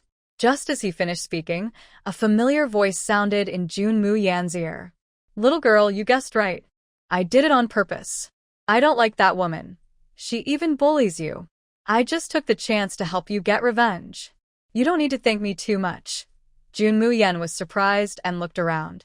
How did this Tai Sui star seem to know her? While he was thinking, Ouyang Painting finally couldn't take it anymore. She suddenly rushed out, and the two vicious dogs saw her and pounced. In a panic, Ouyang Painting took out a scroll, and with a flash of white light, she disappeared. Everyone watched this scene in shock. It's a space scroll. The young master with the jade face is really generous, giving away a space scroll so easily. Ouyang Painting is the only sister of the young master with the jade face. Who else would he care about? While everyone was talking, the two vicious dogs didn't catch Ouyang Painting and turned to look at the others. Seeing this, Jun Mu Yen quietly took some meat bones out of his space pouch. "Little puppies, go eat somewhere else," Jun Mu Yen said, then threw the bones far away. Two fierce dogs, smelling the scent of bones, quickly ran after the bones and left. Seeing them go, everyone finally relaxed. "Let's keep going, Ming Xiao," Jun Mu Yen said. With the smooth teamwork of Emperor Ming Xiao and Jun Mu Yen, they quickly made it through most of the maze. Just as they were about to reach the exit, the voice of the old ancestor sounded again. "Little ones, come and greet the gift I have for you." Ha ha. Along with his mischievous laughter, the ground began to collapse. "Run back," Hua Wu Huan shouted. Everyone hurried to step back. From the collapsing area, a black-horned creature emerged. Gradually, the ground cracked open, and everyone finally saw the true face of the creature with the horn. This is a dark unicorn," someone exclaimed. "An ancient fierce beast. Even ancient powerful beings couldn't easily defeat it." Jun Mu Yen looked at the dark unicorn, tightening her grip on her weapon, with a worried look in her eyes. Feeling Jun Mu Yan's concern, Emperor Ming Xiao silently held her hand, then quietly handed her a scroll. "Yenner, if things get too dangerous, open the scroll." "And you?" Jun Mu Yen hurriedly asked. "I have my own way," Emperor Ming Xiao replied with a smile. "Xiao, don't trick me," Jun Mu Yen said seriously. "Don't worry. I haven't married Yenner yet. How could I die so easily?" Emperor Ming Xiao said with a smile. Jun Mu Yen tightly held Emperor Ming Xiao's hand. The dark unicorn was already gathering its power. Emperor Ming Xiao placed Jun Mu Yen aside and prepared to face the dark unicorn himself. The black sword was drawn, and Jun Mu Yen widened her eyes, staring at Emperor Ming Xiao's weapon. She didn't expect it to be a death scythe, the most terrifying divine weapon among dark elements. Seeing Emperor Ming Xiao wield such a weapon showed how powerful the dark unicorn was. The dark unicorn roared loudly, its blood-red eyes sweeping over everyone. Finally, it fixed its gaze on the closest person. That person felt their whole body weaken, their limbs unresponsive, with no strength to move. They could only watch helplessly as the unicorn's horn pierced through their heart, then they lost consciousness. During the chaos caused by the dark unicorn's attack, Emperor Mingxiang and Hua Wu Huan fought on either side, working together to attack. The death scythe sliced across the dark unicorn's skin but only left a shallow scratch. Hurt and angry, the dark unicorn roared and charged at Emperor Mingxiang. He dodged the attack with a quick turn. Jun Mu Yen watched the fierce fight with wide eyes, feeling nervous and tense. Hua Wu Huan drew a silver thread from a sword, and two flying darts connected by the thread shot toward the dark unicorn. The darts caught on the unicorn's scales, and Hua Wu Huan suddenly fell back. The unicorn was pulled back 2 steps. Seizing the chance, Emperor Mingxiang threw his scythe to stab at the unicorn's eye. The unicorn roared in pain. Its eye was unprotected and was gouged out by Emperor Mingxiang. Enraged, the unicorn's whole body trembled with power, and everyone was knocked back by the shock.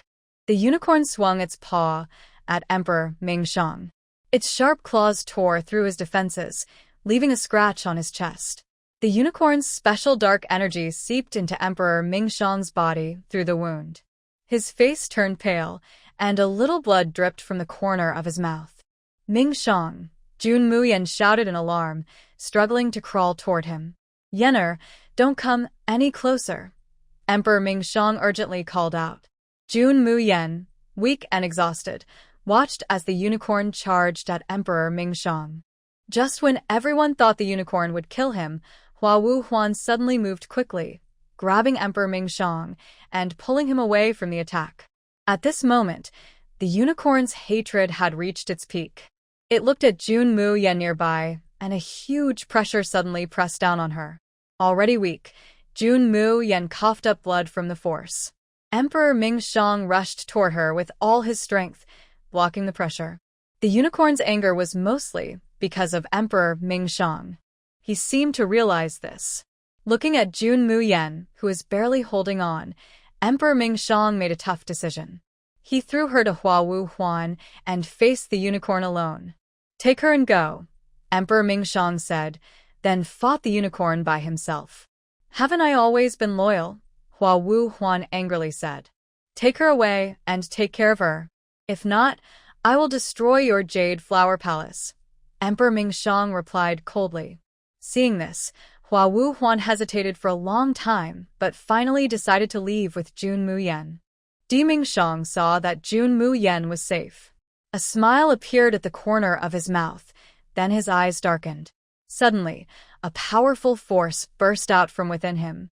Under this pressure, the dark unicorn shrank in place, too afraid to move, eventually transforming into a small unicorn about the size of a puppy, looking at Di Mingxiang with a pleading expression. Di Mingxiang's gaze gradually became unfocused, and the power inside him also started to lose control. Just a short distance away, Hua Wuhuan felt the wave of energy and looked at it with disbelief. Such strength was even greater than that of the unicorn. Could it be Di Mingxiang? Jun Mu Yen slowly opened her eyes, seeing herself being held by Hua Wuhuan. She struggled to get down. "Hey, don't move," Hua Wuhuan quickly said. "Where is Mingxiang?" Jun Mu Yen grabbed Hua Wuhuan's collar tightly. He told me to take you away. He went to deal with the unicorn himself," Hua Wuhuan replied. "What?" Jun Mu Yan's nose twitched, and her eyes blurred as if something was blocking her vision. "Hey, don't cry," Hua Wuhuan hurriedly said. Honestly, he was fearless of everything, but he was afraid of women crying. "Take me back," Jun Mu Yen said. "Let's go back," Jun Mu Yen shouted angrily. Seeing this, Hua Wuhuan could only carry Jun Mu Yen and walk back. When they returned to the original place, they only saw Di Mingxiang standing quietly alone, with a small dog chained beside him. Di Mingxiang gradiate da terrifying aura. "Mingxiang," Jun Mu Yen shouted loudly, but Di Mingxiang seemed deaf and remained motionless. Jun Mu Yen struggled to push Hua Wuhuan aside, and tremblingly took one step closer to Di Mingxiang. "Mingxiang," Jun Mu Yen cried out. Hua Wuhuan clenched his fists, feeling a strange mixture of emotions. When Jun Mu Yen was half a meter away from Di Mingxiang, she sensed a terrifying pressure. Grinding her teeth, Jun Mu Yen desperately grabbed Di Mingxiang's sleeve. "Wake up, Mingxiang. Please," she shouted loudly. She could feel that Di Mingxiang was restraining his power to prevent it from hurting himself. "Wake up, Mingxiang. Wake up." Jun Mu Yen hugged him tightly, ignoring her own injuries, calling over and over again. Finally, Di Mingxiang slowly opened his eyes, and the terrifying power disappeared. Jun Mu Yen looked at him with a weak smile before fainting. "Yenna," Emperor Mingxiang spoke hoarsely, looking at Jun Mu Yen's weak face. He felt heartache and, after feeding her a pill, Jun Mu Yan's condition slightly improved. If he hadn't sensed her aura when she approached and desperately suppressed the power within him, Jun Mu Yen might already have died. Even so, she was badly hurt. Hua Wuhuan watched the two, putting aside her confusing emotions, and walked toward Emperor Mingxiang. "Even the dark unicorn couldn't kill you. You must be very lucky," Hua Wuhuan said with a smile. "Thank you," Emperor Mingxiang replied coldly, and then left. Hua Wuhuan was a bit shocked. The mighty Emperor, Lord, actually said thank you? She knew in her heart that Emperor Mingxiang was thanking him for taking Jun Mu Yen away. Otherwise, if she had been there, she might also have been hurt by that terrifying power. But for some reason, seeing Emperor Mingxiang's pampering of Jun Mu Yen made Hua Wuhuan feel strangely upset. Without overthinking, Hua Wuhuan followed Emperor Mingxiang and Jun Mu Yen out of the maze. Only the three of them remained, along with Ouyang Pingting, who escaped using a teleportation scroll. Once out of the maze, they found they had only half the journey left. Emperor Mingxiang carried the unconscious Jun Muyen and walked for a day and night, finally leaving the grassland. At this moment, Jun Muyen woke up from her faint. Mingxiang, she called softly, clutching Emperor Mingxiang's clothes tightly. Yenna, I am here. Emperor Mingxiang gently comforted her. Jun Muyen opened her eyes and saw Emperor Mingxiang alive and right in front of her. She was so excited that tears started to fall. Wah wah wah. I thought you were dead, she cried. Haha. How could I die so easily? Emperor Mingxiang chuckled softly. After crying enough in Emperor Mingxiang's arms, Jun Muyen, pouting, used his clothes to wipe her nose and tears. Don't leave me again, she said. Haha. I will never leave Yenner. If I didn't have the power to protect myself, I would definitely let Yenner go with me. Emperor Mingxiang said with a smile. By the way, what was that terrifying power on you? Yun Muyen asked. Emperor Mingxiang replied, I don't know either. It has been with me since I was born, always sleeping inside me. I only use it when in danger. But this power isn't mine, so I can't fully control it. It has been there since birth. You frowned and looked at Emperor Mingxiao with confusion. Xiaojie, who are your parents? Emperor Mingxiao was surprised for a moment, then shook his head. I have no parents. No parents. How is that possible? Jun Mayan asked in doubt. I have been in the Uri sect since I was born, and I never knew who my parents were, Emperor Mingxiao said calmly. Didn't your master tell you anything? Jun Mayan asked. No. My master only said that my background must be extraordinary, but he doesn't know where I came from, Emperor Mingxiao replied. Have you ever thought about finding them? She asked. No. I only need my own son, Emperor Mingxiao said with a smile. I was wondering if the mysterious power on your body might be related to them, she said. So what if it is? It's not dangerous inside me, and it can even save my life when needed, he answered. All right. Since you can't control it, try not to use it, Jun Mayan said. If there's no urgent need, I won't use it, Emperor Mingxiao promised. Enough. Stop showing off your love here. There are only the three of us left, and we should think about how to get out, Hua Wuhuan said. Don't worry. We just need to wait. Are we really afraid that the Tai Sui won't come out to cause trouble? Jun Mayan said with a smile. Just then, a shadow descended. Little girl, who are you talking about? The three looked at the young man's shadow with a hint of a smile in their eyes. Still calling me a divine lord? Just a little tease and you jump out? Jun Mayan teased. Little girl, your words are really unlikable. Even poisoned, you're still so sharp-tongued, Tai Sui said irritably. Thanks for the compliment, Jun Mayan yawned.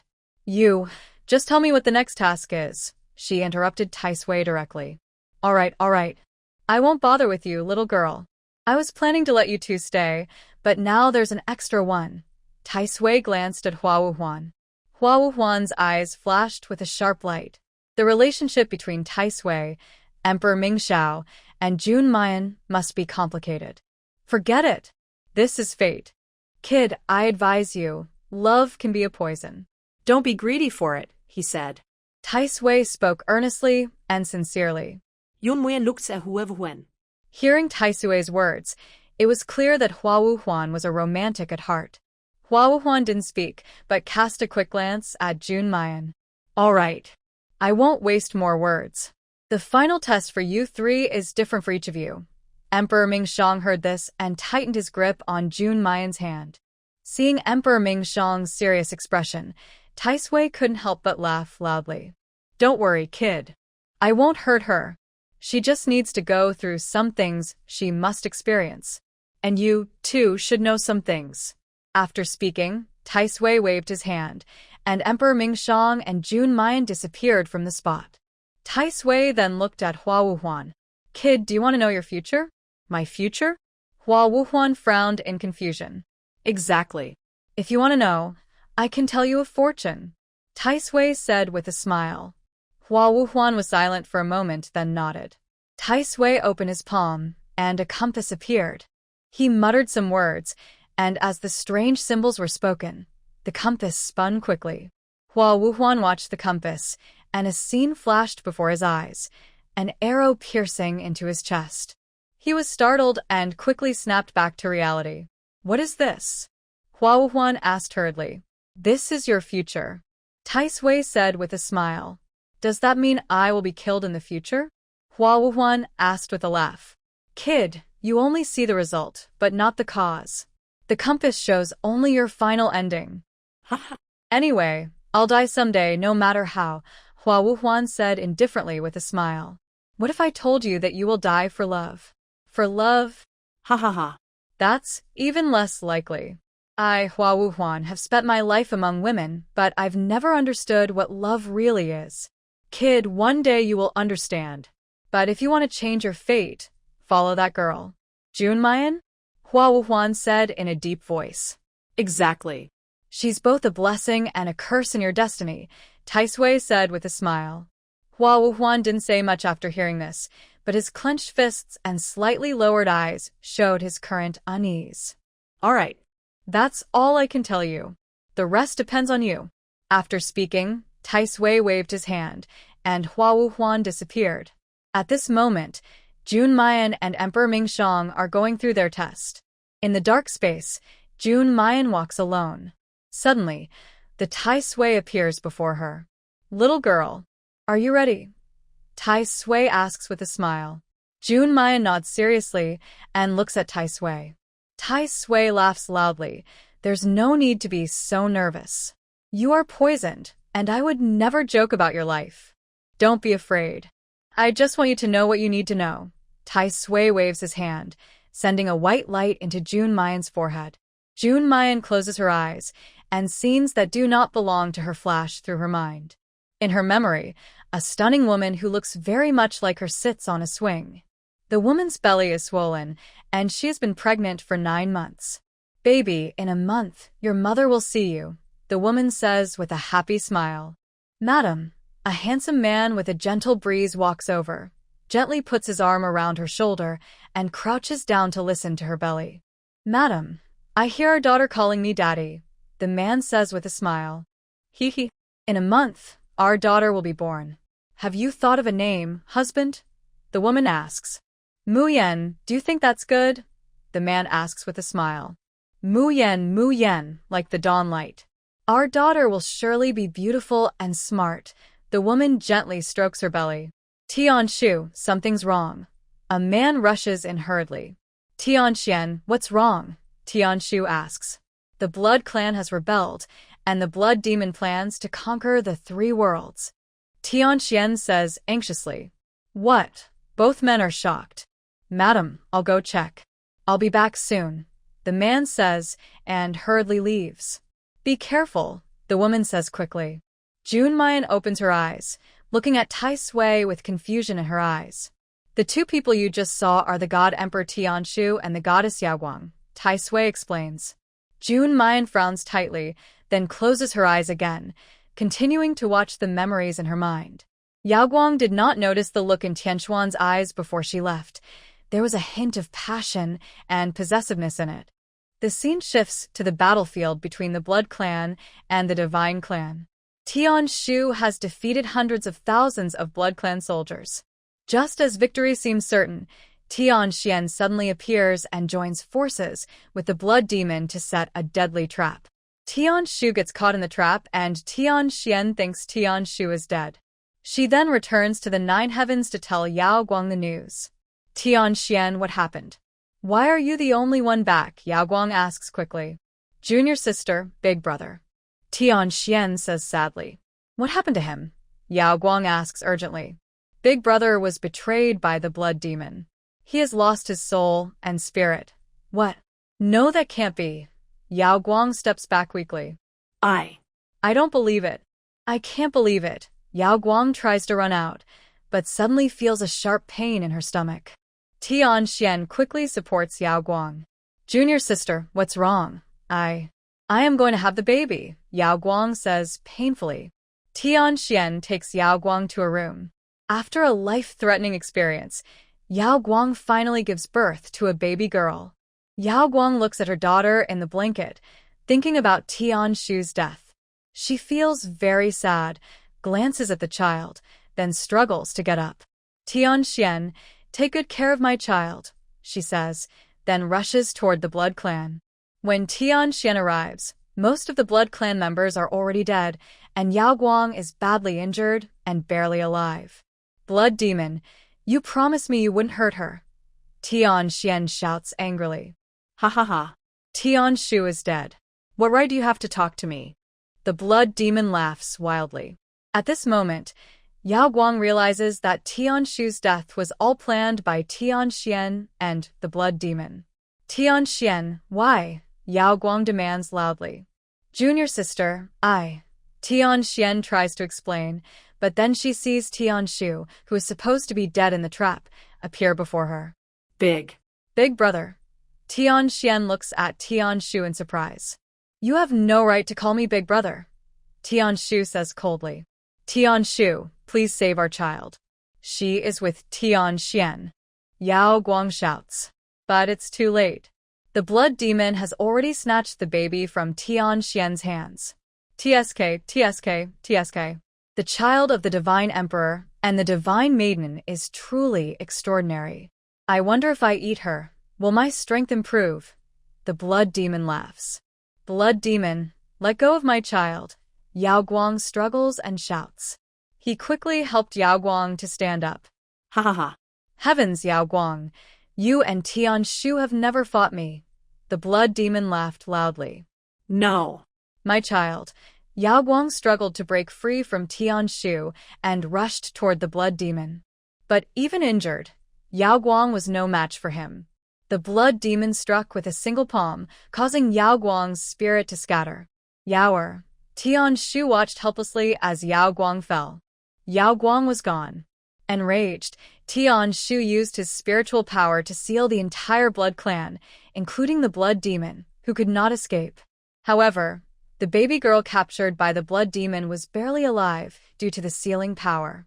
Tian Shu looked at his child with pain and closed his eyes. Tian Xian stepped forward and knelt down suddenly.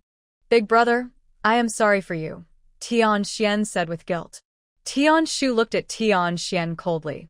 The position of God Emperor is yours. Save her. Tian Xian took the baby girl. Big brother, take your sister to the lower world. I will save her. When she returns, I will come to see you. Tian Shu looked at Tian Xian without speaking. Finally, he tore through space with Yao Guang and arrived in the mysterious realm of Yuanqi. Tian Xian held the baby girl. At this time, the girl's soul was completely scattered. Tian Xian placed her in the lotus pond of the divine realm to nurture her for 1,000 years. Then, he sent her remaining soul into another world. The girl with her broken soul was sent to the reincarnation platform to be reborn on the Tianqi continent. Jun Mian watched all this in shock. No wonder she had heard Tian Shu and Yao Guang say such strange things in the mysterious realm of Yuanqi. No wonder they said their home was in the 9th heaven. It turned out she was Tian Shu and Yao Guang's child.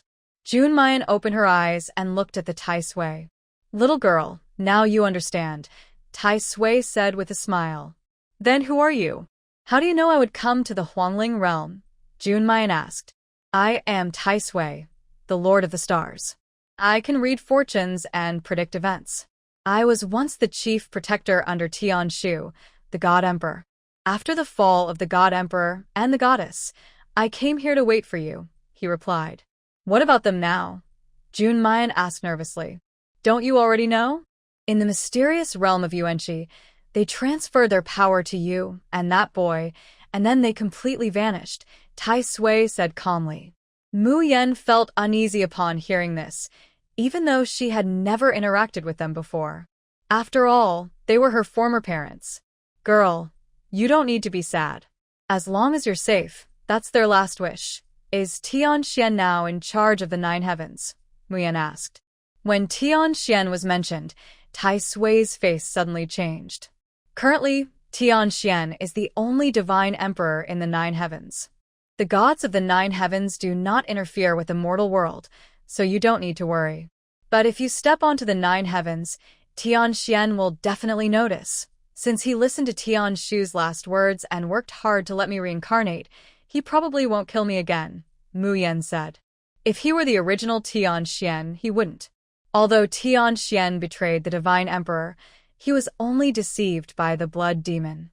Now, Tian Xian is probably just a puppet of the Blood Demon, Tai Sui said seriously. Mu Yan nodded. I understand. If I go to the 9 heavens, I will be careful. All right. You've learned what you need to know. The rest depends on you, Tai Sui said. Wait, Mu Yan quickly called out. Is there something else? Tai Sui asked. Didn't you say you could predict the future? Ming Shang has a mysterious power within him. Do you know? I know, Tai Sui interrupted. Let that young man figure it out himself. If he can't understand his own situation, he's not qualified to be with you. After speaking, Tai Sui brought Mu Yan back to reality. At the same time, Emperor Ming Shang opened his eyes. Boy, your path ahead won't be peaceful, Tai Sui said with a smile. Emperor Ming Shang said nothing, just nodded in response. He walked over to Mu Yan, embraced her, then looked at Tai Sui. Bring the 10,000-year blood ginseng, he ordered coldly. Tai Sui rolled his eyes impatiently. These two always betrayed each other. Though annoyed, Tai Sui still took out the 10,000-year blood ginseng. Tai Sui opened his palm, revealing a small icebox containing a blood-red ginseng. Do you know how to take the 10,000-year blood ginseng? Tai Sui asked irritably. Mu Yan smiled confidently. Of course I do. Mu Yan took the blood ginseng, cut off the ends with a dagger, drank the red juice inside, and stored the remaining parts carefully. Young girl, the juice of the 10,000-year blood ginseng is the only part that can detoxify. Why do you want to keep the remaining meat? Tai Sui asked confused. The meat inside is more poisonous than the 10,000 poison arrows. If I ever lose to someone, adding a little poison wouldn't be bad, Jun Mu Yan said with a smile. Tai Sui twitched his mouth. You girl, you're nothing like your mother. She is her, I am me. I am Jun Mu Yan now, she replied seriously. All right. Hurry up and leave. This place is about to close. I should go back too, Tai Sui said helplessly. After speaking, Tai Sui disappeared. The space started to shake, and a black vortex appeared. Di Ming Shang quickly jumped in with Jun Mu Yan, followed by Hua Wu Huan. Once out of the desolate tomb realm, Hua Wu Huan hurriedly said goodbye to the two and returned to her Jade Flower Palace. Di Ming Shang and Jun Mu Yan then returned to the peak of burning skies. Yanning Tian saw the two and hurried over, crying loudly with tears and snot. Little Shang, little Jun, if you don't come back soon, I will have to prepare your funeral. Old man, can you say something nice? Jun Mu Yan said helplessly. Humph. When you need something from me, you call me master. Now that you don't need anything, you call me old man. Yanning Tian pretended to be angry. You're not my master yet. I haven't even been to the Yaori sect, Jun Mu Yan said with a smile. Little Jun, that's not right. Little Shang is my disciple, and you're his wife, so I am definitely your master too, Yanning Tian said. Yun Mu Yan sighed. All right. Master, I have something to ask Ming Shang. Can you go out first? What is it? Can I listen? Yanning Tian asked suspiciously. It's better if you don't listen to this, Jun Mu Yan said with a sinister smile. Seeing her smile, Yanning Tian felt something was off and quickly left. After Yanning Tian left, Jun Mu Yan looked at Di Ming Shang. Seeing her expression, he knew what she wanted to ask.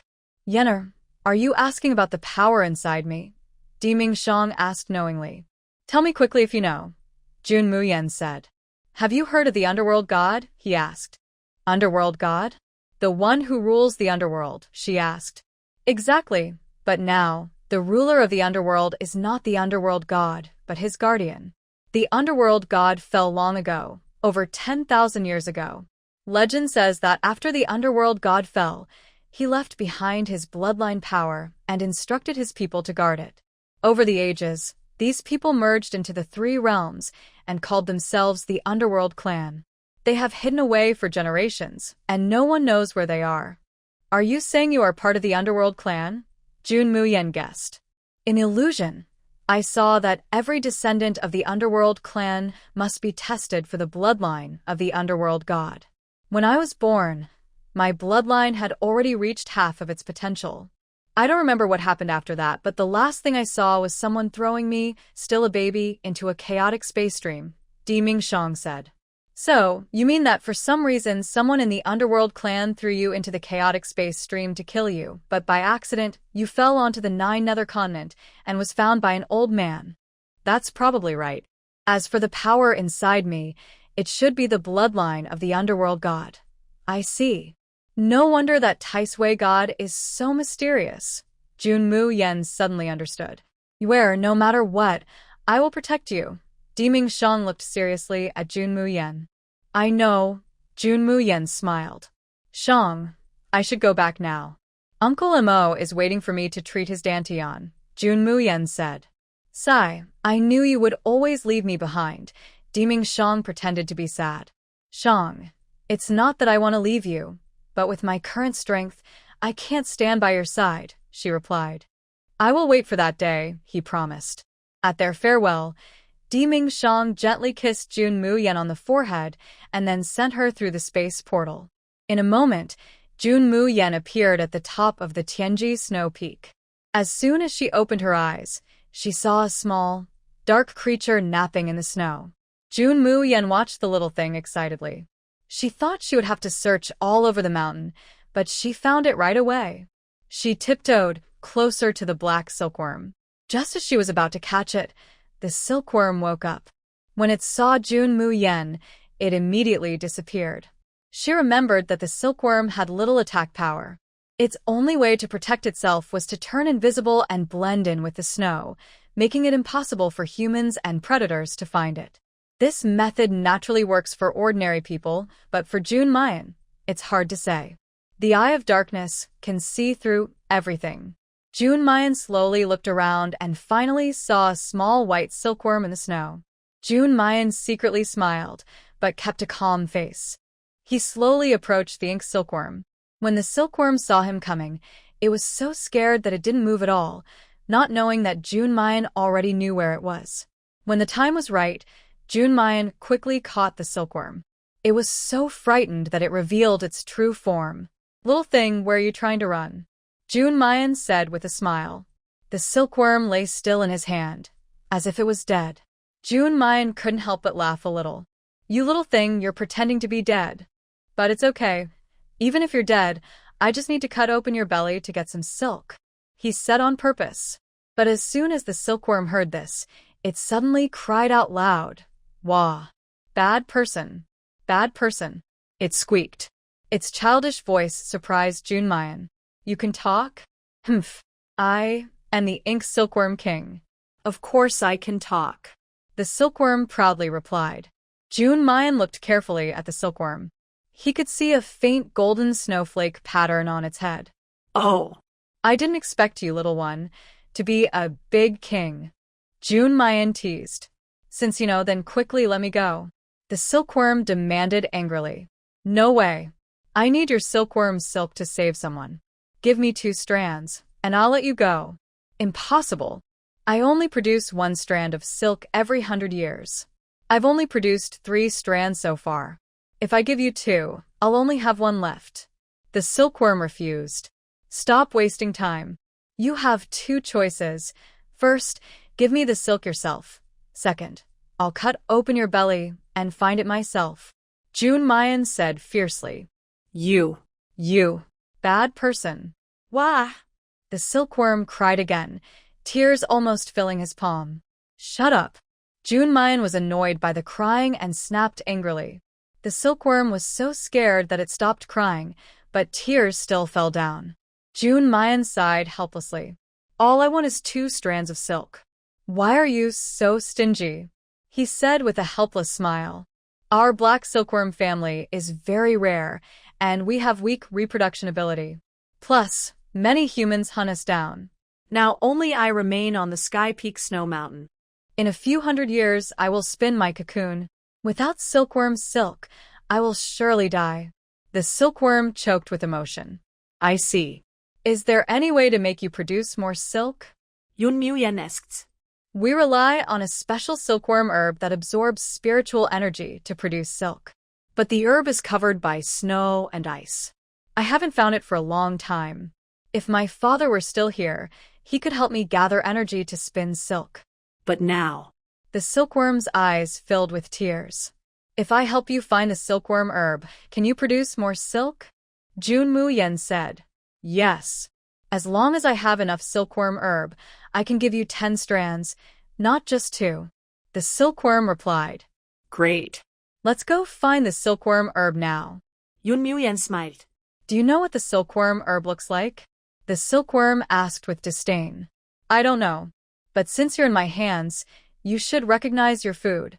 Jun Mu-yen raised an eyebrow. Humph. The silkworm turned away, ignoring Jun Mu-yen. Yun Mu-yen wondered aimlessly, searching.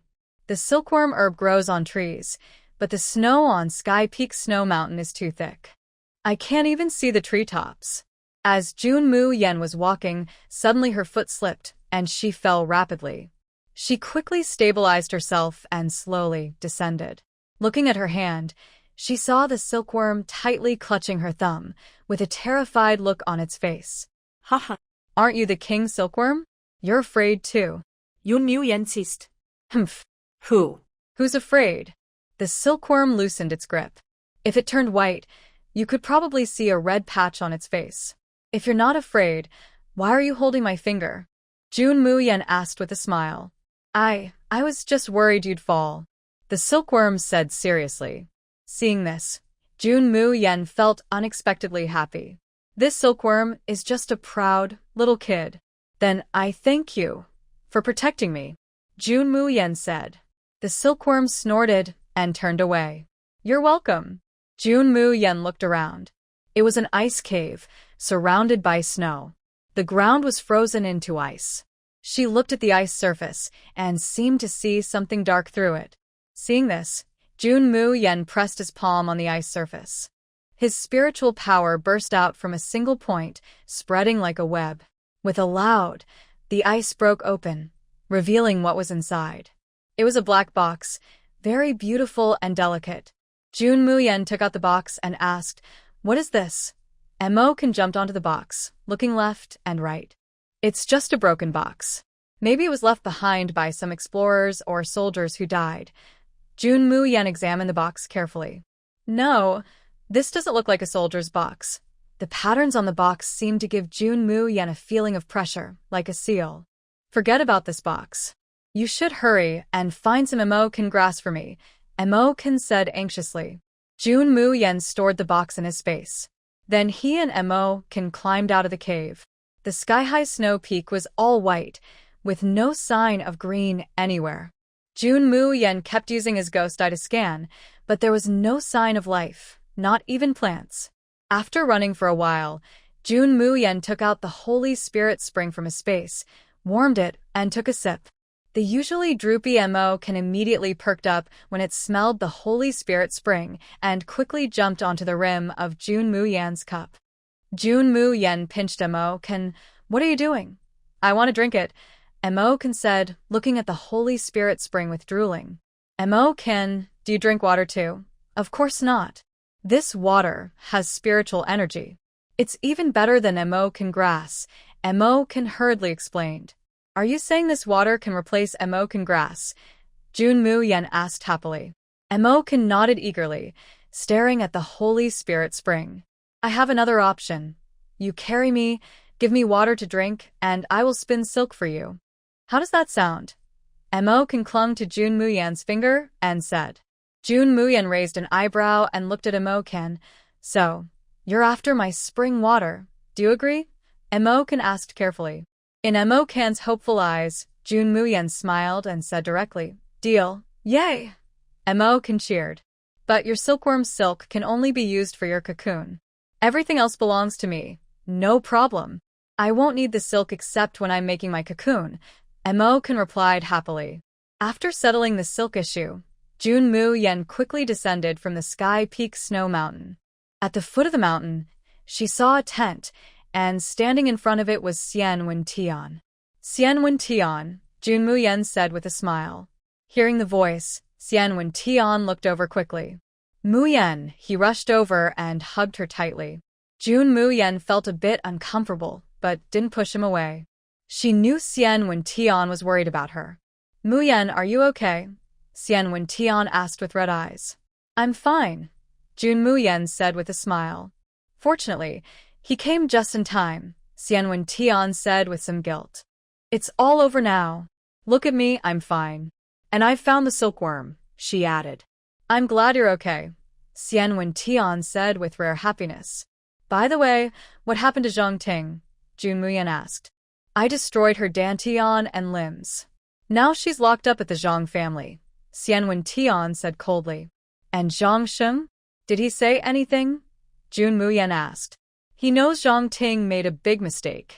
Though he's upset, he didn't say anything, Xian Wen-tian replied. Let's go see her, Jun Mu-yen said, then headed toward the small town outside Sky Peak Snow Mountain. In the Zhang family town, Jun Mu-yen entered. When Zhang Sheng saw her, he hurried to meet her and knelt on the ground. Miss Jun, I'm sorry, Zhang Sheng said with guilt. Zhang uncle, get up. It's not your fault, Jun Mu-yen said calmly. Miss Jun, I know Ting made a big mistake. You probably won't forgive her, but I just ask if you could spare her life, he pleaded. Take me to see her, Jun Mu-yen said. Zhang Sheng quickly stood up and led her to Zhang Ting's room. Zhang Ting was lying on the bed, weak and limp, looking as if she had been drained. However, her face was still very good. After young Master Xiang destroyed her dantian and limbs, I had no choice but to leave her here, Zhang Sheng said sadly. Even so, she is living quite comfortably, isn't she? Xiang Wen-tian said sarcastically. She thinks I am dead, so of course she is living freely, Jun Mayan said with a mocking smile. He walked into the room, watching the maid feeding Zhang Ting. He couldn't help but smile sarcastically. She was poisoned with a deadly toxin and nearly died, yet the person responsible for that is now and still living so comfortably. He wondered what her expression would be if she saw that he was still alive. He pulled back the bead curtain.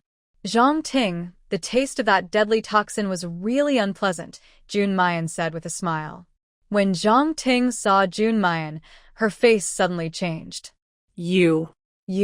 She stared at him with wide, frightened eyes. What's wrong? It's only been a few days, and you don't recognize me anymore? Jun Mayan stepped closer to Zhang Ting. The maid nearby wanted to step forward, but was knocked out with a slap from Jun Mayan.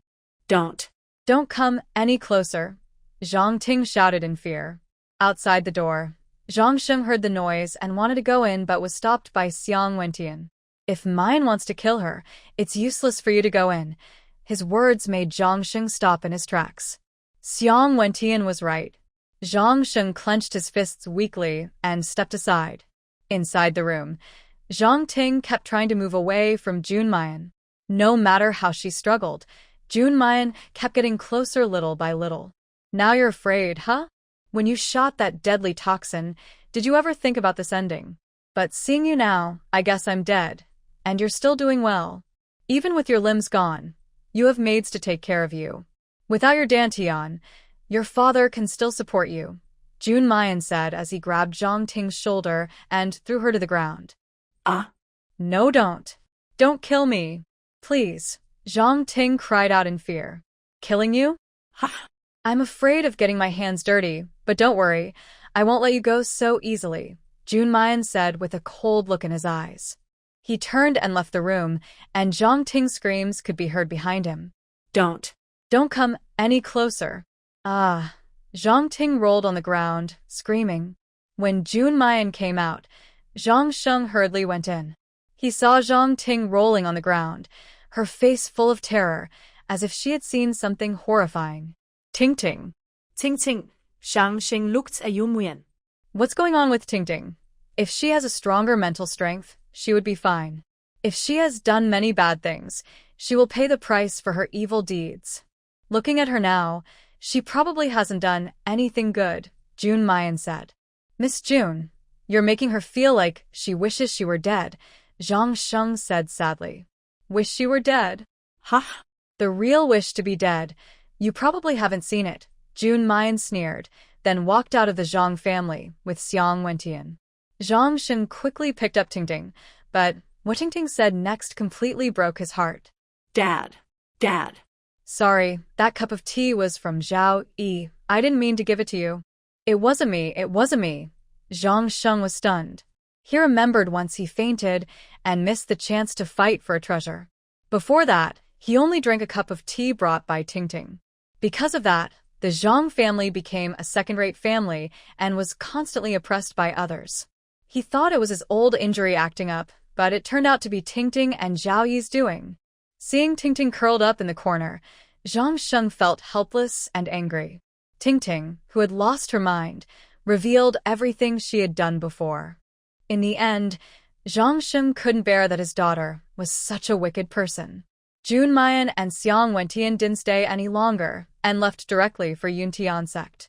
Inside Yuntian sect, Mo Lin and Mo Yan waited eagerly day and night, finally seeing Jun Mayan return. Mother, as soon as Jun Mayan arrived, she headed straight to the back mountain. Yenna, Mo Yan cried happily, grabbing Yun Mayan's hand. Seeing Mo Yan's legs have recovered made Jun Mayan very happy. Mother, you've recovered. Yes. I've recovered long ago, Mo Yan said with a smile. Mother, where's Uncle Mo? I found the Mo silk. I'm here. Han Qianma came out of the house, looking much better than before. Uncle Mo, Mu Yan, thank you for your hard work, Han Qianma said gratefully. It's nothing. Uncle Mo, how is Aunt Shui now? Jun Mayan asked. Uncle Mo went to the Gu family and brought back the Bingpa pearl. Now Schwetter's body is safe, Han Qianmo replied. What about Gu Luoyao? The Gu family has strong influence. We can't act against them for now, Mo Lin said in a deep voice. I understand. Uncle Mo, I will help you sew up your dantian first, Jun Mayan said. Jun Mayan took out the Yin-Yang divine needle, activated the ghost eye, and looked through the abdomen. He saw a shattered dantian. The medicinal pills that Han Qianma had been taking were to protect the spiritual energy of the dantian. Uncle Mo, you should take this anesthetic pill first, said Jun Mayan. After taking the pill, Han Qianma fell into a deep sleep. Jun Mayan melted the ink silkworm silk into strands of spiritual energy and slowly injected them into the dantian, stitching the fragments together. Time passed second by second, and the dantian gradually came together. Outside the door, everyone watched nervously, hoping for a good result. Finally, the door opened, and Jun Mayan came out looking tired. Seeing everyone's expectant eyes, Jun Mayan smiled and said, It's a success. Hearing this, everyone cheered happily.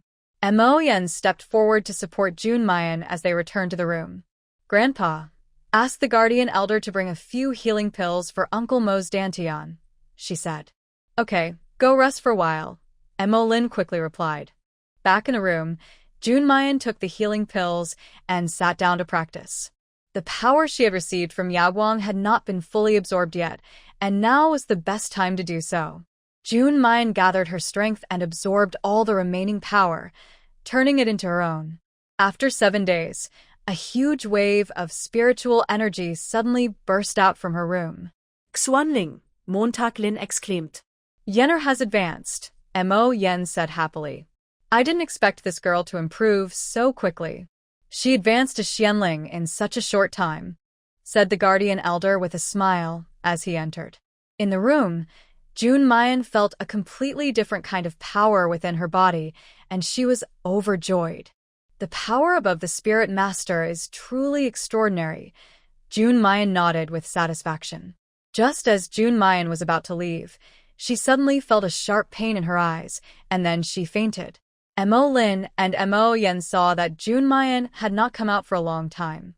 The rules of heaven and earth had disappeared, so she should have finished her breakthrough. Mo Yan looked at Mo Lin, then carefully entered the room. Yenner, there was no response. Mo Yan walked to the bed and saw Jun Mayan fainted on it. Yenner, she shouted. Mo Lin heard the noise and hurried in. What's wrong? Father, Yenner is unconscious, Mo Yan said anxiously. Don't worry, let me check. Mu Lin quickly checked Jun Mu Yan's body and found nothing wrong. Strange. The girl's vital signs are normal, so why did she faint? Mulin wondered. The guardian elder also stepped forward and carefully examined Jun Muyen. When he opened her eyelids, he saw icy blue light in her pupils tangled with a lotus flower. What is going on? The guardian elder exclaimed. Just then, a small creature jumped out of the space. Master is fine. You are Yenner's pet beast. Mo Yen said. Yes. The master's mother. The master is temporarily fine. What's wrong with her eyes? Mulin asked quickly. The master has inherited the sacred maiden's clear lotus eye and has also merged the underworld eye. Before, her strength wasn't enough to activate the clear lotus eye. Now that she has advanced, the eye is activated. But, as the saying goes, two tigers cannot share one mountain. The underworld eye and the clear lotus eye are of the same origin, so they clashed in her eyes. Her divine consciousness couldn't handle it and has left her body. Once her divine consciousness returns, she will wake up. The small creature explained. When will her divine consciousness come back? Mo Yen asked. I don't know. I can't find her divine consciousness anywhere now. We can only wait for the conflict between the clear lotus eye and the underworld eye to settle down. Then her divine consciousness can return, the small creature said helplessly. In a dark space, Jun Muyen slowly opened her eyes. What happened to her? Why was she here? Wasn't she in the middle of leveling up? Looking around at the space, she wondered where she was. Suddenly, a flash of white light appeared. Jun Muyen closed her eyes, then opened them again to see the scene outside. It was a forest, with the sound of a flowing stream echoing in her ears. She tried to stand up, but felt something was wrong. When she raised her hand, she was shocked. This was clearly an animal's paw, not her hand. Her mind went blank. What was happening? Was she dreaming? With effort, Jun Muyen moved her forepaws to the stream's edge. She saw a black cat's head in the water, with two different colored eyes shining brightly. No way, she had turned into a cat, a small black cat. Jun Muyen thought about this and suddenly felt like crying but couldn't. After calming her emotions, Jun Muyen gathered her courage to accept her current appearance and tried her best to walk on all fours. Jun Muyen was lying on the ground. She didn't know where she was, and if some mysterious beast appeared, she might be doomed. Hearing a roar, Jun Muyen was startled and quickly got up. No way. Things really happen as she fears. Not far away, a lion was slowly approaching her. Jun Muyen hurriedly ran away, with the lion chasing after her closely. She ran with all her might, and suddenly, she heard voices ahead. Ingsha, go investigate this matter. Hearing the voice, Jun Muyen was overjoyed. It's Mingshang. She immediately quickened her pace and threw herself into Emperor Mingshang's arms. Emperor Mingshang was about to slap away this unknown creature, but stopped when he saw her unusual eyes. Ingsha quickly dealt with the lion. Master, this cat. Emperor Mingshang picked up Jun Muyen and looked into her eyes. He couldn't help but whisper. Yenna, hearing this, Jun Muyen broke out in a cold sweat. No. She can't let Emperor Mingshang see her like this, or he'll definitely laugh at her. Jun Muyen kept waving her tiny paws, struggling to break free from Emperor Mingshang's grip. But Emperor Mingshang seemed to have guessed something and stared intently at her. Ingsha, how did a cat get into Jinxiao Palace? Emperor Mingshang asked. Master, it probably ran in by accident. The environment here is good, so some animals often come in. Since there's no threat, we didn't bother. Ingsha replied. Emperor Mingshang smiled, and then held Jun Muyen in his arms. Well done. After saying that, Emperor Mingshang walked away, leaving Ingsha confused. What exactly did he do to earn his master's praise? Jun Muyen was carried back to Jinxiao Palace by Emperor Mingshang. Hey, where did you find this little cat? Yan Luyun teased. Hearing this, Jun Muyen gritted her teeth and glared at Yan Luyun. How dare he call her a cat? Just wait and see how she will deal with him later. Wow. This cat is quite fierce, just like little Jun Jun. Yan Luyun chuckled. Emperor Mingshang carried Jun Muyen to her room. She looked at him, feeling as if he had discovered her secret. Yenner, you think that turning into a cat means I won't recognize you anymore? Emperor Ming Xiao chuckled softly. Jun Muyan's hair stood on end when he heard this. Meow meow. He wanted to ask how Emperor Ming Xiao knew, but instead, he ended up making a cute, kitten-like meow. Haha. Emperor Ming Xiao looked at Jun Muyan's speechless expression and couldn't help but laugh. Yenner, you look really adorable like that, Emperor Ming Xiao said with a gentle smile. Meow. Jun Muyan patted Emperor Ming Xiao's face with his paw. Meow. Meow. Hearing his own voice, Jun Muyan weakly lay down on Emperor Ming Xiao's lap. Emperor Ming Xiao took out a pill. Yenner, open your mouth. Jun Muyan swallowed the pill. What is this? As soon as he asked, he froze in surprise, then joyfully exclaimed, I can talk now. That's a voice transformation pill. I got it by chance from my master, Emperor Ming Xiao explained with a smile. That's amazing. I'll ask the old man for a few more later, Jun Muyan said happily. Yenner, why have you changed like this? Emperor Ming Xiao asked. I don't know. I was just advancing normally, then suddenly fainted, and when I woke up, I was like this, Jun Muyan said helplessly. It's okay. This way is quite cute too, Emperor Ming Xiao said while petting Jun Muyan's fur. Cute? That's nonsense. Jun Muyan gritted his teeth. Suddenly, a voice from the spirit orb sounded in his mind. Master. Can you hear me? Spirit orb, Jun Muyan exclaimed happily. Master, I've finally found you. Spirit orb, I've turned into a cat now. Do you know what's going on? Jun Muyan asked. Master, it's because the clear lotus eye and the netherworld eye are fighting inside your body. That's why your consciousness is dispersing. As for turning into a cat, your spirit will choose its form after it leaves your body, the spirit orb explained. When can I go back? Jun Muyan asked anxiously. I don't know. Once they finish fighting, you should be able to return, the spirit orb replied. What if they don't finish fighting? Jun Muyan asked worriedly. Then you'll just have to find a way for them to get along peacefully, the spirit orb said. All right. I'm with Ming Xiao now, so there's no danger for the moment. Please don't worry, mother, Jun Muyan said. Yenner, what's wrong? Emperor Ming Xiao asked. It's a dumpling. It told me that I am now just a spiritual consciousness separated from my body. The clear lotus eye of the sun goddess and the underworld eye were both absorbed by me at the same time. Now they are fighting inside my body. Once they finish fighting, I can go back, Jun Muyan said helplessly. Hee. I think Yenner is doing well now. At least staying with me is safe. Humph. Jun Muyan glared angrily at Dimingshang. I'm hungry. I want to eat. Dimingshang chuckled softly and took Jun Muyan to the living room. Shadowblade, go buy some food. Dimingshang ordered. Shadowblade immediately flew out and returned with a big box of food. Master, why are you thinking of eating these today? Not what I asked for. Dimingshang smiled. That's. It's me.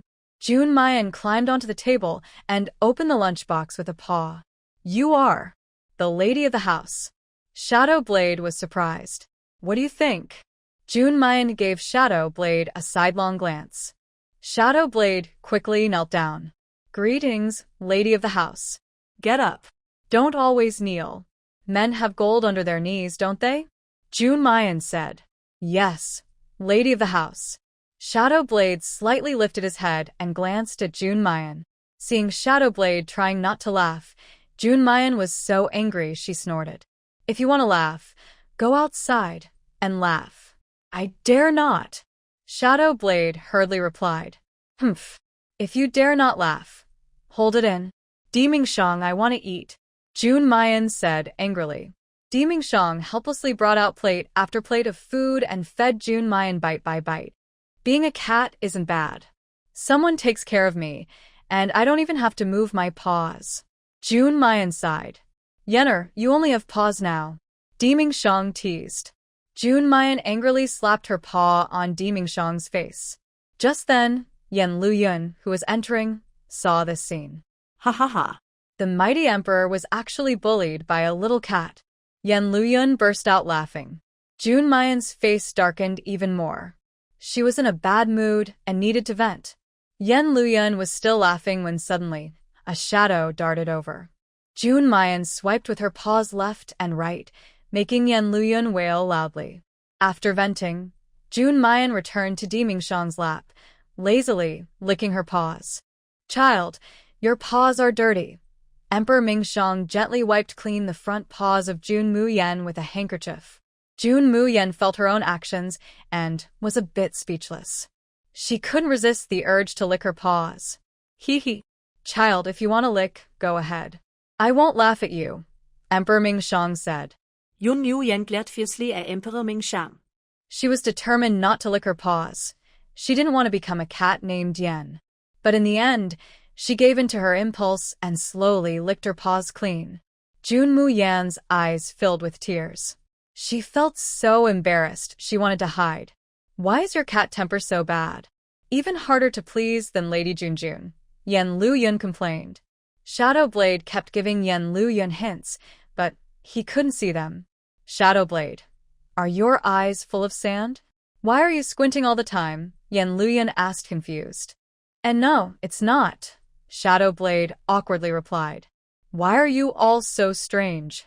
This cat looks like Lady Junjun, and has her temper too. Could it be that she really turned into a cat?" Yen Luyan kept complaining, completely unaware that he was close to the truth. Jun Muyen listened to Yen Luyan endlessly complaining about her. The more she listened, the wider her smile grew. "Yen Luyan, are you feeling itchy?" Jun Muyen's voice came. Yen Luyan shivered. Was he hearing things? How could he hear Jun Muyen's voice? He nervously looked around for the source, finally fixing his gaze on the small cat in Emperor Mingxiang's arms. "Hey, Shadow Blade, don't tell me it's really..." Yen Luyan hesitated and asked. Shadow Blade nodded, confirming Yen Luyan's guess. Yen Luyan's heart skipped a beat. He looked at Jun Muyen blankly. "Little Junjun, could it really be you?" Yen Luyan said with a forced smile. "What do you think?" Jun Muyen replied with a smile. You really turned into a cat," Yen Luyan said with a bitter smile. "As you can see, Lady Junjun is now a cat. I was sad at first, but now I think, if I weren't like this, how would I know you actually have such strong opinions about me?" No, Yen Luyan quickly waved his hands. "What do you mean? Oh. Lady, I was wrong. Isn't that enough?" "Minxiang, what's the scariest place here?" Jun Muyen asked. "The scariest place," Di Mingxiang frowned. Seeing this, Sha stepped forward quickly. "Return to the lady and master. The most terrifying place here is the punishment hall, which has 800 kinds of torture." "All right, then throw him into the punishment hall," Jun Muyen said with a smile. "Huh? Lady, please. If I go into the punishment hall, I might not die, but I'll lose half my strength," Yen Luyan begged. "Sha, go ahead and take young Master Yen to walk around the punishment hall," Jun Muyen said, ignoring Yen Luyan's pleas. "Lady, this..." Sha looked a bit hesitant. Jun Muyen looked at Sha. "Do you also want to go with him?" No. "Lady, I'll go right now." Sha hurriedly dragged Yen Luyan away. Hearing Yen Luyan's wails, Di Mingxiang frowned. "Sha, cover his mouth. He's too noisy." Sha quickly grabbed a torn cloth and stuffed it into Yen Luyan's mouth. So, the miserable Yen Luyan was dragged to the punishment hall by Sha. "Minxiang, aren't you worried he might get hurt?" Jun Muyen asked. "As long as Yen is happy, it's fine. And he's tough, so he should be okay." Sha knows his limits, Di Mingxiang said with a smile. "Ha. Suddenly, I feel sorry for having such a bad friend like Yen Luyan," Jun Muyen said with a smile. "I only care that Yen is happy. I wouldn't joke about someone's life so lightly. I just wanted Sha to show him the most terrifying and disgusting punishments inside. But someone with a serious cleanliness obsession like him probably finds it more painful than the punishments themselves." As Jun Muyen predicted, Yen Luyan came out of the punishment hall with a pale face, vomiting non-stop. "Hey, who came up with these punishments? They're so perverted," Yen Luyan complained. "That's just perverted. I haven't even taken you to the poison cave yet. Inside, there are all kinds of strange bugs and snakes. Once you go in, those things will crawl into your ears and nostrils. No matter how small the holes on your body are, they can get in. They'll eat your internal organs until only your skin remains. Then they'll come out. Stop talking. I feel sick. Ugh. Yen Luyan said, already feeling nauseous just listening to Ingsha's words. Quick. Take me outside. I can't take this anymore, Yen Luyan begged. No, that's not possible. The lady ordered us to finish showing you around here. You've only seen half, so let's go on, Ingsha said, ignoring Yen Luyan's protests and directly pushing him inside. 3 days later, Jun Mu Yen saw Yen Luyan again. By then, Yen Luyan had become much thinner, with dull eyes staring at the sky. Ingsha, what's wrong with him? Jun Mu Yen asked. Madam, since he came out of the punishment hall, he's been vomiting. He can't eat anything or practice cultivation. That's why he's like this, Ingsha replied. Although he grew up with me, he hasn't experienced much. He's always been obsessed with medicine and poisons, so he can't handle such scenes. Showing him this was good for him. Don't worry about him, Diming Shang said. All right. But more than him, I worry about myself. When can I go back? Jun Mu Yen asked anxiously. Master, I just received news that Ouyang Yunfei has arrived, Ingsha said seriously. Diming Shang frowned. Why is he here? I don't know. Master, should we drive him away? Ingsha suggested. I'll go see for myself, Diming Shang said, holding Jun Mu Yen as they headed to the main hall of Jinxiao Palace. Ouyang Yunfei sat nearby, leisurely drinking tea. When he saw Diming Shang, he didn't stand up but lazily leaned back in his chair. Jinxiao Palace's tea is so fragrant, Ouyang Yunfei said with a smile. That's nothing. It's just that the tea from the Zhe Lu Plains smells terrible, Diming Shang replied coldly. Ouyang Yunfei choked and couldn't respond. If there's nothing else, the door is over there, Diming Shang continued coldly, never even glancing at him. Emperor, I didn't come all this way just for fun. Won't you entertain me? Ouyang Yunfei said with a smile. Diming Shang looked at Ingsha, who nodded. He waved his hand, and dozens of black-clad men appeared. Ouyang Yunfei's face darkened. Emperor, what do you mean? He asked. Young Master Ouyang, you said you wanted the Emperor to entertain you. I remember that's how you treated him last time, so naturally, we should return the favor, Ingsha sneered. Lord Emperor, please don't misunderstand. I came today with good news for you. Diming Shang didn't speak, but gently stroked Jun Mu Yen's hair. Ouyang Yunfei saw this and didn't mind. Emperor, you know my sister Ouyang Pingting has always admired you. Since we returned from the wilderness realm, she keeps talking about you. I think the top forces on Jinxiao Peak and Zhulu Yuan are the best in the 9 nether continent. Wouldn't it be nice if they became family? Ingsha, hearing Ouyang Yunfei speak, knew he had bad intentions. The master already has a wife, yet he still wants to give that disgusting woman to the emperor. Seeing Diming Shang still silent, Ouyang Yunfei's face showed some embarrassment. Emperor, I know you already have someone you like. Pingting said she would be happy to marry into Jinxiao Palace, even as a concubine. Jun Mu Yen, listening to Ouyang Yunfei, was so angry her hair almost stood on end.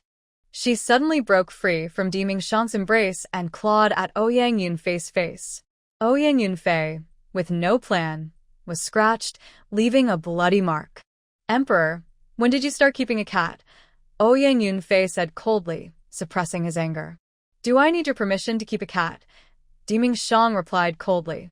Jun Mu Yen returned to Diming Shang's arms, wiped the blood from her claws. If she could speak now, she would curse this shameless Ouyang Yunfei to death. He dares to try to steal her man in front of her. Does he think she doesn't exist? Be good, don't be angry. Diming Shang comforted her.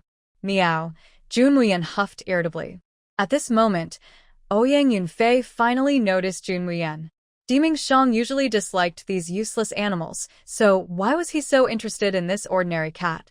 Jun Mu Yen looked at Ouyang Yunfei and showed her claws. Looking into the cat's eyes, Ouyang Yunfei was stunned, then smiled. No wonder. The cat's eyes looked very much like Jun Mu Yen, even her temper was similar. It seemed Diming Shang kept her because of this. Emperor, I won't bother about a beast's mistake for now, he said. Meow. Jun Muyen, hearing this, was so angry she almost jumped out, but Diming Shang held her. Who is the beast? He is the real beast. His whole family are beasts. Be good and wait. I will avenge you, Diming Shang whispered in her ear. Emperor, I wonder what you think of my proposal.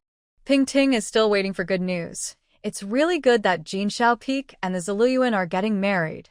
Did the Emperor agree? Hee. Of course, Shadow Blade. Go bring out that bronze gong pig from the back mountain. Emperor Ming Xiao ordered. Yes, Master. Shadow Blade understood what Emperor Ming Xiao meant, and he ran out suppressing his laughter. What is the Emperor doing? Ouyang Yunfei asked confused. Emperor Ming Xiao said nothing. Soon, Shadow Blade brought the pig over. Master, I've brought it. This is the only male pig on the back mountain, Shadow Blade said with a smile. Go prepare a red flower for it, wash it clean, and let it be taken back, Emperor Ming Xiao said. Emperor, what do you mean by this? Ouyang Yunfei was completely confused. Is it a tradition to give pigs when getting married at Jin Shao Peak? You said you wanted to marry Jin Shao Peak, right? I'll fulfill your wish. This pig and that woman are quite a match. You can take it back. It's part of Jin Shao Peak now. Since you're sincere, I won't take your bride price, Emperor Ming Xiao said seriously, which made Ouyang Yunfei very annoyed. Emperor Ming Xiao, are you insulting me, Ziluyuan? Ouyang Yunfei said angrily. How can that be called an insult? I agree to the marriage, but I never said who the bride was. This pig has been on the back mountain since it was young. It's considered part of Jin Shao Peak. As soon as Emperor Ming Xiao finished speaking, Shadow Blade added, and, young Master Ouyang, you don't know this, but this pig is the only male pig on the back mountain. The female pigs are its little wives. Doesn't that meet your requirements? You. Emperor Ming Xiao, just wait and see, Ouyang Yunfei said angrily and stormed off. Seeing Ouyang Yunfei leave, Jun Muyen finally couldn't hold back anymore. She leaned on Emperor Ming Xiao's leg, laughing so hard she was gasping. Ming Xiao, you're too cunning. Haha, Yenner, that feels so satisfying now. Yes. That Ouyang Yunfei dared to openly ask you to take a concubine. He's really asking for trouble, Jun Muyen said angrily. Don't worry, Yenner. My eyes aren't that bad. But if you offend him like this, he probably won't let it go easily. Ziluyuan has always had issues with Jin Shao Peak. This time, it's just making things worse. Ouyang Yunfei did not leave after departing from the Peak of Burning Skies. Instead, he hid nearby. His purpose this time was not about marriage alliances, but to observe Emperor Ming Shang's strength. Since the last time Emperor Ming Shang shattered one of his clones, he had been recovering. He didn't expect Emperor Ming Shang to improve so quickly. Now, he couldn't even sense Emperor Ming Shang's aura. Young Master, a guard respectfully called. Any news about Emperor Ming Shang lately? Ouyang Yunfei asked. Nothing much, just unusually friendly to a cat. He even takes it to bed with him. That cat must be suspicious. Go, find a way to lure it out and catch it, Ouyang Yunfei ordered. At night, Jun Mayan curled up in Emperor Ming Shang's arms, watching him handle affairs. Suddenly, she caught a whiff of a fishy smell. Ming Shang, do you smell fish? Jun Mayan asked. Are you hungry, Yenner? No, the smell is strange. It seems like someone deliberately made it, Jun Mayan said. Very few people in the Palace of Burning Skies eat fish. How could there be a fishy smell? Emperor Ming Shang replied. It must be someone trying to lure me out, Jun Mayan guessed. Emperor Ming Shang frowned, as if thinking about who it could be. Ming Shang, I'll go check. Maybe I can help catch the traitor, Jun Mayan said with a smile. No. Yenner, you don't have spiritual power right now. Emperor Ming Shang refused. That's exactly why I won't attract attention. Don't worry, I'll be fine, Jun Mayan said, and ran out. Following the smell, Jun Mayan arrived in the garden. She sensed someone behind her, but didn't move. The person used a fishing net to catch her and took her away. Jun Mayan recognized this person. He was a guard at the gate. If she hadn't had a perfect memory, she might not have remembered his face. He took her outside the Palace of Burning Skies. Looking at the person, Jun Mayan sneered inwardly. She was right. The only person who could have planted spies inside the palace was probably Ouyang Yunfei. But it seemed this spy had already been discovered. Ouyang Yunfei looked at Yun Muyen.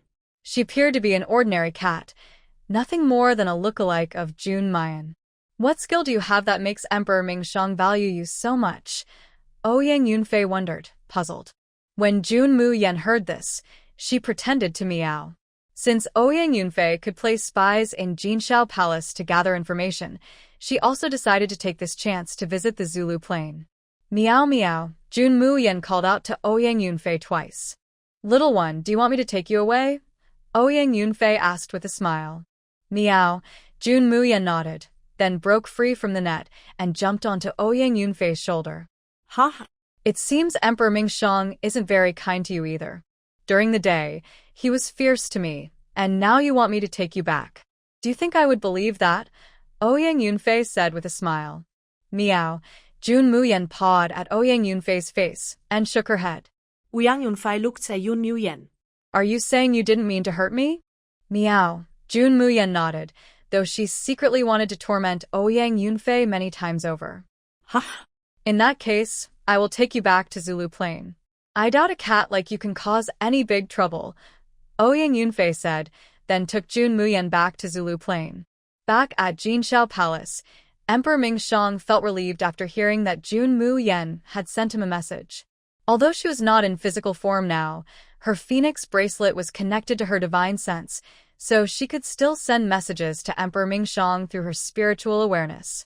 Mingxiang, I have arrived at Zulu Plain, Jun Muyen thought to herself.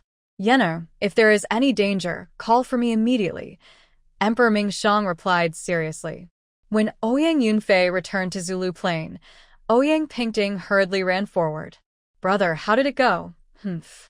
You still have the nerve to ask? We've completely lost face in Zulu Plain, Ouyang Yunfei said angrily. Is Brother Mingxiang against it? Ouyang Pingting asked anxiously. You know very well that his heart only belongs to Jun Muyen. And you want me to shamelessly marry you. Do you know what Emperor Mingxiang did?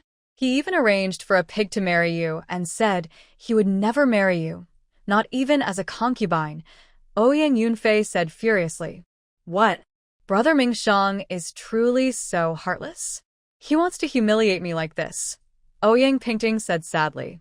Brother Mingxiang, your heart only belongs to Emperor Mingxiang.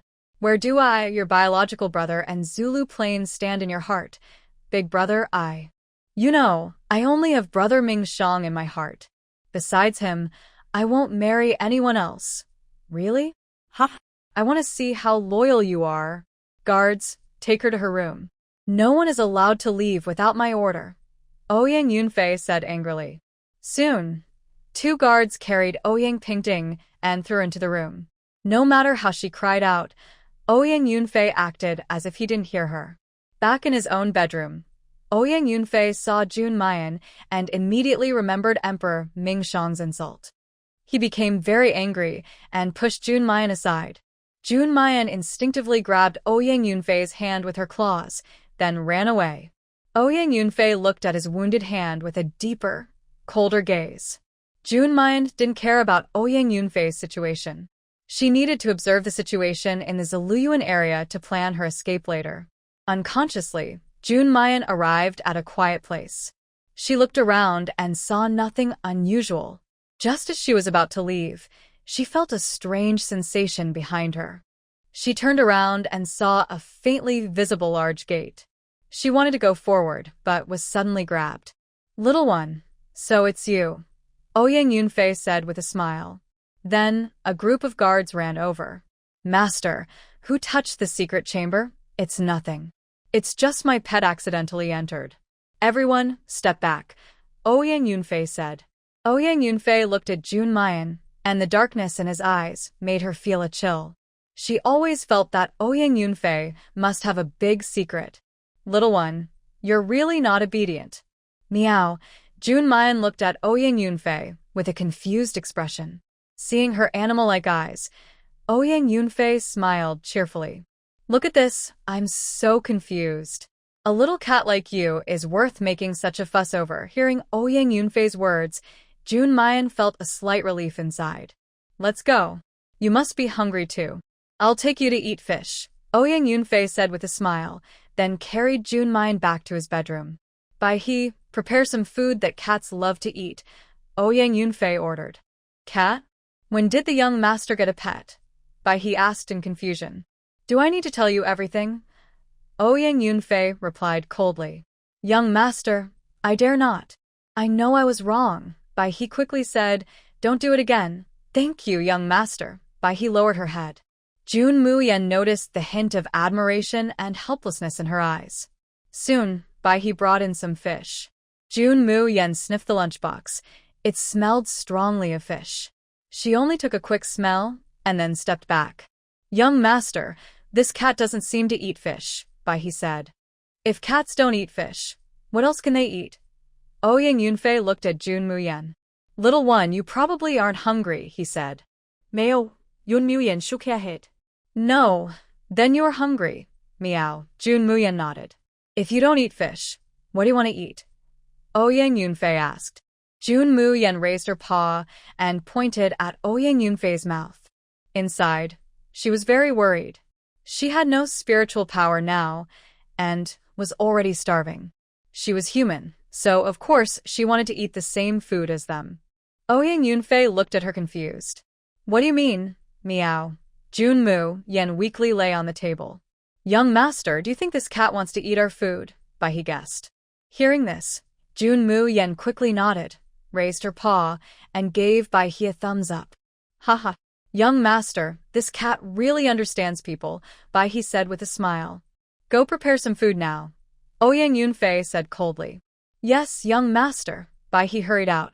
Soon, Jun Muyen smelled the aroma of food. Sure enough, Bai-he came in carrying a box of meals. Young master, this is our usual food. I don't know if this cat can eat it, Bai-he said as she took out the dishes. Jun Muyen rolled her eyes at Bai-he and then tore open a whole chicken with her paw, eating gracefully. As for the vegetables, she couldn't pick them up, so she gave up. She didn't expect Ouyang Yunfei to feed her either. After eating, Jun Muyen felt very sleepy. She drifted into sleep. Ouyang Yunfei carried her onto a soft bed and then began to meditate. In her half-sleeping state, Jun Muyen seemed to see a strange creature. She rubbed her eyes and looked carefully. She saw that Ouyang Yunfei, who was practicing, had a lower body that had turned into a black snake tail covered with scales. Snake! Jun Muyen was startled. Ouyang Yunfei was not human. Before Jun Muyen could see clearly, Ouyang Yunfei returned to his human form. He looked at Jun Muyen with wide eyes and couldn't help but laugh at himself. Hee. Little one, I scared you, didn't I? You've probably never seen a terrifying monster like me. Jun Muyen didn't respond to Ouyang Yunfei. Instead, he quietly told Emperor Mingxiang about it. Mingxiang, Ouyang Yunfei is not human, Jun Muyen thought to himself.